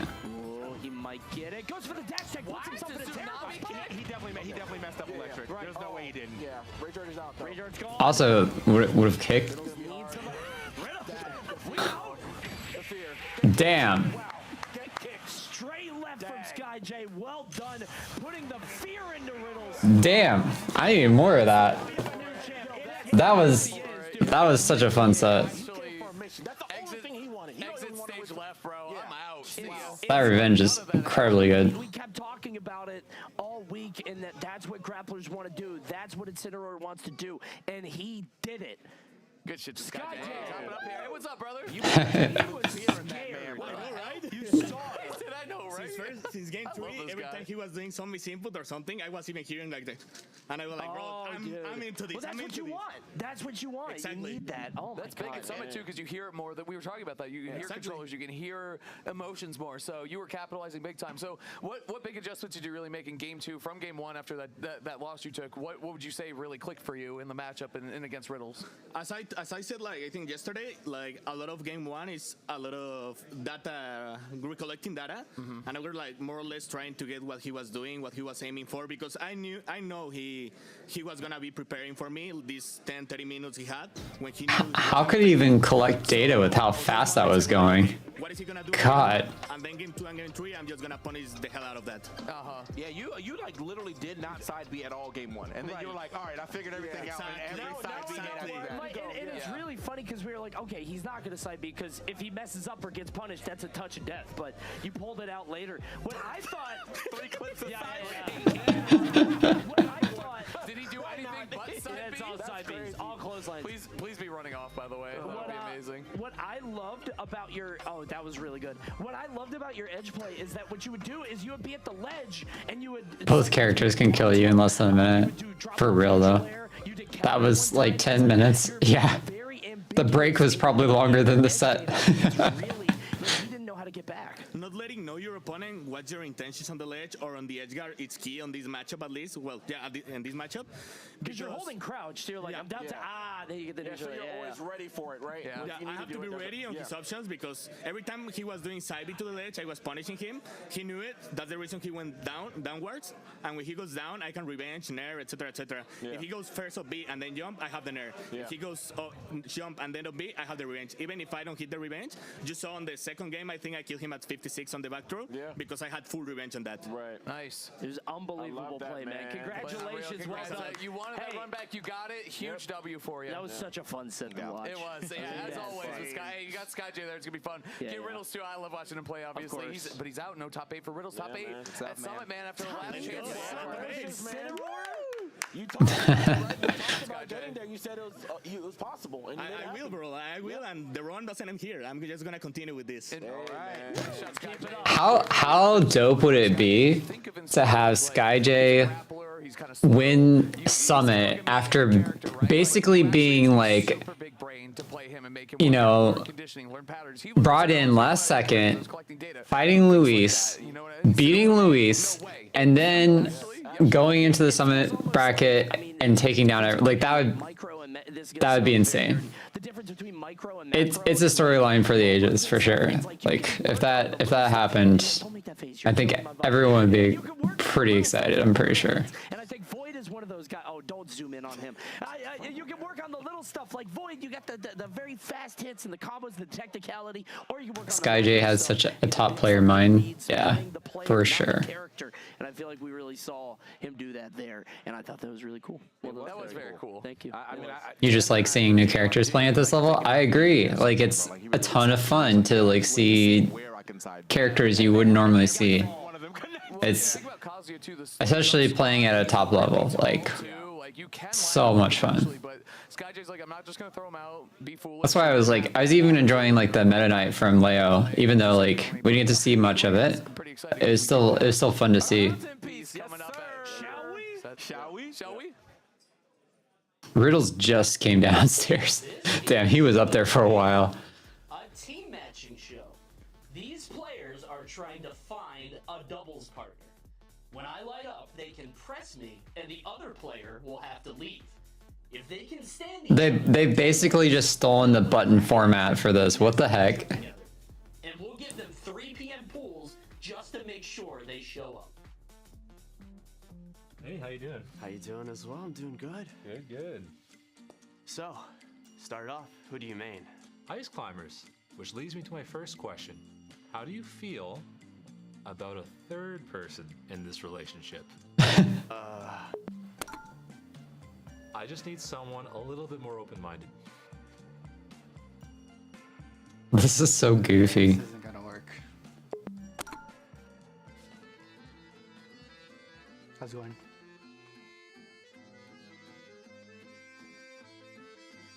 I made Mario. How about you?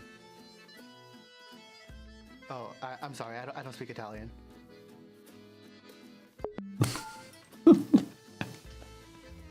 Riddles takes the game so seriously. I feel bad every time he loses. Yeah, that's true though. Yeah, me and Plup actually. We actually didn't drop a single game.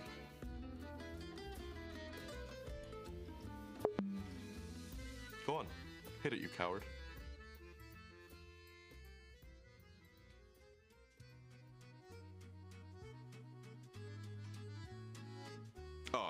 I'm pretty raw in ultimate doubles. I actually hit the sickest thrust of all time. I can show you the clip right here. This is why I love it if Onan played Robin at Steve banned tournaments, because he easily is the best Robin in the game. I actually haven't seen his Robin, but that would be cool. Could you turn up the volume? Yeah. This is why you guys lost the World Cup. Your loss. Is that better? Hey man, just letting you know, the other people sent me in here to take you out. You've been rejecting everyone. No hard feelings.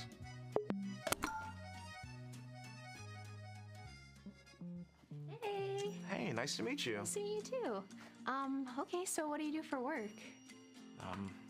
This? I mean, come on, like... Oh, okay. I'm a graphic designer. Okay. Like... So, like, what stage do you normally strike to? Like, everybody goes PS2, but I fucking love Xenoblade. So, like, I go Omega Gar Plans because I love, like, Pyra, Mithra, Nia. I mean, but, like, I also really like Animal Crossing, so... Are you here for the actual dating show? Yeah. That's what you're here for? Yeah. That's on us. What the So You can fuck? come with me. You can Okay. come. Bye. What? No. That is so cringe. What do you mean? What the heck? Nice to meet you. Yeah. So, what do you do in your free time? I play a lot of games. So I recently won this really cool Pokemon tournament. I got second at another chess tournament. True, he does play a lot of games. League of Legends. I've been top 1,000 in Valorant too. And oh, I won multiverses at Evo. And Yeah, you're really fucking cool, bro. thanks, man. Thanks. Hey, nice to meet you. Do you listen to K-pop? No. Are you Mexican? No, but I speak a little bit of Spanish. This thing doesn't work. It has to light up first. You have to wait. Get to know each other. So, how do you relax before you... Button, this is hard. I feel bad. I just want someone I can communicate with. どうせ僕が言ってることなんで誰も分かってくれるんじゃ僕喋ってください。日本語喋れるんですか？今勉強しています。これも助けてくれる。Void here is a chic player. ボイド、いや、シーク使えと対戦するの嫌だな。大丈夫、大丈夫。僕たちは同じチーム。心配しない。Can both The heck? I didn't know that Void knew Japanese. go ahead and pretend you won Summit doubles together and then go pop? No. Yeah! Let's go! Yeah! All right, I'm liking the vibes. I'm gonna give you one last chance to hit me. 僕は幼い。僕も幼い。Congratulations! You've won the B button! Alright, B button. here, I've got to find a controller modder to fix me up. MK Leo did a number on me. Aaron mad Void outplaced him. Yeah, he does speak really good. What the heck? Happy ending. Wow. That was a good ending, yeah. What a beautiful Clean one. ending. That was a clean one. I I love love that. that. I like that. That was awesome. The void Japanese, bro. That's crazy. It's hard to record lines when it's separate from the other guys. You know what I mean? Because I you were the recorded B, mine. you were the B Yeah, button. yeah, that was tough. That was tough, but it was good. It was a fun time. Void finding his partner. Congratulations. Hey, there he is. There we go. The guy, the myth, the legend. And now he's about to play. Are they truly gonna be like playing in dubs though? That'd be fun. But I gotta chat with my games and my skills in the game. We'll see how it goes. Now he's bragging. Dude, this sucks. I want to be happy about the skit, man. Why now? No. You can be happy about the skit. Yeah. You can be happy about the skit and the W if you go get it. Good luck. Go get the W. All right. It's not that hard. Void versus Apollo Kage is our next set. We've seen Apollo Kage go on a killer run this week. Obviously, it was just in the group stage because he beat Leo and then Gluto. Just lost to Tweak just a little bit ago. But it was game 5. Now he's going up against Void, who started us off with the hottest set, maybe the hottest set of the day and the first set of the day. Yeah. That was crazy. It's also like, I mean, that Void didn't really do that well in groups, so it's like, I mean, it just goes to show you, you can start in a certain area, but still make the most of it. Yeah, he had a very Is the volume still good? I turned it down after the skit. And so now he has another one in front of him. I think the skit was just quiet. He can make that work for himself as well, but Apollo Kage obviously wants to keep his run going too, so let's see what happens here as we get into our first game between our competitors. And it's just the tale of either Void knows everything. He's unstoppable. It's true. on Thursday, Friday. You can't stop this man. Let's check that. That's what matters. You know, it does. And at a summit format or an invitational format, your W's earlier in the week can really put you in a position for success. But it's all about what you do on the final day here. So both players, both competitors. It's okay. I can turn it up a bit more. Whoever goes in the top 8, loser is done. Last summit ever. So don't want to beef it right here. I want to beef it right here at all, my man.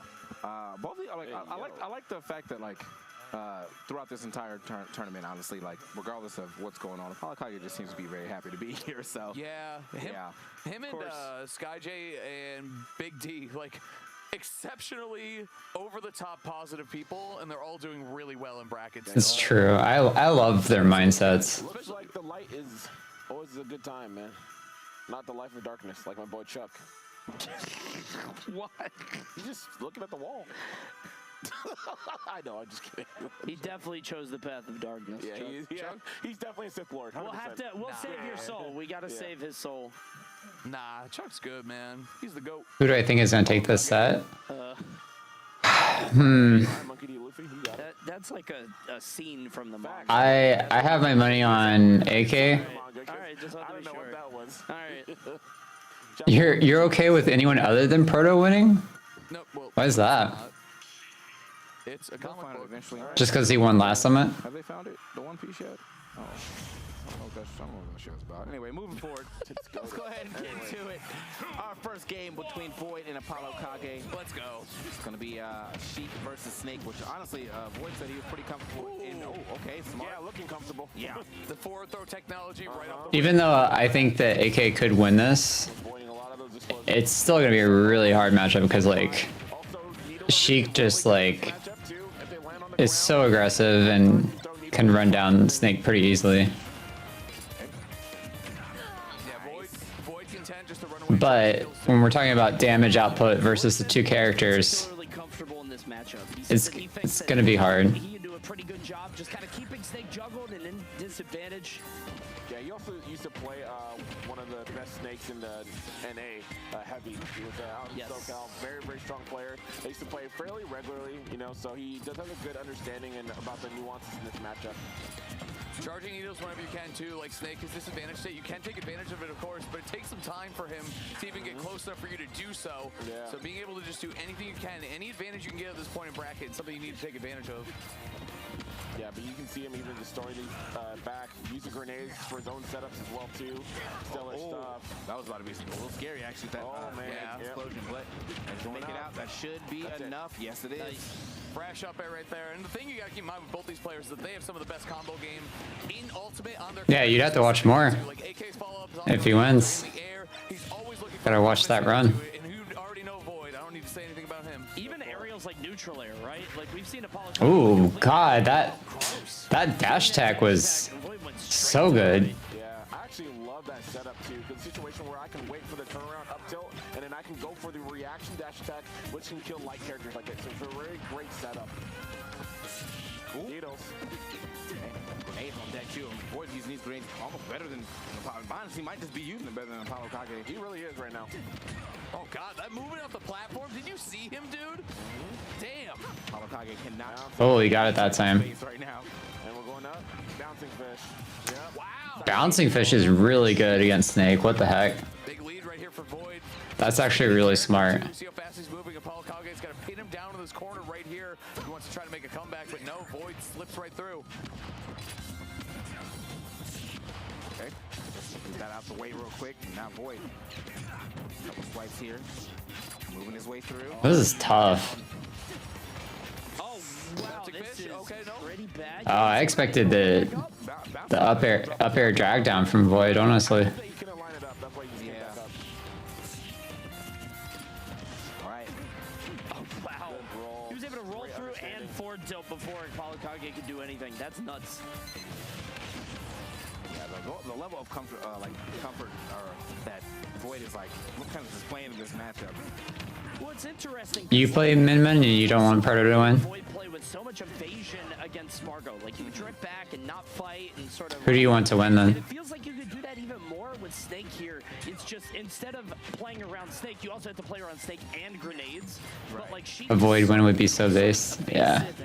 just deftly moving through everything. And it's looking good right now for Void. But don't forget, AK is really good at adapting. Holy. He's getting a lot of mileage out of it. Step back. All right, Void just needs one good confirm into the rest of this game. At the same time, has to watch out for full rage Snake here. A couple of explosions, and he's definitely in death percentages. He's just getting this needle damage in. Love to see the way he's playing. Great retaliation there with the neutral air again. Sky J. I'd be down for it.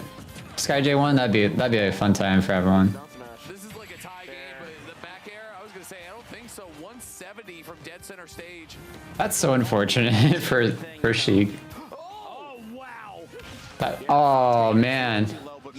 Damn. Crazy turnaround if he got that forward air. He does that, man. You gotta watch out for Apollo Kage. Doesn't matter if you're hitting him, if he's hitting you, if a grenade's hitting you, or grenade's hitting him, he's looking for a hit every time. His eyes are open. Facts. He's so consistent with that, right? That kind of awareness.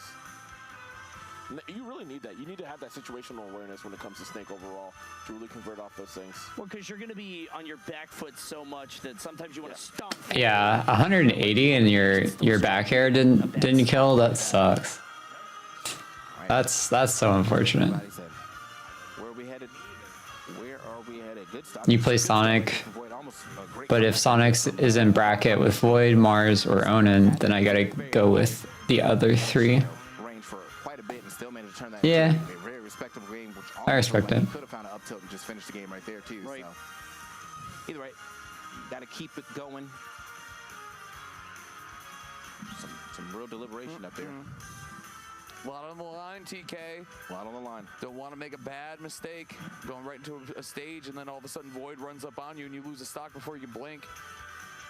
And AK very Some players are also just really fun to watch too. Just how they pilot their characters and their like mindsets and everything. So yeah. Paying off for AK over the last couple months. Actually, over the last week, he's just been playing so much and grinding so much. Talking to his roommate for the week, Big D, picking his brain. I mean, that guy's been around forever. He's super smart, super nice guy. So, see what he has here for Void. Just a little bit, just a little bit of a One Piece fan. Where you get that center platform, you get to control it with C4, you get to control it with grenades, whatever, man. Yeah, apparently he's still going through the show. It's way easier to just control center there. Yeah. Just sit under that platform, chuck these grenades. Gets himself a little home, that home base. Good crowd. Yeah. Right. Wait, caught up by quite a space few more grenades this time around, but was able to get away from that one. Get some decent damage here, but definitely pretty far behind so far as damage. Apollo Kage can definitely start threatening some others for stocks. Yeah, not going to get there in time on that percentage. It's still good awareness. Wow. Again, we've been talking about all weekend how fast the turnarounds have gotten for these top players, and Snake is definitely not going to be the exception to that rule with that up tilt, getting access to it and turning around, but Void, quick kicks, coming out, comboing off the grenade himself here. Oh wow, yeah, he was scared of the bouncing fish again, so he went really high. And I think he forgot about the normal way he could die. Not really going to his favor, but finally finds his way out of there. Jack's going to wait for the explosion. Jump out of shield, not going to get it. Oh, this is a good catch. Pressure from Void. Okay, air dodge. Yep. The grenades, yeah. AK knew, man. It's one of the best things he does at disadvantages. Lines up explosions. Oh my god, the roll read. Shit up. Here comes Void, man. Like your local barbershop. Facts. Man. How does he always get those? The lineup is so clean. Hard reads, yeah. Hard reads over there from Void for sure. Managed just outside the range of that C4. Bro, Void is going to war right here, by the way. Like, all weekend, everyone's been talking this shit on Void. But here he comes now, taking down the hottest player in the venue coming into today. And also working through Spargo, too. But AK down, but definitely not out. I mean, they, Oh, that was godlike. Ooh. He still got a kill, but damn, that was so good from AK. Real close. And this is actually, I would say, kind of favorable for. Oh, that sticky. It almost got him. And now obviously That would have been so sick. damage, but Yeah, he's good for like 1 or 2 of those a set, you know? Yep. Get out of your system. Beat Jet. man, Void definitely has to maneuver around a little more. It's anyone's game. Definitely anyone. Apollo Kage, I'd say about another 30%. He's right back in the threat in this game as well. I will say, and I don't know if you guys share this perception, but I feel like Apollo Kage actually, as games go longer, I feel like his last stock can sometimes be kind of weak. Wow, at that parry on the C4. That was insane. Going underneath the aerial. I've seen him sort of make these fumbles and mistakes, most famously when he reversed that Nikita. I don't know if you guys remember that. We remember that. Yeah, that was kind of, I don't know. I feel like sometimes he can struggle to get that final hit. Let's see if he can get it against Void here. We're getting close. Oh my god. Well done. So godlike. That was so fast. Trap with the up tilt. The hitbox on that move, beyond godlike, and the knockback just crazy. Apollo Kage clutch. Way to turn it around. Nowhere that he can go right Void is your platform read inspiration for real though. way high up, but you're above him. Both their up He's so good with reads. Snakes, obviously, you want to avoid that one, and then you have the up tilt right after. Good stuff to Apollo Kage, getting himself a game on the board. And actually, come to think of it, I think I'm lying, because I said that thinking of old Apollo Kage. But I think this week he's shown that, I mean, especially with that match with Gluto. Remember that double re-grab? Yeah. Oh my god. That was the clutchest thing I've ever seen. Yeah, I definitely miss when Void used to be more invested in Smash, because he did a lot of like content creation surrounding it, like guides and stuff. All those things are super helpful. He just keeps going, man. He keeps evolving. Good start right here for Void, but you know he has to play such a solid game throughout. Damage on straight hits for Snake. You're gonna hit so much higher. You know what I'm saying? Off the trades too. The combos from AK.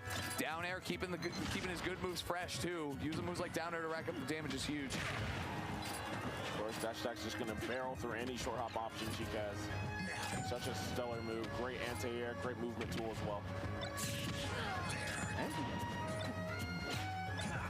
Oh, he just dropped it back on the ground. Down tilt. Good grenade pull right there. Facing the other way too, so it was in between himself and Void. Really good stuff from AK. His defensive play has been so good. Synchronized spot dodge, by the way. Yep. Nice. Needles. Picking off the grenade. Ooh, a double hit on that down air. I always forget about that. Ooh. That will not hit grenade, so good stuff there by Void. Positioning right around the B reverse too, right? Yep. Snakes disadvantage. Snakes have gotten That grab though. how they avoid bad situations with their B reverse. Anything to contort their hurt box. Void was ready for it though. Back and forth the right needle's there. ready. Whoa. Void is in his head. Oh. Double spot dodge. Oh no, not gonna get in time. What will Apollo Kage do? What's Apollo Kage looking for? He is a snake and you are a kill percentage. Wait, why do you have tilt low? Oh. Reverse shot. 360 no scope. That's how he finished off Chuck.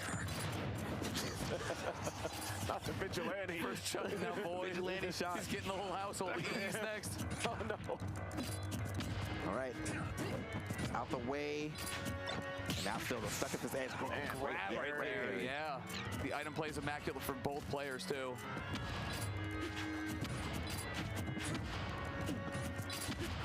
Step back here. Kind of slowing down the pace of this game. Void trying to find an opening through this minefield. He's content just to sit back too. I love the idea on the finish. Oh, that was almost a kill confirm. Okay, like that. Damn, that's it. So far back too. Yeah. Sub 60. He like kissed the blast zone. Oh, wow. Way too. Damn. Early from the rage. Well done by Apollo Kage, just wrenching that stock away from Void. Yeah. Okay. He's also got very low crouch as well, something he can kind of employ sometimes. That neutral air hitbox, not the lowest of hitboxes, so if that's Void's approaching tool, can definitely whip.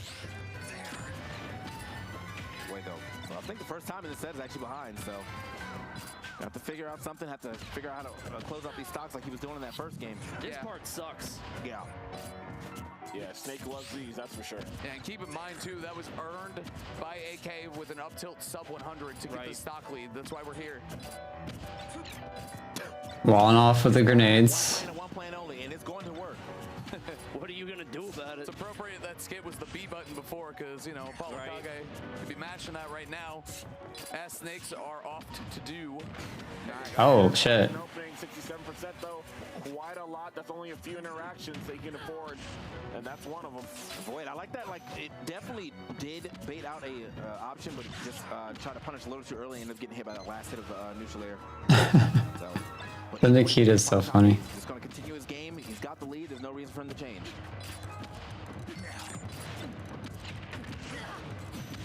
Oh, yeah, we're leaving this. Can you imagine like a no B button challenge for Snake? I feel like that'd be impossible. Swing with the up tilt, man. Hey, the problem with playing Sheik is if you're not perfect, those up tilts are going to start hitting you and killing you. Oh my god. Up tilt, up tilt, up tilt. Yep. Damn. 2-1, man. Some well-choiced up tilts there. It's a very like simple game plan, but it's working out like just. Yeah, AK is definitely looking good for it. Trades my favorite clip. And then I get it up till around 100. Oops, man. You gotta give it up to AK though, man, for just he's been really good at changing up the tempo and some of his grenade spacing.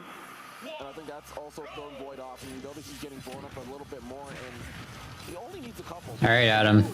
Let's see if Void can make the comeback. Nice, good spacing around that grenade too. We said Sheik always needs to play with precision, but especially in this matchup, precision is always tested against. God, that bouncing fish is so good. Fair, nice try there from Void, but again, look at Apollo Kage taking 106, but still living. That's the most important part, because with Snake, back to the grenade field, start setting for your opponent, make him run into some stuff. I'm wondering if he meant to like spot dodge, but he also had the mindset of jumping at the same time. That was a point blank Nikita. Honestly, I'm a fan. I like point blank Nikitas. Zone, like that's what he was really good at doing in the first game, was not allowing Apollo Kage to set up, and just in these last two, Apollo Kage definitely has been getting chances to set up, and on top of that, his reads have been a lot better as far as Void's roles and defensive options. Yeah. Keep in mind too, Void has died at sub 100 after the up tilt hit, so around that 80, when Snake is at max rage, you need to be really careful if you're Void. Yeah, he's just playing the kill percentage so much better. Yeah, it feels like Apollo Kage is just, he's able to track Void down consistently. Yeah, he's throwing a lot of missed up tilts out, but he's landing a lot too. Ooh. Looking for a chance to drop maybe a back. My God. Take that. Oh, jab, dash attack. Yeah, nice. That'll work eventually. Yeah. I think that's like probably the percent that it starts to work. The unfortunate part of that is. He's able to get away with that. Dude, can we talk about how directional air dodge saved Snake's recovery? That's crazy. He didn't used to have that. It helps so much, man. It's big. If Snake didn't have that, he might be a mid tier. Like he would just die. He would just die. Yeah. He'd get the Crom treatment basically. Like everywhere, but the recovery's so bad. Also, his directional air dodge is really good too. Like it goes a long distance. It's like nest length. Throw is interesting. I mean, caught that DI. Boy, definitely living on this stock. I mean, living on this stock for quite some time. Ooh. 176 is a very, very long Sheik stock, so. Void's our boy. It's been a long time since I heard that. Do you want to trade at these percents? I feel like you do, but I don't know. If you're a grenade trades, yeah. Sure. We'll do it all day. Yep. Actually, Oh gosh, I think he. I think he dropped that bouncing fish. He didn't. There we go. That was the tippity top of the bouncing fish. Nice spacing for Void. All right. Apollo Kage chasing him down one more time. Has to come back from this deficit. Ooh, Void's up getting out of there. Nice, the back air as well. Oh, he was trying to set up off the grenade. He was a little early though. He's not rolling this time, but he is jumping. Oh my god! He set him up to sit there with that forward tilt and followed up. And just like that, it's even. The hell? That's the like such unfortunate thing about Sheik is like it's such a grind. His offense, man, the way he sees Snake's follow-up game is just different. Oh wow. This man is getting blown up. Did you see that? Back air. Oh my god, back air to back air. Dude. Wow. That's my guy right there. That was insane. AK is nuts. Making it to the top 8 of Smash Ultimate. What a last game. Stocks were brutal. Yeah, he. Damn. Something just clicked. That was just instinct. Something shifted, yeah. That was crazy, man. Holy. Friend, bro, that was absolute insanity. Dude, the double explosion on the right side. Yeah, Void, I mean, got the tech on the first C4, but after he got blown up by like another one and then 2 grenades. It was just a lot going on. That's his ult. Whatever that was, that's his ult. He popped it. Yeah, it's like we saw it with Gluto and Mutace. It's like, yeah, these guys are playing slow. They're playing back. It's because if Void hits you, or if Propel Kage hits you, or Gluto hits you, or Mutace hits you, you're taking 80, 90, maybe just dying raw. So, AK, what's up, buddy? Dude, those last Bro, 2 gross. stocks, the forward tilt to wait for the grenade into the back air. What the hell was that? Yeah, you popped off. Congrats. So usually it's just up air autopilot because it would kill, it wouldn't kill, and we were closer to the side blast zone, so I went for back air. And then I noticed that like a lot of the time at ledge, I was doing either Nikita or just letting it rock, so I just went for an up tilt because I thought it might be there. Jeez. Let's go, dude! There you go, I'm AK. so happy, You man. earned it. You earned it. And the last summit ever. I'm excited to be here. Yeah, that was well deserved for sure. And like, Also that roll read. There was like a couple roll reads from both sides that were really good. Definitely, you absolutely earned it. of the world. I don't know. Time to go. Void's out. All right, have a good rest of your night, Adam. Get some sleep. The fear and the respect into Sheik, right? Yeah, She's for like sure. dancing See it. all over you all the time. It's like she's kind of so evasive, but you were able to track Void down a lot in that set. It felt like just a battle of like fishing. Like we're like, oh, look at this. We're gonna make what we want a little different, look a little, crazy. But at the end of the day, we still want this thing, right? So like, this. Oh wait, no, not that. It was this. It was this. Boom, boom, bow. That was so good. it's a 3-piece right there. But that's all. I'm so excited, dude.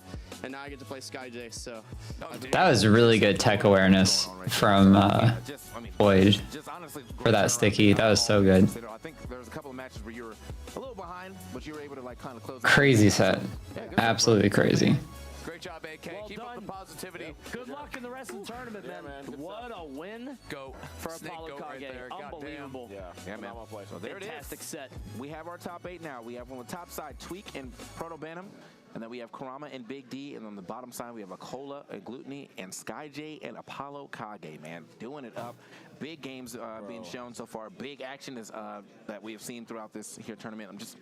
That losers bracket looks insane. Absolutely. Just looking at the Fallen Warriors, bro. Like, damn. Yeah. Ultimate is it just keeps on going. What else is there to say, Shit's man? crazy, Like, bro. it's just ridiculous. It's you got Akola and losers, MK Leo out, Spargo out. Like, again, no Gluto barely squeaking in with 2 last hit game 5 scenarios. Like, couldn't have written the script better, man. So The game feels somewhat different, but the more things change, I mean, Proto, he's still there. Yeah, it's true. Bantam Tweak. might win the whole thing. Tweak is still there. It's things. I felt like Void wanted to talk on the mic, but I guess not. Guys, we're going to kick it over to losers bracket. We're going to continue on throughout the tournament and then do winners semis in just a bit. But for right now, Wait, I think Food we just were got here. in losers bracket. We're going to go take a short ad break. We'll be right back. Don't go anywhere. Cheers, my friends. I think he meant to say they're gonna kick it over to winners bracket. So we got Tweak versus Proto Banham, and then Kurama versus Big D. And Big D seemed confident to take on Mario. So that was the best outcome for Big D, according to him, because he didn't sound like he wanted to fight Peach. So yeah, I guess we'll see. Hey, how's it going, Ben?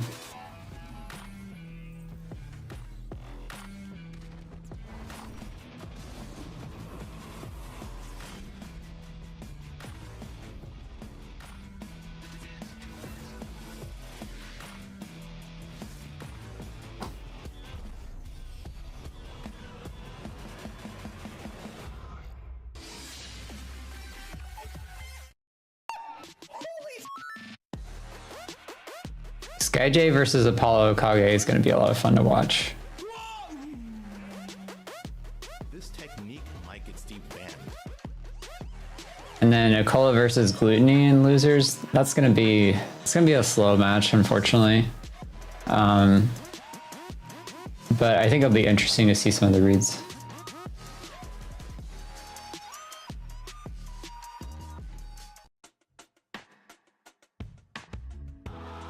I feel like a forgotten relic. It's a name that not many people know. This region sucks. Well, going to losers. If you took even a second, oh, that's a 9-10 matchup. This is the start of something new. So much good Smash Ultimate today. Actually, just like good Smash Ultimate this whole like past 3 days. It's been great.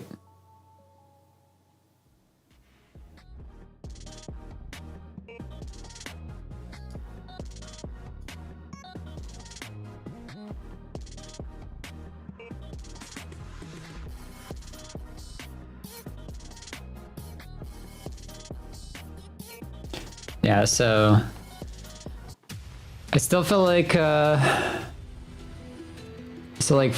still feel like Proto Banham has a good chance to win this. Based on like his showing so far.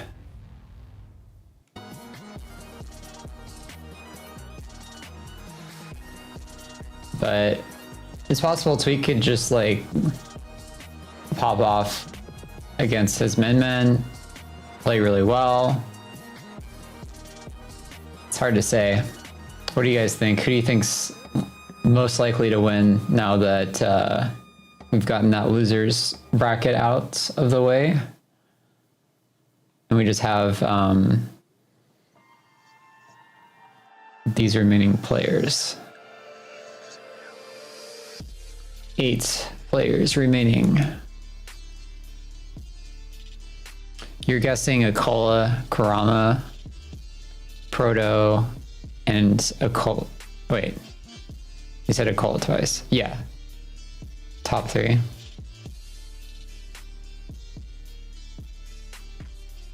Tweak Akola. I could see Tweak Akola.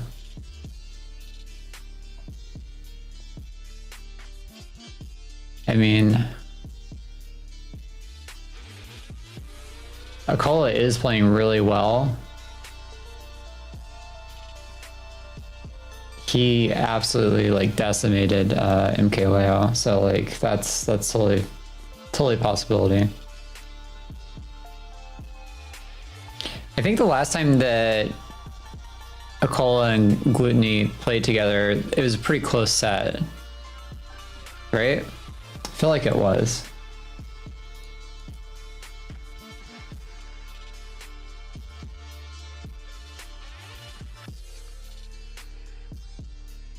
So that could go either way. But yeah, I don't know. All the sets for Gluttony so far have been pretty close. Let me see if I can't find Akola versus Gluttony.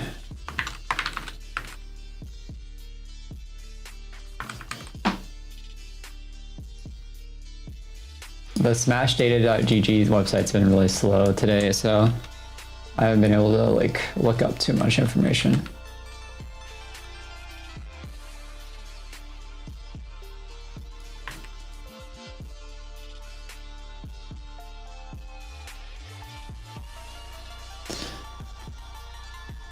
But yeah, Akola, Kurama, and Proto in the top 3.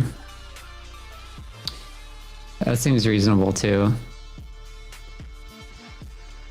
I would, if I were to pick a top 3, I would say Tweak, Proto Banham, and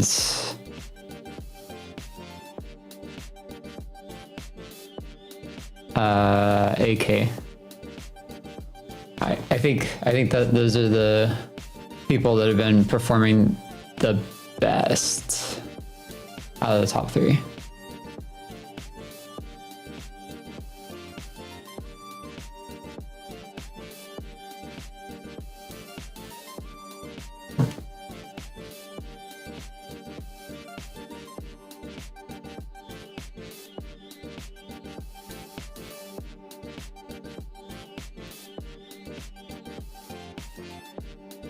That summit venue looks like actually pretty big.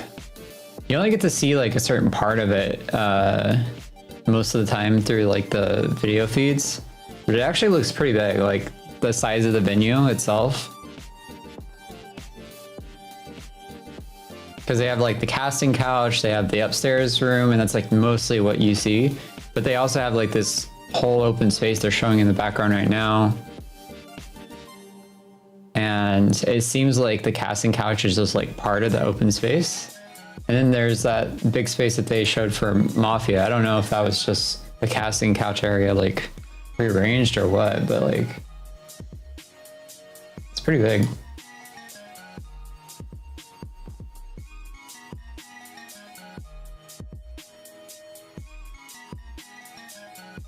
Losers round 3.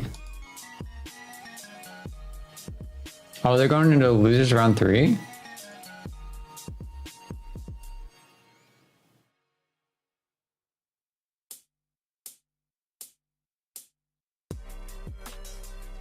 Tweak lost to Proto already. What? No, he didn't. Oh, you mean in the pools? In the pools, I see.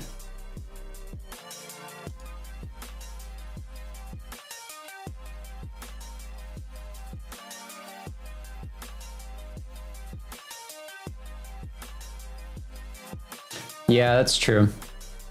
That's true.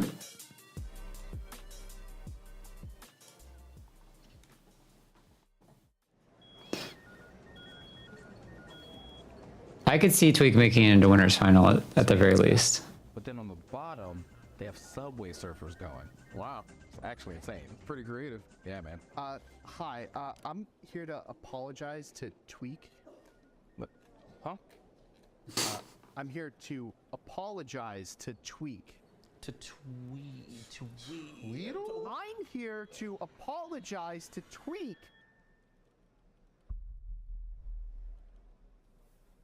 All right, Phil. Let's take him to the back.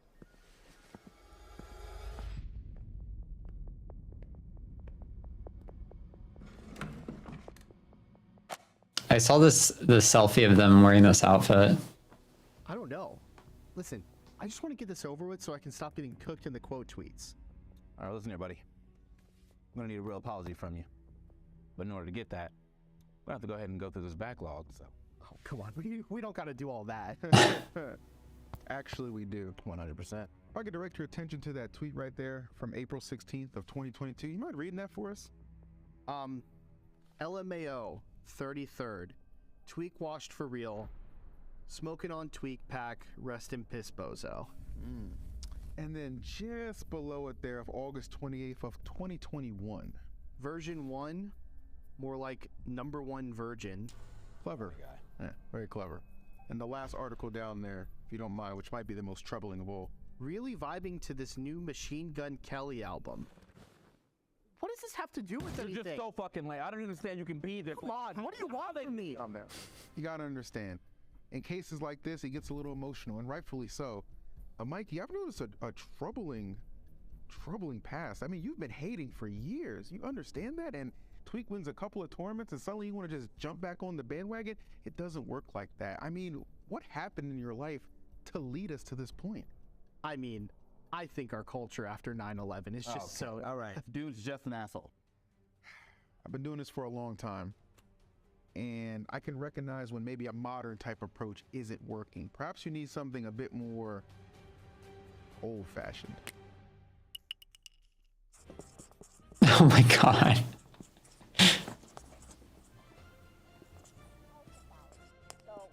I'm actually a tier 3 sub to Pokemon now. Oh yeah, that's definitely gonna get you noticed for sure. Oh, hey, Tweak. What's up, y'all? Hey man, we got another one if you want to watch. Not today, y'all. We're just swamped with the apology forums. Yeah, this is getting a little heavy. Yeah, it's full from all those dumb gyms in Twitch chat filling us up all the time. So let's get out of here. Sorry, y'all. Can I stop now?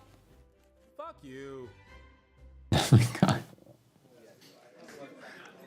Hey, hope you guys enjoyed that skit, the Tweak apology forms. It was really cool to do. Me and Charles actually were permitted to have a hand in writing that, so hope you guys enjoyed it for sure. Thank God he's still in winner's bracket. Yeah, I know. I was a little nervous when Right. he debuted before his winter semis. I said he's not in semis yet, but he pulled it out against AK, so that's awesome. But I hope you guys enjoyed that. Shout outs to you guys for writing that, BTS production, you know, Mikey, everyone for making it happen. But also definitely shout outs to Choco Taco for making the form in the first place and making that meme a reality. Very funny. Oh right, I forgot about that. Very, very good Lucas player from Florida. So That's so funny. very good stuff. It was good. But I liked it. Jokes and skits are done, guys. We're in top 8 right now, coming up for Smash Ultimate. Yeah, the Summit. apology form on Twitter was kind of funny. Thank the folks over there at Metafy, of course, one of the best sponsors we've ever had here at Summit. Make sure you check them out for sure. Oh, 100%. Metafy has been nothing but accommodating, supportive, and just generally wonderful for this particular event. You can check them out, obviously, on their website. I mean, they have the new monthly membership that unlocks access to mountains of content while letting you support your favorite players and communities. Their slogan, which is always hilarious to me, will bury you in content until you beg us to stop. And then they'll keep adding more content as they should, knowing that 50% of that revenue does go back to the players and content creators is a wonderful thing. Visit bts.gg/Metafy to sign up today and check out their exclusive Smash content. Yeah, and speaking of content, we're going to move on. Top 8 about to begin. There's been so many upsets, so many insane matches, but here is our Yeah, so now we're doing winner side. I was gonna say versus Big D. Loser side, we got Akola versus I kept getting confused on which one was up next, but I was like, it's got to be winners, right? Many heads. Wasn't able to defeat Tweak on the winner side, but keeping the streak going up against Void here, who was able to upset Spargo. I mean, the chain reactions when you start talking about the bracket is just crazy. Let's talk about It's pretty crazy that he took down Spargo. It was Tweak, Big D, Sky J, or Tweak, Big D, Apollo Kage?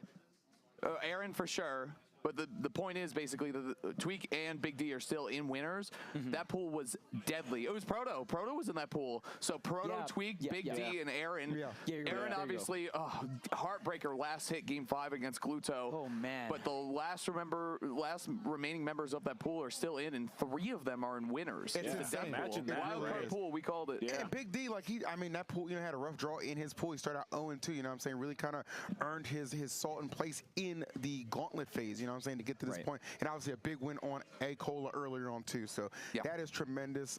But the main match we're going to be starting with, of course, is Tweak versus Banham, which is, of course, one of the rematches from that pool. Yeah. It was kind of a slaughter in the favor of Banham, I got to admit. It was. It's back and forth between Tweak and Banham. And I think one thing that we're really going to see, we've been talking character specialists a lot on this couch today. Akola, Gluto, Mutace, Karama, etc. Big D. But these guys are tried and true duo mains. I think we're going to see a lot. I have no idea who I was talking to Tweak. I don't even think he knows who he's going to go, which, I mean, I have no idea. It really is interesting. There's so many solo mains Or something that's between characters in this and all this stuff where he ends up summit. on the right map on the right character to get the W. But it's going to be big. Like we said, these guys are splitting sets recently, 2-2, and this might be the most important one they've ever played. Oh, absolutely. And of course, we already heard it on the mic multiple times throughout the course of this summit. Tweeka said he wants that run back, right? And he is playing well enough to get himself that. So I'm really excited for this. Yeah, Proto Banham has been absolutely phenomenal. Really has been one of the guys, like he performs very well when he comes out here. When he has the opportunity. So one of the stronger players out in Japan for sure.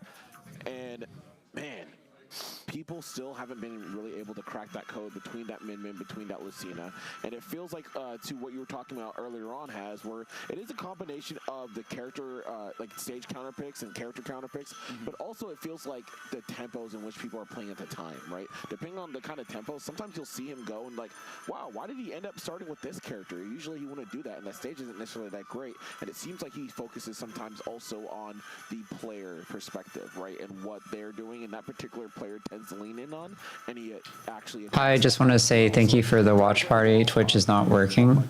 Take a like. Oh, well, thank you. I'm glad that you're able to join in and watch. That was weird. Extremely studied player. Yeah, and the thing about Tweak with Was that white flash? Did you see that? it's tough because Diddy beats, or at least Tweak thinks that Diddy beats both of Banham's characters, right? Yeah. So it's like, okay, I can just simplify it, go to Diddy no matter what. Yeah, tried and true. But I've also heard Tweak say that he feels that Sephiroth beats Marth and Lucina. So that's also going to be an option, but I don't know if Tweak wants to go Seph against the Min. That's where we get into this gray, murky water, or murky area, right? In terms of the decision making here for Tweak. Yeah, man. I mean, I think Diddy is always that tried and true. I think interesting thing about Seth, it's like there's certain ways that he wins. Tweak's over there just warming up. Like end up being like a blowout, right? Where like Diddy, the great thing about him is like a character really dictates the pace per se, right? So it really feels like what he's looking for at this time. I think always the Diddy seems like the go-to pick. Why not? You know. I think at the very least, even if you don't get the explosiveness that you needed, you know, to get maybe some early kills or whatnot, at least you're getting a lot of information that you can like bring back, and then you can figure out where you want to change from there. But we'll see how it goes. It's getting chilly in here. Oh no, not this again. Oh, chilly in here. Oh, okay, there it is. The Iceman cometh. Our man Banham on his way to do battle with Tweak. I forgot that was a nickname that they gave him. Banham and the Phantom, man, he's out here. As good as those pools matches were, and the gauntlet matches were, they got nothing on what we've seen thus far in this final bracket, man. Everybody. Oh my god, he's got so many water bottles. And it has been sensational, and I have no doubt this rematch is going to go the distance. If Tweak goes Sephiroth, it could be Banham against Badman. You know what I'm saying? Yes, sir. For sure, for sure. We'll see. And we could see a blind pick for both of these players as well. So, I mean, possible, yeah, very possible. Right. I mean, if we're talking the old school grime is you would get to the setup, you know, and then you would just not pick your character. I need that, man. Shout outs to Chudette. Oh, man, the classic. Shout out to Como or Curie. He was a master at that, too. Yeah, Como. You float one character, then just lock in the other one. Como really kept that alive in 4, but that was a brawl classic. If you played that game in like any more than 2 tournaments, you definitely were doing that if you played multiple characters. That's right. People were clowns. Man, what a time. The tech is you go up and you kind of you swerve it around a little bit, and then if you need more time, reset your controller. I found out that one too. Oh my god! Reset your controller. Get up and stretch, like drink it. Put your controller down, drink some water. And the reset one too, you can extend it by being like, man, like instead of just automatically resetting it, you just start playing around. You're like, wait, my buttons aren't working, and then you reset it so you get additional time to see what they're gonna do. Lean back, give yourself some couple stretches as well too. I mean, look at Proto Banham, obviously a student of the meta game. Let's talk about it, baby. It's something too that we should talk about is with so many uncertainties in the summit. Hasn't even started the set yet, though. It's nice to see these 2 players still in winners. You know what I mean? 2 players who are projected to be here, still there, whereas a lot of their co-top players have just fallen off out of the bracket so far. So.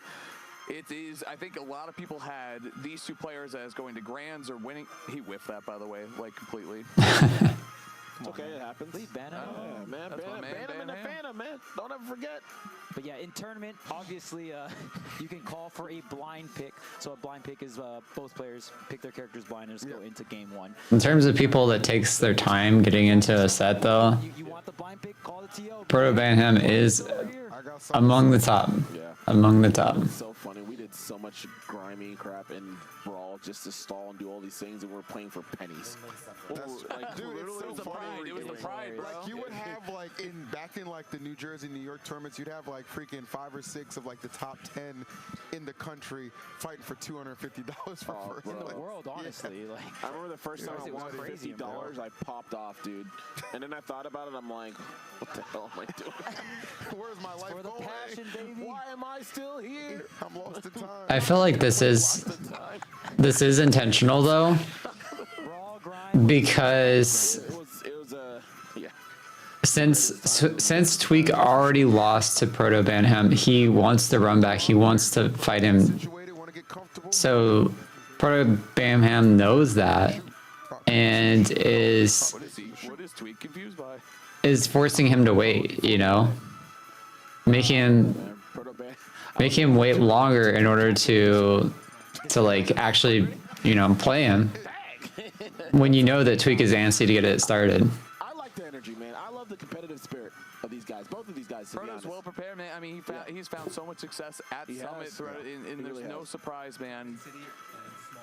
Whatever his process is, I think everyone can learn a little bit from it, to be honest with you. I would agree with that. The defending Summit champion. Yeah, it's definitely, like you said, Ash, it's definitely mind games. Another title of his own. Summit champs, man. I think Tweak just needs to recognize that and just like, you know, take his time. Just let him. Yes, absolutely, man. Absolutely, man. Damn, man. The slim replay. Let him let himself like mentally reset and not think about it. But it looks like Tweak's already upset. I don't know. Is that version 6? Slim Reaper? We're not ready. It's not a version, bro. But Yeah. It's from a different dimension. It's a state of mind. Okay, we do have Sephiroth against Min to start it off. Here we go. Coming out to play. So if it was a double blind, maybe just assuming that he would opt to go to Lucina since it was so effective against the Diddy yesterday. But nope, Proto having a read for who he was going to go, so it's going to be a little tougher for Seth to get through this one. Yeah, I mean, both these characters play at similar range. I think Min has a little bit more range than Sephiroth. Yeah, just a little bit. Just a smidgen. And it's so fast is the thing, especially Ram, like it's so much quicker. Here you go, though. Good opportunity for Tweak here. Yeah. That's the other thing, too, is Sephiroth is so tall. Like, it's going to be really tough to work through and weave around around Banham's arms. True. But the offstage could be very favorable. Sephiroth, a character that can go really hard offstage. Damn. That forward air just so good. You have things like counter as well. And the wing is online. Another thing to watch out for is the megawatt as well, right? Sephiroth's so light. So the megawatt could see some early KOs here, but Banham just keeping center stage control. Yeah, it's funny because it's the same, right? With one wing, you can get a really early kill. So both these characters, you know, definitely have their fair share of similarities. Yeah. Oh, nice. Okay, I like that dare. Good stuff. Trying to scrape through can be very difficult to close the space in sometimes. Oh my god, why did that kill? Instead, Banham swinging at a disadvantage and getting a stock for it. Very nice. Yeah, you definitely don't expect that one. Good bear. Opportunity for the setup. Great recovery coming out from Banham, avoiding the neutral beat. Ooh, even tacking on some more damage as well. This is looking pretty rough here to start off the set. Yeah, you can definitely tell Banham already just kind of feeling himself, put himself in such a strong position already. This lead just continuing to mount, and that range really keeping Tweak at bay and making all these approaches pretty much null and void at the moment. Yeah, another win. God. Can you set up an offstage situation? Can you get a It's always a dash attack. The answer is no. Banham doing such an incredible job of holding the center stage and not giving an inch of it to Tweak. Yeah. There we go. I felt like that should have been down smash though. Nice, the confidence there for Banham too, not getting nervous even though Sephiroth was right in his face. How do you close the distance? For real though. It's hard. It's a little bit easier once Sephiroth gets wing because he has another jump. But it's incredibly hard to get in against Min, especially the way that Proto Banham plays him. Plays Min. Okay, well, you're down a stock. The wing will probably come out a lot sooner. You'll probably have wing for both stocks at the end of the day here, but I don't even know if that wing install is going to matter here. Even with the wing, Tweak, it was so difficult for Tweak to get in. Yeah, he's having a very hard time in this neutral right now. Finds himself in there, but not going to be enough. Good punish on the dare. Losing with Min is a choice. Quite often through the course of the sets in Summit. So good reception. Narrative fair opportunity on the right side of the stage. Good hit back. Yeah, if you don't have a fast mobile character, it's pretty hard. A little earlier on the 100%. Even then, like it could still be incredibly hard. Oh man, wing coming up soon. There it is, but got that extra jump. But will it matter? Charged up Dragon Arm too in the corner. So deadly when he hits those grabs. The Megawatt's out. Yeah, I was gonna say. Way too late on that. He loves swapping Megawatt. Damn. You have to be so patient playing against Min. Swap to it, get a big arm behind you, threaten just a little bit. Nice job by Banham taking down game 1. Yeah, and just being able to just kind of like swing right and just put yourself out of that position where you are in fact in disadvantage, just so crucial. It just felt like really like, even from jump, Tweak couldn't gain any ground, right? Like he wasn't able to capture any momentum, and Banham on the other hand, he was just riding high with plenty of it. Yeah, and this is the part I was kind of worried about because how much It felt like Tweak didn't have any like answers to any of that. Like he didn't have an answer to getting in versus Min, and I really don't know how he's going to handle that over the set. He did pick Diddy Kong though, so we'll see if maybe that has a better option. But Banham is looking clean right now. And this is the matchup that I think we all kind of expected.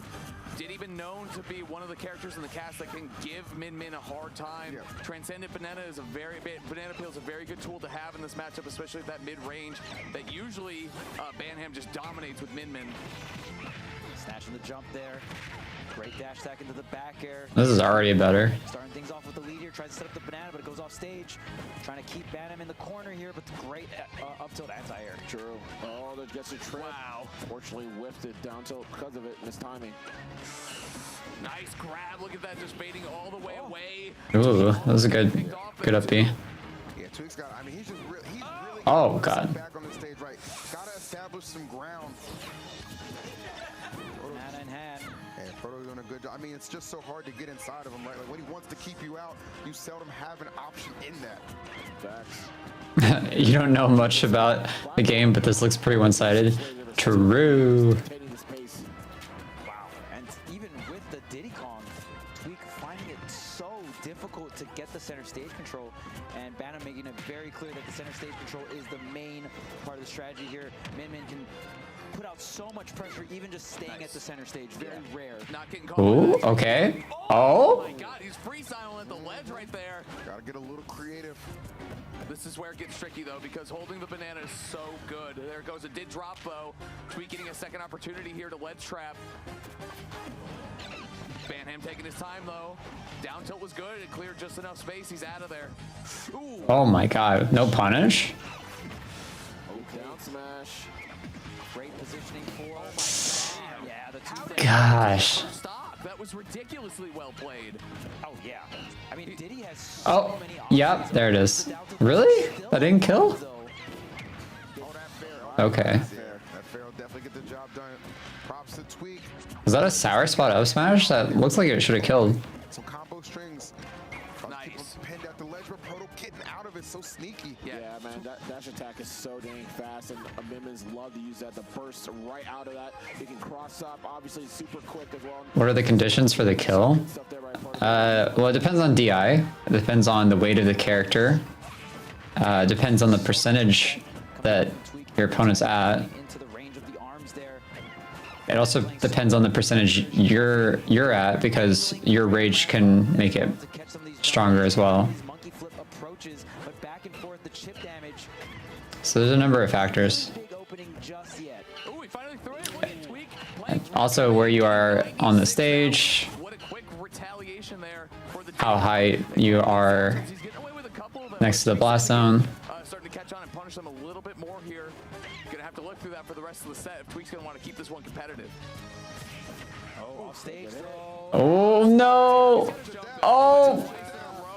Ah, he was in the lead before that. Okay, okay. It's evened out, evened out. Good stuff. Tweak battling back.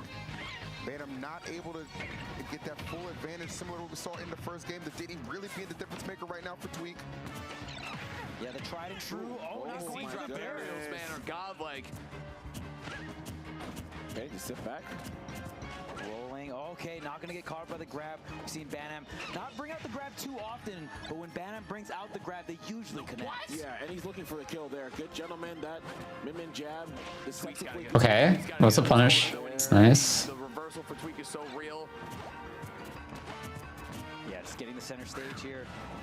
Some good patience. Has a very comfortable lead, but we've seen the off stage, right? That Banham can provide that burst of offense off stage, and the Rammer taking up so much real estate off stage. Nice. Let's go. He interrupted between the two arms right there too. That banana's so good. Great timing. Yeah, has like a split second right to kind of. I feel like Minmin's gotta be heavier than I think. Tweak with his best opportunity right now to even the score, has him off stage. Control of the stage, so important right now. And the ledge pressure, Tweak going. That throw is the funniest throw in the game to me. For Tweak, one grab back throw into a charged up dragon arm. Oh, let's go. Let's go, Tweak. Beautiful, beautiful. Let's go, Tweak. All right, 1-1. Really quick reactions coming out from Luminosity's own Tweak. All right, gotta be a good confidence boost for Tweak. You never want to come into semis. Obviously, we know Banham incredibly talented, won in their last exchange, but you don't want to be facing down that barrel of an 0-2 situation. So glad Tweak was able to mount the victory on that one. Yeah. But I gotta imagine if you're Proto, you're thinking Lucina. You think so? I don't know. I don't know, bro. That Pools match was rough. I don't know. Well, that's true. And his Lucina is so different, too. It really is. Bro, I got to say, if Proto took that personality quiz, he also would have definitely gotten to Buzz, by the way he's checking these notes. You know what I'm saying? Like, actually, 16 to Buzz, you know what I'm saying? Dude, one thing I really love that you pointed this out, Hash, right? That he was able to get a punish in between the arms with Banana, right? That's going to be a really big factor here if he continues to go with the Min. Also, what I really liked, he started checking a lot of these stutter steps. Stutter steps are really, really good, and honestly, Proto Banham is probably one of the best. If Tweak is staring him down. He's like, you gonna pick? You gonna pick? Very consistent. It's kind of funny. As a feint, especially for Min, you could utilize them as almost like people will jump preemptively just because they see him moving back and forth, or they just will stand there and not react to it, which allows him to slip and slide, get some easy hits with the arms. You know, so I love that tech, but looks like we got the switch anyways. So now it's time. All right, yeah, there is the Lucina. Had a feeling that was going to be the case. I mean, just so clearly so. Is there an official time limit for selection or just an unspoken rule? There is. I don't know what it is for Summit, but yeah, there's. That was almost really bad for Tweak. Yeah, I don't know what it is for Summit, but there is an official like time limit. All the time, delaying that, not getting a punish though on the air dodge in. Tweak still living for a little bit here. And his upbeats are insane, but he's been OD with them. Oh my god. It's so hard to just keep him under control at this. How does he play at this pacing after playing Min at the pacing that he was playing at? Like, it's insane to me. Like, his pacing change-up, mix-up from Min to Lucina is just insane. It's a picture of Lucina just doing the dolphin slash. It's like, all right, cool. I'm telling you, it's a picture book, bro. All right, but a perfect picture being painted right here from Proto. A masterclass execution of Lucina in this matchup. Okay. Definitely causing Tweak some fits at the moment. True. Good opportunity here, though, for Tweak. Has him at 113. Great forward air, attacking on the damage. The banana is off stage, though. One down tilt could mean the other here for Tweak, but Banana making it. Yeah, that's why he takes all the extra time. Yeah. I mean, he definitely takes as much time as he can. Because of how aggressive is, I know you guys are pointing it out.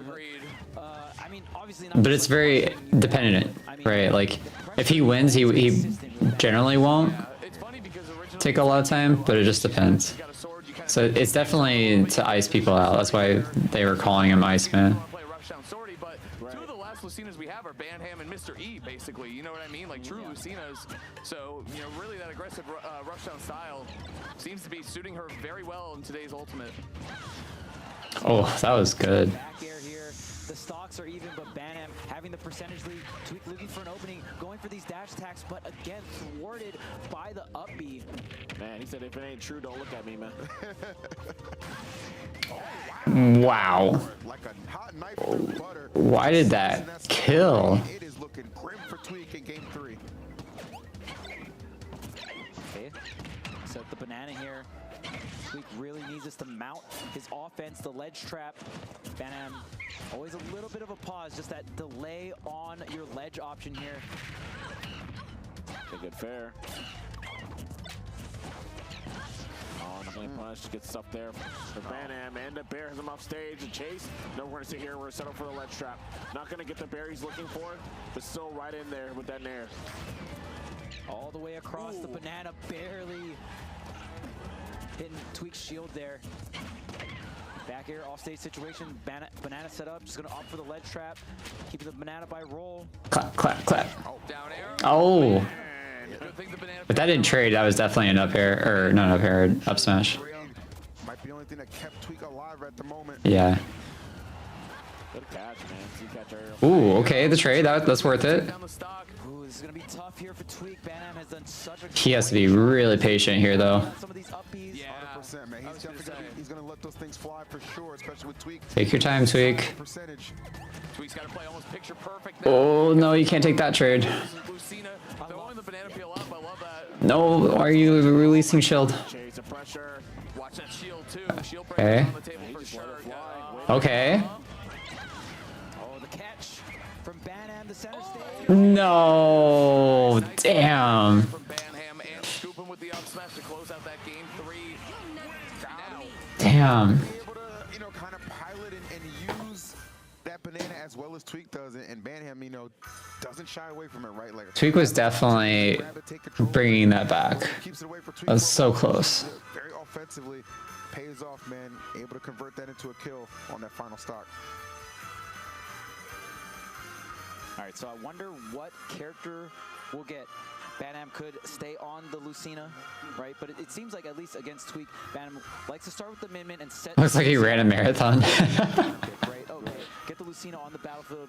Yeah, I mean, On that stage. when you are playing at top level, nerves can really get to you. Selected because I feel like for Tweak, And yeah, like that part's real. Like I don't.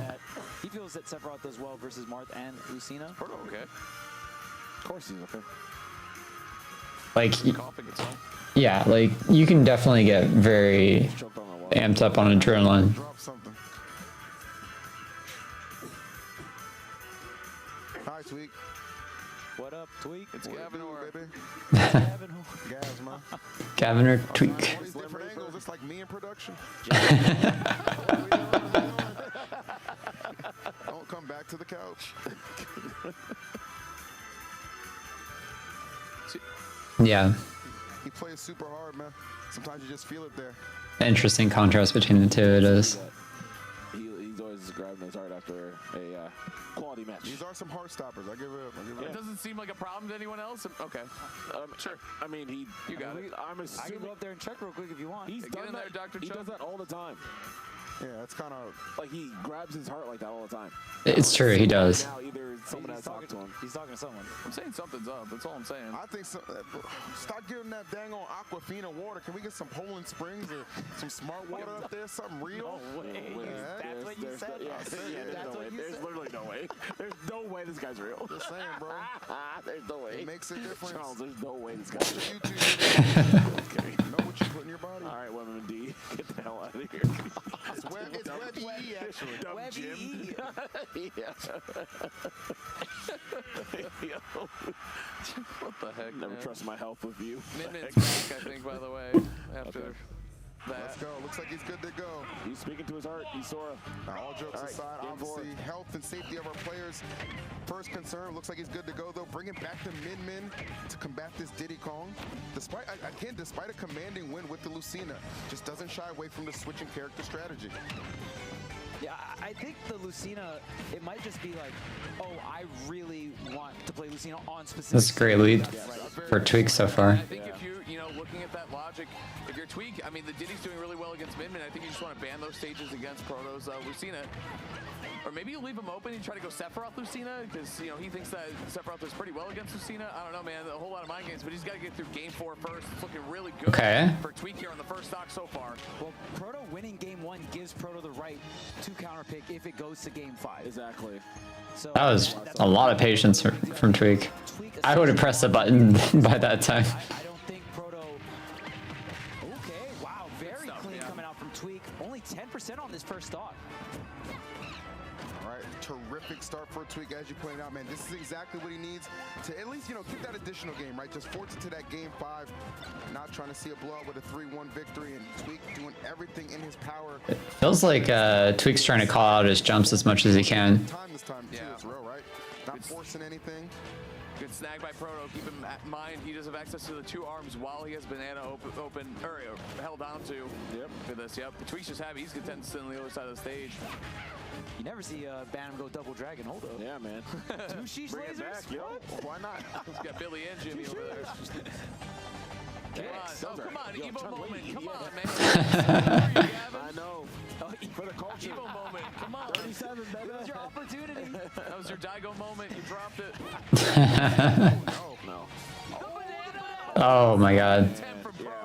That's close. Nice, smart stuff. Disengage, reset, and just get back into the fray. Ooh, yeah. Megawatt hitting that shield, knock. Does a lot of shield damage. Proto's so good at switching his arms. Like the knowledge and speed at which he switches is so good. Like knowing when to switch and then like setting up for it and the speed that he does it at. That just means Gavin's gonna start flipping. Yep, true. Another one. My bad. It's okay, I'm on a personal level. Oh, that was good. We know each other like no parasocial relationships here, folks. Facts. All right, Banana set up with the leg trap, but getting the snatch. You can see that Going off stage, maybe trying to set up the sheesh laser, but it's not. that Proto Banham's catching on to him catching his jumps. That time Tweak waited until after he had jumped. Double jump back into the corner here.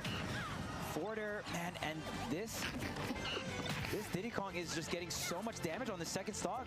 Bantam not having an answer to get the stock out. Oh my god. Alright. Both sides for Tweak. Because he was stuck on the ledge right there. He had his body and nowhere to go. Good scoop right there from Tweak. We're going to 3-stock right now. This is what he's going to need. I mean, it's going to be a huge game 5, and it seems like that's exactly what we are on course for if Tweak continues this. And I'm showing no Up smash for damage. Love to see it. nothing. Yeah. For answers. Okay, throw, yep. For the reflector there, potentially, or a jump in. Not going to get it. Oh. It feels kind of desperate to me, honestly. Oh. That's it. Retaliation. We're going to a game 5. Damn. He's killing, man. Damn, man. Vigilante. Good stuff to Tweak. That was a snipe. That was really good. Where are we going and who the hell are we playing, right? That's always the question, yeah. I mean, but again, both doing winner, but I did like winner sets first, but I don't even know if that's actually a rule. Oh wait, I'm trying to hear. We're being nosy. Tweak's being talking. Go Tweak, let's go. When Tweak talks, I sit my ass down and listen. I can't hear what he's saying either. We must be talking to Cact off screen, by the way. It must be Cact. Oh yeah, and probably Proto's translator as well. Yeah. Well, Some check Ban's heart after that one. Deep cut. I mean, like, who else? For real though. That's what we've been doing, but I never actually knew if there's a rule. Okay, I'll play Diddy. Oh, he asked. Okay. Huh. No, I wouldn't, but I've never read it. Don't think about it too much, Gavin. Focus on game 5. Battlefield. You already picked Diddy. I think Saying earlier, since Proto has the counter pick advantage coming into this game 5, I think at this point Tweak is locked into Diddy because we saw Sephiroth versus Min. That was not pretty. yeah. Don't run that back. So they're basically checking the rules. I think Proto Banham was trying to like verify the rules. Has been the issue.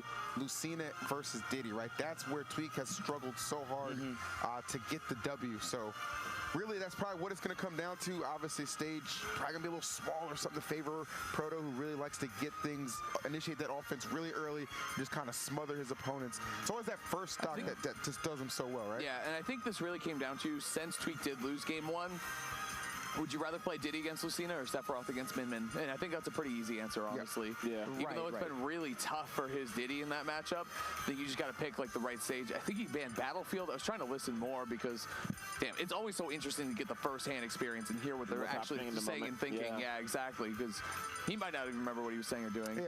Yeah, we need to get some better mics in there. His eyes those moments are great. Yeah. Tweak is looking. You're going turbo mode, yeah. Damn. Yeah, those eyes are focused. He's definitely about to be in the zone. Yep. Oh, looking at us. Here we go. Game 5, though. Tweak Proto, enormous set here at the last summit ever. You want to stay winners. All these players are fighting for their lives in this bracket. You want to be the last one standing, that's for sure. Another game 5. I know. Why not? Of course. Some of the game 5. All right, here we go. Yeah, and that kind of not surprised at this stage, right? Going to be close quarters, something Proto's going to look to get. Ooh. The first 30 seconds of this game, so important. Cannot get overwhelmed and smothered. Yes. Don't get cheese like last game, please. All right, so it's not. Or last game that you had against Lucina, I mean. Ooh, God, he almost got it. These dares are getting some mileage here. So the center platform gonna definitely change up this. I like the dare on the monkey flip read. That's pretty good. Just easy double jump over, man. Proto escapes so fast. Oh my God, Not again. Oh man, the freshness of cuts. So Oh my God. Just about 45 seconds in, Tweak loses that first stock. So kind of on pace from what we've seen between these two in the past in this particular matchup. How does Proto do it? 75% here. Banham getting hit up by the Nair. The forward air does not follow up here. All the center stage control just waiting for that monkey flip. Forcing the ledge there and getting the banana in the corner. Banana has been so good at getting out of the corner again. Smooth double jump that time, waiting and cruising right over Tweak and going to that center platform. He's getting bailed out a lot out of a tricky situation. Banham playing amazing right now. He really is. Chase. Double pair, I love it. Oh, wow. Wow. So much offense. Oh my God. Okay. Damn, dude. Yeah. Big damage right there and getting a parry too. Banham He needs to get the stock off now. Proto Banham continually taking control of the banana, utilizing it better than Tweak at the moment. Staying in shield here. I don't know if Proto trying to bait him. Maybe a monkey flip. Yeah, Banham trying to return that favor of the 3-stock last game. Monkey flip with the bait in the There we go. scooping maximum distance. Damn, Tweak needed that in a big way. So pivotal. Yeah, and I mean, Tweak got to work so hard. Okay. Can you set it up? No. Doesn't get the forward air, but still tax on 18. Now 37% here. The upbeat, of course. Just in case. Good coverage by Banham. That was a message. Like, I'll do it. Yeah. All right? Whether you're missing or not. Always do it. Yeah. I'll catch you lacking. Nair is so good for Lucina. There you go. Such a great option near ledge. Banham just takes that away. Very, very smooth by Banham right there. I love that.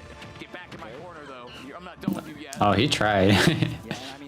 He's like, I'm gonna down throw mix you up. So easily in the first stock, but I think Tweak kind of reeling things. Oh, that was scary. Oh my God. Where was the punish? For sure, it's a key to victory against Banham. Getting away with that one, but again, the counter pick going to the stage. You do have outs when you go either top platform or fast fall to the bottom, so speed and Maybe Tweak was just scared of the up B again. that was godlike. Oh gosh. He definitely can't get hit with another up B. Oh my god, he got lucky from that nair. Damn. The positioning for Proto was so good right there, taking out Tweak's last stock of winners potentially. Tries to Z drop the banana, but maybe no. The banana just getting re-caught by Tweak here, trying to control this vertical space, this platform. Banham retreating to the corner. Tweak setting up another banana here. Tweak's gonna try the. I don't know how Proto gets away with like floating above Tweak so much. But Banham is just so hard to catch, so slippery. Yeah. And he's just so well timed. Oh, okay. Yes, we needed that. That right there, that being super offensive heavy, working against Proto in that situation. Now Tweak, only 40% deficit, still very doable situation. Yeah. Proto's put some great respect on his name throughout this set so far. Okay. Sitting at down tilt, shield. Play patient. Shield, like just waiting out that up B or the defensive options from Banham have been so good. Holding on to the banana.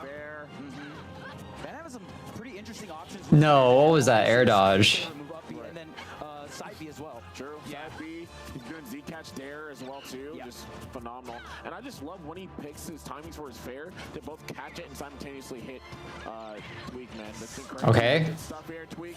Opportunity at the ledge. Double jump again. Oh my Still gets away with it, man. Double jump right into center stage. That's what I'm saying. Like, why is he getting away with this? With punishing that neutral air right there. Love that. He's being super liberal with the monkey again, flips man. as well too. The double jump out of the corner from Banham has been so good. Yep. You definitely could have punished that. Oh my god. 2 minutes left on the clock. He sneaks by. Oh, he's gonna pay for that one. Yeah, no, that might be. He might have bet the whole game on that one, Bam. I don't know about that. Does Tweak commit here? Gets a shield up in time, able to put some pressure on. We know that Proto Banham's getting impatient. He's continuing to find some gaping holes right now.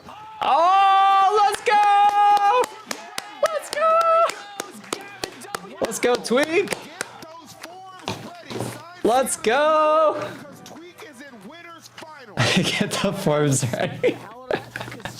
We saw from early from the only reason why that worked is because he knew Proto Banham was smart enough to recognize, oh, you're not going to do that double jump a second time. You're starting to notice I'm walking with you, I'm shadowing you. He goes for Let's the go. I've been waiting for you. Oh man, that was so intense. That whole last stop. He got the run back. 5 to 10% the whole time. With, like, That was an intense set. Percentages, man, and Super intense. just gave Tweak a second chance, and then the Z drop to catch the normal get up. It is so powerful, and you have enough time to not only do any smash, a forward smash. That Diddy forward smash is so powerful. Amazing stuff. Closing that out. Yes, and that was a war of attrition. You have to have so much patience to be able to go through all the character switches, all the nuances, right? Give Marcus a hug. Give Marcus a hug. You could see that Proto was losing some confidence down the stretch. Tweak had little by little whittled that lead down considerably, and then Tweak finally got him in a corner in one of those patented traps that he said, "Oh, you're not talking, Tweak? Nah, they already not talking. Tweak, no talks for Tweak.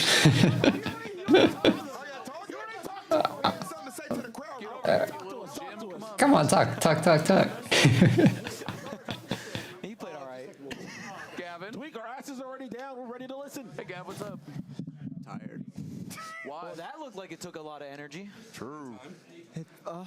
It's like a weird combination of like Leo's Byleth and Spargo's Cloud.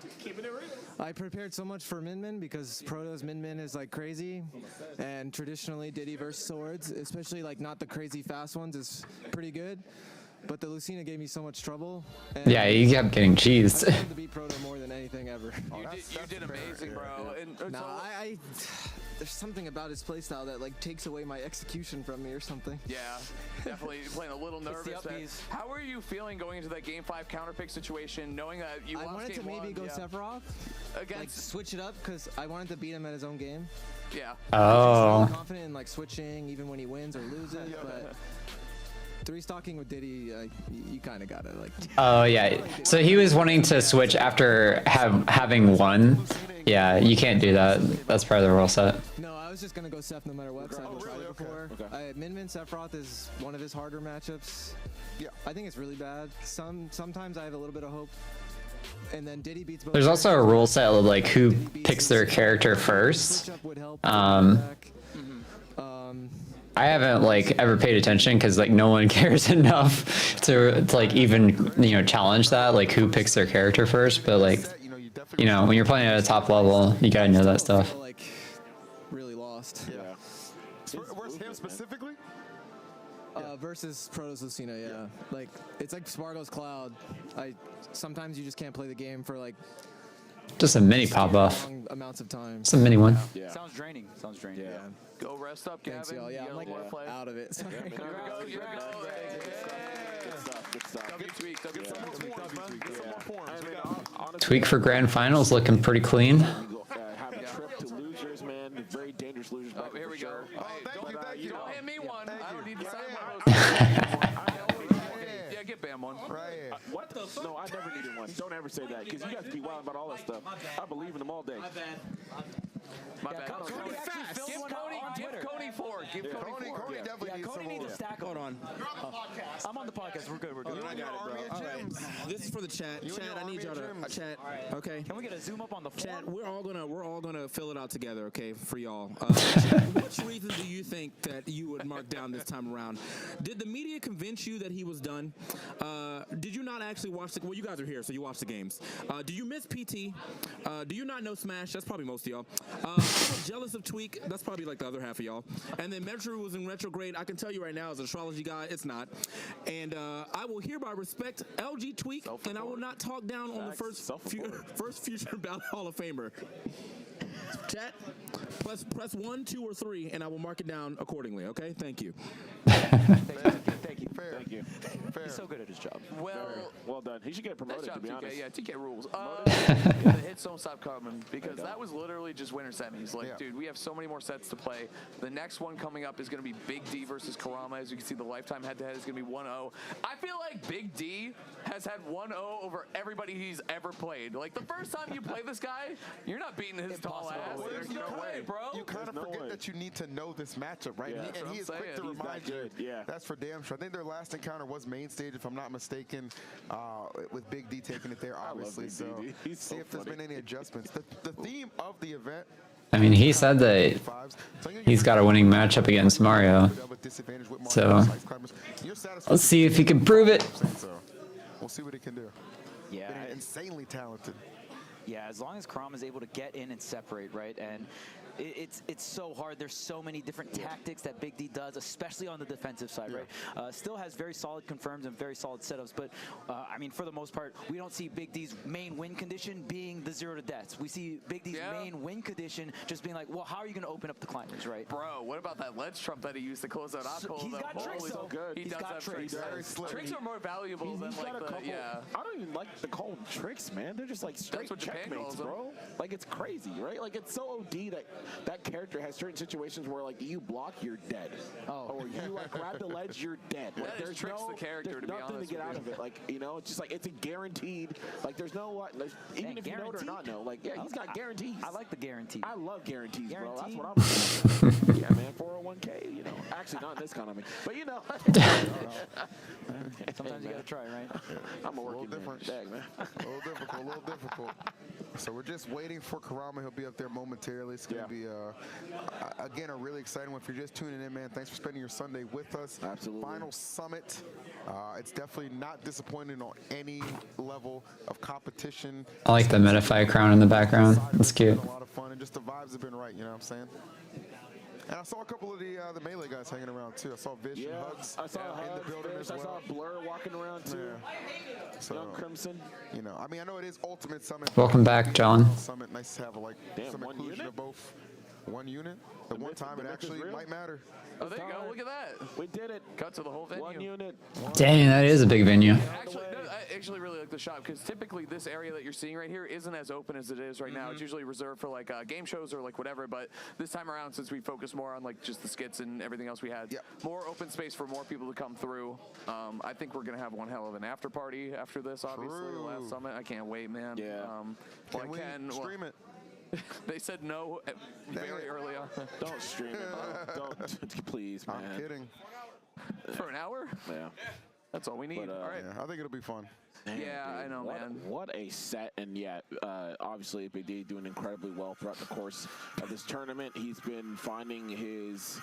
Yeah, I mean, I'm sure it's gonna be a really big after party considering it's the last summit. So. But you know, adding the actual punish game in a game right now where punish game is so vital goes a long way. It's not just like, you know, the players celebrating. I'm sure it's like staff as well. Marios that would touch you and be like, oh yeah, One last hurrah. Oh, just lost stock, right? This guy's been doing it consistently, and really for him on the back end was learning to change his tempo, learning a bit more of neutral. That's really what his development was. So it's kind of funny that these two players are here right now on both opposite sides of the spectrum, and they both had to balance out like and become better overall as players. So really interesting to see this here. I think All right, we're getting into it. Matchup for Karama, to be honest. Yeah, for sure. Yeah, but it's what Big D wanted for sure. It's tough too because I mean you got you know that This is my jam. Be quiet. What rang in the building? Let's go. Game 1. Has is dancing. He's jamming. Make him stop. He's jamming it. Make him stop. He's trying to Stop me. Can't stop me. After party starting early, baby. Let's go. This song fucking rules. All right, game 1 though, for real. You gotta be careful here in this matchup. Oh my god. Just toss them both. Wait a minute. He's kind of getting duffed though. I don't know, man. Both these guys Oh my god, the desync. What is happening right now? This is chaos. I love that. That's Karama. All right, racking up a good amount of damage, but we already know Ice Climbers with those up air chains. Big D does such a great job of setting those up.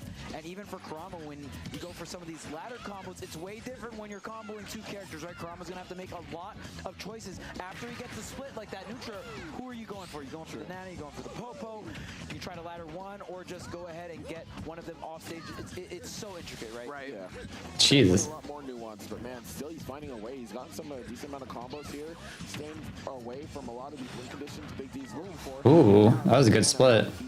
Done. See you in another life. Yeah, no shot. That Popo is going to be able to help her. I always forget that Ices has that down air. We'll see, man. Is he going to kind of have that thing, that fear factor that Popo somehow just seems to induce on a consistent basis in these situations? Yes. Wow. Great back air strategy. I'm surprised that hit. Times can we see the Sopo take stocks? Like, for real. It's nuts. Someone make a montage of that.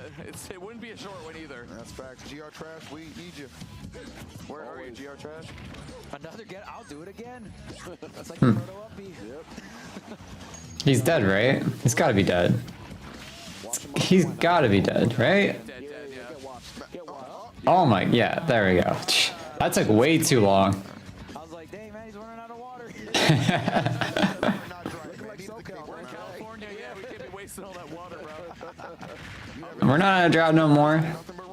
There's so much water in California from all the rain. 75%. How do you like it, Mario? Oh my god, that almost killed. That forward smash, insane. Knocking Icicles back with the up B. Oh. God, that was scary. Couldn't close the distance there. Could have done just like a Dash attack. flood and still got him off just a tad. Wow. I'm sure he knows better than us, right? Good stuff there, though. I feel like Karama could have done a dash attack. Let's see if he can actually bring this one back as an opportunity here. Throw in that throw. That was funny. Yeah. This man's sliding. Nice. Robert's doing a good job trying to get the separation consistency. Oh, I love that up tilt. Wow, just look at all that damage. This character hits so hard, it's ridiculous. Before you know it, you're at 69. It ain't nothing nice about it. Nope. Fight back. Icy's up air is definitely one of the most satisfying sound to get. I like it. The timing mix up, right? Because you think you have to shield the back throw, but if the forward throw... And they also have like a similar animation, so it's like a true guess, you know? Okay, charging up the flood here. Looks like it's pretty important for covering some of these, I mean, just in neutral or covering some of these side special or any kind of special recovery coming out from Big D here. But man, you're running out of stocks, you're running out of percentage. God, this desync is so scary. What do you got here? Oh man, is that, gets the air dodge. You need to get this stock, man. You need to get yourself in striking distance to make an opportunity for yourself. No, it's not gonna happen, man. Big D. God. Stranglehold on the game, right? Like it's so crazy, especially when he's able to. That didn't even look like it was hard at all for Big T. It's really hard to overcome. Can we run it back to that stage with that song though? Come on. The run back. Big fan. And I mean, just talking about how both of these players are on the winner's side of top 8 as well. Yeah. Definitely exceeding their seeding. That's really impressive, man, on both their ends. I mean, Krama had that clutch reverse 3-0 versus Void and has been clutching it up against Mute Ace as well. Big D going on a tear. So many amazing players, and man, these two players really stepped it up. Yeah, they're playing absolutely phenomenal, man. I'm just really impressed with what we're seeing here today from these guys. Yeah. And these two have really been some of the few players where you're just like, they just need a bit more opportunities, right? It reminds me of like, yeah, exactly, right? Like it reminds me of Gluto back in the day before we started traveling a bit more. And I'm so happy to see them make it happen here, man. Winter Summits Finals and the last summit, man, is definitely a thing to be proud of, but I know they want more. Definitely Big D does, because he is going in. Oh, 15 seconds into the match. And hit him with the cold shower, man. That's crazy. 72% already on Krama.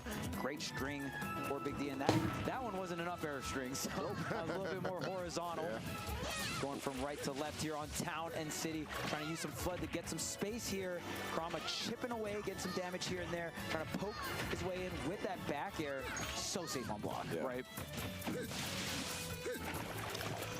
Yeah, Flood's a great way to punish your opponent for jumping in neutral as well. Just push them back so you can claim center stage. I love the usage coming out from Krom. And that's the thing about these character specialists. You got to get real creative with your entire toolbox. God, you have to be really careful with approaching ICs. Absolutely, dude. Yeah, I mean, again, just as character specialists, we've seen that everywhere. SkyJ too, you know what I mean?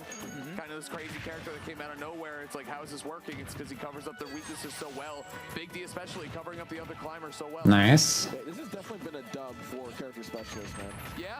This summit. Character specialists are? Yeah, they're really. Well, you say that, but then we got Proto and Tweak too. You know, like I mean, obviously those guys are like creme de la creme, right? So to see these guys actually bring a, because I feel like we were at a certain stage where a lot of people Throw them both. you gotta have at least 2 characters. Oh my god. And so it's really exciting to see these guys make it happen. Oh, get washed off. This is a 2v1. It's about sending a message, Charles. Man, get off my stool. And then he's dead. Even now. Krama actually hitting the climber in towards the stage, so Big D had to, just recover with one climber. Your recovery obviously not as good with just one climber here, so 2 stocks apiece. Big D was able to just come. So apparently that's a bait where when you are next to your opponent, you like turn around and shield, and then you grab the other ICs instead of the main ICs. It's so good against side B too, huh? Yeah, I mean, we've seen so many players struggle to punish that move because of the retreat after the. You grab Nana instead of Popo. Krama has full charge flood, and Big D retreats to the left. I mean, that could be it, or retreats to the right, just retreats in general, right? And you can just push them off stage with that flood. Yeah, it's so fascinating because there are some characters too where, because of how the nature of the side beats work, where if you get hit with flood, like you just get airborne and you just lose your life. Right? Okay, well that's for Nana. Genius here from Kurama, and then the coins to collect too. Why not? This kid's setups are absolute insanity. Yeah, man, he's trying to get to the wedding venue. Doesn't care. Try to get to this platform. Nice, got a jump reset. Gonna go low on the recovery. Krama Wow. whips the grab.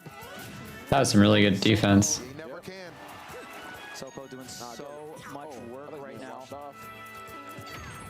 Oh, man, spin the block till you're dizzy. Dang, University. But now you're dead. Gotta love it. All right, I mean, Krama with a sizable lead. The last time they played at main stage, Big D was able to take it over Krama 3-0. But Krama definitely doing the homework here for this matchup, coming in with the notes as well. And looks like everything's starting to click here. Uh-oh. One of the things that definitely had to be on that notepad. Wait, shouldn't that have been in death? More actively. Definitely requires a little bit more of a patient play style than we're used to seeing from Kurama, but thus far it has served them well in game 2. Just these Yeah. Big D so menacing and never ever someone you can count out. So that was a really good mix-up from Big D. Kurama was angling the shield down because Kurama was expecting the up air, and then Big D hops up and over, clips the top of Mario's head with the back air there. Yeah. Incredible corner pressure. It was a shield poke, for sure.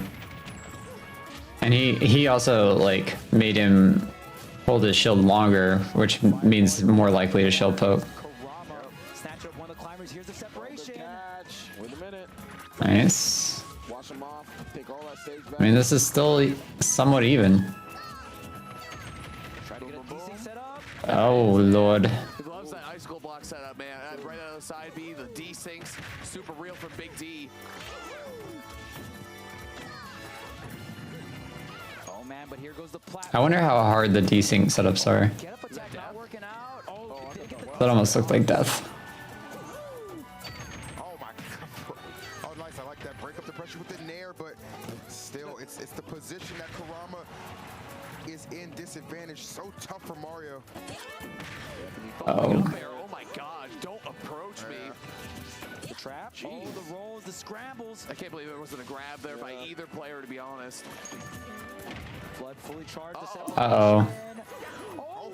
Wow. Shooks, and he went towards the other climber to help him defend himself. Oh, yeah, get out. Use Man, these the platforms. chase is crazy. Oh my game. Yeah, man, Kurama thought he might have had Well, so far Big D's proven himself correct. whittle down what he was able to accomplish. And so now, you know, Big D one game away from repeating that 3-0 he delivered the Kurama back at main stage late last year. Now, Kurama has been a bit better at taking time to relax between games, especially when he's down 2-0. Of course, he was able to do that against Void. So let's see if he can just take time and kind of reflect, see if he can find some potential counter strategies and get back into it. Otherwise, this is going to be a recreation of main stage, as he was saying. Kurama's done so much work in the matchup too, right? Like we said, just innovated, especially special moves, Flood in particular, but Fireball too.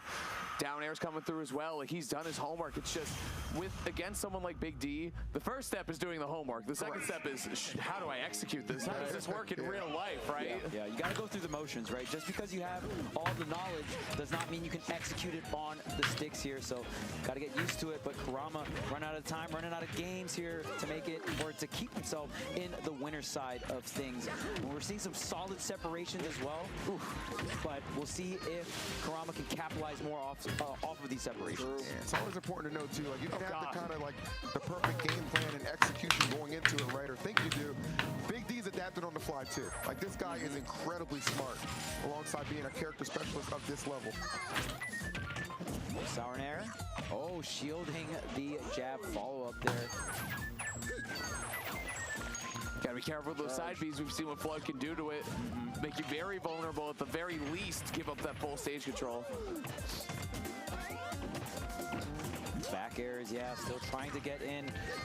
We heard Kurama talk about Mario in general, right? These stubby hitboxes and kind of having to go up against the disjoints of ice climbers. Yeah, man. It's not very, exactly very a sword, man. but Yeah. You get to spend your whole life just whip punishing, man. Bob and weave. Finds himself a bear, though, and has blood on deck. That's a good Oh, that's so close. There we go, okay. Nana got confused. She's always confused. What the hell is going on? Up smash? Got him with the grab mix up again. Just complete disengage, center stage control. You can see he like intentionally turns around. Not able to capitalize too much, chips in some damage, but you don't see Nana's percentage on the screen. So even getting Nana into a percentage. It's kind of goofy that you can grab the other character, the other Icy's Nana. It's a pretty decent percentage right now. The lead only at 13, though. Big D bringing this one right back. Yeah, Kurama putting some space between the two. Flood is online. Using the parry to desync. Wow. Yeah. Jeez. Dude, yeah, any opportunity you can get, like, dude, the character's insane. Okay. Great opportunity here.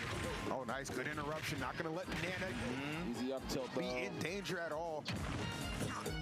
Momentum shifting a little bit. Another forward throw here. Nice. I like the Blizzard to cover, too, because you're not open to getting flooded. It won't put you in the free fall afterwards, so it was smart. Catching on to these. Oh my gosh. I thought Nana was going to pick that up. Yeah. Yeah, and you see Kurama wants to land on top of Big D with a nair or a down. Hey, thanks for subscribing, Alex. These anti-air up tilt spots. There goes the secondary climber. That's what I'm saying. All the damage on the secondary one right there. Oh. It's huge stuff.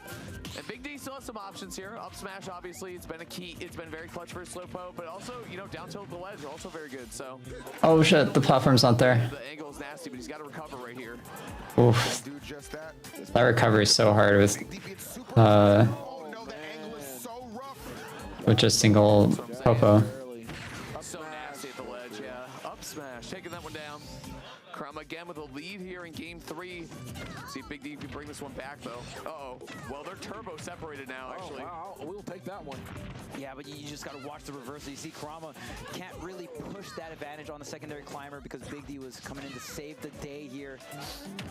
Oh, the back air almost coming out for Big D. Big D swinging, but the up smash gonna need 2 instead of 1 for that one. I feel like Kurama might get this.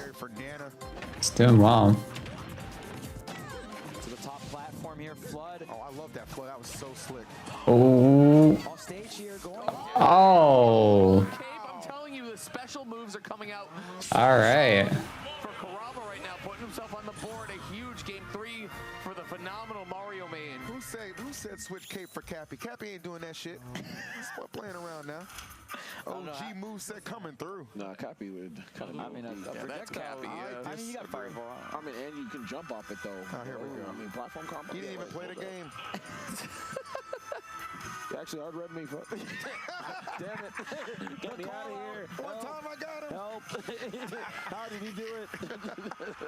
Hard reads like Kurama. That cape, what a call out. The high recovery on the single climber, the one that mattered the most, the one that would end the game. Yeah. So Kurama getting his first game on the Big D in tournament here, and what a place to do it. Ultimate Summit 6. Let's get into this game for Kurama's gonna have to dig deep to get this game 5 situation started for himself. Yeah, it definitely feels like he's found some kind of way to like stage his comeback though, right? So I'm really loving that. Let's see if Big D has something to say about it. If he wants to try to close this out here and now.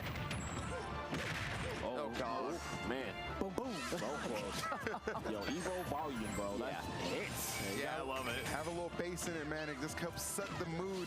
Such an important match. Tweak awaiting the winner of this set. Crazy winners final. I wonder if this is a good stage for Ices. Yeah, and this Flood again. I suppose any stage with like a low platform is probably better than most things. Up tilt. I love the idea of just go with up tilt and following up, putting him in a position where you try to line up an up air instead of trying to time something. Ooh. Positioning, but huge first stock for Big D there. Yeah, and what I feel like he's also kind of begging these things now, right? Because he's seen that Kurama's reacting to when he does up tilt and then fast falling down with these nairs. So I love they did up tilt and then hit behind it with that up smash.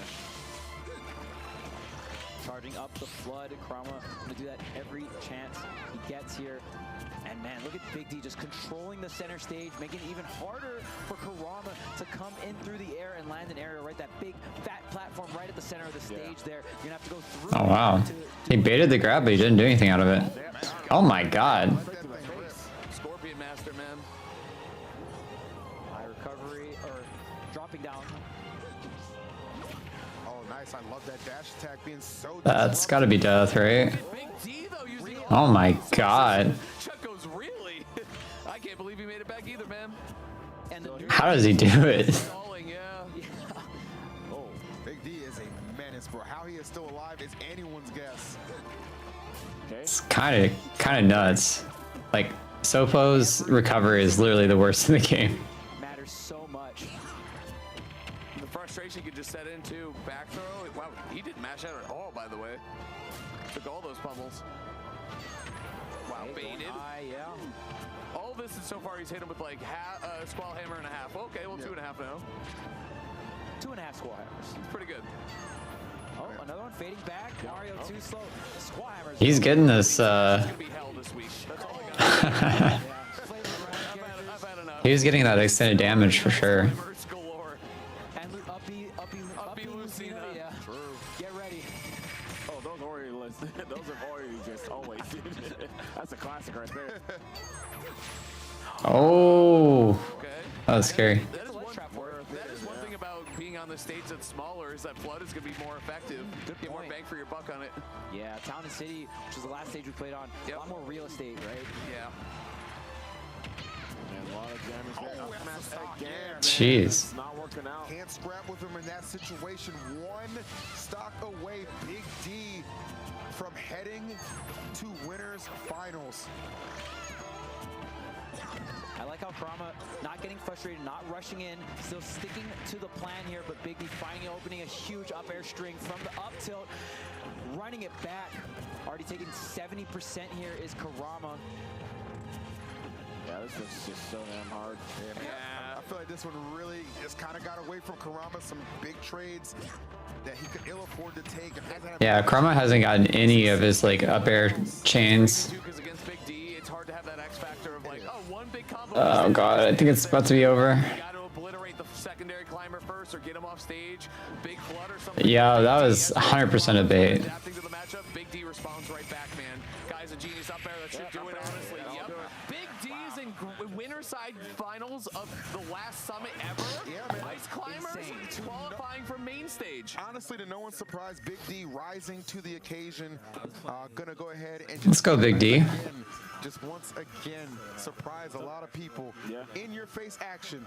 Absolutely. Sometimes you gotta lay on. Even though like Kurama's my region and I should be rooting for NorCal, like still Big D's a cool dude. A little bit better from the last set, but gonna be in. It's hard to vote against. It's hard to like cheer against either of them. Side of the bracket, but Big D, I mean, even getting that brawler matchup that Big D wanted. Alright.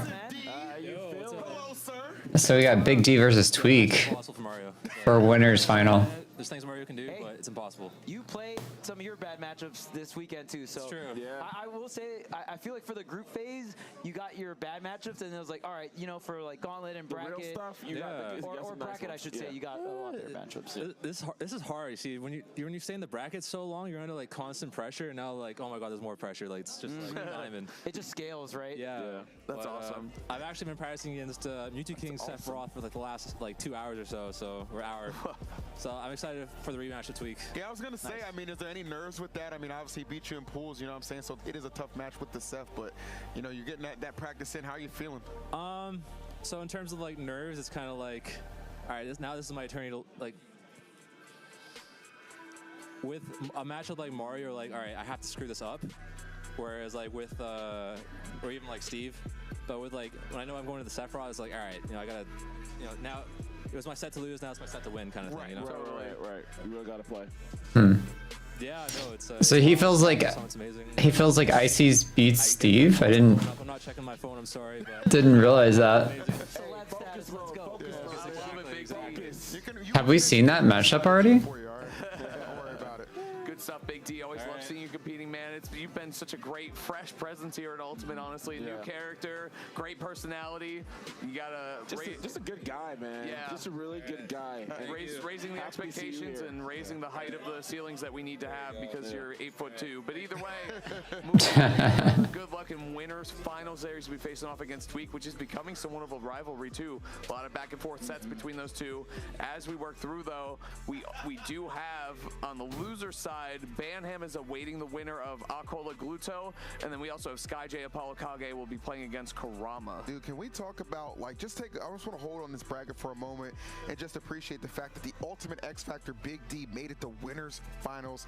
Going to be facing off with Tweak, but like, look at these placements. Cola got 3-0'd by Big D. Damn. You're just tuning in now. You're wondering what the hell is going on. I encourage. Was that during Summit? I know I missed like a set or two yesterday. And boys, we're not even near being finished. Yeah, and it's kind of the Summit Classic where you just pack so much talent and so much pressure into one venue. You never know what you're gonna get, man. Absolute insanity. But I'll tell you what you guys are gonna get: a commercial, because we got to take a quick break. We'll be right back with some more Ultimate action on the other side of the break. See you in just a moment. I generally think Incineroar beats Kazuya. There are a ton of wacky matchups in this game. I think Toon Link legitimately has some hard winning matchups. Yeah. Yeah, I mean, it's hard to say. It's hard to say without like a little bit more Kazuya representation and Incineroar representation. I do feel like Sky Jace is kind of like goated, and I see every time that Riddles and SkyJ play against each other, like Riddles always wants to scrap, and that's actually to the benefit of Incineroar. So there's an argument there that like if you were a more patient Kazuya player, that you may play just fine against Incineroar. So I don't know. We'll just have to see with time, but I could see your argument for sure. Toon Link legitimately has some hard winning matchups. Who are the hard winning matchups for Toon Link?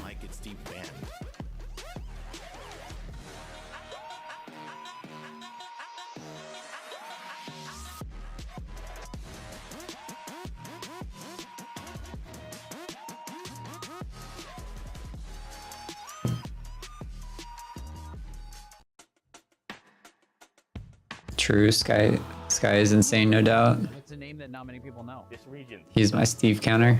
Going to losers. If you took even a second. Toon Link's your Steve counter? Interesting. This is the start of something new.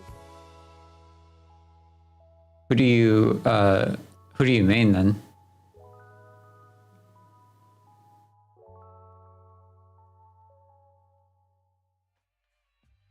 Now he is banned.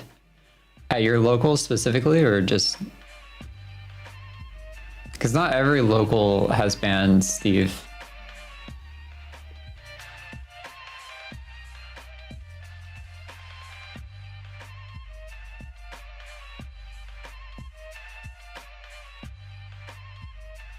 Oh, okay, Crom in Baltimore. Yeah, makes sense. Crom's a ton of fun to play.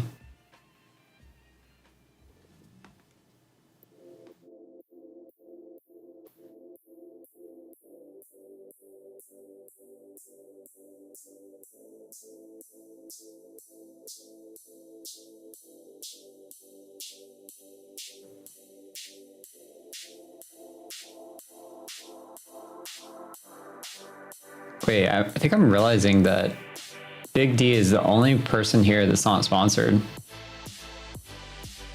That's a part of Summit. Is that accurate? It sure looks like it. Everyone else is sponsored. That's crazy. Our 3 top players are all Wolf mains. It's kind of crazy. That is crazy. You probably get a lot of good Wolf practice then. I mean, I feel like almost everyone has like a pocket Wolf, or at least like you'll see at least one Wolf at a local for the most part. I'm sure there's some rarities where that doesn't happen, but at least one good Wolf, right? Because Wolf has got a relatively simple game plan, so it's easy to pick up and play. But yeah, playing Wolf at a top level is a different story.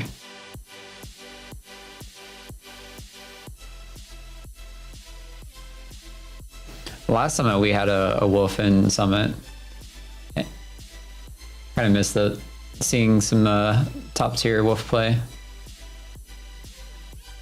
It's always fun to watch for sure.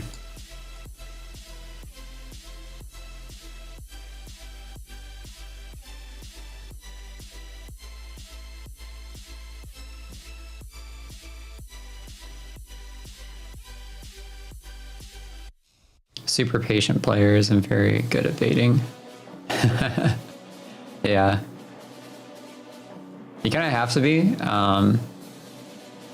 because yeah, you can laser as Wolf, but if the opponent's watching out for it, like that's very easy to beat. So you do have to do a ton of like movement and baiting in order to like get a good result with Wolf.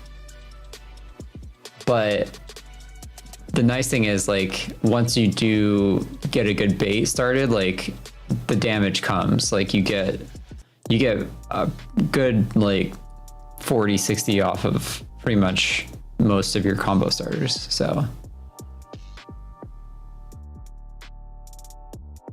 it works out.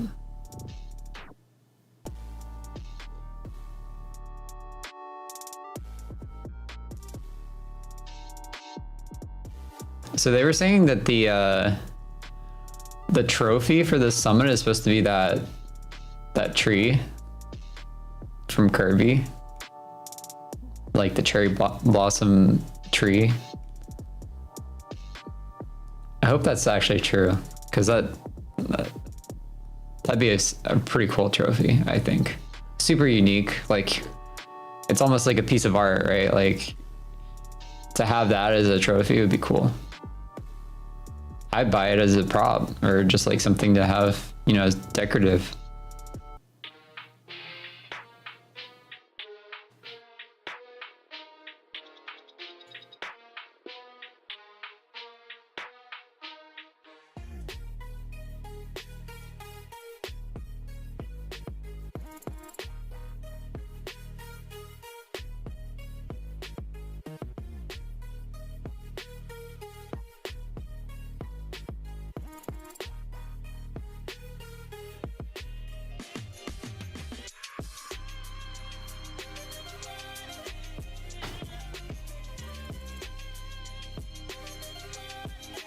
So how do you normally do in your placing as Crom, Alex?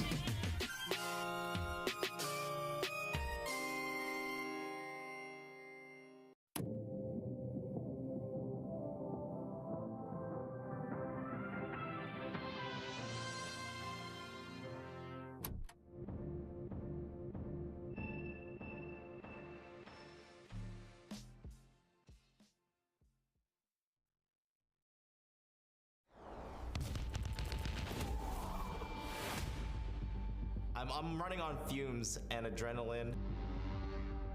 Fighting someone like Mars is always hype. I was not projected to fight against Leon at all. I kind of feel like the pressure got to me at SmashCon. Everyone wants to see Fatality winning this. Both of these guys just worked so hard to get up to this particular point.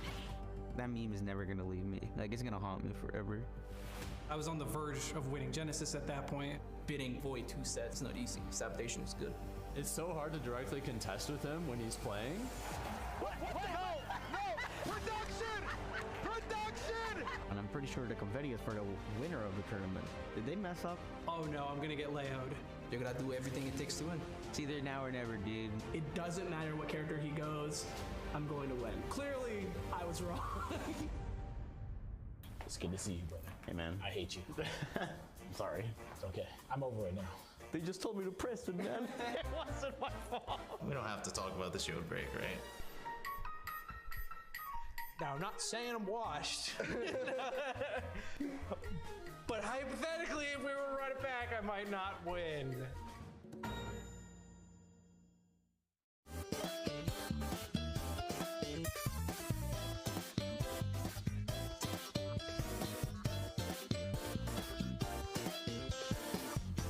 Any of you going to any majors that are coming up?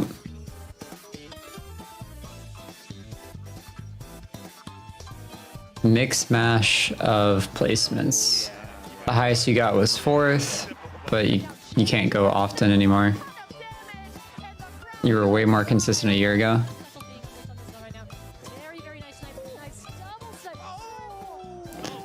Well, that's kind of how it goes. I mean, like, depending on how frequently you can play and everything, like the consistency goes with it too, right? So, but that's cool. It's cool to hear that you got you know, as high as 4th in your locals. Big major next week in Portland. Yeah, major upset. I wanted to go to that, but like I decided that I wanted to go way too late, so I don't think I can. I'm here on the couch with, on my side, we got H-Box. You got me, Has. You got There's also a DreamHack coming up as well. Big chillin', man. It's been, I didn't think Ultimate Summit 5 could be top, but damn it, boys. Here we are. Here we are, man. Yeah, It's a speaking good of timeline. not being top, best headphones in the game cannot be top. Brought here by our friends at Asus. Thank you for being the official headset sponsor of Smash Ultimate 6. Make sure you guys click the banner below and use code BEYOND10 to get 10% off of the Delta S wireless from now until March 31st. Some of the best sound quality you get, great mic quality as well. Make sure you check them out. Asus, great sponsor that we had here at the event, and we appreciate everything they've done for us. So shout out to them. Yeah, absolutely, man. Yeah, we're about to get into losers round 3. We're in the top 8 side of things. Or actually, top 8 loser side. So we got Akola versus Gluto and SkyG versus Apollo Kage. Man, Apollo Kage turning so many. I'm so hyped for that. The SkyJ versus AK set's gonna be good. I feel like some people might have thought like, oh, well, SkyJ is just replacing Light, you know, it's not going to get too far in the bracket. It's Incineroar. There's limitations to the character, but I kind of wish that they in multiple different environments. would have gone SkyJ AK first. Extremely stacked. Second place finish, and now here in top 8 of Ultimate Summit 6 with a character like Incineroar that's absolutely insane. He's really pushed the character, and same with Apollo Kage. We haven't seen Snake be too relevant in the very top side, like top end of the meta, right? It's very possible that Proto Banham comes back from losers bracket and then beats Tweak in grand finals. That could happen. Especially Snake, right? It could happen. Extremely popular, but we didn't really have anyone who just quite got it. Now we're in an era where we do, and it's been a sight to behold all around, man. Really talented players making it happen. You know, stakes are never been higher. People are getting better and better every single day. So if you can make it happen on the big stage like this, hats off to you. Yeah. Dude, and bringing it back to SkyJ too, it's like some people might think that, hey, he got lucky. He did. Hey, what's up, Bama Charles, by the way? SkyJ, it's like, yeah, he did well at Collision. He got like lucky at one tournament or whatever. This dude has been on the grind. Everybody, if you watched him ever play any type of tournament, online, offline, you know that dude is super talented. Yeah, he's been playing for a long time. Like Big D and like Karama too, who earned their way in. You get this opportunity at Summit to do something special, and they're all going the distance with it right now. I love to see it. Yeah, like I said, people have to understand, like, as a competitor, the atmospheres of an open public bracket versus invitational could not be more different. Yeah. And a lot of times, stamina is the one thing we don't talk about, whether it's a 2-day event, a 1-day regional, a 4-day marathon with a media day, and then you got people in between. It takes a lot of mental resilience, and these two, I have no, I'm not surprised at all that they're sitting down in front of us right now. Even though it is losers, they made it to top 8 after so many of their contemporaries are not even in the bracket anymore. It just goes to show how mentally resilient they are. I think it's going to be a very, very good set, probably 5 games. Absolutely. You got the best in Japan against the best in the EU, too. I love to see that international showdown we've talked about so many times. Both these players have so much success. And, it's also like veteran old guard versus new guard, right? You know, Akola, the young, Steve Main going up against the Gluto, the Wario Phenom. It's been around forever. It's great to see, man. I love to see it. What's crazy is the fact that Leo, he seemed like he had like kind of worked out his Steve problem, like handling Steve and being able to win against Steve, and then Akola just like swept him. I can't wait. You will not mind. Yeah, true. We are fighting. Yeah, Gluto sending a message, that's for sure. Look at that, the tech chase out of the chop too. Damn, Gluto is running. Yo, we're battling. Yeah. Gluto setting the pace immediately. And that should be good too. You'd expect more of a campy style of both players here, but we see nothing but aggression. This bike has seen some stage, that's for sure. What the heck? And he said he's got some things he's been thinking about, some like strategies he's been planning. So just to see him out the gate, he just runs straight across the stage. My man is on a mission right now. Yeah, and we talk about this tournament format. Like you said, HBox, it's like, hey, he had a lot of time in between games and sets and things. How did that? How does he want to approach it? Watch a VOD or two. Talk to a couple of your contemporaries. That definitely looked like Gluto got that back here. Almost going to Akola there. And you might have also seen what happened to MK Leo and why it went so badly for him, thinking maybe I gotta switch it up now. I can't do what he's used to. He studied us. Maybe all of Japan has known our styles now. And given the prize pool of this tournament, now is the time to win. Right? Yeah. He watched that VOD. He's like, all right, I'm not going Violet. That's for sure. Yeah. I'm going Wario. The back air pressure, yep, not going for the platform, even though it looked really tempting to reset all the resources here. Interesting. Dash attack, but it's Diamond. That's the caveat here. So very powerful off the backboard. Gluto not able to convert though. All right, good pop. Yeah, Gluto's being very aggressive. Gonna get that landing bear, gonna give all that kind of stage away, but wow, Akola just elects to run back in and catches a trade. I love how Gluto's so good. He's like, I'm going to start using bike more. I'm going to start using it to trip up my opponents in X, Y, and Z ways. And just starts doing it at Summit and finding quick success with it. But right now it's all the Akola show. Still 150 on this first stock, and it could take out. Oh, okay, never mind. He's gone. See ya. Gluto landing a clutch back air. Yeah, that back air will send you even from center stage of that person. No problem at all. These low percent combos, Gluto, where he thrives. He's one open nair to make it an easy 30% on him. And there it is. Oh. Man, unfortunate. Huge whip. Honestly, not that bad. Gluto gotta play insane to beat Akola. Yeah, for sure. It seems like he's trying to play a very aggressive style against Steve to prevent him from being able to mine. But in reality, like, Akola's had no issues mining. Like, he's literally been mining this entire time. He converted. Wow, good stuff. Okay, good bear. Gonna mine it up a bit. But at the very least, like, Get out of there. That anvil's so powerful. it is causing Akola to have to pay more attention to what's happening as he mines. Some players like spot dodge the second one as well. Ooh. He's got some of the fastest turnaround bears ever in Ultimate history. Dash attack at the ledge, still not enough. Trying to catch him out of the minecart, but can't do it. Oh, outspacing the Diamond. Is that death? Bear there. Oh, and Oh, well, it is now. God. Shouldn't have been. use the special and Oh, 47. It's just Steve, especially with the diamond, and you always see it with Akola. Got the diamond, does 76 with it, but then you look at his pockets. Oh, he's got another diamond ready to go. Even if you take the stock, you're going to be fighting that the entire time. So scary, man. Yeah. And when you're behind, you get like desperate, right? Like you're just like, should I not approach too much? Because if I go in and I whiff, I'm dead. Or I realize, wait a minute, he's ahead and he's away from me, and he's getting more resources, getting more diamond swords. Yikes. Two stock. That back air, the hitbox on it, and we've all seen it a million times. Like it's just insanity incarnated. To the back of the neck, man. You hate to see it.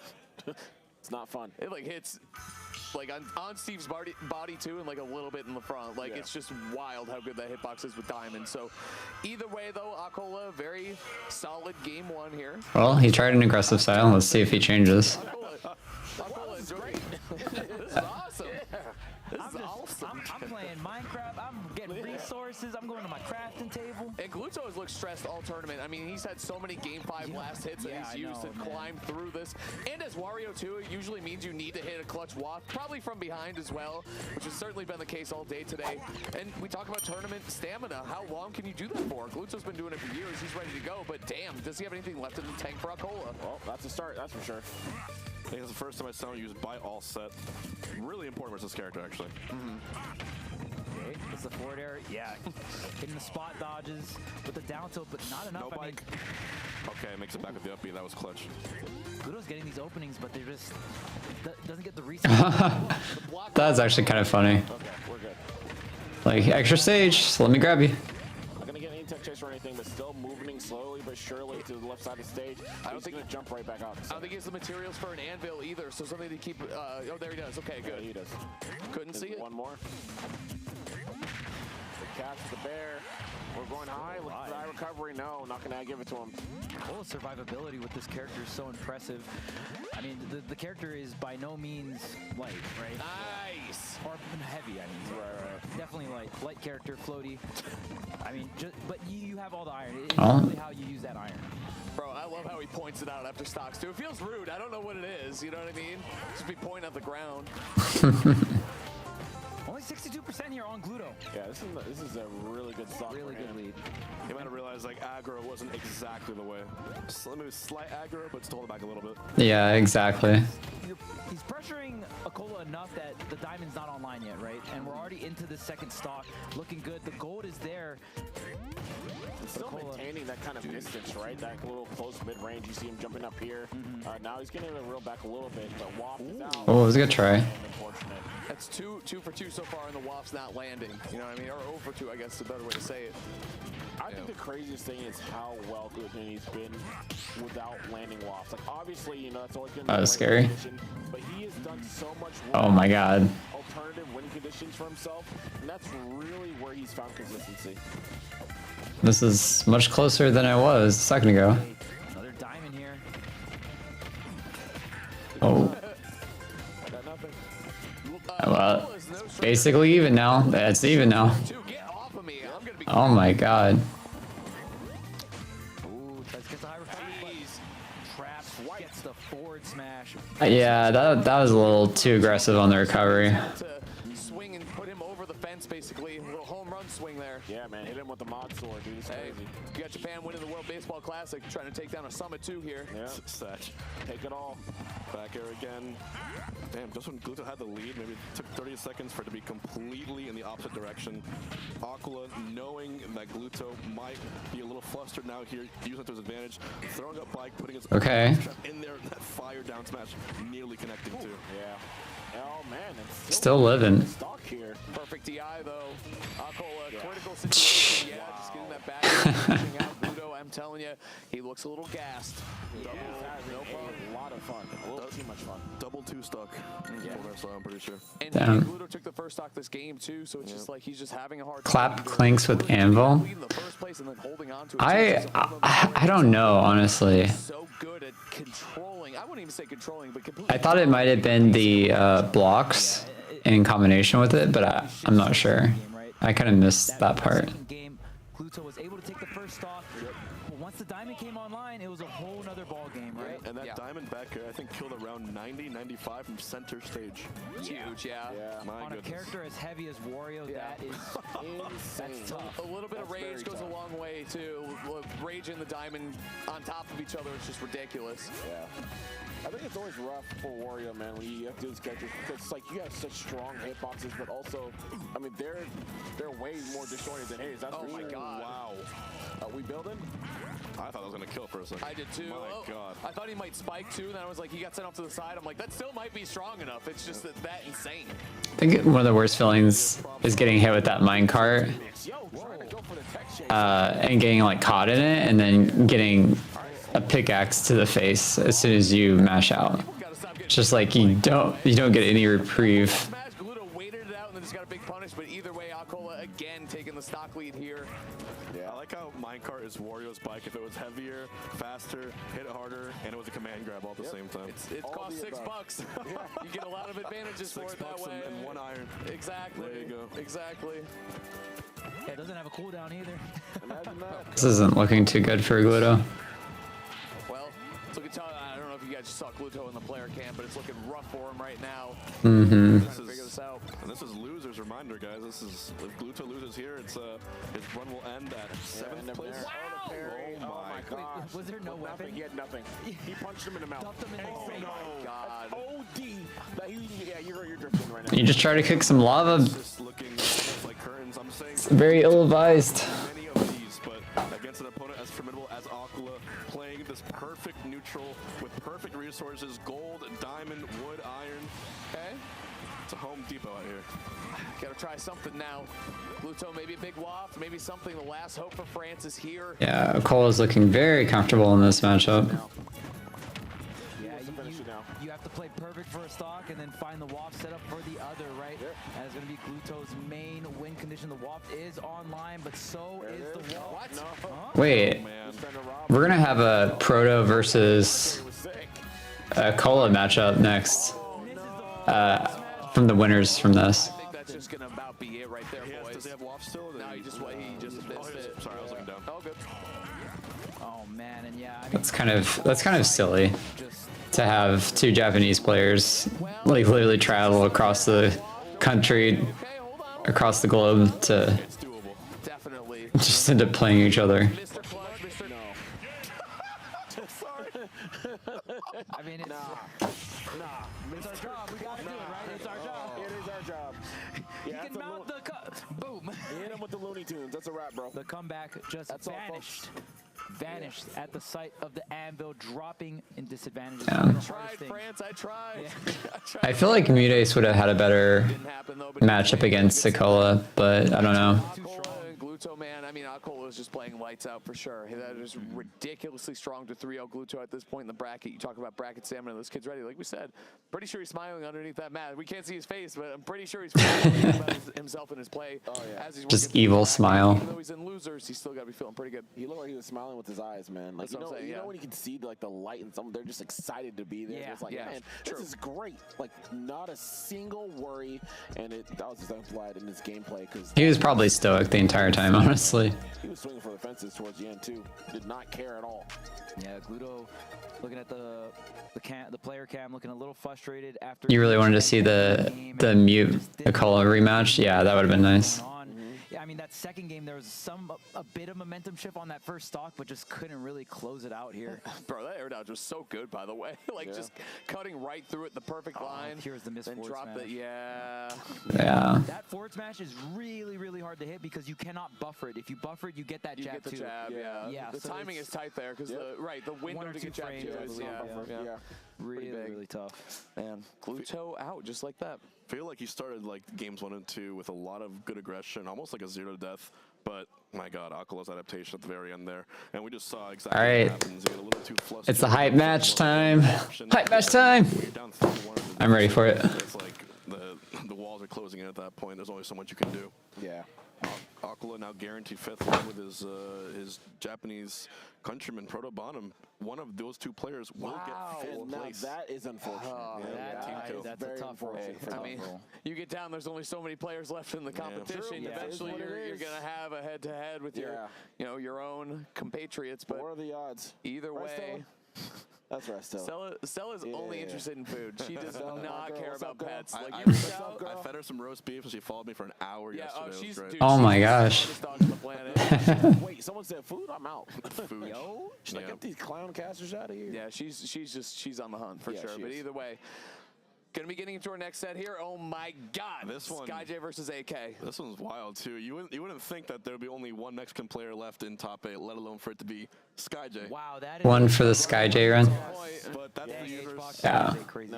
That's the universe we live in. SkyJ right off of eliminating Riddles, I believe. Honestly, I would be happy seeing either SkyJ or AK moving to Snake Incineroar, and I want to remind you the next match. Like both of those players would be so much fun to watch. Gotta give it to, like, these two guys have had such great mentalities coming into Summit. Apollo Kage, every chance he gets, he's grinding, he's playing, he's learning, and then also coming into it, I think SkyJ is so happy to have the second chance at a Summit, make his way in, and then also he just has this great mentality about his character. We asked him how he felt about dropping game 1 against Riddles, and he was like, you know what, it was all just data, which he proved out because then he 3-0'd him after that. And it was super true. And with a character like Incineroar, again, you think you can just kind of meathead your way through it, that you could just mash buttons and win, because he is kind of that character. But at a top level, you're going to get zoned out. You need to have a big brain. Yeah, big brain to go with the big muscles. This should be a great matchup, too. Because like you said, H-Box, getting zoned out by grenades really sucks. But when you have revenge and you're making those stats, even Snake needs to get a little afraid of you when you're building up revenge stacks. Yeah, I'm actually very, very worried for Apollo Kage because also SkyJ has played like Alan Dis as well, like one of the other like top tier. I'm sad to see them play somewhere out there. There is a timeline where this is grand finals. True. Training, so yeah. True. SkyJ was saying it seems like it's gonna be really, really rough. Again, like you said, max revenge. He understands like the general like grenade strategy, right? So very similar to Joker, right? Exactly. So. You know, one thing I noticed about these players too, there's an air of confidence, right? And when I was playing SkyJ today versus Friendly, I just felt that confidence. He knew exactly where he was supposed to be, what he was doing, where he had to be. And when you beat a player that's been sort of your, the stone in your shoe, the thorn in your side, after a while, it gives you that boost. And him, beating Riddles after that collision grands, that phenomenal. So we saw, he just knows that he's playing even better than he was before, which is arguably to this day the greatest. Yeah, that's definitely a confidence boost for sure. Might change today even. Yeah, and I think even when I'm thinking about this matchup, Snake, a character, I mean, Apollo Kage to get into this position in the bracket had to defeat Void, but Sheik, you know, can. All right, here we go. Get the stock sometimes. Here we go. Snake's such a bulky and heavy character, while Incineroar can melt stocks away at much lower percents. Alolan Whip probably will be crazy off stage as well. That huge up air for the juggle. The main thing is just going to be that lack of movement. Ooh. They're so good, Wait, man. whoa, 71 already? Jeez. Hey, bro, and the Mutate's philosophy. Oh, are you dead? Oh my god. He's waiting for it. Oh, he tried. The Mutate's philosophy is so true too, because he is a heavy character. Snake's Did he just die for that? He just died for that. Wait, could he not have air dodged there? What timing, man? Precision, yeah. Damn, that was the back heel of the down smash. Yeah. It's hard to hit. I can't remember the last time I've ever even seen that, to be honest with you, but AK's been doing that all weekend. I think I've that's. seen that before. I've seen Snake a million times. I haven't seen Oh, okay. We should have an opportunity here. Still alive, 155%. The out of shield down air, gonna rack up 21 here. AK catching a break with that offstage interaction. Usually not that much players are able to gimp SkyJ. Yeah, I was gonna say too, especially on Snake. Like you wouldn't think, you know, so many characters who fight against SkyJ, you would think that they'd have a good chance to attack him off stage. Oh man, Snake getting it done though. And SkyJ was. Oh, I thought he was gonna revenge that. Damn, he just died. Because of the fastball speed of Snake, that's going to be a little bit harder to get. So. Oh my God! See you later. That's guaranteed, by the way. That's guaranteed, by the way. Master. Wow. No revenge for you, and then I kill you off of it. Wow. That was so smart. Another sticky. And he almost got the spike and switch. Oh man. Big punch AK here. is trying to hurt SkyJ right now. I'm letting you know, Sky's biggest enemy in the building right now This- is AK. It's actually Mewtwo King, who has been warming up every single opponent with Incineroar for the past 3 days. Oh my god, what is this set? Keeping his composure, brought it back, got revenge off the up smash. Sticky to answer, misses the... I love the sticky on Incineroar too, because it's not something that's guaranteed to get a revenge either. Like you just gotta respect it. It could be guaranteed follow-up damage. It's also really hard to see that it's on you because Incineroar is red. F1. Oh, wow. Not yet. I'll give that. That up tilt certainly would have killed, by the way. He kicked him right in the nose. But now he might lose his life. Watch the cross off. One more. Oh my God.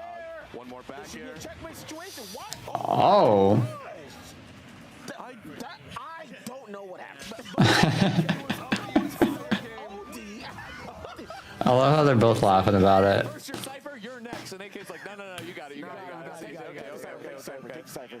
And I think it is really that true fear factor that SkyJ has. I don't think It's too bad this isn't grand finals. I mean, like, they're both such wholesome people. My man said, take the Cypher. I don't got no bars. It would have been even more hype. This song. Stop doing this. Sonic songs going so hard right now. These guys are a little too happy about that Sonic song, man. And he's got his AirPods in too. It's the funniest thing. Yeah. He has a song. This song is playing on his iPhone. He's just happy that SkyJ's enjoying it as well now. And all chat. Wearing sunglasses indoors, right? At night or something. Another air dodge. Oh. At least he didn't destroy the Cypher, because as you know, if you destroy the Cypher, you destroy the Snake. Yeah. Okay. Opportunity here. Back air. Forcing these high recoveries and Oh, that almost killed. has these huge aerials for the juggle. Oh, he tried to get that in there. Massive, man. Sitting back. That's the other thing too. Is Snake feels so safe in shield, right, with grenade hole, and this just could be a stock. Yep. Oh. Nice to double jump. Snake loves hugging that shield. Side B, obviously, having that nice command grab can help out in that regard too. Uncharacteristic double jump there. Wow. That was so sick. I saw it happening, like in my mind before it happened. I was just like, "There's no way this hits." AK is so creative. I love it. The dankest lariat, bro. I love that. Don't have to worry about the grenade. Oh, okay. Oh. That almost killed. 60, by the way. Yep.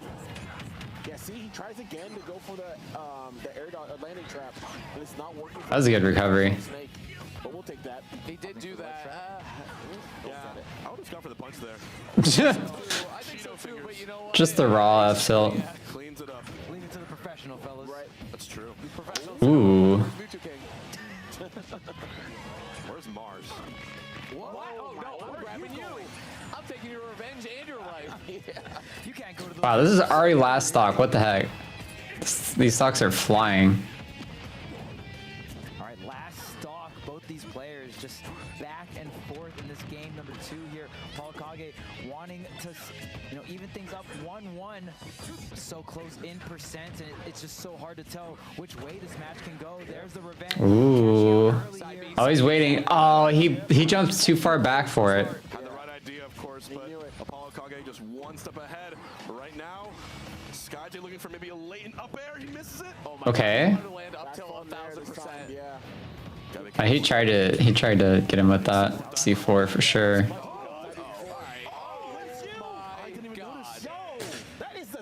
AK's so good. He's so good.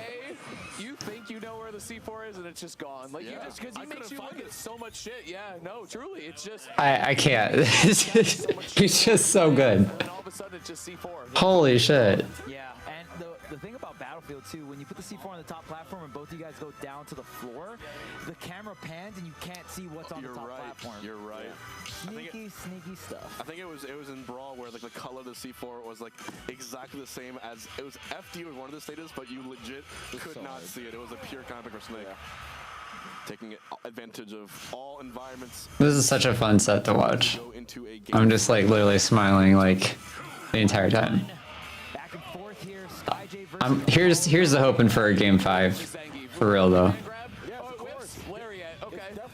This is the closest thing I think Smash has to a grappler. It is. I know you've always said that. It is a grappler. Like a true grappler. What the heck? True grappler. I mean, there's some characters we would still consider grapplers in Smash, but this is like the closest to a traditional grappler. Traditional grappler. DK is not a traditional grappler. He's just being dumb. I'm not gonna. He disagrees. Oh, wow. Read his jump, died at 90.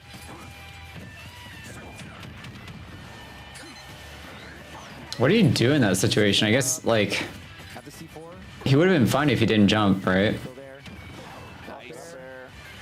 And again, that weight of Incineroar is so valuable, but it comes Ooh. back to that SkyJ racks up. The bait with the back air? No way. Okay. Damn, 5 hits in a row. Yeah, I thought we were gonna see the side B and then the up variation, right? To toss him right into the top. Let's see some up B shenanigans. Oh my god, he's dead. 3 stocks to 1, SkyJ. Wow. That's a huge thing right there. He jumps and you're so scared of up air, forward air. That's death, yeah. But then he just snatches you, right? He kidnaps. Yep, data harvested. And the thing is, it's so important how. Oh, double dip, come on! Oh, I really wanted it. I really wanted it. Through a blunder there from SkyJ, to be honest with you. Yeah, we're gonna line it up into this game. For sure, I know, especially because he doesn't miss things like that. Not even close. Yeah, I was ready for it. But here we are at Summit, still going here, 1-1. The people wanted it. Give it to us. You know what time it is? Oh. The coverage is crazy because then it goes right into a trump. For the insurance, and now he's just 1 hit away from being up 2-1. Got an early air dodge there, but still didn't do much. That time he got out of it. AK was privy to the plan. Oh my god, wow. Give me that shield. You gotta roll, man. You gotta get out of there. Yep, revenge. You're just giving him revenge at this point. I feel like he's got up till probably. He kills the red. Man, he is glowing red, by the way. The revenge fully stacked up. He scouted that C4. He's like, nah. I think the reality just Nah. one game away from Good god. Meanwhile, AK is 1 game away. You can't tell if Battlefield helps Incin or Snake more. Yeah, it's hard to say. I think that Losers bracket too. Yeah. I think that it probably helps Incineroar more, just because his up airs are actually goated. And yeah, I don't know. I mean, like, you can chain up airs with Incineroar, right? I don't know if you can do that really well with Snake without the assistance of like grenades and other stuff. At all. SkyJ, of course, the replacement for Light in this bracket after Light was sick, had a play. Wow, that Money, won that, and clawed through pools called. that looked like it hit Incineroar because he was like glowing. from the explosion or whatever. Like he had the explosion effect on him. Almost getting the grenade, the revenge there. AK getting the offstage situation. Going for a lot of these. That was smart. Not connecting too Wow. often though. It's a good lariat. Oh, tries to go for a dash grab there. Not going to get it. Set up on the ledge trap. Oh, Get yes, over let's do here. the mix up. He's early on that grenade though. Misjudged the timing on it. Big opportunity here for both players.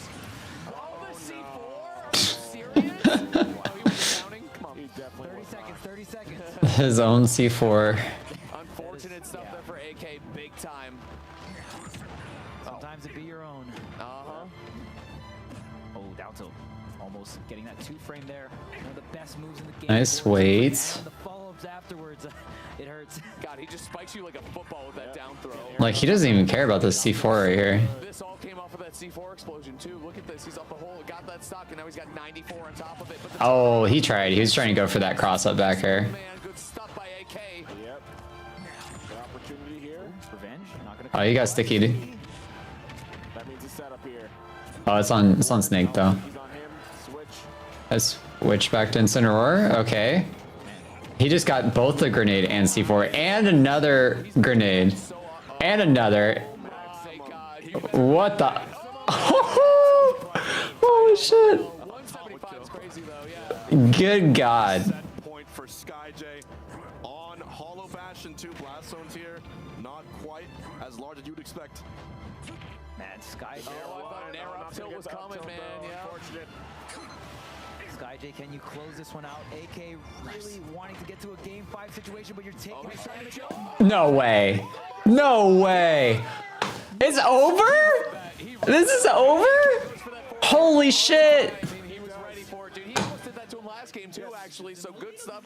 Sky. I need more. I need more of that in my life. Please. Look at AK. He just got eliminated. You know, very emotional moment for him, but he's sitting here asking questions and talking. Good God, that was such a good set.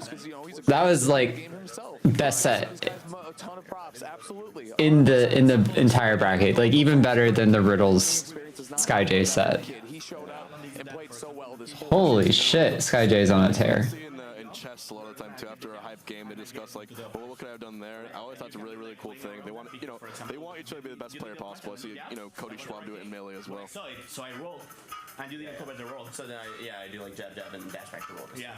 Just talk about the game, man. More with down tilt, I should say, because if I get the only thing that can beat your down tilt is my forwarder, but it's kind of risky because you can parry into something.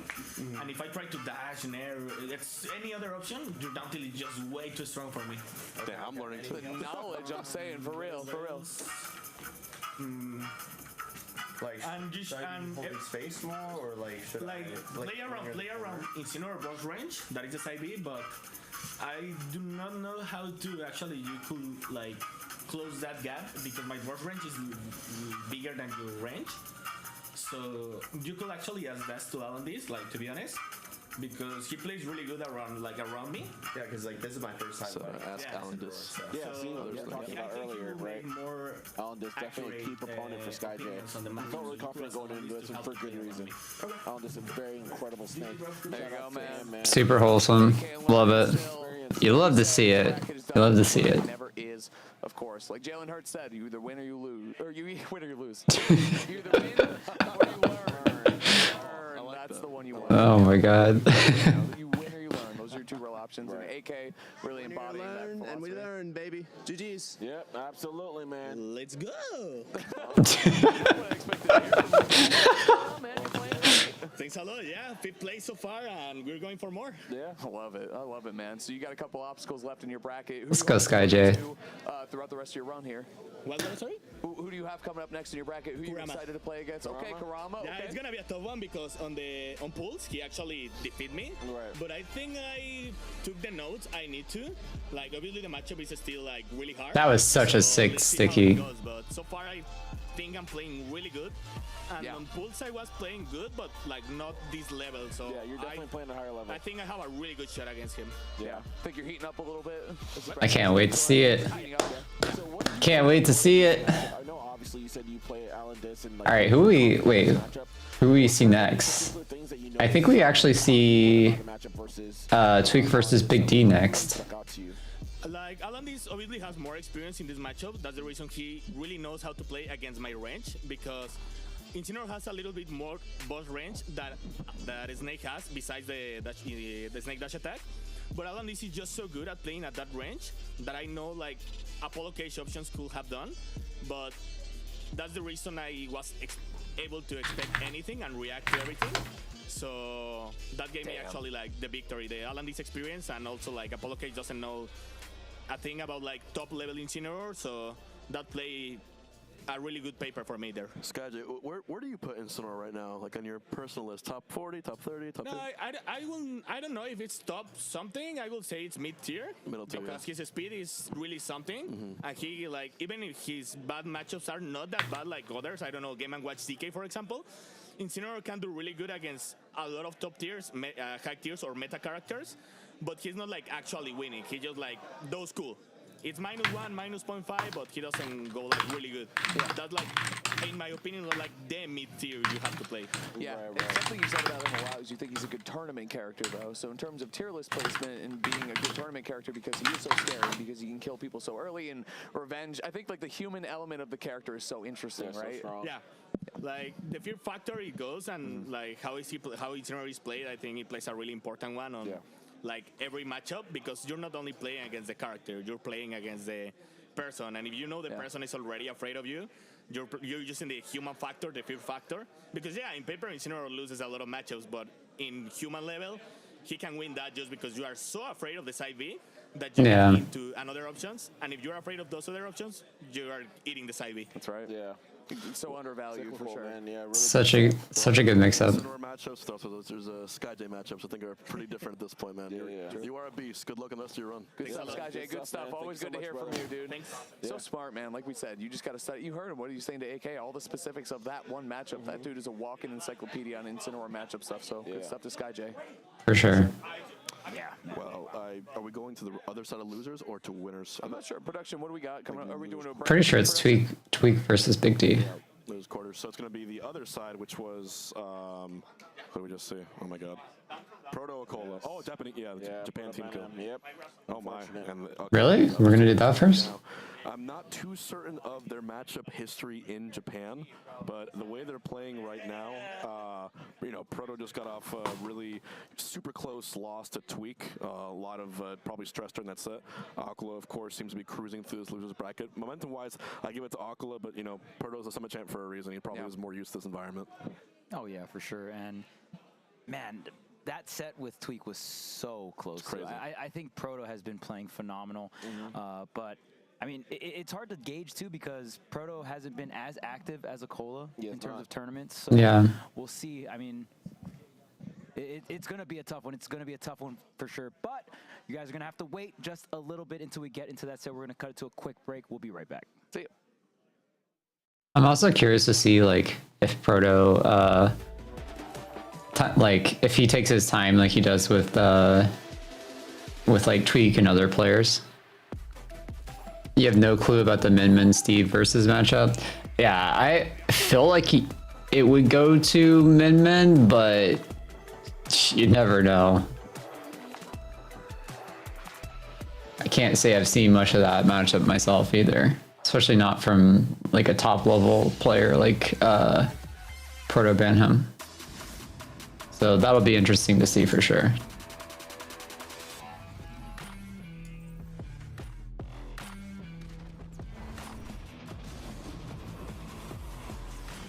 Hey Ember, who's your pick for today? Well,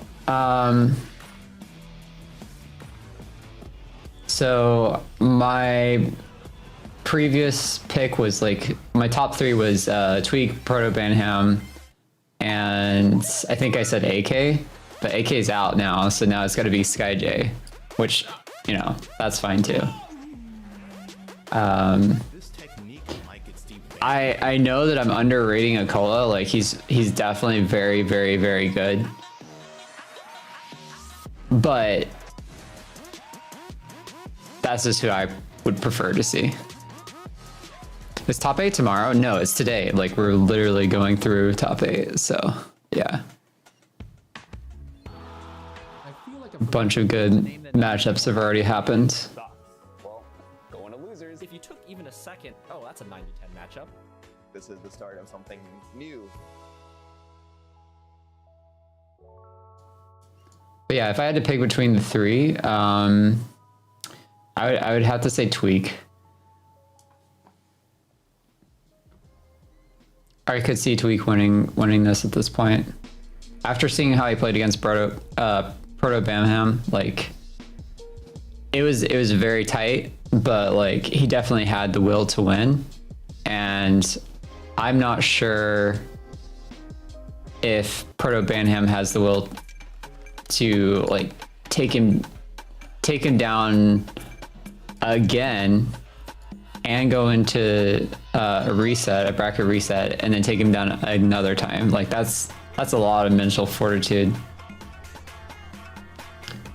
And I feel like it does benefit Tweak more the longer the sets go, because Tweak, I think, gets more out of the duration of the sets. Like he gets more information, he adapts better, and I think that Proto Banham has like a good number of like tricks up his sleeve, but he's already used a lot of them, and so it's not gonna catch him off guard as much. So it's gonna be really hard for him to like make that a reality. Big D in winter finals is crazy though. If Akola gets to grand finals with Big D, he could take it. It's possible, yeah. It's very possible. I do know that Tweak won against Big D last time he played with playing Sephiroth, but that being said, I'm sure that Big D studied the hell out of those VODs, so it's very possible we could see Big D win that. Hey Eric, how's it going? You're getting caught up separately. For sure, for sure. If Akola wins, he has to play Big D for sure. So I think, yeah, Tweak is very likely to win the tournament unless Proto makes some crazy momentum run. Yep, that's how I see it too. And I like, you know, Krom and SkyJ, like, love them both. I think they're awesome players. I just don't know if they could take down Tweak with the way he's playing, but we'll see.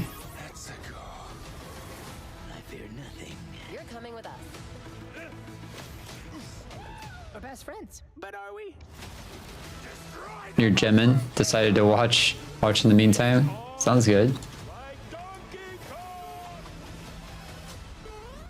Tweak looking dominant, like the best recently. Yeah. Yeah, agreed.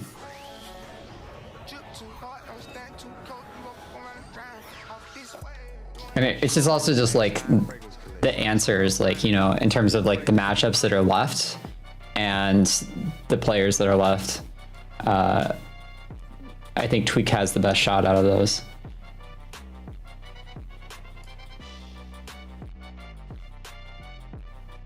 I never know how MKLeo beats Tweak. He always feels more impressive to me. You think Tweak feels more impressive? Yeah. It's I think that's one of Leo's like the matches that he is most like scared of, like the matchup that he's most scared of. Yeah. So that tracks with like how Leo sees it as well.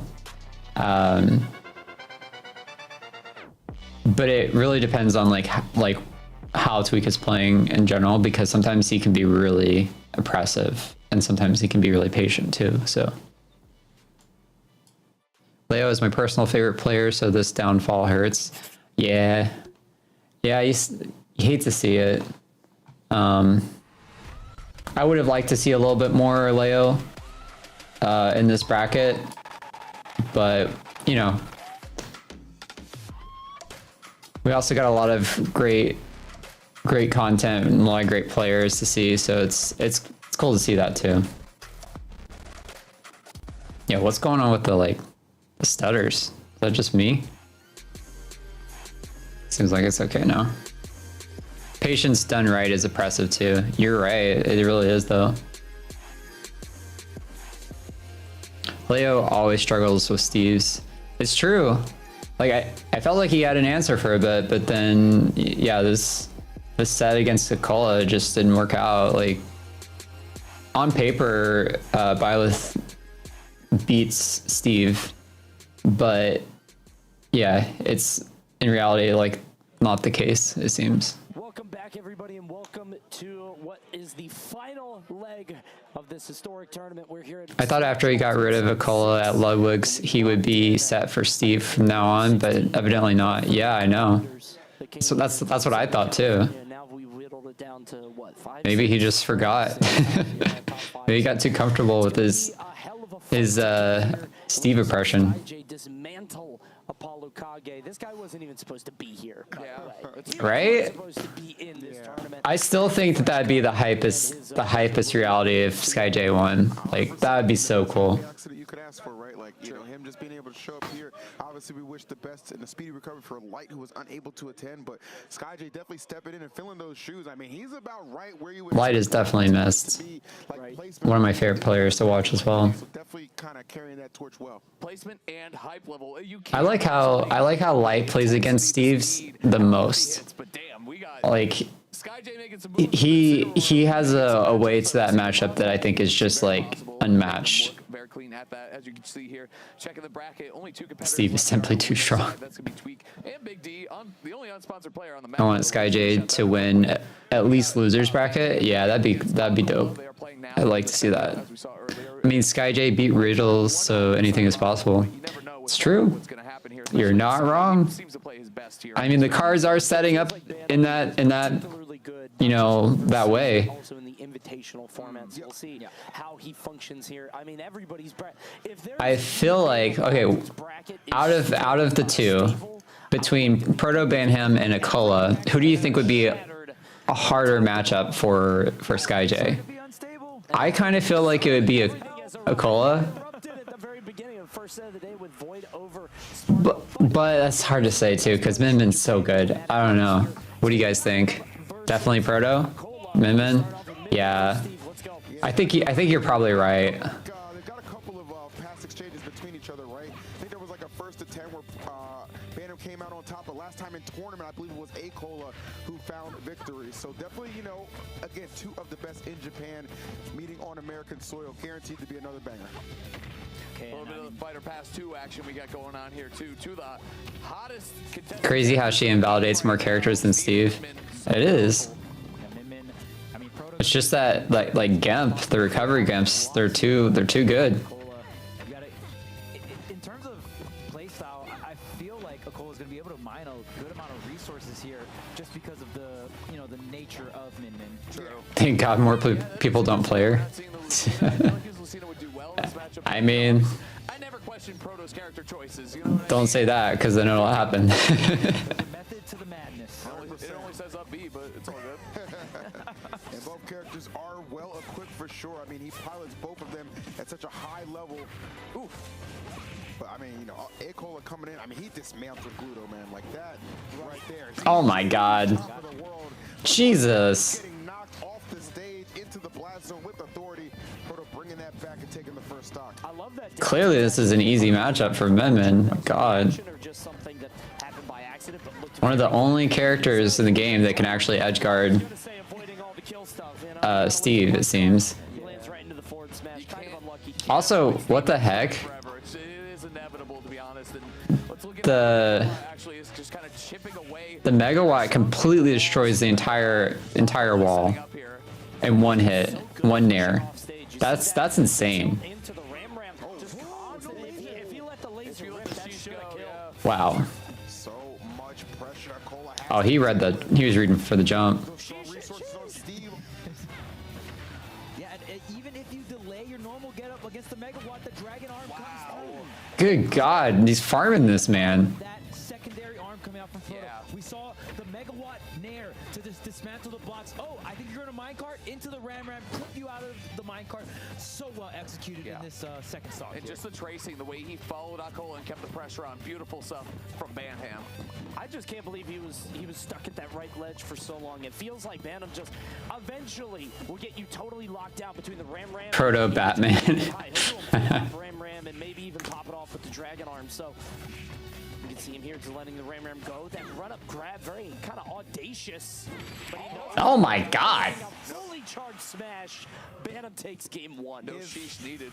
His timing just immaculate, and I mean, talk about Why did he get neutral get up though? the better pick here. The crazy thing is, even if that is the case, I mean, he could have angled the dragon arm upward that was just an authoritative win. if he did do a jump get up, but still, I feel like he wouldn't have died.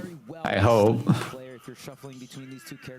You just realize this is a Japanese match? Yeah, I know, right? Sucks that they're fighting each other.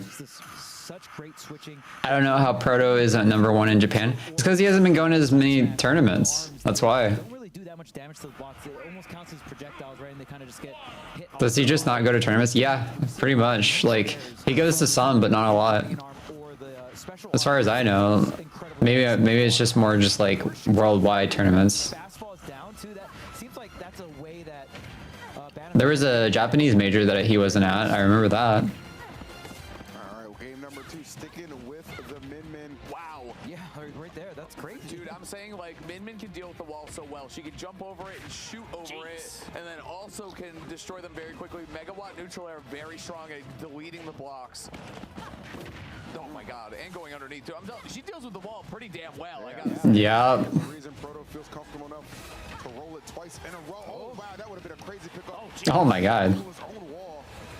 Sometimes when a block is up, it feels like people are like magnetically attracted to it. You know, they just kind of get knocked into it and pulled in.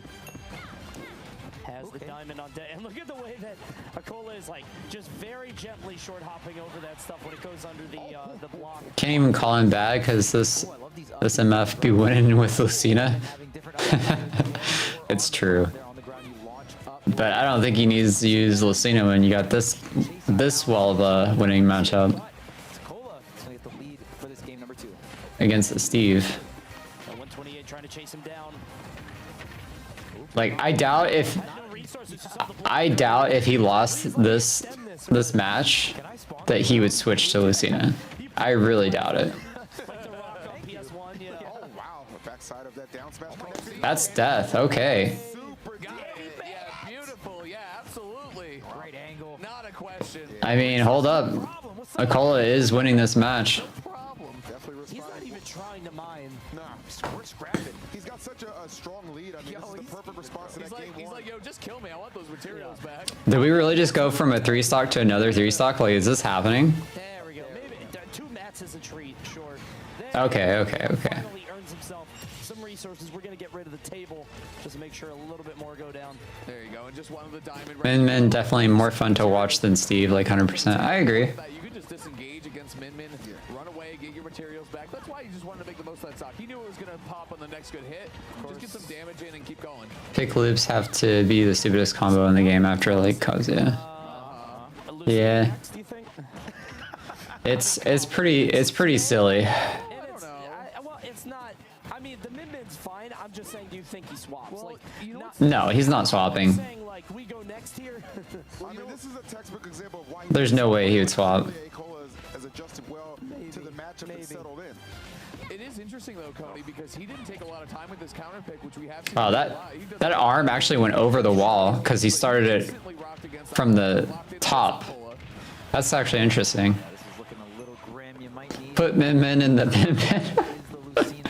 True. Oh man, there's so much resources then. Oh, try to get the snipe. The sheesh laser. He's kind of okay. Never mind. My bad. He was going kind of crazy on that stock though. He was racking it up and. I was saying that Steve is mostly waiting to get attacked. Yeah. I like that Steve's my toxic trait. I love it. Steve be camping. Yeah.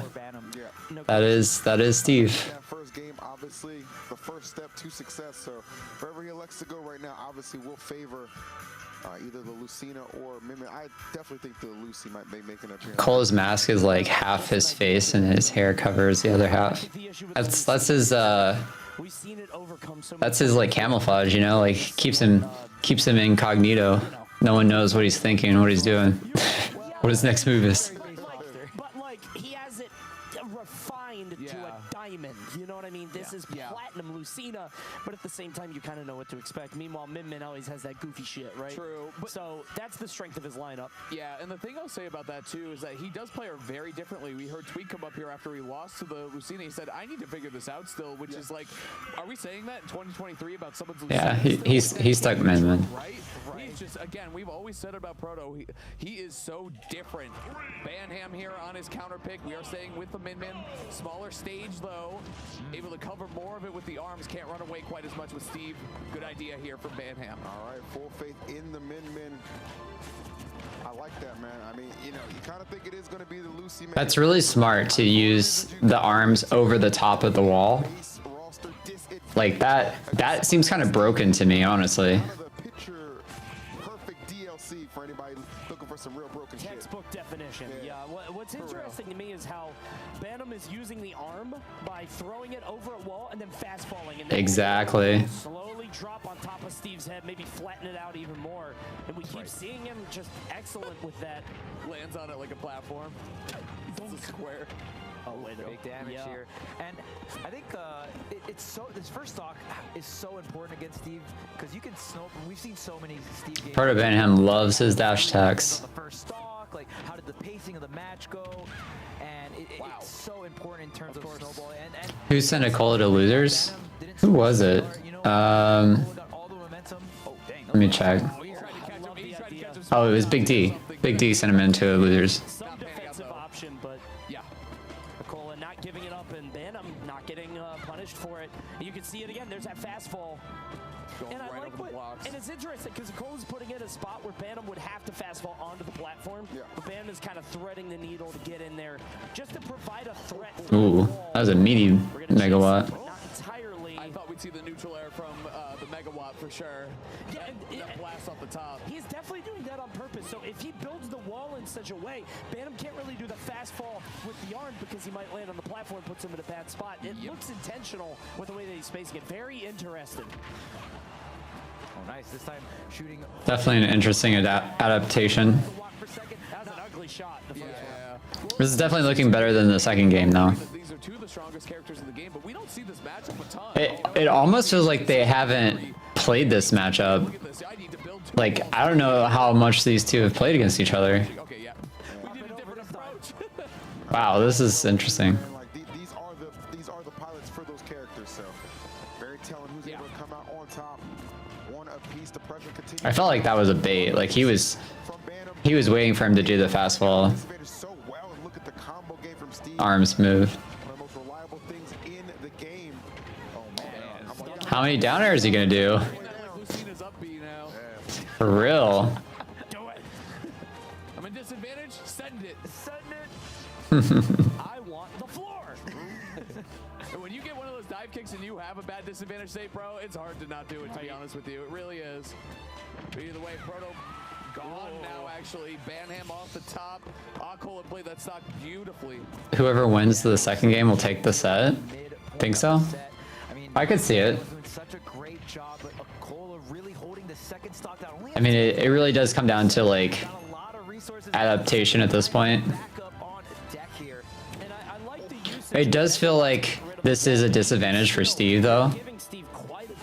Like, I feel like this is the most I've ever seen a Steve adapt.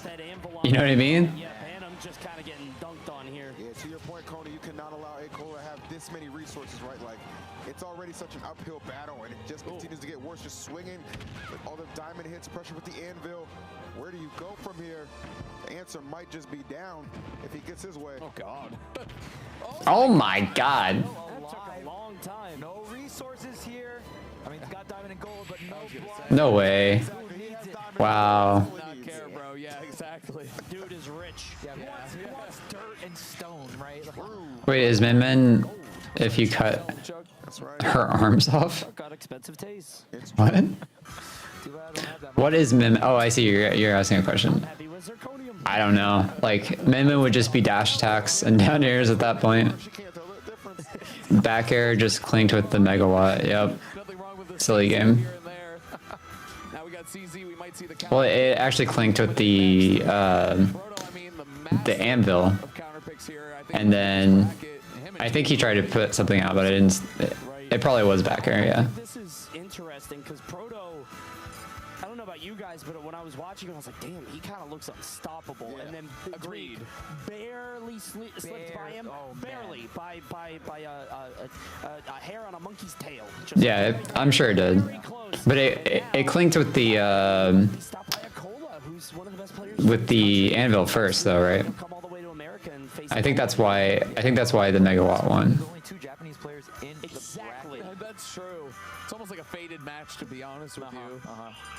And it loses bracket, so who's gonna rep Japan going forward? Really, you know?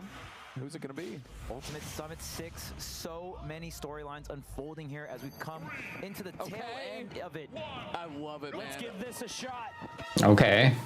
So Lucina, I mean, listen.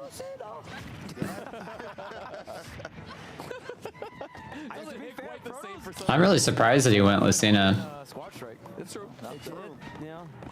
But it seems like a really bad losing matchup. That was the sandbag squad strike. Yeah, sandbag squad strike. It really was. Sand strike. We're gonna land on that platform? Hell yeah. I like refreshing the jump on that. Very smart. Do you think Akola knows about the up B? Watch out! Watch out! I would say check him notebook. Yeah, I would say encounters, he might know a thing or two. And the thing that Akola has over his other opponents is he can read that notebook too. You know what I mean? That's a good point. He knows what they don't say. Yeah, wait a minute. He leveled the playing field. Yeah, you don't see Proto Banham like icing out Akola at all. Alright, look at this, getting the job done with Lucina. There's something magical when it's specifically the game switch. Yeah, his Lucina is on another level, that is for sure. I don't know if Proto has lost from going Min into Lucina. Isn't that weird? I think that's the main reason I love watching Proto Banham is just for his Lucina. Like his Min-Min's is fun too, but like his Lucina is just so good. Nobody's found a way, but Aside from his like sometimes sketch up Bs. That was aggressive. That definitely looked like a losing situation to go into that little wall. Yes, you are. Kola with the confidence. But of course, Banham keeping the pressure on. Beautiful grab here. Oh, tries to get the hop out of the minecart. Oh, look at this recovery. I'm telling you, bro, the mobility that he gets from this. I mean, he wouldn't have used Lucina. He would have used Marth if he'd switched to any character. That's not death, right? Okay, yeah, that's what I thought. Now it is. Holy shit. Defensively, offensively, up B is the MVP for Banham. Side B1 off stage is just so swag. It doesn't matter what game it feels good. It doesn't matter what game. It's so cool. True. He gets the double, gets the triple. The thing about Banham's Lucina, it will edge guard you, man. No fear, all aggression off stage. Look at this, man. I think the word for his Lucina is the movement. That is really the thing that puts it over the edge. And the up Bs. It's artful. It really is. Yeah. The way that he moves with Lucina is elegant. It really is incredible movement. Like his air drifts with Lucina is so good. It's scary, honestly, to see it. Why does that work? Very wise, Venom. Appreciate it, sir. It's just like a get off me. Neutral air, both hits connecting to. Good opportunity for Banham. He uses it as if he was playing Cloud. Neutral air pops him out though. That neutral air popped up high. Yeah. I guess It's gonna yeah. I knew it. He could attacked it. He could attacked it. It would have been really hard, but he could attacked it. It feels like, I don't know how those magnets work. Yeah. So, but it does feel like people just be balling. Every top tier has to have a frame 3 get out free card. Yeah. Of course, it's got to be. You stay Lucina. I mean, if I'm being honest, the Min is good, but the Lucina is primo. You were talking about adapting. You were right. Yeah. and it's enhanced by the fact that he could go back and forth. But the Lucina, there's something special about this, man. Yeah. It's premium. And that really says something about him as a player, because Lucina is probably the most vanilla-ass bitch in this game, to be honest with you. You know what I'm saying? Like, how do you make her look cool? How do you make her look special? I don't know. Get the notebook, figure it out, man. Wake up, go to work, Starbucks and TikTok. That's Lucina, baby. The super idol guy. Found a way to make her interesting. I don't know who that is. Nothing to be shameful of. Come on. Yeah, and even these waveland backwards, like the movement. Oh yeah, I can see it. Out, just amazing, so much fun. Vaguely.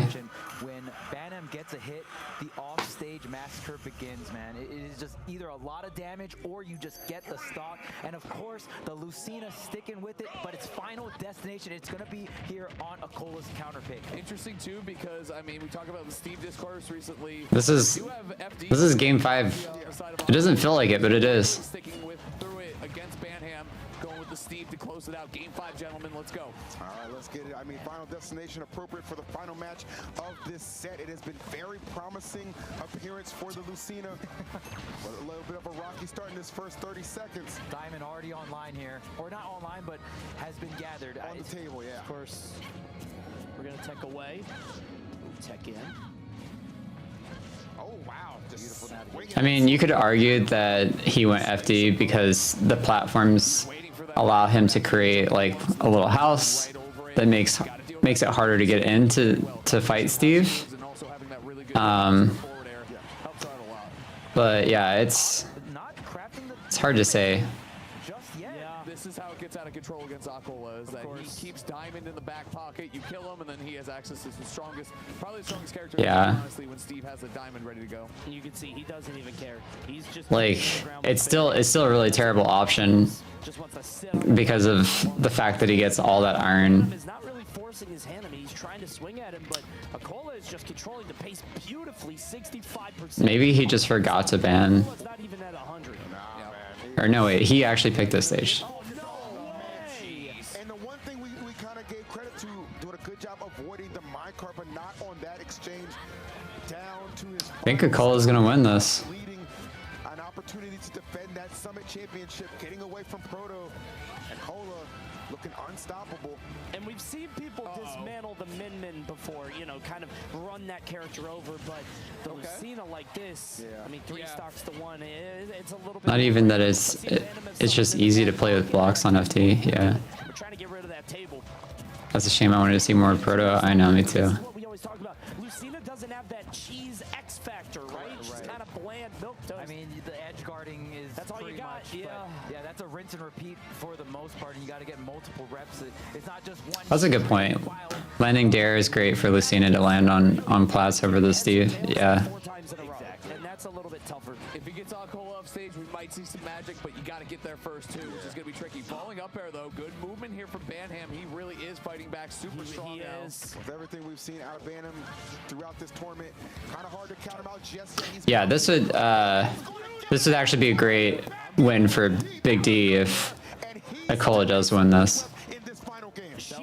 Somehow it's even though. May not have the X factor, but she does have the capability to be able to bring it back if you just play perfectly. Oh no, not like that. Blockman comes through. We got a hug between these two. Oh my god. Continue on to the tournament. Proto showing us some real Lucina mastery there.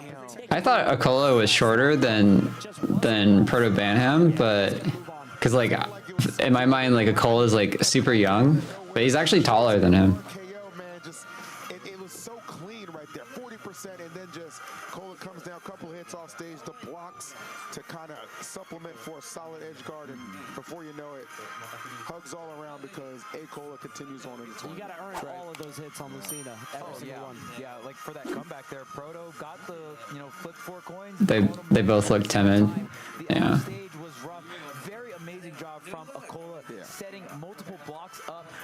Proto was able to double jump fair one of the blocks, but there's still one more that blocked the up be there. So incredible knowledge of the recovery, incredible usage of that block, and was able to end the set. I mean, had the lead the whole time, right? Proto was cooking and just completely halted that momentum on that final stock. Incredible stuff for closing it out there. Of course.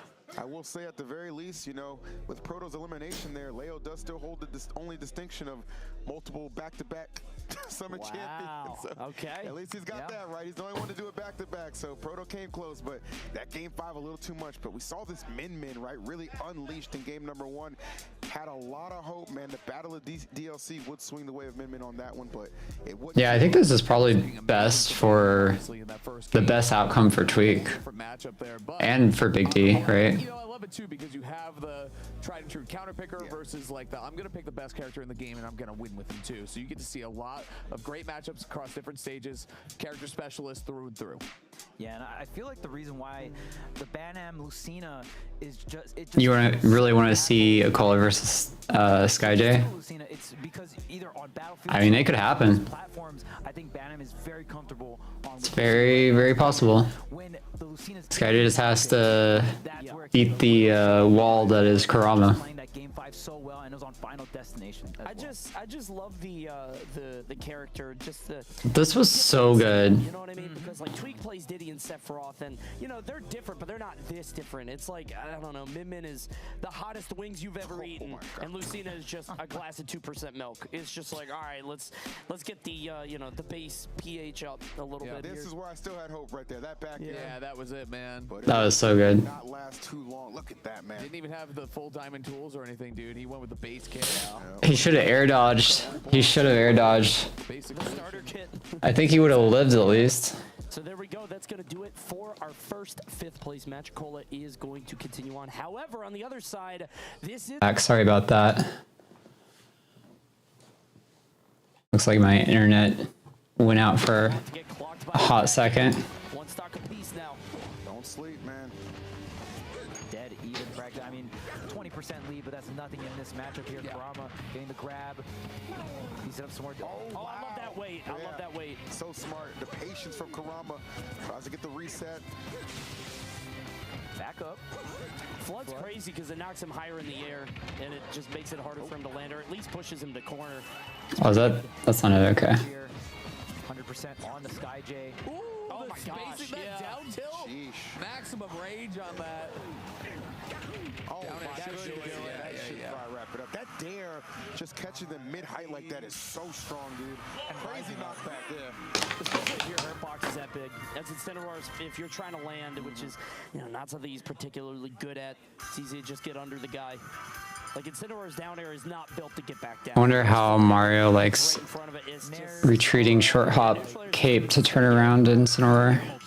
Right, is the main thing, and your main mix-up is like, oh, I could up be really, really high. And then Yeah, I mean, I feel like that'd be a good outcome for Incineroar for sure, or for Mario. Do you think some of the characters from the base roster were over nerfed? Oh, for sure, definitely. Yeah, I think you just stay here. Yeah, why not? Kurama is my new favorite remaining player. I'll take the 32. Mario down air is such a cool move. Man, this forward air, man, oh, that's so smart. You're talking about the spin, right? It's pretty cool. Almost. With a little bit of rage. Oh my god, now he's dead. Good heavens. What a start. That was insane. For the past like 2 or 3 matchups specifically, and I mean it's just the range and being able to get the close out the stocks with it as well. All right. So full stock lead right now, but Kurama so quick at putting on that damage, it can really wipe that out. Oh, I love that. Oh my god. The decision to go for the back air instead of like an up B for just the additional damage and just hurt him over to that right side. Get the spike so smart from Kurama. That extra step matters so much. He's so good at making the big plays when he needs to. 1000%. He's so creative just to be able to look at Mario's kit and make that happen. But on the other side, look at SkyJ pushing this advantage to the absolute limit, getting 100%. Totally. I mean, He is super good for sure. I gotta say, Kurama does a similar thing with Mario too. We've all seen the Mario combos: up air, up air, up B, up air, up. There's a reason that he's one of the top players in NorCal. Yeah, just just the awareness to set up the scenario like. Not again, not again, not again. Oh my god. Wow. The mix-up though. Not to mention the patience too, looking for a revenge or for an air dodge or something. Didn't give it to him, but he was able to continue the string anyway. Yeah, Mario not a tall character, so some of these short hop. Oh my goodness, again. Oh. That's not it, yeah. I don't know. Karama is just smothering him here with these aerials, with that forward air, knocking him off the stage again. Look at the patience. Ooh, okay. This is even game still. Somehow, this is still an even game, even though it feels like Karama's been destroying him. Wow. Oh my god. Catches the landing option, but coming down with the neutral. This is way more fun than Min Min Steve. Yeah, it's true. I mean, any set with SkyJ has been great so far. See SkyJ go down 0-2 or have a huge come from behind victory here, but tying it up against Karama. Side B is so risky here. You don't want to go for it because Karama's waiting for it. So what do you do to get the kill? You're gonna get down tilt into neutral air. This is down to last hit. He doesn't really kill vertically, and nothing else is safe. Down tilt and aerials are looking mighty good right now, Coney. Oh my god, I can't If you're SkyJ, you really want to win this game. This is terrifying. Oh my god, this could be it right here. Back air. No. Damn.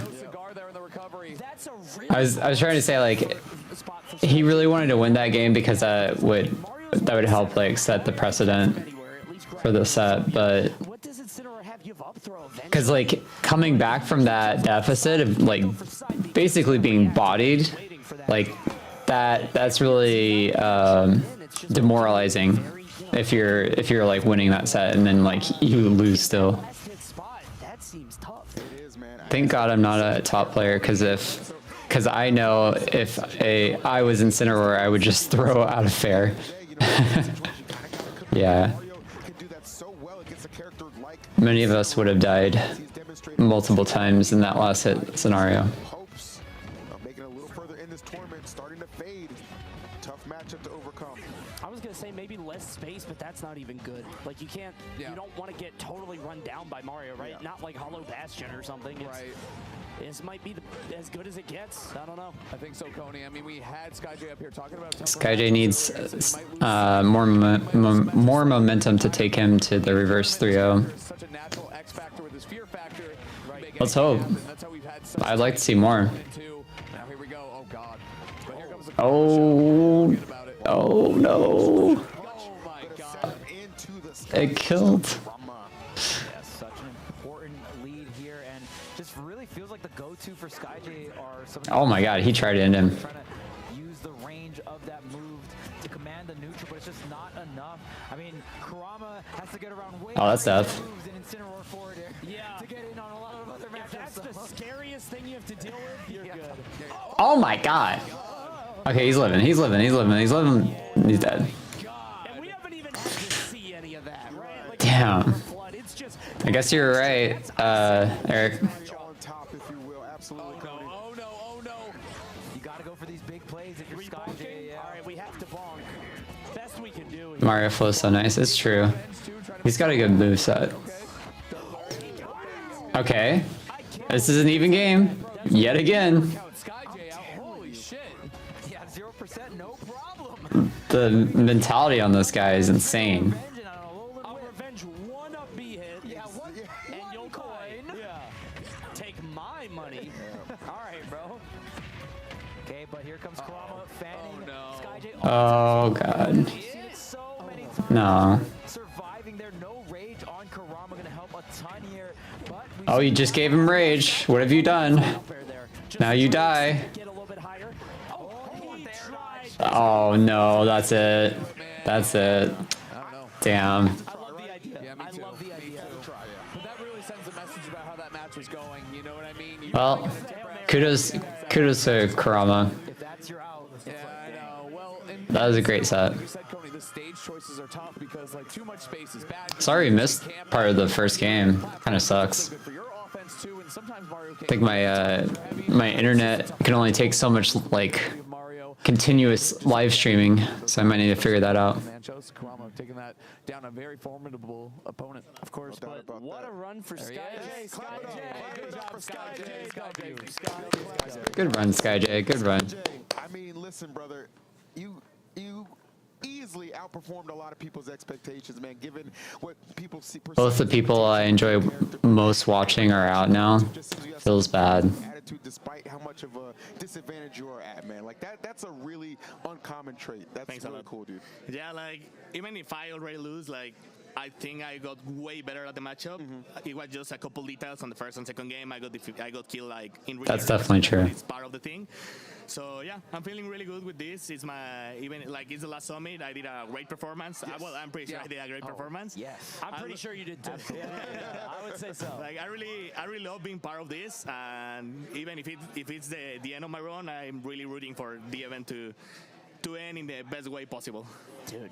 Yeah, what can you even say? I mean, we keep talking to you after all these sets, and the fact that you're able to come out and win all these matches and show us stuff that we didn't even think was possible with Incineroar, it's really inspirational, man. You're just mad talented. There at the end, it seemed like It sucks this is the last summit. I know. It really does. It really, really does. that was like down throw F smash, right? Like something around that. Like, part of me... And if I had that, I had the game. So yeah, I had to go for that on the last option. So yeah, like those risky options sometimes are gonna pay out, sometimes not, because after that option he actually killed me. But hey, I think I played way better than Impulse in that matchup. Definitely. So we were talking about that matchup. Just it's part of like he has to be a little better than me on that matchup, and I think I just need to be like keep improving, and the next time I have to be like, I don't know, 10 times better than Kurama, and if I have to, I'm gonna do it. So that's part of the deal in these kind of tournaments, and at least on these kind of matches. Yeah, the heart of a solo main, because like he's dealing with that with Ice Climbers, right? Yeah. He fought Big D. It's like, oh, what do I do? And now you're fighting Mario. Like, oh, what can I do? Yeah. So, I mean, originally not even. That was such a crazy conversion. VIP you got here by a stroke of luck, of course, misfortune for Light, but luck on your end. You got into the tournament and you showed us more than, like I said, we ever thought Incineroar was capable of. I mean, is there anybody you want to shout out? Anybody you want to show some love to before, you know? Well, first of all, thanks to my sponsor, Warlock Fighters, that they helped me out going to Collision. Thanks to Freshcut. Obviously, go and say hello to Freshcut, because they were able to help me out with so much stuff to get here. Freshcoat goated. Everyone that is watching the world, Mexico, Puebla, my family, and obviously my girlfriend. Love you. So yeah, that's gonna be the end of the run. I'm really happy with the performance. So what's left is just keep improving for the next tournament. Let's go, SkyJ. The number one placing player from Mexico in this bracket, which is insane. So sad. So sad that both AK and SkyJ are out. They were so fun to watch. You killed it this week. He did. Just unbelievable. He crushed it, man. He's so good, man. I know. Unfortunately, though, a cool guy and the right mindset as well, too, right? You know what I mean? Like, kind of showcasing, like, again, it's not about the character, it's about me, and that's really something. That's how I feel like this game is still unexplored in certain areas, and we're just gonna see, like, you know, many years to come, some more good stuff. Yeah. I'm so glad he got the opportunity. Really, that too. Just took the opportunity, ran with it, and. Anyways, so I was gonna say, this is the last summit, but like part of me, you know, wants there to be another summit, I'm secretly hoping just a little bit that maybe the success of this summit somehow makes another summit possible in the future. Maybe it's not next year, maybe not even the year after that, but like, you know, I don't know. It's such a well-known name and brand that I think it's possible, but yeah, I'm gonna treat it as if it is the last summit and hope for the best. That's all you can really do. Summit and staff in the studio here, thank you so much for everything you did for Smash, Melee, and Ultimate, the culture here. Thank you so much for letting me be a part of it. And finally, let's go Tweak. That's all I got. Go Tweak, baby. There it is. I know you'll be cheering, man. Thank you so much. Always a pleasure and an absolute professional, my guy. Guys, don't go anywhere. The conclusion of this tournament will be on the other side of the break. Ultimate Game's dying, nothing we can do. I mean, you could say that, but like at the same time, this is some of the best Smash we've ever watched. Like seeing SkyJ and Paulo Kage in this Summit run was so much fun. And even in Collision, watching SkyJ in Collision against Riddles and like all the other top players he took down, like that was just a pleasure. So yeah, like there's aspects of the game that definitely kind of ruin the viewing experience for people, but then there's other things like SkyJ, like making it seem like picking up a mid-tier is possible and playing them at a top level. So like there's like, you know, both perspectives to it, and it's really cool to see regardless, like at the end of the day, that we have a meta shift like this, and that there's so many people that are bringing in like their characters to the situation to fight and show people what they got. Yeah, to be honest, Smash 4 and Brawl was a far worse situation than Ultimate in terms of viewership. Those games always felt underground. Yep, it's true. Get a real job has never been realer. Yeah, I mean, like, I think at the end of the day, you're not wrong that like you can't bet your career on Smash. Like you kind of have to have something in the back of your pocket in order to, like, you know, make a living. But there's people that love Smash for what it is and will continue to participate in it, whatever that means for them, right? You know, so like whether that's making money where they can, doing money matches, and, you know, doing the best they can at tournament showings, like, or maybe even content creation. There's so many ways that you could go about it if you wanted to take Smash seriously. But at the end of the day, like, you can't just expect to get what you need out of a sponsorship, because in reality, like, that doesn't seem like it's something that's possible. Maybe for other games, yes, and that's why people always argue that this game's dead or dying, because the sponsorships suck. But the reality is, like, the sponsorships are more than they've ever been in terms of like the money that players are getting, and the opportunities are still really good. Like, look at Fresh Cut, the fact that that's come into the scene and really like uprooted a lot of you know, financial stimulation that we've had.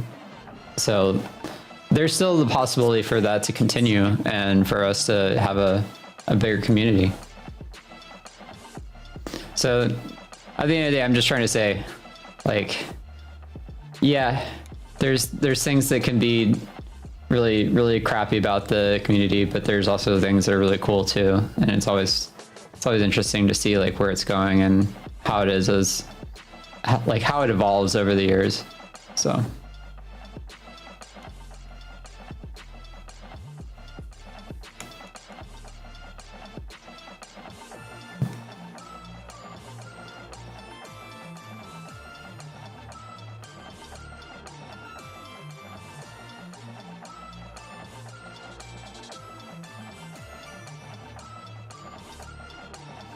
So let's see, now that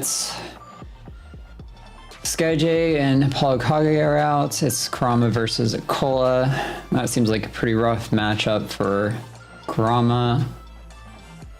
And then we got Tweak versus Big D. So yeah, prediction of Tweak taking this still seems pretty viable.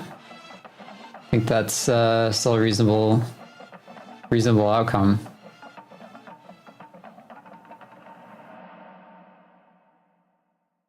That'd be really cool for Luminosity to just pick him up and him get a Summit win if that happens.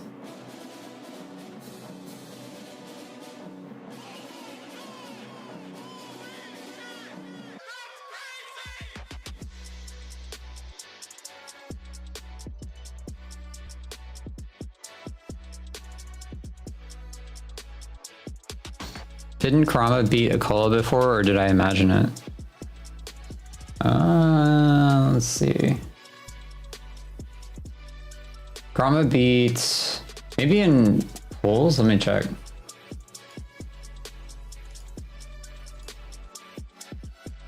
In the group stage, maybe.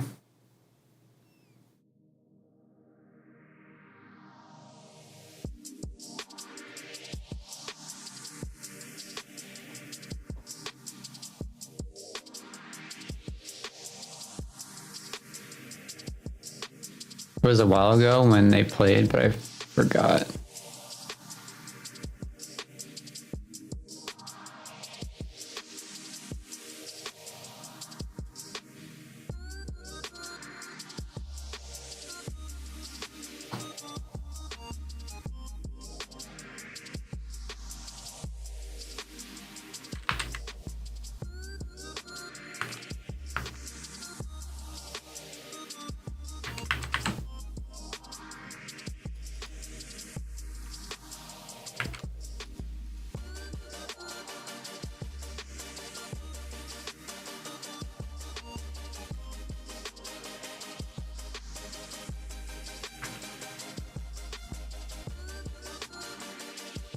Wait, what is Kurama's tag on Start GG?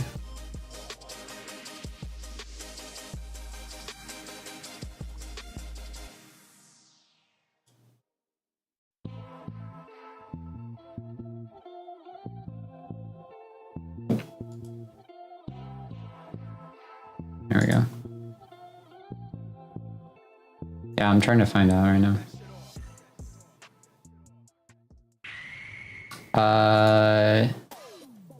So it looks like he has a... Kola has a 3-1 winning record against Kurama.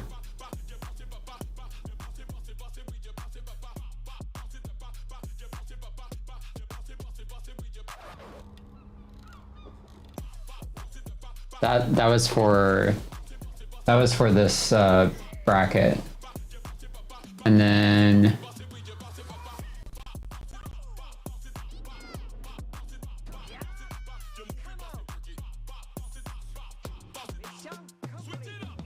yeah, I'm trying to see if there's anywhere else they fought him.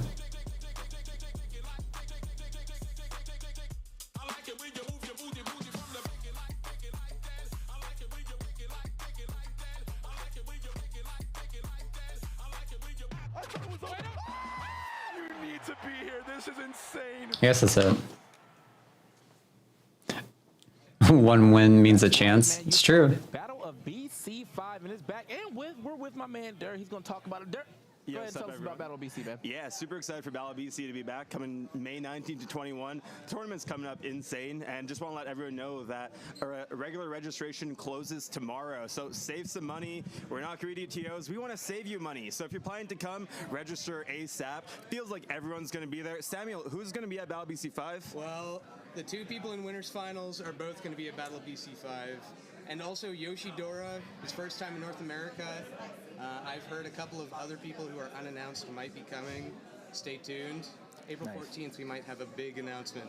April 14th is going to go crazy. Yeah, it's honestly, we're super happy that there's much more exciting Smash Bros. To be played all year long. And yeah, we're officially a super major now, so it's super exciting. We're Canada's first ultimate super major. Oh, that's cool. Everybody's going to be there, so I hope you guys can all attend, or if you're not going to attend, at least tune in. You can follow us on Twitter at Battle of BC to keep up with our exciting announcements. And yeah, thank you so much. Grassroots to global, baby. So exciting to see. Nice. 5 of them things, man. Battle of BC, they're only getting better and better. So definitely, if you're in the Pacific Northwest or the Vancouver area, or you want to travel up there, definitely get in on some Battle of BC action. So thank you guys. It'd be cool to see Yoshidora play against some of the North American players. As we get out, we're just going to drop one commentator each. No, I'm actually just one person commentating finals. But yeah, we're going to get into it. It's going to be winners finals, just like he said. Tweak and Big D about to slug it out again. Now, this did happen pretty recently, and Tweak, main stage, right? Right, and also the group. And, and the group. And it was pretty swift for Tweak. I mean, Sephiroth does a very good job of all the things that Ice Climbers seem to hate. I feel like Tweak beating Bantam really put him in a good spot for potentially the rest of the tournament. But of course, we've seen Big D. I mean, God, this guy's on fire. Yeah, and so I mean, I think looking at it too, man. You know, I think the rest of this bracket is just very scary. Kurama's been on a tear. He's 3-0'd SkyJ here, and I mean that was a hard matchup too. He went 3-1 with Big D, so I feel like if it ends up being Big D Kurama finals, like he's gonna have to really pull from like the bag of tricks. But he does have to go through Akola, who he did lose to earlier, like in this tournament. Yeah. And then like Tweak, you know, I feel like he has the tools to deal with everyone, but I am interested in how he's going to deal with Akola if Akola makes the grand finals. Yeah, I think Akola will probably be his biggest roadblock. Winners here, so I mean, we could see Akola maybe potentially get through Big D to reach Tweak in finals if Tweak wins the finals, right? I mean, we'll see. We're just all speculating here. There's so many different directions it can go, but Big D has a win or has wins on Tweak with when Tweak goes Diddy, right? Right. So, but once the Sephiroth comes out, the sword is out. Honestly, though, their last set in groups felt doable. I mean, like the one at main stage felt, oh man, like Big D didn't really have any options. There was no in, and at group phase, you can really tell that Big D has studied up on the matchup. Yeah, I mean, Big D, I feel like honestly, he's just been throughout this tournament, he's just been getting better and better. Like you can definitely ramping up. And I thought, you know, as I said, I thought it was funny that like, you know, people have to get their knowledge playing him in friendlies, but he's also getting his knowledge of like matchups too. I mean, it's learning both ways, and it seems like he's learning pretty quickly. I think when it comes to Big D, he's always going to find a way to get in there. That's definitely something he's kind of shown throughout the entirety of this tournament, you know. And another part of his gameplay is too, is just like, he's always just playing to learn, right? So he's obviously has the experience, you know, he lost to Tweak, you know, last couple of exchanges, but it's okay, right? It's okay because this is a guy who knows, okay, if I made it to winners finals, it's on me at this point, right? To kind of prove that I can go all the way, which is what he's trying to do. Tweak had to make a hell of a comeback game 5 against Proto to get to this point. So, you know, he's rearing up and feeling good to go. The last Summit champion remaining in this bracket. Wow. And imagine I mean, Big D, you got Ice Climbers climbing all the way to the top of the Summit. Imagine scaling the mountain that is Summit for the final encounter. What a poetic ending that might be. I mean, and also on brand with his character. Two of my, you know, obviously two of my favorite players for different reasons. One, Big D, still repping the 30 boys, and then Tweak, you know, that's just my guy. So it's going to be a great winners finals. And honestly, just a great rest of the tournament here as we have some rematches and we have some great storylines right now with the way that everything is shaped up. So, getting into our first game, it is time for winners finals, boys. Tweak versus Big D here on Pokemon Stadium, and yes, the Sephiroth is out. You probably didn't predict this is the winners finals, but you damn sure get to enjoy it. A great run back from groups about to get underway. As you guys said, the Sephiroth, you know, when he went up against Proto at the min-min, it just seemed hopeless, right? It just seemed like it was unwinnable, but Sephiroth obviously does offer, you know, a little bit more hope and opportunity for Tweak, or excuse me, for Big D, but obviously Tweak, pretty strong start right out the gate. Pre-order, ma. I wonder if we'll see any up-B shenanigans from Tweak in this set. It can be so deadly. But right now, Tweak just keeping the distance here. Yeah, keeping them under that platform and cornered and pressured right there. Making sure they don't feel safe anywhere on the stage. We got another. And that was something that I was thinking, is that I feel like players, as they fight Big D, it feels like they're going back and forth between prioritizing ambiguity, stage positioning, who am I going to hit? I kind of want to see more players full send on Nana. I'm going to kill her. And maybe it'll give me some percent. Maybe it'll put me in a bad spot, but at least she's dead. I wonder if players could start doing that, but hey, I'm not up there, right? So I mean, considering how well Big D plays Sopo, like, I think it's still a hard match regardless. That wing comes online, you're just going to get so much value from it because the first stock was already deleted here for Big D. The counter coming through. Yep, just going to use the wall stab. Getting his way back onto the stage. Taking some hits, but not too much to lose the stock. The wing is online. And I love that vertical slash, just to be able to get all the way down to the ledge, uncontested. Weird down smash there, but it's going to be okay. You see Big D trying to corner him. I love that back air, catching him jumping. So sneaky with it too, right? How many times have we seen Big D just shave off a stock like that? Yeah, I mean, honestly, it's crazy too to see that. Like, Big D definitely had Something I'm noticing is that Big D does tend to use the spin move. I forget what it's called. He tends to use it a lot to get Nana back together with him. So if you read for that, you could definitely punish it. So utilizing that range, so not only you know, wall out the climbers, but use their own. What is that move called? Right, hold on. Sit down real quick. Yeah, he's trying to get a little cheeky right there with that one, but yeah, going to take that hard punish. I think that's one of the things in this matchup in particular that you really have to worry about. Oh, that was so nice. But yeah, the squall hammer just does so much. Oh, that's it. There it is again. He's doing so good at tracking down Nana and eliminating him. 100%. Call him Mr. Nobody. Big D is, Big D has the lead here, kind of, sort of. The Nana's not online, right? But we've seen this Sopo do so much work. And Sephiroth, you might not need both the mounts to take out Sephiroth. He's so light, so tall. Yeah, that's true. That weight of Sephiroth, you know, just by his frame, very deceptive, but as hard as Ice Climbers. It's called Squall Hammer. Twin spin? Ultimate frame data says Squall Hammer.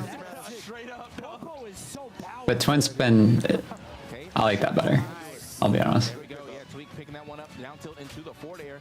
And now, you know, does have the damage though. Has to watch his stage position here. I know he's going to be trying to get back in the center stage because if an F smash or a down smash rocks this close to the edge, he's gone. Oh, got the 3 orbs online. Watch out, little ice babies. Oh, no. Boom, boom, boom, boom. 68.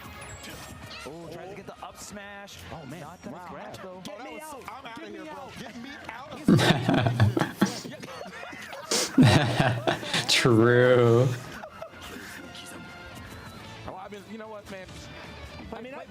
Play both your characters, bro. Play their strengths.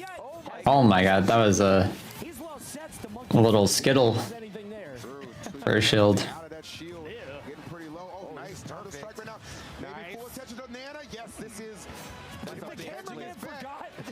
Oh no. Just forgot about Nana. That's crazy. That's messed up. He was like, she's gone. Wait. Oh, damn. Technical director. Check right. Get two. Damn.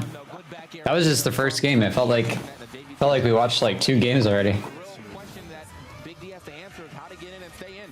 You know, like you're playing against Sephiroth, the range is there. You're playing a relatively slow character, and he does have his chances of like jumping, coming out of shield with the squall hammer. But that seems to be like his only answer so far.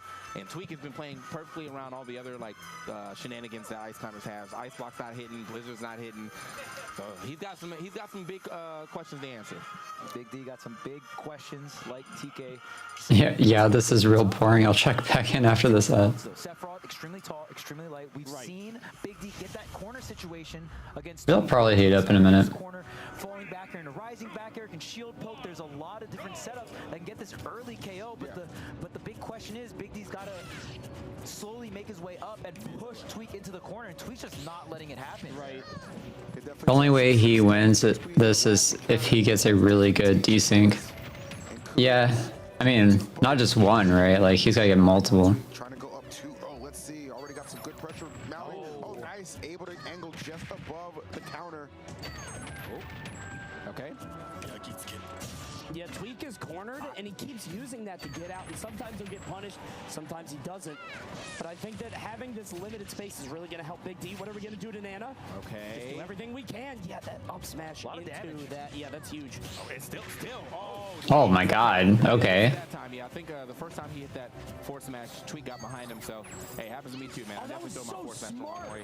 Hold up. And over. Went high. He knows. As not to hit the scintilla. And it's crazy too because Big D can drop that side B, right? If you keep mashing the special, you'll kind of go upwards. Oh, tries to get the down air on the second climber, not going to connect the down smash. Big D tries to get the whip punch with the side B. He's spinning. He is indeed spinning now. Well, unfortunately, that's going to be the it for at least a double spin. Can still get a little spin going on with Popo, but Nana is going to be out of here. Another one. Big D is mashing that. It's such a good It's move. nice, bro. Right. It is a very nice move. It's like a cornerstone of their play. It's unbelievable. And I mean, like, also Tweak hasn't been punishing it. I'm not really sure if Sephiroth has the like frame data to punish that move, but They made Raptor Boost crazy and then they pulled it back. They're like, no. I feel like he could do something at least. Like pressure with Giga Flare, I don't know, something. Tweak unable to connect any of them though. Big D staying disciplined in that shield, trying to extend this lead, but not going to get too much more off of it. 49. Maybe he's just trying to condition him to use it. Tweak did that. I think he might have been able to pop out shield just up tilt, but like he knew that like Big D was going to pick a defensive option, so was able to punish that spot dodge with a back. Ooh. And get that stock, but either way, he still is behind. Big bet right there from Big D, he is spinning. Yeah. His ass is spinning, bro. Stubborn. Yeah, that's a good way to put it. The hammer is squalled. Okay. He really likes Final Fantasy VIII. They should be dizzy. Could you imagine a debuff? Too many squad hammers. You go into shield break. Oh, jeez. All right. Oh, that's the idea. I like the idea. That, Does that work? I don't think that works. I don't think it has a hitbox. If Nana hits you, of course. I think it also works if you can get the scintillas to kind of like down. Oh my god. Killed both of them. So unnecessary because he's nice with it. He didn't have to do that. That's so mean. Let's see. Oh, it does have a damage on it. B at B. Okay. Well, the more you know. That's really good against ice climbers So much too. space on this stage in particular as well. Like up air and up smash will just cover that whole platform. So Anything that you can do to force ice climbers to shield is good, and I think that move in particular, just because Nana is going to be a little bit behind it, forces Big D to sort of give 3 bumps to it, and finally that forward air is going to land, but not without a 56% deficit. And you can see Tweak just evading the Squall Hammer, knowing exactly what Big D was going to go for. And still, Big D keeping this close. The up B takes stocks too? Really? God. I have like no IC's experience. yet again is going to be able to get out of there. Hold on. Decent action. Oh no. Yeah, didn't have anything for that, but very smart. Tweak trying to get back to center, but not being too afraid of the ledge. Man, Tweak with the perfectly spaced forward air will just knock them out of Squall Hammer too. So if he's not already, if Big D's not already, He's zero death Onin? Really? I must have missed that. He's knocking him away, but Big D answering back with those up airs. Keeping Nana alive so crucial at this point of the match. But the one wing making its appearance for the final stop. Oh yeah, and it's gonna be. I mean, that wing is gonna add a little extra kick to all the entire move. Ooh. Oh, let's go. So smart. And notice there, guys. That was really good. Hesitation at all. Eliminates Nana. Not even gonna let Big D have an That was like check and checkmate. that recovery route. That was textbook. It was XYZ. He hit them both. Nana was right there, hit the dash attack, and then ran off with the counter. There was no wasted movement in that sequence, and Big D now down the barrel of an 0-3 here in Winners Finals. Man, another thing that makes this matchup really hard. Not only does Sephiroth have an incredible range, but one of the best short hops in the game in terms of just barely leaves the ground, right? When Sephiroth goes for that short hop. So He was very patient. True. the gap, maybe run in certain parts of the of the jump, but Sephiroth just kind of gets right back onto the ground, or is just able to do those short hop back airs that are just so low to the ground. And climbers are short, but not short enough. That's so scary when that happens. Like getting grabbed out of the Squall Hammer. Great start here from Big D. If he can keep this type of pressure up, we might see him actually be able to take a game. And there it is. Wow. The back air is going to find it. This is super nice right here for Big D. And I think this Tweak is kind of just letting the Squall Hammer pressure actually really get to him now. He really is. I don't know what happened. I mean, between you know, those first 2 games, and now Tweak kind of maybe not playing as defensively minded because Big D having his way with them right now. Everything he wants, he is taking. Like, I feel part of it, like part of it's got to be like conditioning, but I don't know. No, he got her back. That's just something I feel like that the Ice Climbers or Ice Oh God. Oh my gosh, so good by Big D.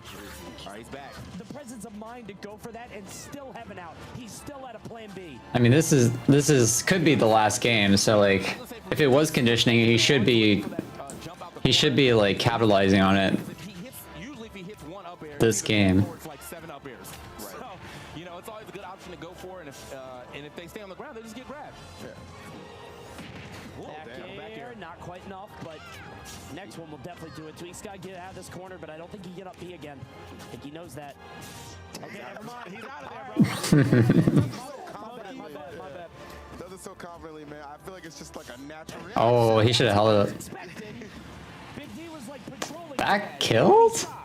What was that, Nair? All right, Big D with this lead here, up an entire stock, but you can never. Sephiroth's too light. I mean, Sephiroth, especially with the wing, can hit extremely hard. Good parry. After taking some damage right there, could still very much so be doable. Just letting that one rock. I think he's waiting for that second option, or the second defensive option there for Big D, which he has been giving that up, but I think he was so far away he wasn't going to that time. Good freeze, and the catch out the freeze too. This is looking like Big D's game. How does he do it? There's the back air again. Waits for Nana to return. He's gonna have wing for the rest of this game. At this point, the back air pressure, you have the wing, but you don't have the stock count. That's the issue. And there's so much percent. I mean, Ice Climbers hit so hard, especially with both of them up. Okay, yes. Oh my God, back air spam. They're getting thrown out. That's going to be another hit. Tweak's like, I can spam moves too. Yeah, Tweak didn't even really try to hit Nana there. Kind of surprised. Yeah, but it seems like he kind of second guessed the option and like where he was. Oh, he wanted it. big commitment. That down smash. I get why he's doing it, but consistently just not landing. Oh my God. Yeah. You're not gonna have the juice to get back. Dang. What a smack. So just the tiniest of smacks. The set that Tweak had with Apollo Kage, remember, he went up 2-0 convincingly.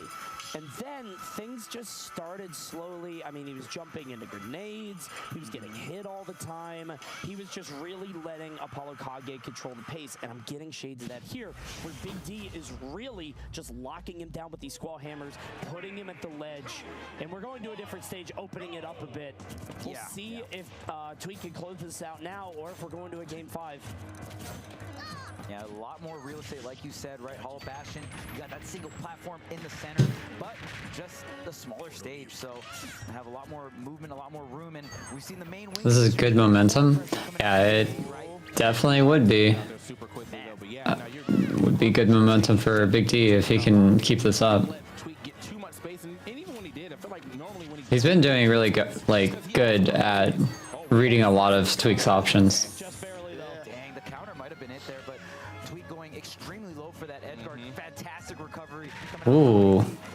Like, he's just like asking you to jump with those back airs. It's so much pressure, yeah. If you're getting stuck in that corner like that, like obviously jumping out of shield and trying to get out there is usually what someone would do, but they keep getting up air as he knows you're going to try to jump out. Is he going to down smash? He always stands at a down smash range. No, we're just going for back air. Nana's gone. Nana, no. Follow soon. Oh, that might be death. Yep. Instead of going for ledge, goes for the stock and gets it. I love it. Very wise indeed. Wise. It's so it's so elegant too, the way it looks. Hold up. Oh my God. You got that much time? Yeah. That's crazy. See, that's what I expect Tweak to do with the Squall Hammer. A counter that activates regardless if you get hit. Insane. Hold up. Wow. We're doing ending combos right there, yeah. Combo starter, combo finisher, safe on floor. He's got a quota to fill, man. If you don't squall hammer every 5 seconds, he's losing. Dash tag. That's dumb. The ledge, we reset.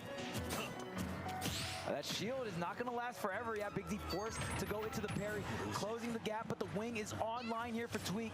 Oh, I love that belay. That was, was that Blizzard? Blizzard belay's the uppie. I love that Blizzard there. Yeah, essentially the disjoint move for Ice Climbers. And it's so good to catch landing, which is what he put it out for. It's like, all right, you're going to land right here. Use your jump. All right. Jabbing Gavin.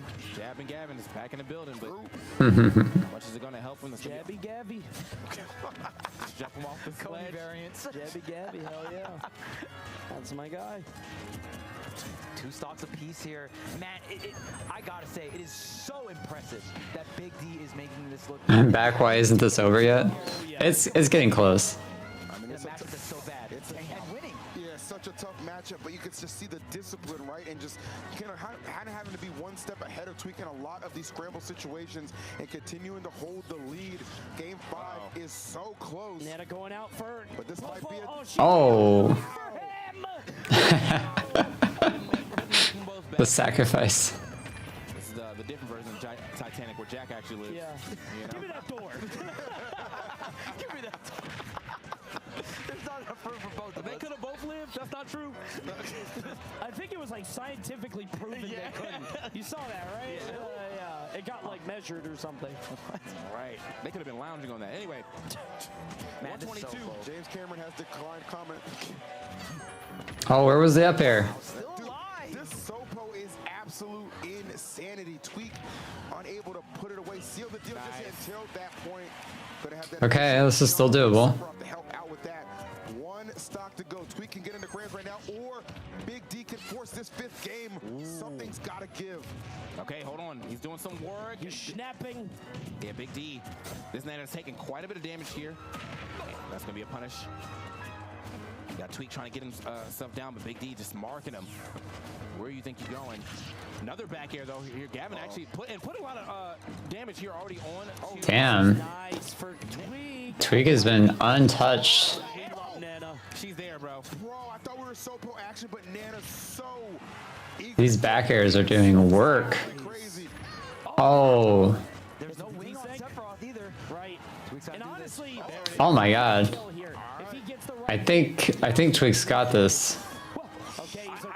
I wasn't sure he was going to make it for a second. I thought he went to... Oh, he's so scared. He had the right idea. Didn't have the right time. Bro, if Tweak lets this go, he's going to be kicking himself. Doesn't want to see game 5 right now. Can you blame him? 1 hit away. The misdirection there from Big D. Who has more resolve? Let's see. Oh my god. Wow. Punching his ticket to grand finals and a chance to capture his 2nd Damn. Summit championship. I'm not gonna lie to you, boy. That was so close. For sure, bro. That was almost a game 5. So menacing. I've rolled, I spot dodged, I up smashed. There is something about a smiling ass character sitting outside your shield. Pac-Man does it. Ice Climbers do it just looking at you in the shield because they're not going to grab you.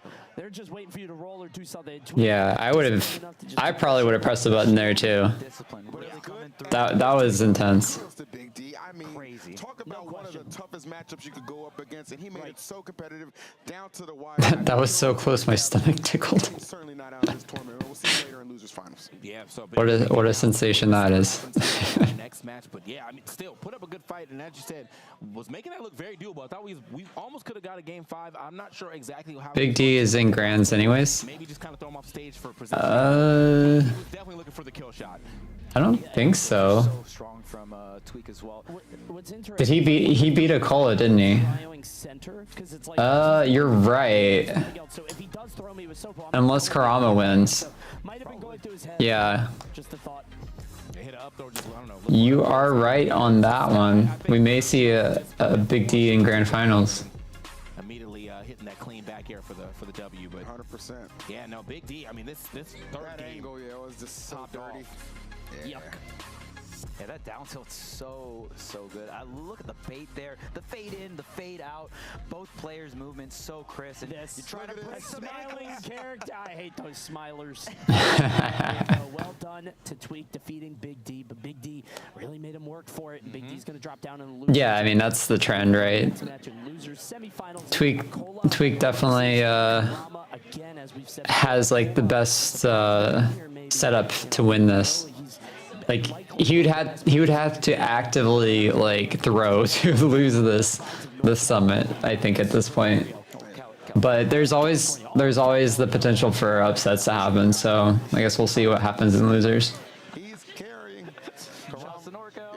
Karama is, I mean, he is outstanding talent, and I really feel like, especially these invitational style brackets, right? This is where he truly does shine. We've seen him kind of put on some of his best performances in situations like this. And Getting close to grand finals. Karama has one on Big D. That one's a toss-up. Yeah, it is a toss-up. I mean, I think I would give it to Akola, but it's possible that Karama could take it. You know, you got to give him a lot of respect for that, regardless if you like his character or not. He plays. It's a school night. There's so many sets left. It's gonna be a tough one for Karama, but I'm gonna say it right now, man. It's not impossible. I think this could very well end up being Karama in losers finals, but betting money's probably on Akola. Yeah, I mean, they played earlier. Yeah. And yeah, I think there's certain points in the game where okay, just pretty seventh much, at Genesis. Thank you guys. it's pretty much. Yeah, I think it'll be close. I think Karama Akola will be close still. Was just going back and forth mining and I just feel like so eventually he's going to get hit by something. As long as Karama can Akola will probably take it in the end. he can definitely take this. So I mean, like keep a lead all the way till the end, because I think if it gets to a last hit situation, both of them are scared. But I'd love to see a NorCal player in grand finals of Summit. That'd be pretty cool. I think the problem is that Mario is at his best and Karam is at his best. When he can apply pressure through fear, he can make you think he's going to go for something or scare you into cornering yourself. The problem is that's Steve's home. Steve wants a little cave on the left or the right of the stage. He wants to do this. He wants to be cornered. How do you get through this? Was he trying to put out that TNT with his water? What was going on there? Both of them actually, so they will get some runbacks, but really, either way, if you're Big D, you're happy with either outcome right here. Of course. Oh. He made the elevator shaft. Oh my God. That's not okay. Okay, well, it's like a Kaizo Mario Maker level. It's not fair. Poor Mario. You got to put the Mario Maker suit on. This is bullshit. The block stopping and damn.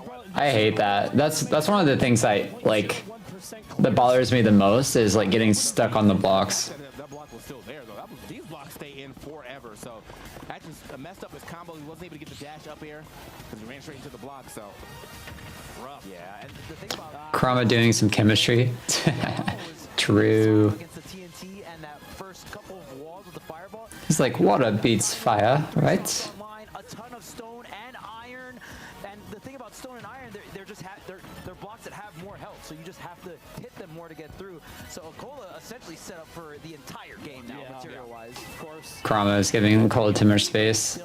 Yeah, he's definitely giving him a lot of opportunities to mine. Yeah, how do you make sure you can get a hit without trading, right? Because Mario likes to come at you area. But I think that's just kind of Karama's playstyle. Like he likes to kind of fill it out. As is that forward air, it's just, it feels like a lot of Mario's approaches are just not good.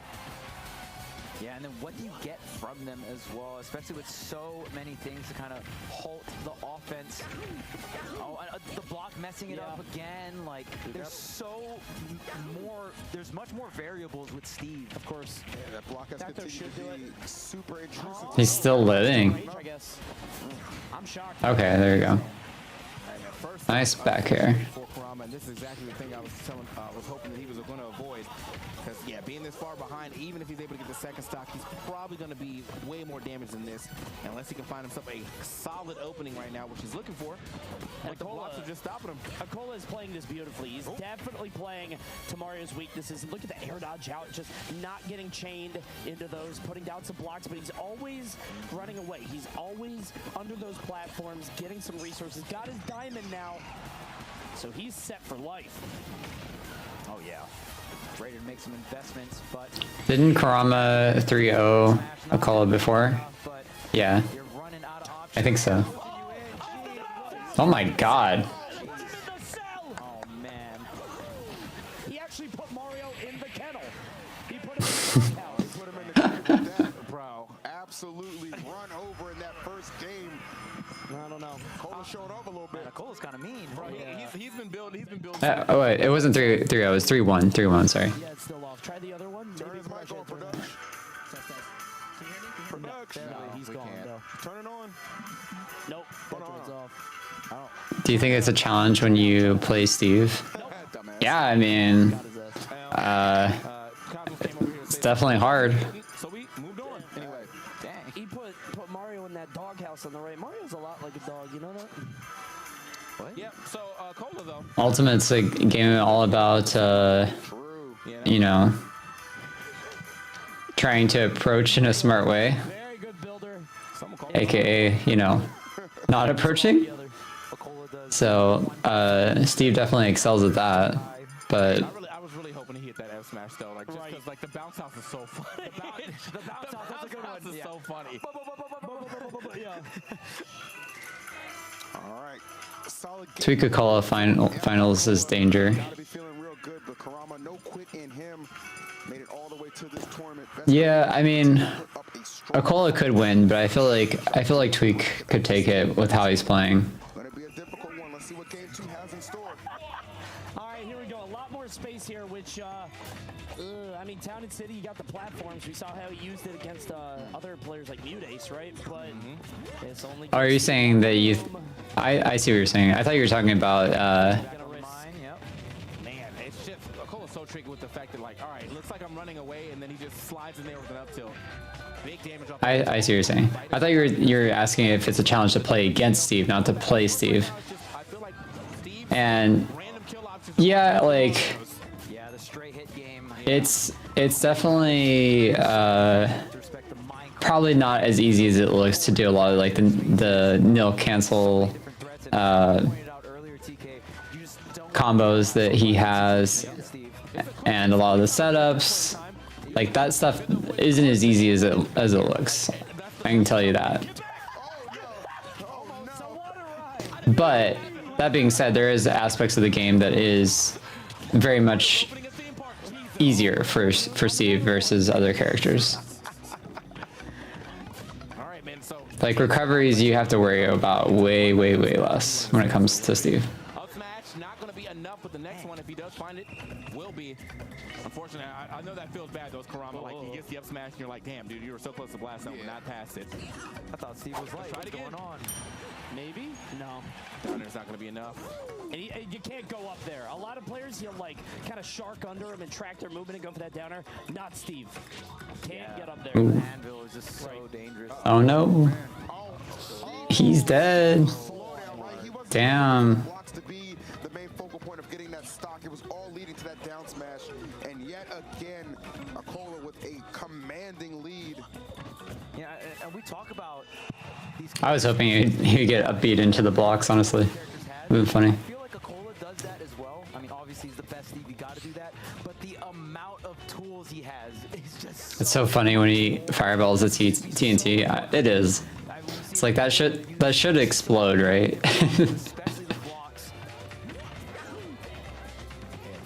What's really weird is the fact that like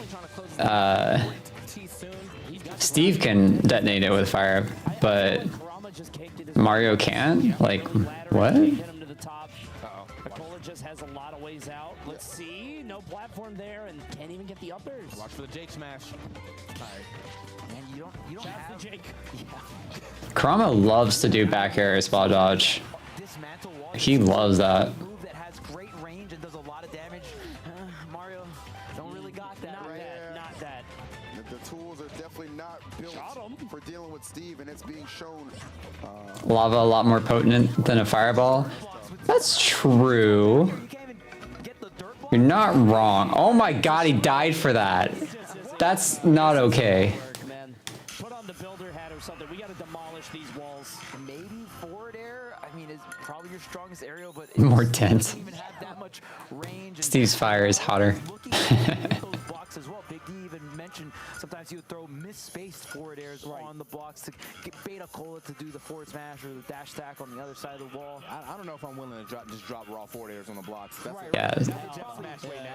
Right, exactly. It just probably doesn't have enough range, right? I mean, that's probably a big reason why Kurama's not using it. At least with the back air, you can poke through. You can poke through and then go into shield or something, right? It's tough. You think down air? No, because there's not enough range, so you can't like cut through them. I think you just have to hold that. I think a lot of these I think you should try Sora. I think a lot of these matches we're seeing in top 4 guys are just really kind of showing off like, man. Good thing there's a drugstore in the background. They can get a tranquilizer to Steve. Disadvantage. You know, we've seen some heavy ones. I mean, someone's gonna need some Advil after this. Mario and Steve. It is Mario a and tough Icy's outing. too. Yeah, The other way around, yeah. It is a tough outing for sure. Mario and Incineroar. Like, I feel like we're seeing some hard counter picks. Some big checks. Yeah, going in so many different directions, right? At first, you know, Kurama. I need some Advil after that icy set. Such a difficult time here against Steve, but that is the life of a solo specialist, of course. Especially when you're on the Ultimate Summit 6th stage, it's so hard to justify a pocket when it's probably not ready. You're probably not as comfortable, right? You just want to stick it through the entire tournament with that comfort pick. Not with this caliber of players. Exactly. Whoa. Whoosh. Step back. Built a stairway. Maybe the answer's flood. Dude, I always like that. Why? Why did that extend the hitbox? The resources that he's getting from this stage in particular are Aw, Coney wanted it. Kurama to get through the blocks even more though, because he's getting a way more like stone. And I mean, Kurama can't even get through the dirt, so the stone is already like that's like way worse for him. So It's bad enough, yeah. Yeah, that's why I don't. You really have to. There's a whole other. The Yahoo. Coney's got like top 10 Yahoos that I've heard. I mean, if you go to Smashville or Town, at least there's going to be a little bit more dirt. The blocks will have a little less health towards the later part of the game. I do like the back air though. I do indeed like the back air to go ahead and snipe through that. He's been trying to do that a lot. I wouldn't mind Coney voice acting Mario in a Mario movie. A little bit of damage. It's the closest I think the games have been all together. In fact, almost got himself a lead. Who's over there? Just in case. Chris Pat, who? True. He had that timing right there. Try to slide that one through. This is definitely scary. Give me some Coney. Dude, it lasts so long. Here is certain death.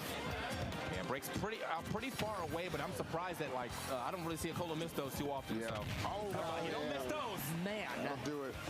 Huge anvil. He does need the helmet. Hey man, one stock away from losers finals is Akola. Let's see if get Kurama, man, get that game up. Let's see, not gonna pop. Oh my God! Why does he keep? Is he SDIing out? SDI or something? Like, how is he wiggling out all this? Kurama's getting paid right now. Didn't pay 5. Like he's only getting the first hit. He's playing a mobile game. Yeah, dang it. It's a Mario, it's a little harder. He got a 5-star Steve? How am I supposed to beat that? You got a level 1 Mario again? Oh man. Yeah, this I is definitely cast looking up super. air. I cast anvil. Oh, son of a bitch. Super. Steve wins again. I'll read you with down air twice in a row. Well, I fell out because, you know, Steve, what up? I mean, insane SDI, insane SDI. And he's doing a lot of mining right now, obviously. Oh, he's in the block. What the heck? Block combos? Yeah, he clipped in. Mario kinetically destroys blocks, so it really shouldn't be an issue. He should actually be doing much better than this. What's shitty is if we were playing with the rule set that like the tech is banned, that would literally mean that Kurama would have had to SD immediately after those two down airs missed, and then have them review the set. And if he was wrong, he just forfeited. Like that. That's kind of messed up. He's ruthless. Forward smash, back air, cart. Oh, that's death. Okay, just barely. Oh wait. Oh, he lives. He lives. He saved him. Super duper Mario. Still in this thing, 139. Can Kurama pull off a miracle, get a game on the board, and keep this semis match going? Look how many iron options he has, though. Jesus Christ. He can just Oh no, Oh no. Oh no. If he dies like that. Oh my god. No way!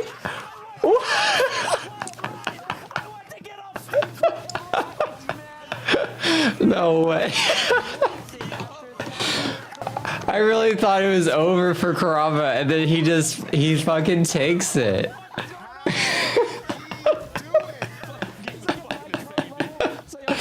Oh my god. I think everyone thought it was over. Everyone was memeing. That's insane.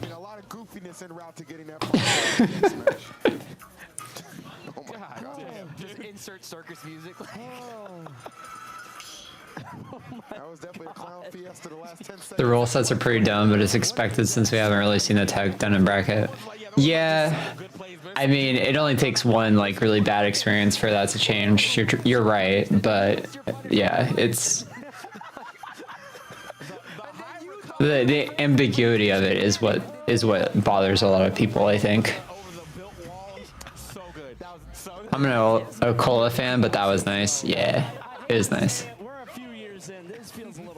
That was a great game from Kurama. For him to live all of that, like, and to like kill him despite him dropping out of 2 dares, like, that's some resilience from Kurama for sure. Yeah, the resilience coming out from Kurama this tournament. 10 Exactly. Was able to dig deep, get the reverse 3-0 on Void after getting 3 stock game 2. So this is no different. You know, Kurama is staying steady and just thinking about, hey, what are my win conditions? What can I do to move on in this bracket? Of course. Got that one win. He's got to keep the ship straight, though. Okay. Yeah, you know, you can't finish it, but take the neutral air. Yeah, it takes. All right, not double carded, like double dash. Trying to find some rage. Hold up. I'm gonna say, remember that game? I own that too. Do it for Spargo. For real. Here we go. All right, level 1 of the blocks, dirt. Ooh, I like that. Set duck. You never know. Goes through the platform, you know. It's like a plane flying. There's too many shenanigans happening. Oh my god, it would have been so funny if he just died because he was in the cart. That would have been great. He had that all like buffered. That was like a dialect combo. Oh no, the grab just out of range here. Okola trying to capitalize here. He wanted in shield, double roll. he double roll it. That's crazy. Kurama won at one, and you know. All right, I like that. I think he's trying to bait out if I'm going to drop this back here now. Void is the best fighting game character gamer. You are probably like correct in that statement. In terms of like people that are able to pick up any fighting game and then like succeed at top level at it, Void is among the upper echelon of people that can do that for sure. He's avoiding a lot of this now. Like, he actually up-aired the anvil. He got over the minecart. Akola isn't hitting much, but he hits Okay, he's living. That's surprising. Go ahead and mine it up some more, getting quite a bit of those iron options yet again. Hold up, That was some insane DI to live that. Okay, he did it. He said reinforcement, bro. Oh, reset. Okay. Back center stage, and wow, that doesn't even work. Oh, good tech. Good spot dodge to avoid the back air. Cola just can't get a hand on this guy now. That's not death. That scales with rage, but not quite enough. Like, wait a minute, how much rage I thought so too, maybe. If he gotten all the hits on that, he might have killed him. I think he dropped like 1 hit of the down air. and that's the hard thing about Mario. You have so much air drift. Yeah, that's the issue with Damn. the up smash. Yeah, that's not bad at all for Kurama. That up smash is just, it's such a commitment. If somebody's above you, especially because that anvil, it's just very scary. And see the back row. I love the cross up, but he could have just grabbed. Uh-oh, wait a minute. Just gotta get back to the stage. I love the stall. Good stall. Nice stall. Oh, man. The chase down right here. Kurama trying to put it together. Kurama's got the lead here. This is fantastic for Kurama if you want Kurama to go to a game 5 fight. I don't know though. Can he high again? Really? That's so scary. Busting through the wall with the back here though, utilizing that double jump. Yeah, well, he at the very Ooh, that was nice back here.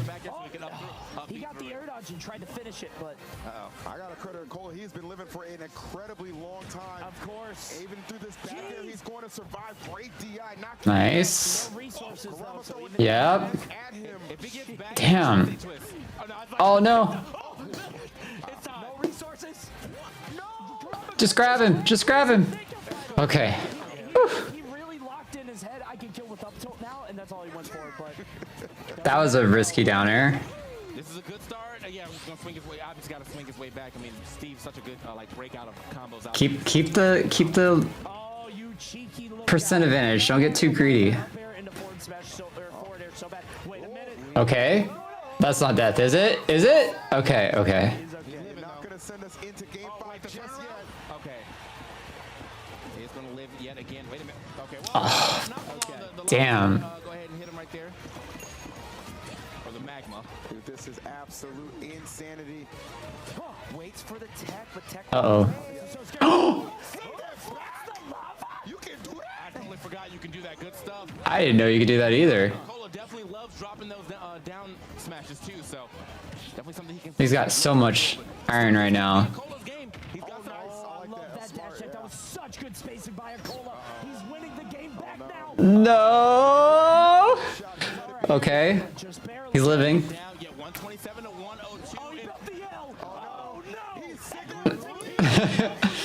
The L for you. Oh my god. Another L. That's so brutal. What the fuck? How amazing would it be if Kurama won this after that? Oh my god. No. Oh my lord. This is so scary for Kurama right now. 132 to 121. One hit. No! That's it. No lies. He won. Damn. What an effort from both players. Kurama should be absolutely GG. amazing. Nothing but respectable 4th place finish, but Akola. We were all hoping for a minute. Just for a minute we were hoping. He was doing it. He really was. I mean, we saw Kurama just with his offense just finding new. I would love Kurama to win, but I need to go to sleep. My math teacher's gonna assassinate me. Working anymore. The lot of stuff that he was trying to do just stopped working. There's no way he reacted there. Yeah, I don't know. When he did the cape at the down smash, I felt like he did that out of habit, not necessarily out of reaction. But maybe he knew and just did it in anticipation. It's possible. I am about to do it to him. So like, definitely got that W, man. Good stuff to Cola. That could have went to a game 5. Yeah, Could have. really scary for It was very close. Went to a game 5 as well. We've seen Kurama kind of buckle down and get these reverse 3-0s and a lot of momentum that game 4. Akola just halting everything and just playing one of the best stocks he's ever played. That last stock there to close out that game. Great block usage and just really utilizing the carts right when it mattered. Yeah, man. That was. Whew, I mean, I have to give it up to Kurama though. Like, he really took that opportunity that he got in the 3rd game and like ran it with that 4th game. 100%. The 3rd game, like that technically should have been a 3-0, but with all the spaghetti at the end, with all the spaghetti at the end, it was like, all right, word. And then he took it into a last stock, last hit situation in the 4th game. So yeah, I mean, there was really, really almost ran all the way home, all the way to losers finals. That would have been insane. And you see a discussion happening even still up there. I mean, that's what this is all about. It's beautiful seeing the chat going on between them. And Big D ascends the stairs as Kurama descends. Yeah, and they're two of the younger players too, right? You know what I'm saying? So I mean, they come in with a lot of pressure, but man, they do not disappoint, man. The game is. Luis is like, I'm proud of you. Carrying the torch for NorCal. Thank you. Congratulations, 4th place. I know you wanted to go further. Looked like you were figuring that out, and maybe with a couple more games, but yeah, definitely. Definitely weirder play style than most Steves I fought. I pretty much fought every Steve, and Akola's the only play style I haven't figured out yet. But I feel like towards the end, I was getting more comfortable playing that matchup. It felt like in the first 2 games you were jumping into like a lot of anvils, getting hit by a lot of mine cards, and then you kind of by game 3 you were kind of figuring that out. By game 4 you really had it locked down, and then he just kind of adapted back, and it got to be a little difficult. I mean, dealing with the blocks looks really difficult for Mario. Yeah, your moves just don't. What is this sad music? You gotta do like multiple back airs to hit even like the dirt blocks down, and even there was that one game where I mean the stone blocks were coming out, and even the metal block or the iron blocks were coming out as well. It's like, dang, you just have to completely respect and move. Damn, production was really like, this is the worst timeline. The trouble I had figuring out Akola was because I didn't really have an answer for block. And when he would place block and I'm behind it, it was weird because if I jumped over it, he would up smash me because his blocks would place like right on the platform. So I had no option like fastball or even like fastball air dodge the up smash because I would still get caught. It feels like Mario is a character, especially with you. Your punish game is so strong, and you could kill off a straight up air so easily, both vertically and just off the bottom, getting the forward air. Like, you like to corner people and put them at the ledge, but with Steve, he's happy there. He has the bricks and the blocks. I just wanted to know what you thought about this matchup kind of in general, because it seems kind of difficult. It's very hard. For the most part, Steve has a lot of tools that can just, zone out Mario, like block, for example, and even like trying to contest minecart or anvil, it's just hard itself. So you really have to just take your time. Yeah, it's really hard. It's really harder on the on PS2. Like he's getting way better resources. So like, why did you decide to continuously go back to PS2 instead of trying like Town City again or something like that? Yeah, I didn't like that he had a lot more room on Town. I kind of wanted to keep it close quarters. Sure. I got rid of small battlefield mainly because I didn't want to get pressured with the TNT setups and everything like that. So I felt like PS2 was just the more like safe option for me. Right. And then with his band, he banned Battlefield, Smashville, and Hollow. Okay. Yeah. Which Smashville and Hollow, which I really wanted to go to, but without those. Yeah, I would have gone to Smashville if it was open too. For sure. With you losing the 2 like obviously very difficult matchups for Mario in Ice Climbers in Steve, do you ever have any like trepidation about continuing just solo main the character, or do you think eventually you can break through that wall and get it done solo Mario? It's something I would like to do with Mario, but honestly, I might just have to look into another character that can do both. Sure. Yeah. So, I mean, hey, man, 4th place at Summit, not a bad placing at all, particularly losing to, these 2 guys here, right? Big D and Nicola. So, yeah, you did a fantastic job. Thank you. Everybody's super proud of you. Well done, man. Yeah, thank you. I appreciate it. One more round of applause for Drama. Absolutely. Being here was truly a blessing, so I'm really grateful to be here, and the experience here was awesome. Definitely. And getting 4th was a cherry on top, I guess. Hell of a run, man. Yeah, thank you guys. Thank you. Good stuff. Yeah, man. So I mean, gotta give it up to one more time for. I wonder what the prize winnings looks like for 4th place. It's got to be at least something, right? Of all characters still able to get it done, but we have our top 3 for the tournament. Tweak sitting in grands, Big D and Aquila right now playing in losers finals. We got 2 maybe 3 more sets left for you tonight. We're gonna get started with Big D versus Aquila. Getting close to the end. And Ices versus Steve. Yeah, man, it's gonna be Speaking of which, thank you for everyone that's been tuning in. It's been a pretty insane run.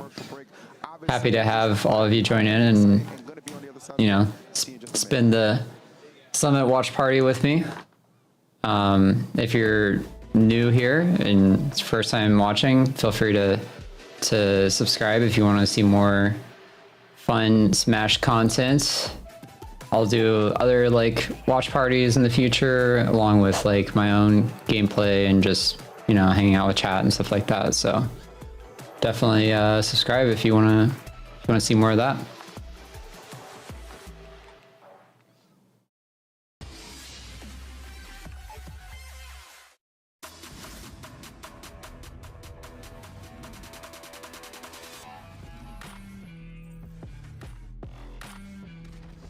So for the people that we have left, it's Big D, Nicola, and Tweak. Does feel like Nicola may adapt. We shall see though. It was a 3-0, or no wait, a 3-1 for Big D versus Nicola. So I think based on Nicola's adaptation, we may go to a game 5 for Big D versus Nicola. and Big D might take it, but we'll see.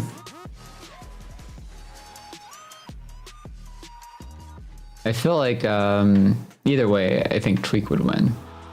I feel like a forgotten relic. It's a name that not many people know. This region sucks.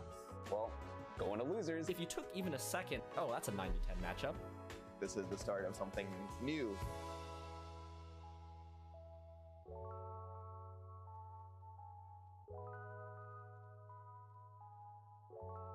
It's cool that Metafy is doing content, like esports content. That's some good stuff. I like that.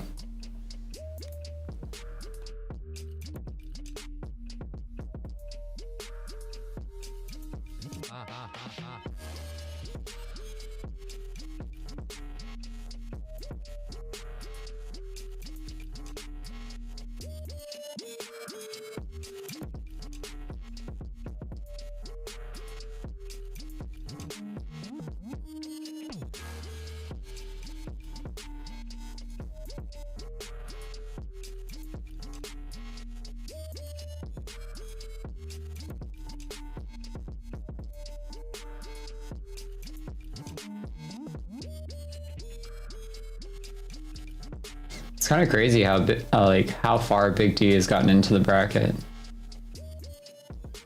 Like I didn't expect him to take down a Cola.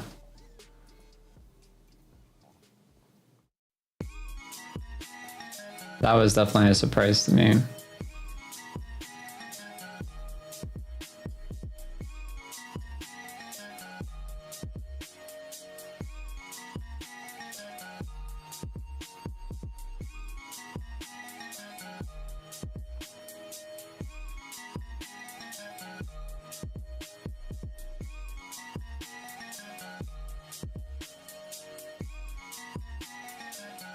Yeah, talking about like big upsets, the Cola 3-0 over Leo, that was pretty nuts too.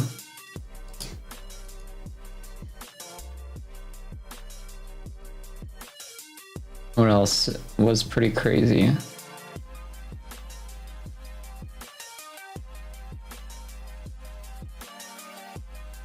The Proto Riddle set was also pretty crazy, although that wasn't really an upset for the most part. I mean, maybe it was a little bit of an upset, but like still the fact that Riddles got dropped down into losers so quickly. And then losing to SkyJ, how could I forget about that? That was crazy too.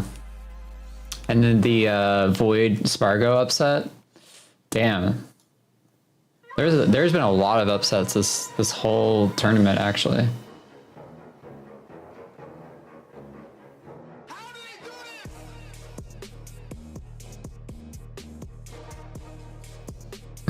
Someone like dancing on the camera. It's funny.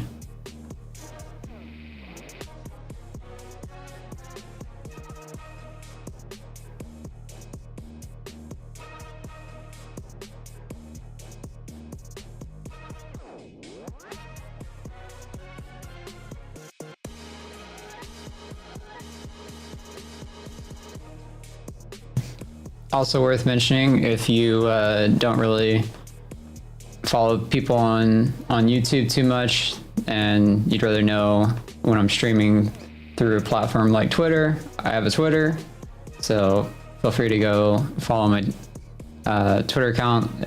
It's same name, just with an S. Shows on rotation right underneath me. But yeah, in the future I'll start posting more on Twitter when I'm going live, so.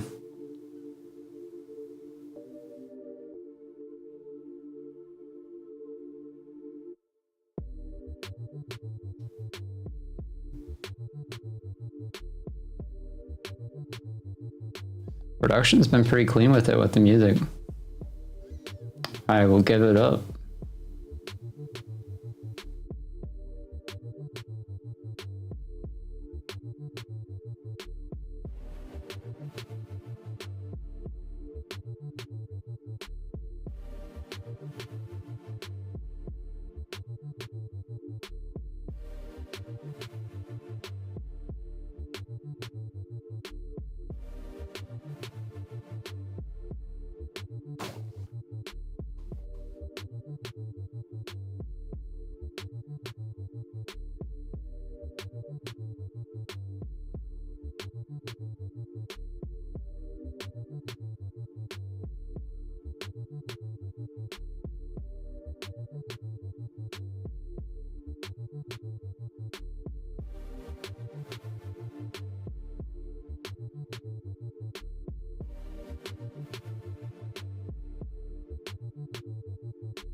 wonder if we have any more skits left. Welcome back, everybody, to Ultimate Summit 6. We just got back from sending Kermit, and we are going to get on to our losers finals match. Kermit has been sent. He's been sent. Yeah, we've sent the Kermit. We've sent the Kermit. And now it's time for losers finals. It's Akola versus Big D. And again, I mean, who would have thought, right? I mean, like Akola maybe with the steep. Big D, good Lord, what a run. The ultimate X factor that we've ever seen at a summit. And we've got 6 of these things under our belt. And he by far has been the most impressive, I feel like, just, you know, qualifier, right? Not even invited, right? Just qualified and just came through, just done a lot of big things. So my hat's off to him, man. And you know, beating Akola earlier is one thing. Having to do it again, obviously going to be a test, but, you know, already proven he can get the job done. And just a beast of his own, right? This is not your typical ice climbers. Big D just so studied in every matchup, all his approaches. I think it's going to be very difficult for Akola. He's single-handedly putting this this character on the map. Now, not to say that there isn't other ice climbers mains, because he has actually shouted out quite a bit of labbers and ice climbers to show big shout outs to you guys, but Big D is the one getting on these grand stages and making real waves. So, you know, if you start seeing some ice climbers in that in that elite smash, blame Big D. Spinning? They're going to be spinning? They will indeed be. It's gotta be pretty rough playing this late. We're on Smashville. That's a wild start. He just Like, you've been basically playing Smash the entire day at this point. For me, like 6 hours, and I'm like already getting pretty tired. So. So well, let's see what he thinks about this matchup, or if he figured out something different as they have played earlier. But hold on. Okay, already 70 damage here. We'll see. I mean, Steve, another character that can do a ton of damage, but everything is different when you're hitting 2 characters, right? We've seen so many of our competitors throughout this bracket really, you know, not handle that curveball of a character. Being ice climbers, Big D's so well-rounded when it comes to this character, the defense, the offense. 100%, man. And that infill, you see it on that platform. Wait, why did they go to Smashville? I'm surprised that wasn't banned. Oftentimes, very difficult to trick this individual. Yes. Very difficult to trick this individual. Big swing with the up air. Up air, nobody home for that one. Oh my goodness, Akola! That's sick! Yo, Is he giving ice climbers? Nana's gone! Is this a thing? Oh my God! Wow. Holy shit, he's speedrunning them.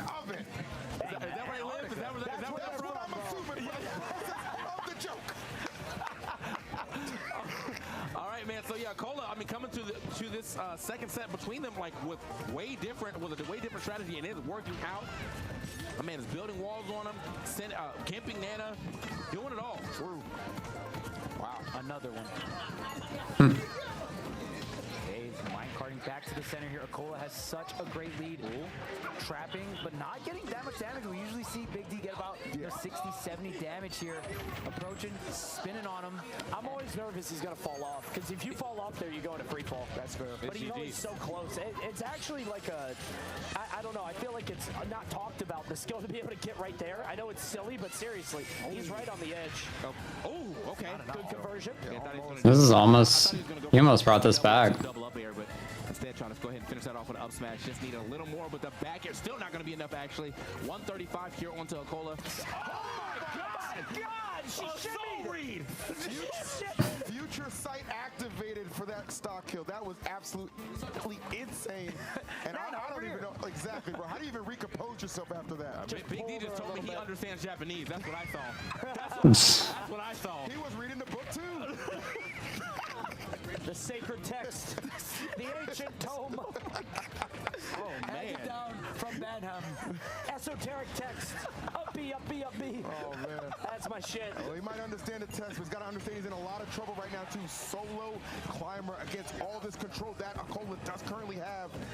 See what he can do. Going to take a miracle maybe to bring this one back, or a whip grab for an opening on some free damage. This will be a crazy comeback. Oh my God. True. But this will be a crazy comeback for just Sopo. But it's still possible. He needs to play absolutely perfect. There's just so many things you have to avoid when you're playing against Steve at this. Again, same thing we were talking about with Karama.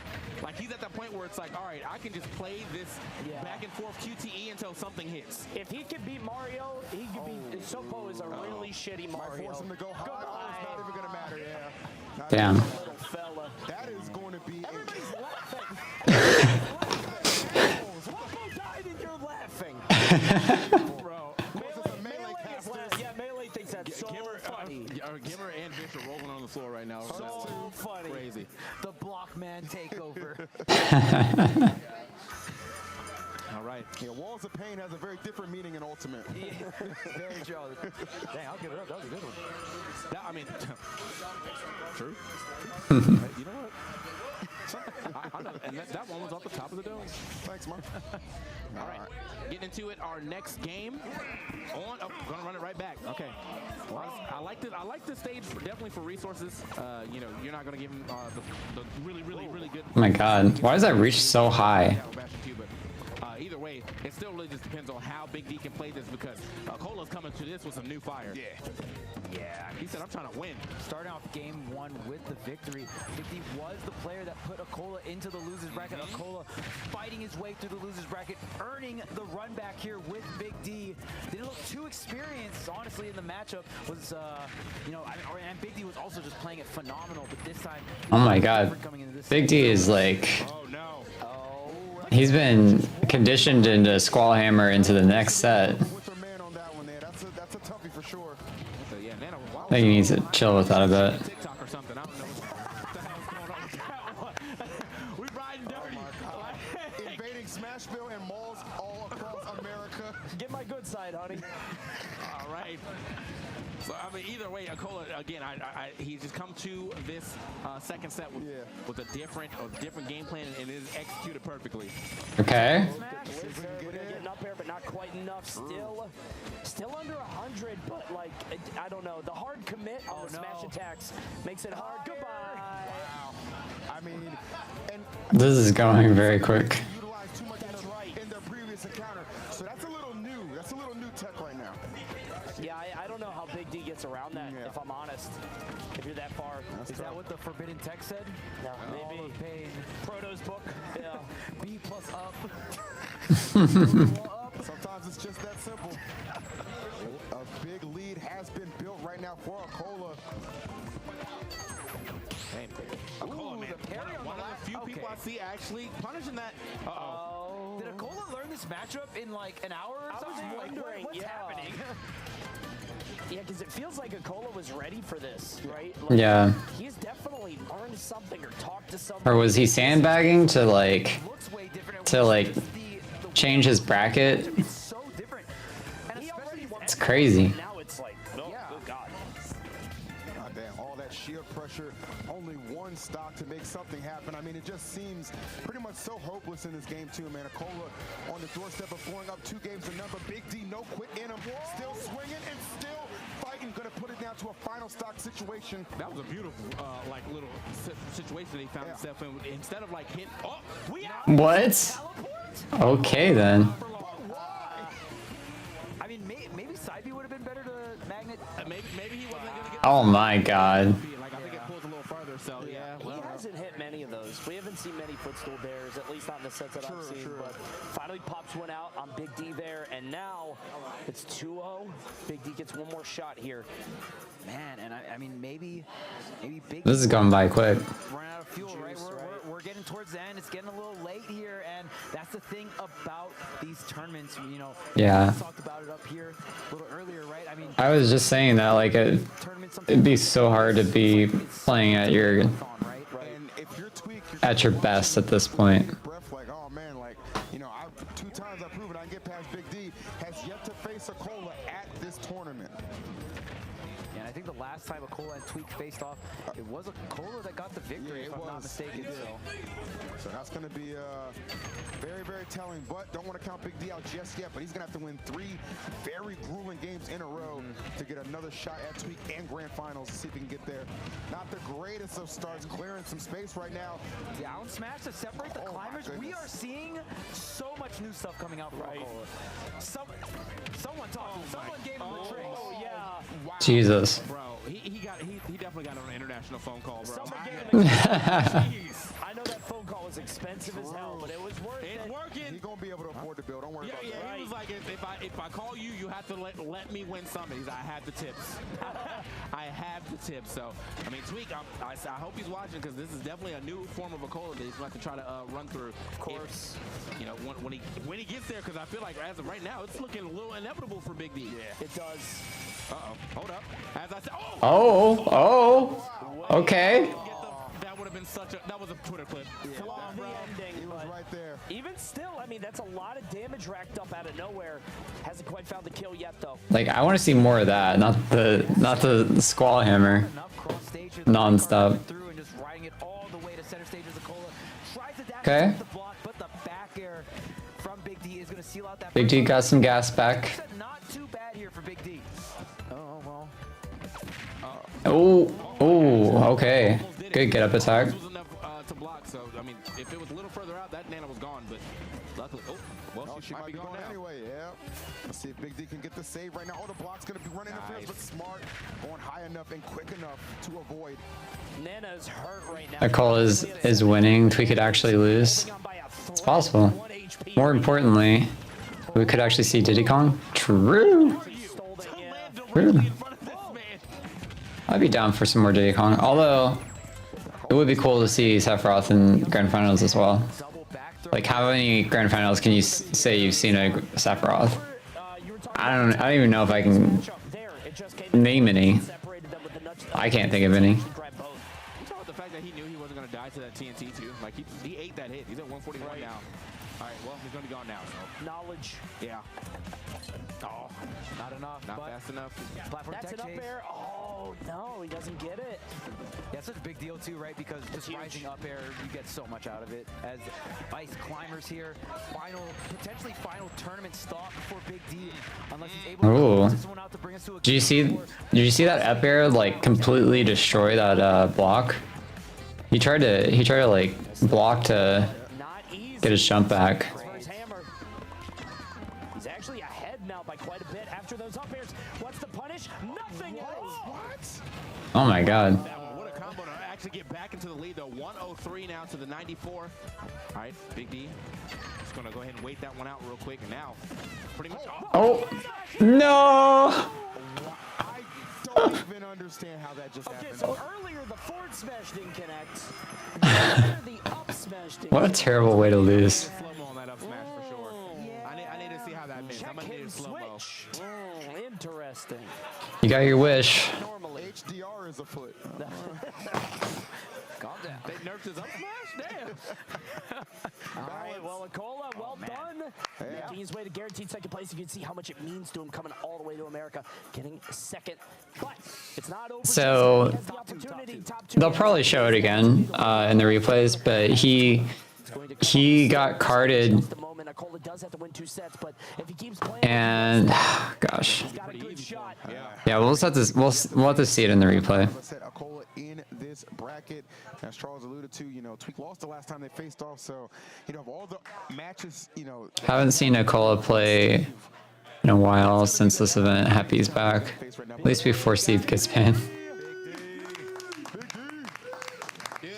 I mean, third in Summit, that's In between the first time y'all played the second. that's still pretty incredible. Other microphone? Didn't mean to juke you, bro. There we go.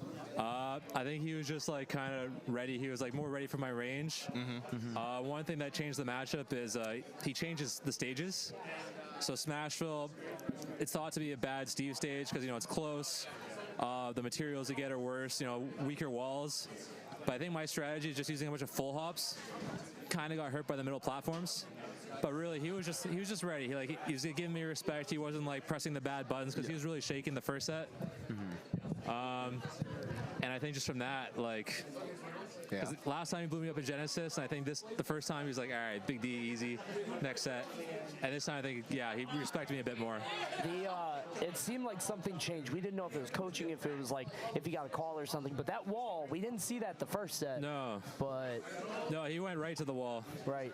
But no, that's a top player. They adapt, they change. Of course. You know? Yeah. Sometimes in small ways and sometimes in very visible, obvious ways. Oh my God, look at that that string. that one hurt. Yeah, that sucked. Yeah, that was a tough out for sure. There it is. This is something that we didn't see utilized too much in your first encounter, right? That kind of that was a good being a bit of a game changer. Bro. Yeah, It was scary. like this was just huge the entire And time. that was one hurt. Yeah, for sure, for sure. Mash it as hard as you can. Yeah, there it is again. Look at all these walls. Yeah, And you think you could go over it, but he's got it like perfect so that last block is the last It's one. tricky. He knows it. How do you feel? I mean, like, are you satisfied? You got third here at Summit. You know you wanted to win. I mean, I came in here. I was like, oh, I got 9. Yo, that's great. But All right, here it is. I came into this. I was like, Oh, so it got Nana, and then he tried to roll. yeah, he had counterplayed that. He was like, oh yeah, he up smashed my minecart on shield, air dodge through S smash. That was something that caught me at the last second there. There was also the grab, because he got a grab on you, and you tried to forward smash, and he was still in grab invincibility. I should have went for back air. That's a discipline thing, but yeah, no, it's he got me. He got a couple of those, yeah, and there at the very end, good on him to be able to like seize that moment, especially with that air dodge. Well done. That's a long run from him. Yeah, man. So I mean, look, great run from you too, though. Like, as I say, you know, coming in with the kind of an underexplored character, you're pretty much the top representation of it as far as getting on the grand stage a lot. And I mean, you're really pushing that character to the higher heights. I know there's a lot of labbers that you gave shout outs to, so you can give shout outs to them one more time. But it's you who is applying it and showing people like appreciate it. Yeah. Yeah, a lot of theory crafting goes into a character like Ice Climber, so nothing but respect for you actually being able to kind of manifest that and make it a reality, man. Third place here at Summit, Big D. We know this isn't the last we've seen of you, man, so one more time, appreciate you, big dog. Phenomenal run.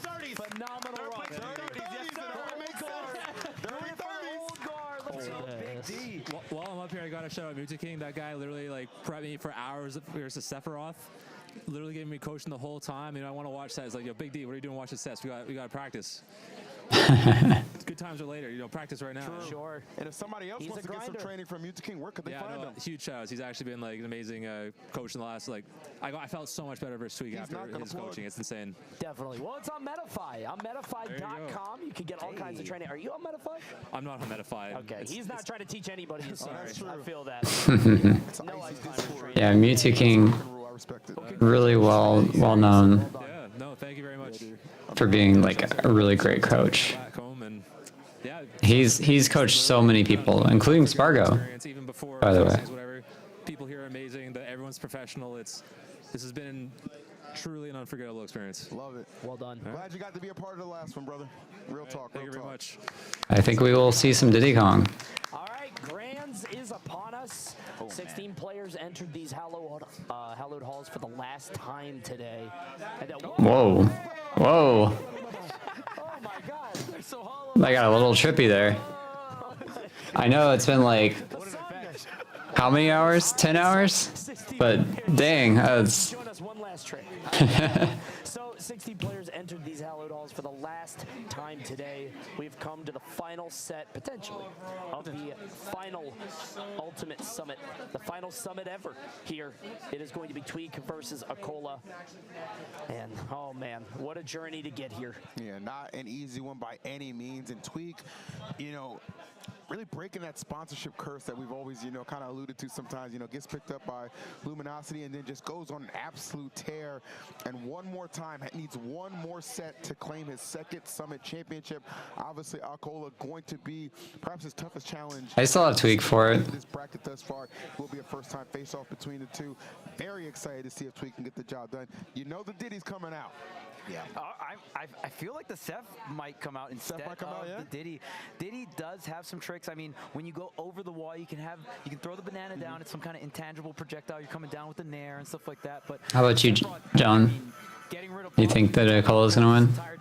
The last two matchups Akola played, characters didn't have amazing answers to the block, some off stage, some on stage, but Sephiroth is going to slice those blocks. I did see a couple people pointing out the fact when Spargo got eliminated earlier in the day by Void, oh, Akola's got a free path to grand finals if he really wants to, you know what I'm saying, because Spargo was eliminated, being, you know, that Cloud does so well against Steve. So Sephiroth, you know, kind of in that same breath, right, that same vein. Exactly. So maybe that is something Tweak will explore. He's going to have 2 sets to work with if he needs them, but no doubt about it, wants to close it out in one. Yeah, so what's interesting here is, like, I've heard Tweak talk about it, and people were saying that Sephiroth is particularly good against Steve, partially because the counter, right? The counter on the minecart. But then that's a meme, right? Because Tweak has said this a million times, because it's like, if your counterplay depends on the... All right, here we go. Grand finals. It's not really counterplay, because the other guy can just not do it. This is what Tweak has said himself. This is for all the marbles. There is some nuance to that. Obviously, I think Steve, just when he is in that corner, he has to get out of it, or at least he feels like he has to. I think top level Steve is going to be a little different, and this is the toppest it gets. All right, so we'll see how this new character works here. I believe the last time both these players faced off, it was the Diddy Kong that was used here for Tweak. Oh, I mean, I think that Tweak Sephiroth is definitely pretty warmed up though. So you know, not a bad pick just to see how it goes real quick. But I mean, if it goes well, then yeah, you keep it going. What the? Oh my! Okay. All right. Insane fireball. What an angle. Anyway, what an angle. Oh, all these trades. The wing is out though. All right, you got to be careful. Oh. On the card here, yeah. You tried to use a block there. It looks like you couldn't. Oh man, we're flying. Oh my god. I want center now. Headbutt. Yeah. Give me center now. Flip. Yeah, actually. Yeah, Cole got a monkey flip too. All right. I actually really like the way that Sephiroth is performing thus far. And on a lot of control and pressure at that. And it's forcing Okola to just immediately get out of these minecarts. What a tag. Bro, did he just arms attack? Yeah, look. Oh my god. What the hell was that? What is this character sometimes, bro? My man said I got the melee movement. Can do everything right and still lose the stock first. But Tweak bouncing back immediately to fair to get us back on even footing. Oh, but the diamond's online, but the orbs online here for Tweak. Do some pressure. I love that. Yeah. Expecting a shield, but Okola had the counterplay going to the ledge. Does put himself in a bad position, you know, but relatively speaking, it's way better. Yeah, these blocks again, look at that forward tilt. Steve can't even get on the other side and try some kind of mix-up. Yeah. Oh, wow. Double up air. He can't drop the anvil either because he's under the platform. Tweak is playing. Those up airs are pretty good. Minecart there. He had to have. Uh-oh. Wow. Yeah. Wow. Do you just need to like hold Octoslash? What do you do there? Oh, I see what you're saying, right? Just have all those slashes.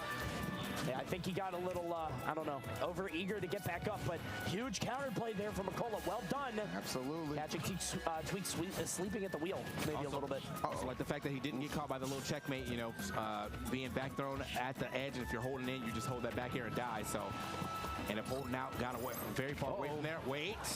A little bit too many scintillas too early from Tweak. And now Tweak getting that wing. Wonder what he could do with it. Okola's still alive for now. Watch the anvil. That's death. Plays around it beautifully. Yeah, you said for now, Tweak striking immediately with the up air. And with this one wing, that, you know, that comeback factor going to be a little bit more consistent. It doesn't even look like Steve got footstooled. The side Bs are coming out. Yeah, definitely trying to drop. They forgot to add in that animation. Oh, is that it? It's so close. That was really close.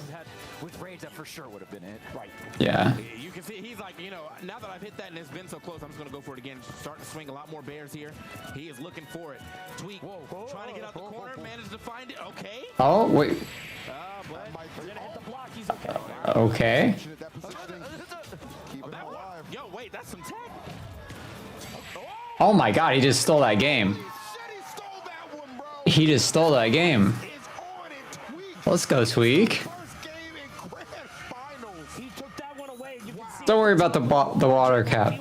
It's fine. had to have been shaky after that one, taking that win, wrenching it from Okola's hands. Bro, That's game one. He defused the bomb with 0.1 milliseconds left, bro. Holy shit. Sephiroth wins. Is it the red or the blue wire? Which one? Yeah, it killed so early. It is pretty hard to run. 45% is insane. But that's part of Sephiroth's like kit. He can really turn up in those like certain situations. Especially with Town City, but like that's a lot of characters, right? No, why FD? Has anyone beat Okola on FD at this point? Like that was the amount of rage that he had, and Tweak actually, man, that was, Yo, dude, the tag That's got to be a DI thing, right? That has to be. Like, you DI the wrong way. Right. Has to be, but... Okay, here we go. Let's start it out. Akola not shaken. By the way, that one started. We're going to air dodge, but he's going to survive. There's the ammo. He's dead. Zero to death. What a response. Yeah, perfect stock. Trying to wipe out that Cinderella stock that Tweak was able to get in that last game. Reestablish himself in a major way. Tweak gonna have to fight quite the uphill battle on this one. Cole definitely played at the beginning of this game like, you know you shouldn't have won that, right? Like, that's... Jeez. Let me make that very clear. That was kind of cheap. DLC. Yeah. So see me on even footing, bro. Like, I mean, he definitely saw him, but Tweak has actually been getting away with that quite a bit. I mean, it's a super huge sword, so even a double jump is still getting caught.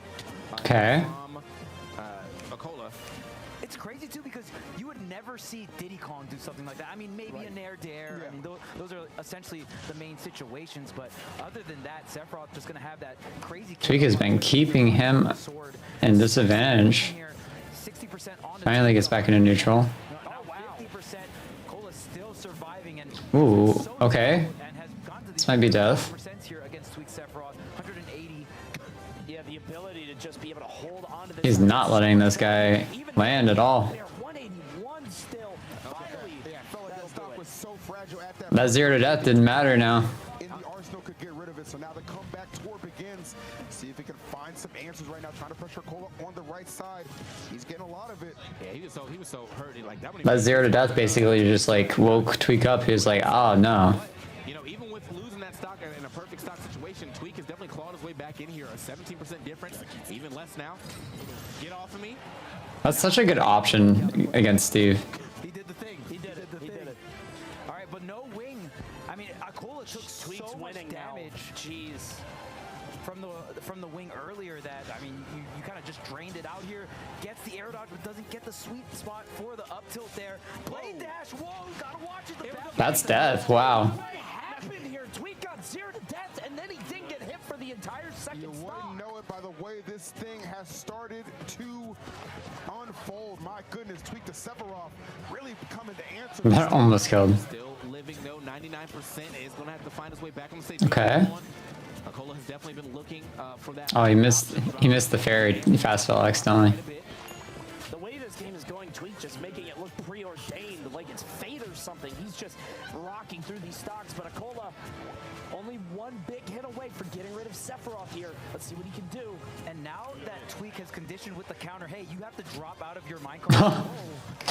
That was such a funny interaction. Can you imagine if Akola was ready for that and just up smash? I would have lost my mind. Presence on the stage right now, unable to keep it though, because Akola put together some easy custom combos. Catching the spot dodge here. He keeps jumping over Akola with like a full hop, and Akola doesn't really... Yeah, you see him trying to get up over that with the uppers. Finally has an answer for it, using those jumps to great effect. Okay. Oh, the down smash. Oh my goodness, the back. Tweak just needs to hold on long enough to get wing. Thought he had that free grab. No way. I don't know what.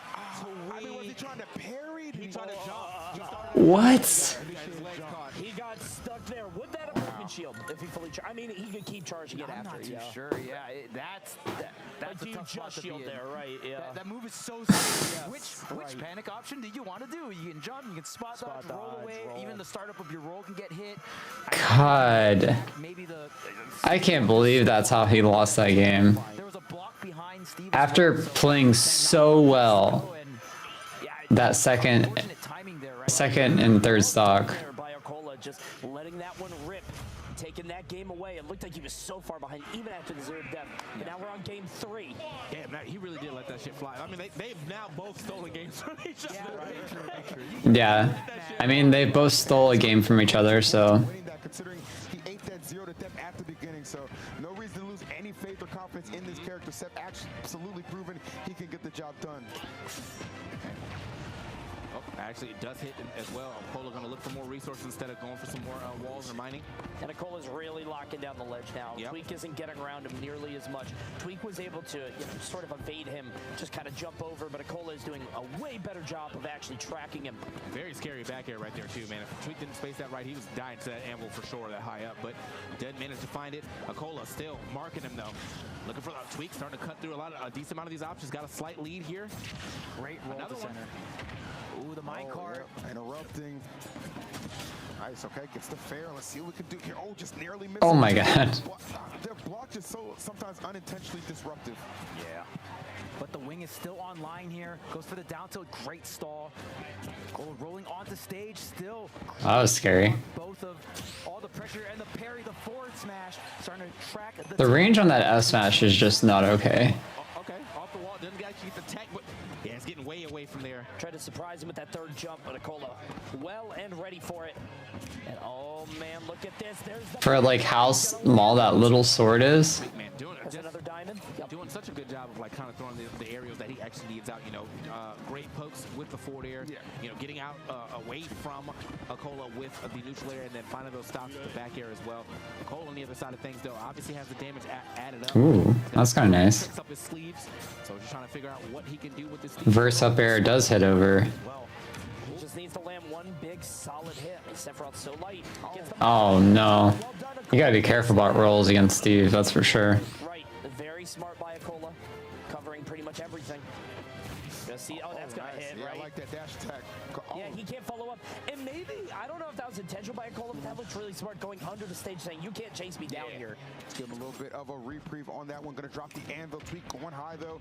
Wonder if we'll see the counter on the anvil. How much can he get out of this before? Okay, yeah.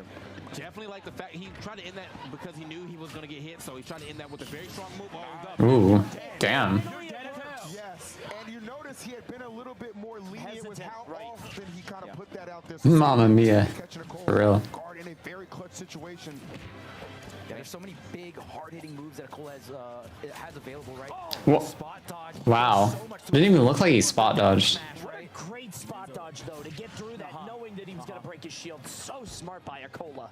Yeah, even the anvil. We could see a counter on the anvil as well.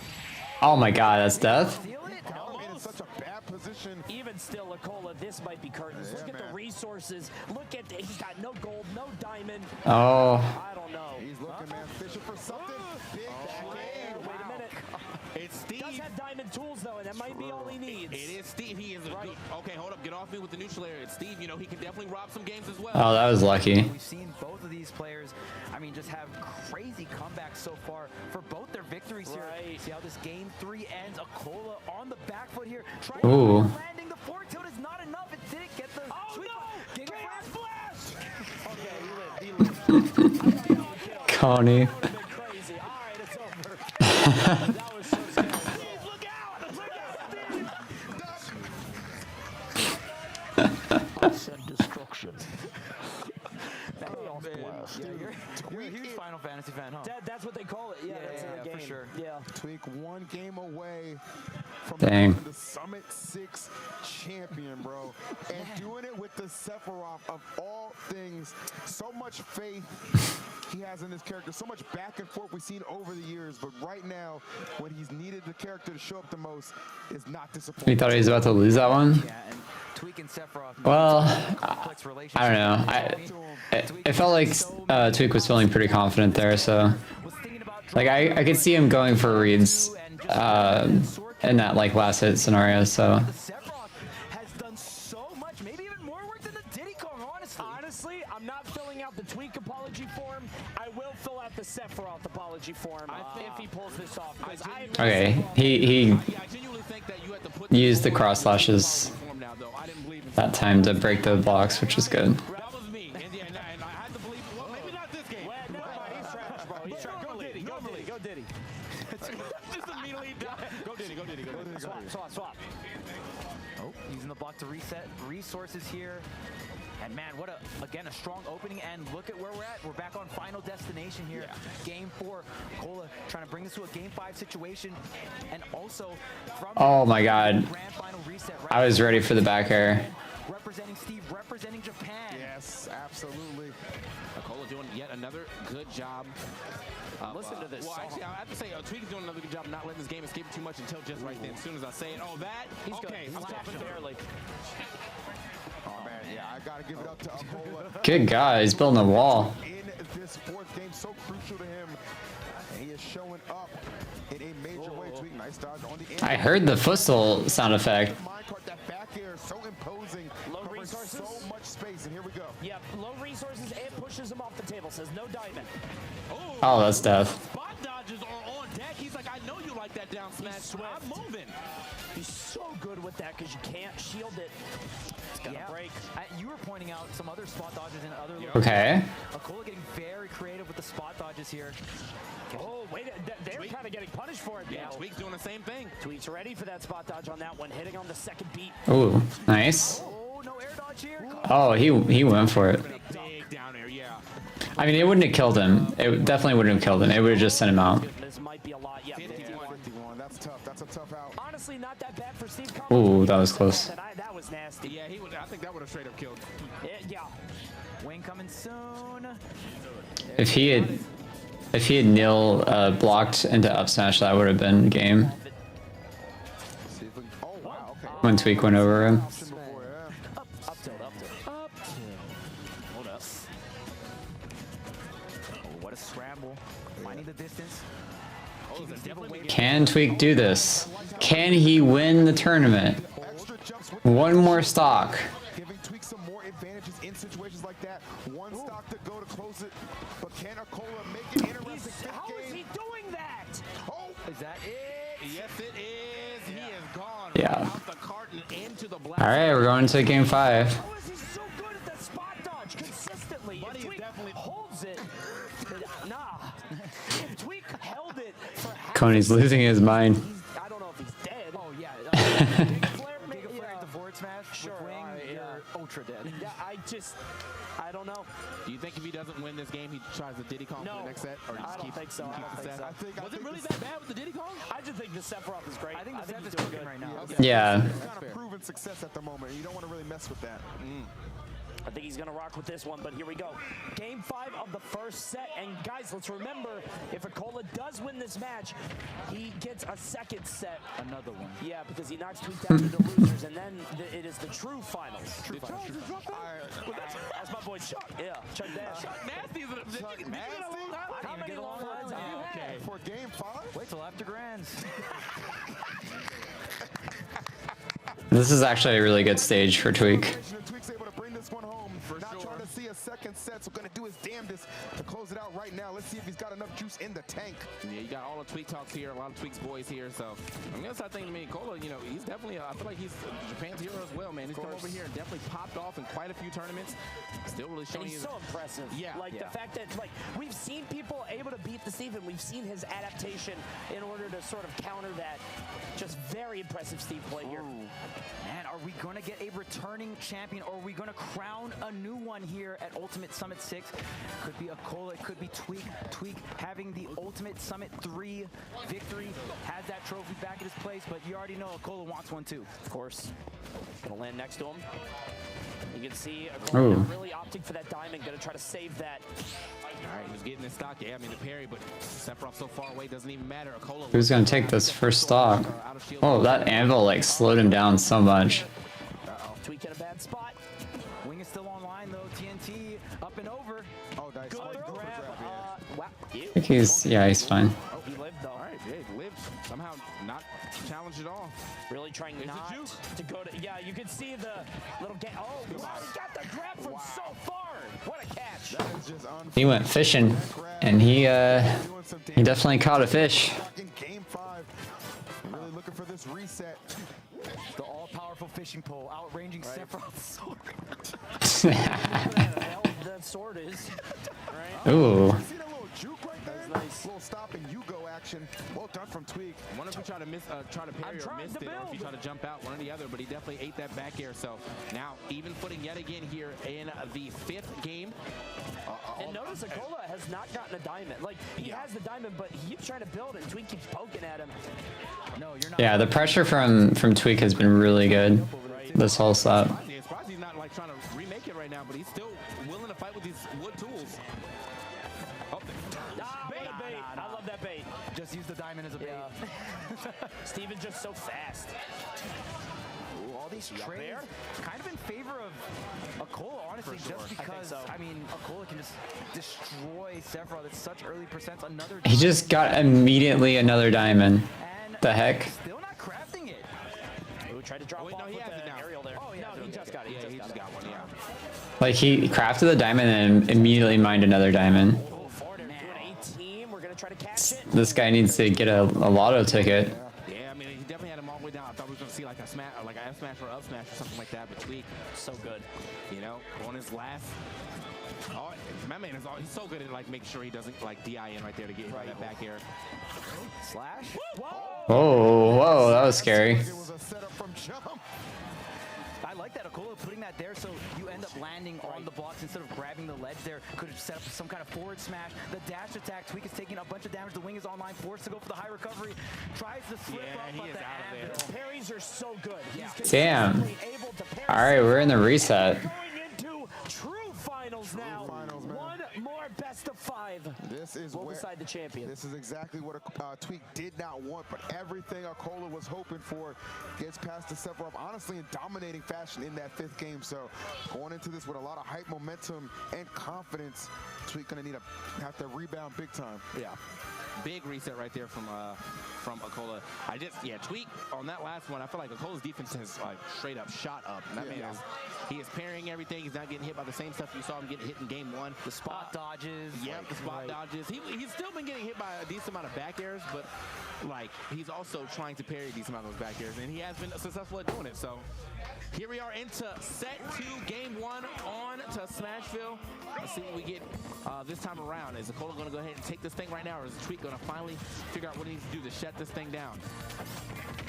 Okay, here's the up tilt combo starter. The extension into the up smash, getting back down to the ground, getting some mine going. Or mining. Drops the TNT. We've seen Tweak, I mean, he consistently is finding ways to play around Steve and just not get hit by these kill moves, but Akola, just the counterplay is on point between the parries, between the spot dodges on down smash.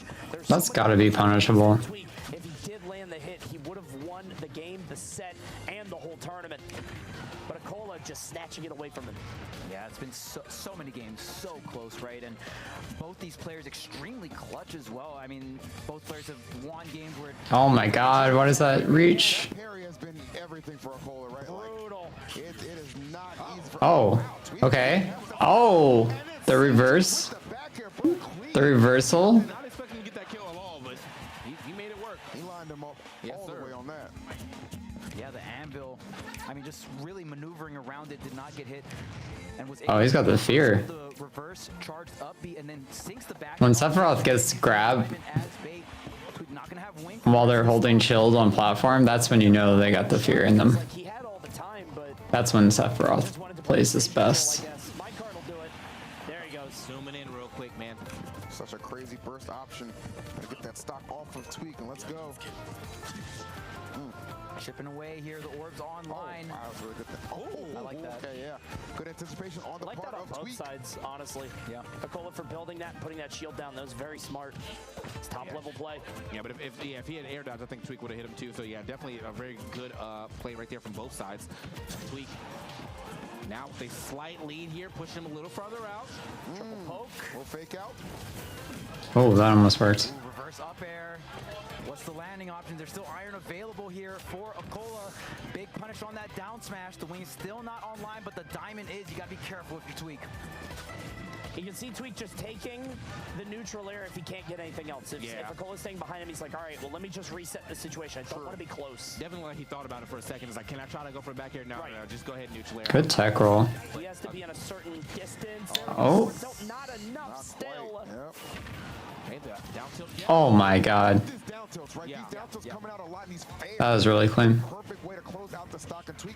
Sizable lead right now. Let's see if we can make anything out of it. But the dive Oh, that aggressive forward air was not worth it. I like Tweak definitely using those down tilts similar to like a Mario dash attack, except it pops straight up, so he's able to try to go for a follow-up off that with the forward or back air. Mostly been forward air so far. Wait a minute, 49% right there.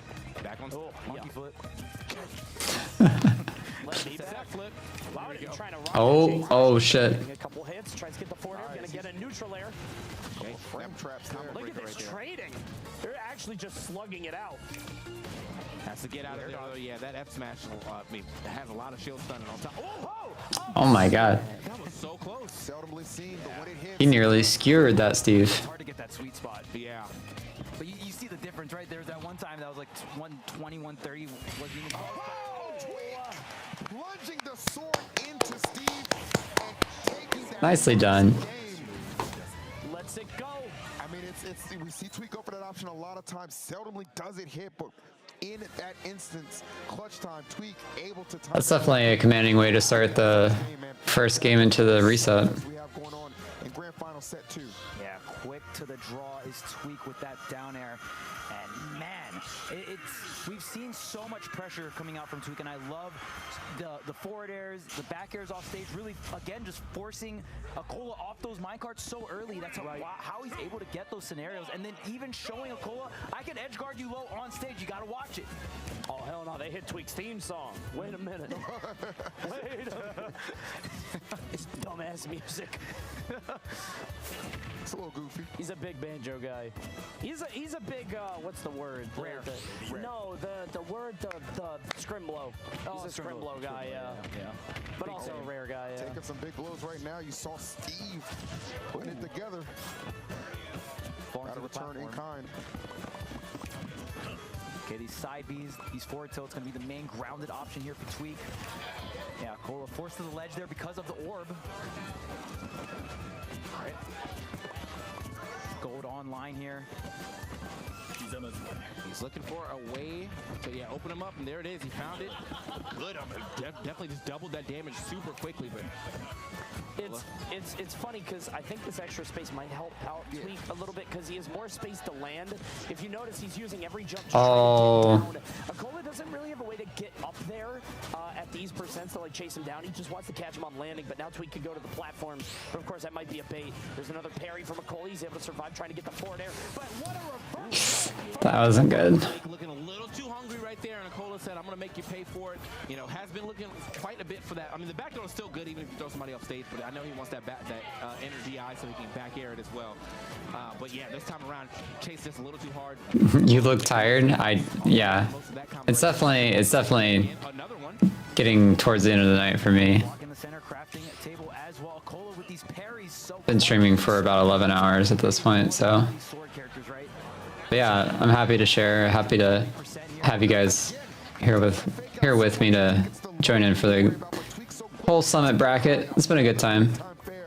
And we are back with the even stocks. Being a big time fair, able to stop that cart coming out. Oh. Also another big time fair. The wing is online, but Akola is the one with so much damage to work with. Only, 40% practically. Tweak already ready to get KO'd from this diamond weapon. Who's my favorite Smash character? Tweak's got to avoid a lot now. Hmm. The QTE area of this. Yep. The back air, the down. That's a good question. And of course, the I'll take that. Up throw maybe? Up throw maybe. Oh my God. He's so bold. He was definitely going for the big time schmicks. Tweak though, fortunate enough to I think it really depends. I really like Lucino a lot. I think he was trying to see it roll right there, but Tweak been jumping out of shield quite a bit. And Okay, Tweak trying to make this count. I think Violet has to be my favorite. That third jump right now so crucial. No resources. So many resources. And then takes the This could go to Tweak this game. He's playing really well right now. Great, and look at this. He has to use those blocks. He's going to get a lot of resources here. Tweak not trying to force the issue. Realizes he is stock lead, trying to do the most with it. Yeah, I feel like when you have to start building the iron blocks, that's a bad thing because you obviously want to keep all your iron for your minecart. Cloud too, yeah. I played a lot of Cloud. I love playing Cloud. Absolutely. And you see Tweak what he's doing right now. So smart. Just content with taking these little stray hits, right? This little bit of chip damage after being in that was desperate. Oh no. Oh my God. Smash felt a little desperate. considering everything that was going on. But I think he should have stuck to the plan, went for a big time play on that counter. Well, nobody home for it. Ooh, trying to roll out of this pressure, but Steve being able to move while doing that up tilt. The pressure is relentless. I don't think it would have killed, but Jesus. Yeah, now Nicola almost taking the lead again. Tweak trying to space with forward airs. A little bit of a missed space there on that snap. Ooh, close with it. Finds that one this time around. Tweak. Getting hit by that up air, but he's coming down with some pretty aggressive. Sometimes you play a little Diddy. Nicola swinging heavy. Swinging big again. Yeah, that had to have been a drop down forward air. Yeah, for sure. I haven't really got to. Oh no. That sucks. And you saw Tweak, it looked like he actually input something there. I haven't got a chance to play very much Diddy. Anvil maybe getting a little bit too eager to get up there. You always gotta worry about. You want Tweak to bring back the Pokemon trainer like the old times? It's just like he's said himself that it's just like not his character anymore.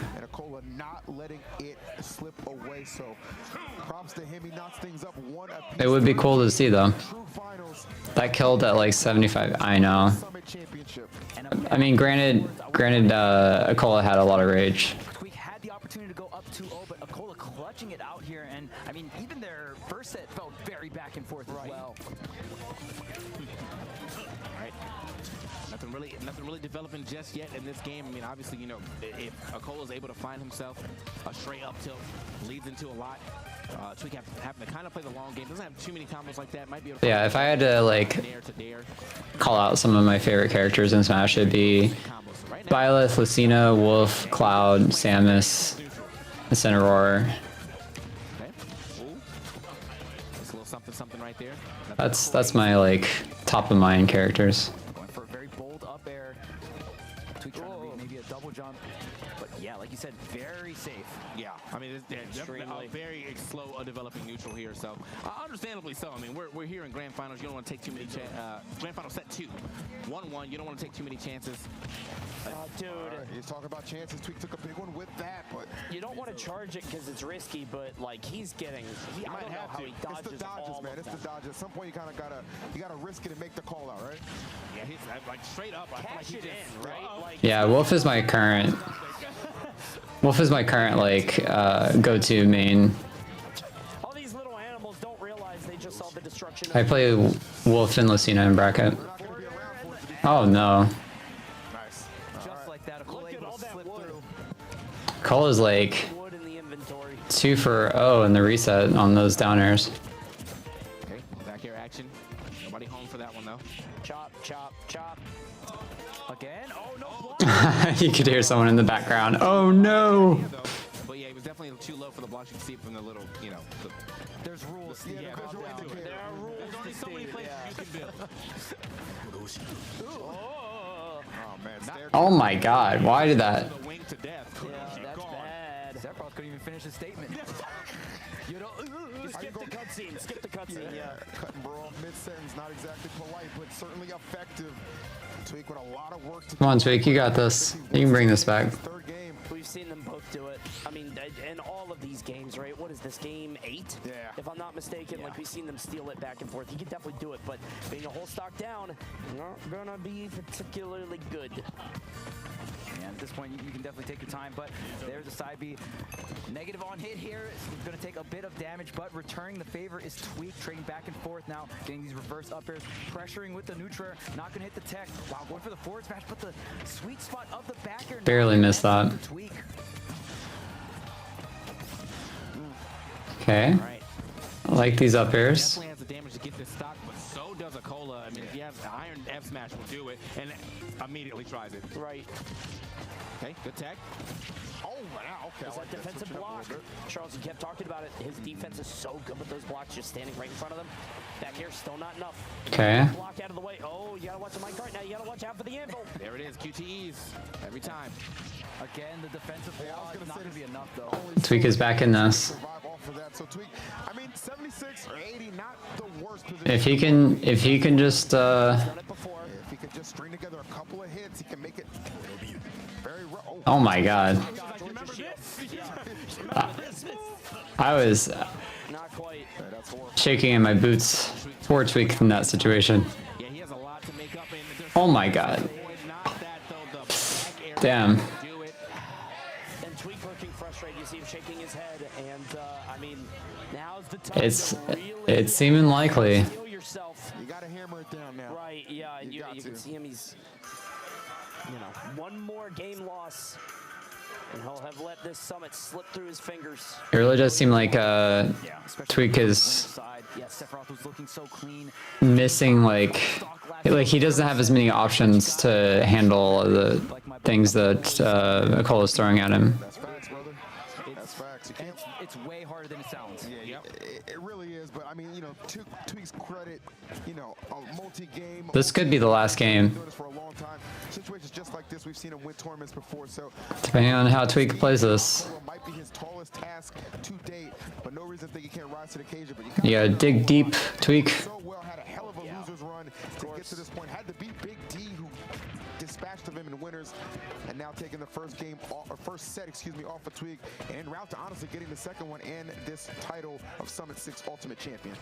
Yeah, would be a big W here for Akola, but again, Tweak trying to fight back, trying to make sure that does not happen. He wants to keep that. Wants to be a two-time actually Summit champion, but Akola may not be trying to hear anything about that.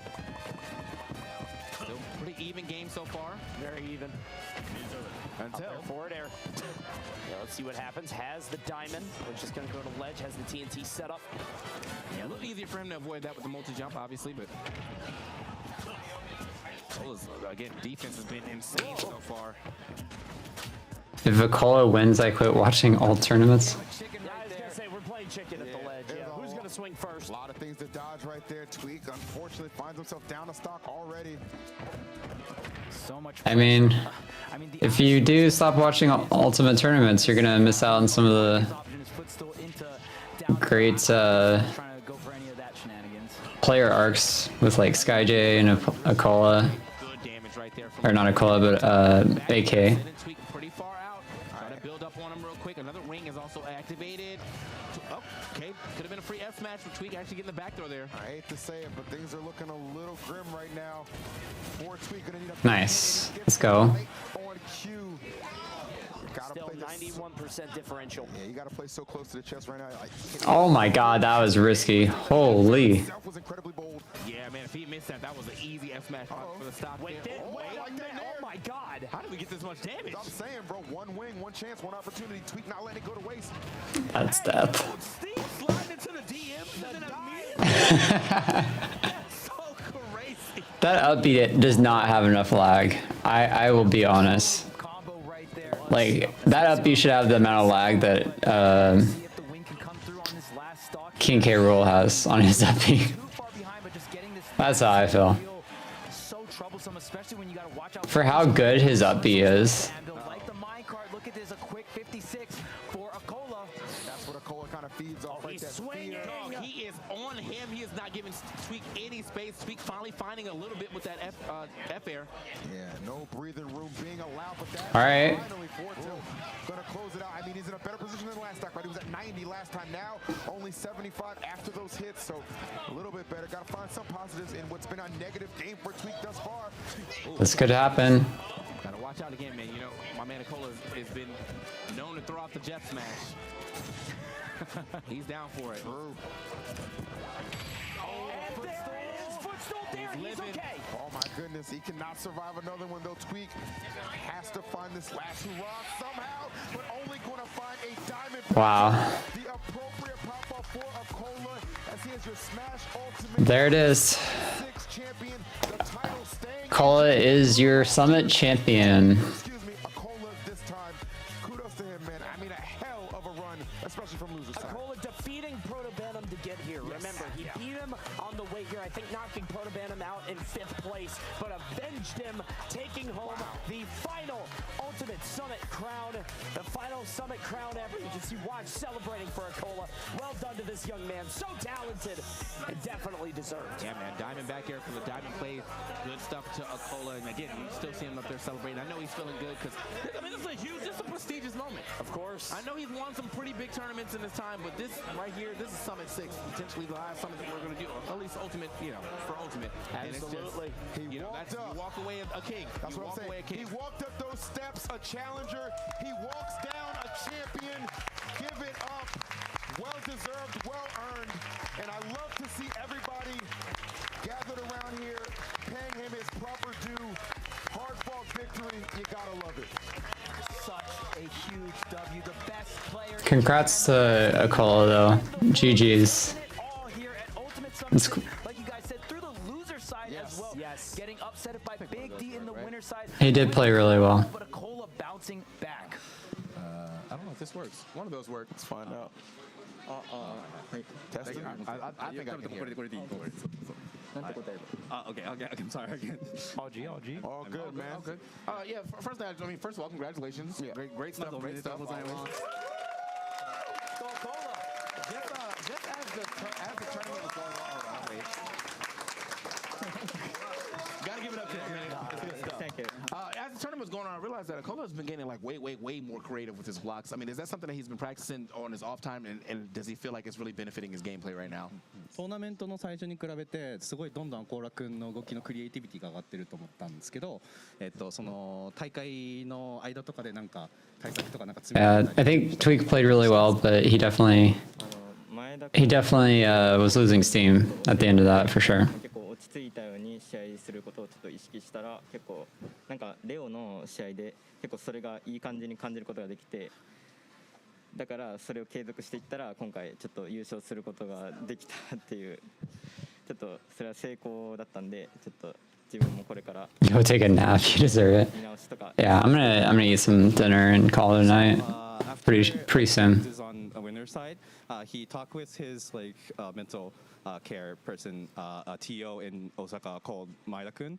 He's like taking care of him very much, and he gave him advice to get your patient back, and also he talked you have to rethink your strategy sometimes, and he tried to do that, and he felt it worked while the versus MK Leo match, and it get very well. So I would like to repeat every time. Don't think it's always the best slot you have.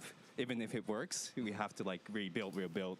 So, and I think that works. So this tournament I could won.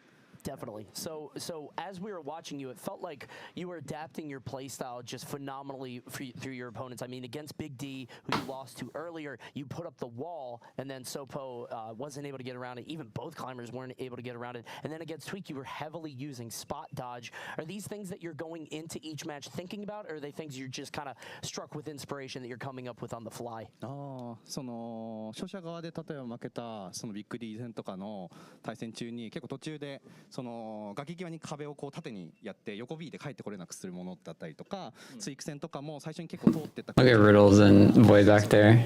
空中緊急回避を合わせて抜けれるようになったりとかってかなり改善がされてってて、それは試合中のこのインスピレーション的なもので思いついたのか、なんかその準備してたものなのか。準備してて、でも対アイスクライマーとか結構そういうので意識して、でセフィロスは結構なんか過去にオフラインでリディアスさんでセフィロスとやってあとシルクさんっていう結構セフィロス使いオンラインでやってきたんで結構それの対策とかで結構壁を張るっていうのでセフィロスが横から復帰できなくなるっていうそういう対策をちょっと前から準備してたんで今回はちょっとセフィロスに勝つことができたかなと思います。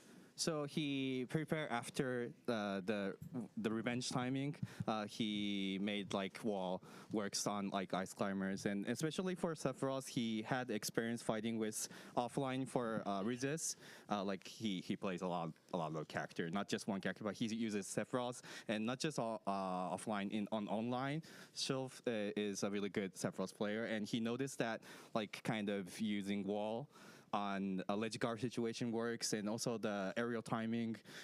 So he prepared and he figured out on the matches, so he worked. Yeah, he had the timing down pat. I mean, between the parries, the spot dodges, like that was on point. It was amazing. Yeah, 100%. I would like to know, obviously, like he cited like some nerves as the issues for some losses in the past. Certainly some he's corrected at this tournament. After this big win and all the names he had to go through, where does he rank himself like among the best in the world in Smash Ultimate right now? Sorry again, sorry. He's saying, okay. もう今すごい大変なトーナメントで、まあすごい優勝できたと思うんだけど、これでもう自分は世界で強い選手だなっていうなんか確信持てたと思いますか？強い一番だと思いますか？まあ。You heard it here first. My man said I am number one. And he earned it. He earned it. Nobody can say he didn't. No doubt about that, man. You got anything else? Yeah, for sure. So, Akola, there's so many strong regions in Ultimate, right? And do you feel like Japan is the strongest region in the world? There's so many other strong regions like the US, like Mexico, like Europe, and it's such a global game. So I'm very curious what his thoughts are on which region is the strongest. 今そのアコラ君が日本で対戦したり海外で対戦したりでいろんな人と対戦してると思うんですけど、一番強い地域どこだと思いますか？例えばアメリカとか日本とかヨーロッパとかみんなすごい才能を持ってる選手がたくさんいると思うんですけど、一番強いのは日本だと思いますか？まあ正直日本だと思ってます。Yeah, he thinks the Japan is the best. I gotta be honest, man. We've done a lot of talking. Should do a little bit of posing. Give him that trophy real quick. Let him hoist that bad boy Absolutely. up, man. Your ultimate Summit 6 champion, Akola. There you have it. All right. We're going to end it here, chat. Thanks, everyone, for tuning in. Don't forget to subscribe and comment, like, all that good stuff. I'll be hosting other watch parties in the future, mostly focused on, like, top 8s and stuff. And, yeah, so hope everyone had a good time. I know I did. Thank you, everyone, for joining in. It was really chill. It was a good time talking with a lot of you and getting to watch Summit with you. And sad to see this is the last Summit, but you know, there's other things coming for the Smash community, so definitely we'll be involved in those.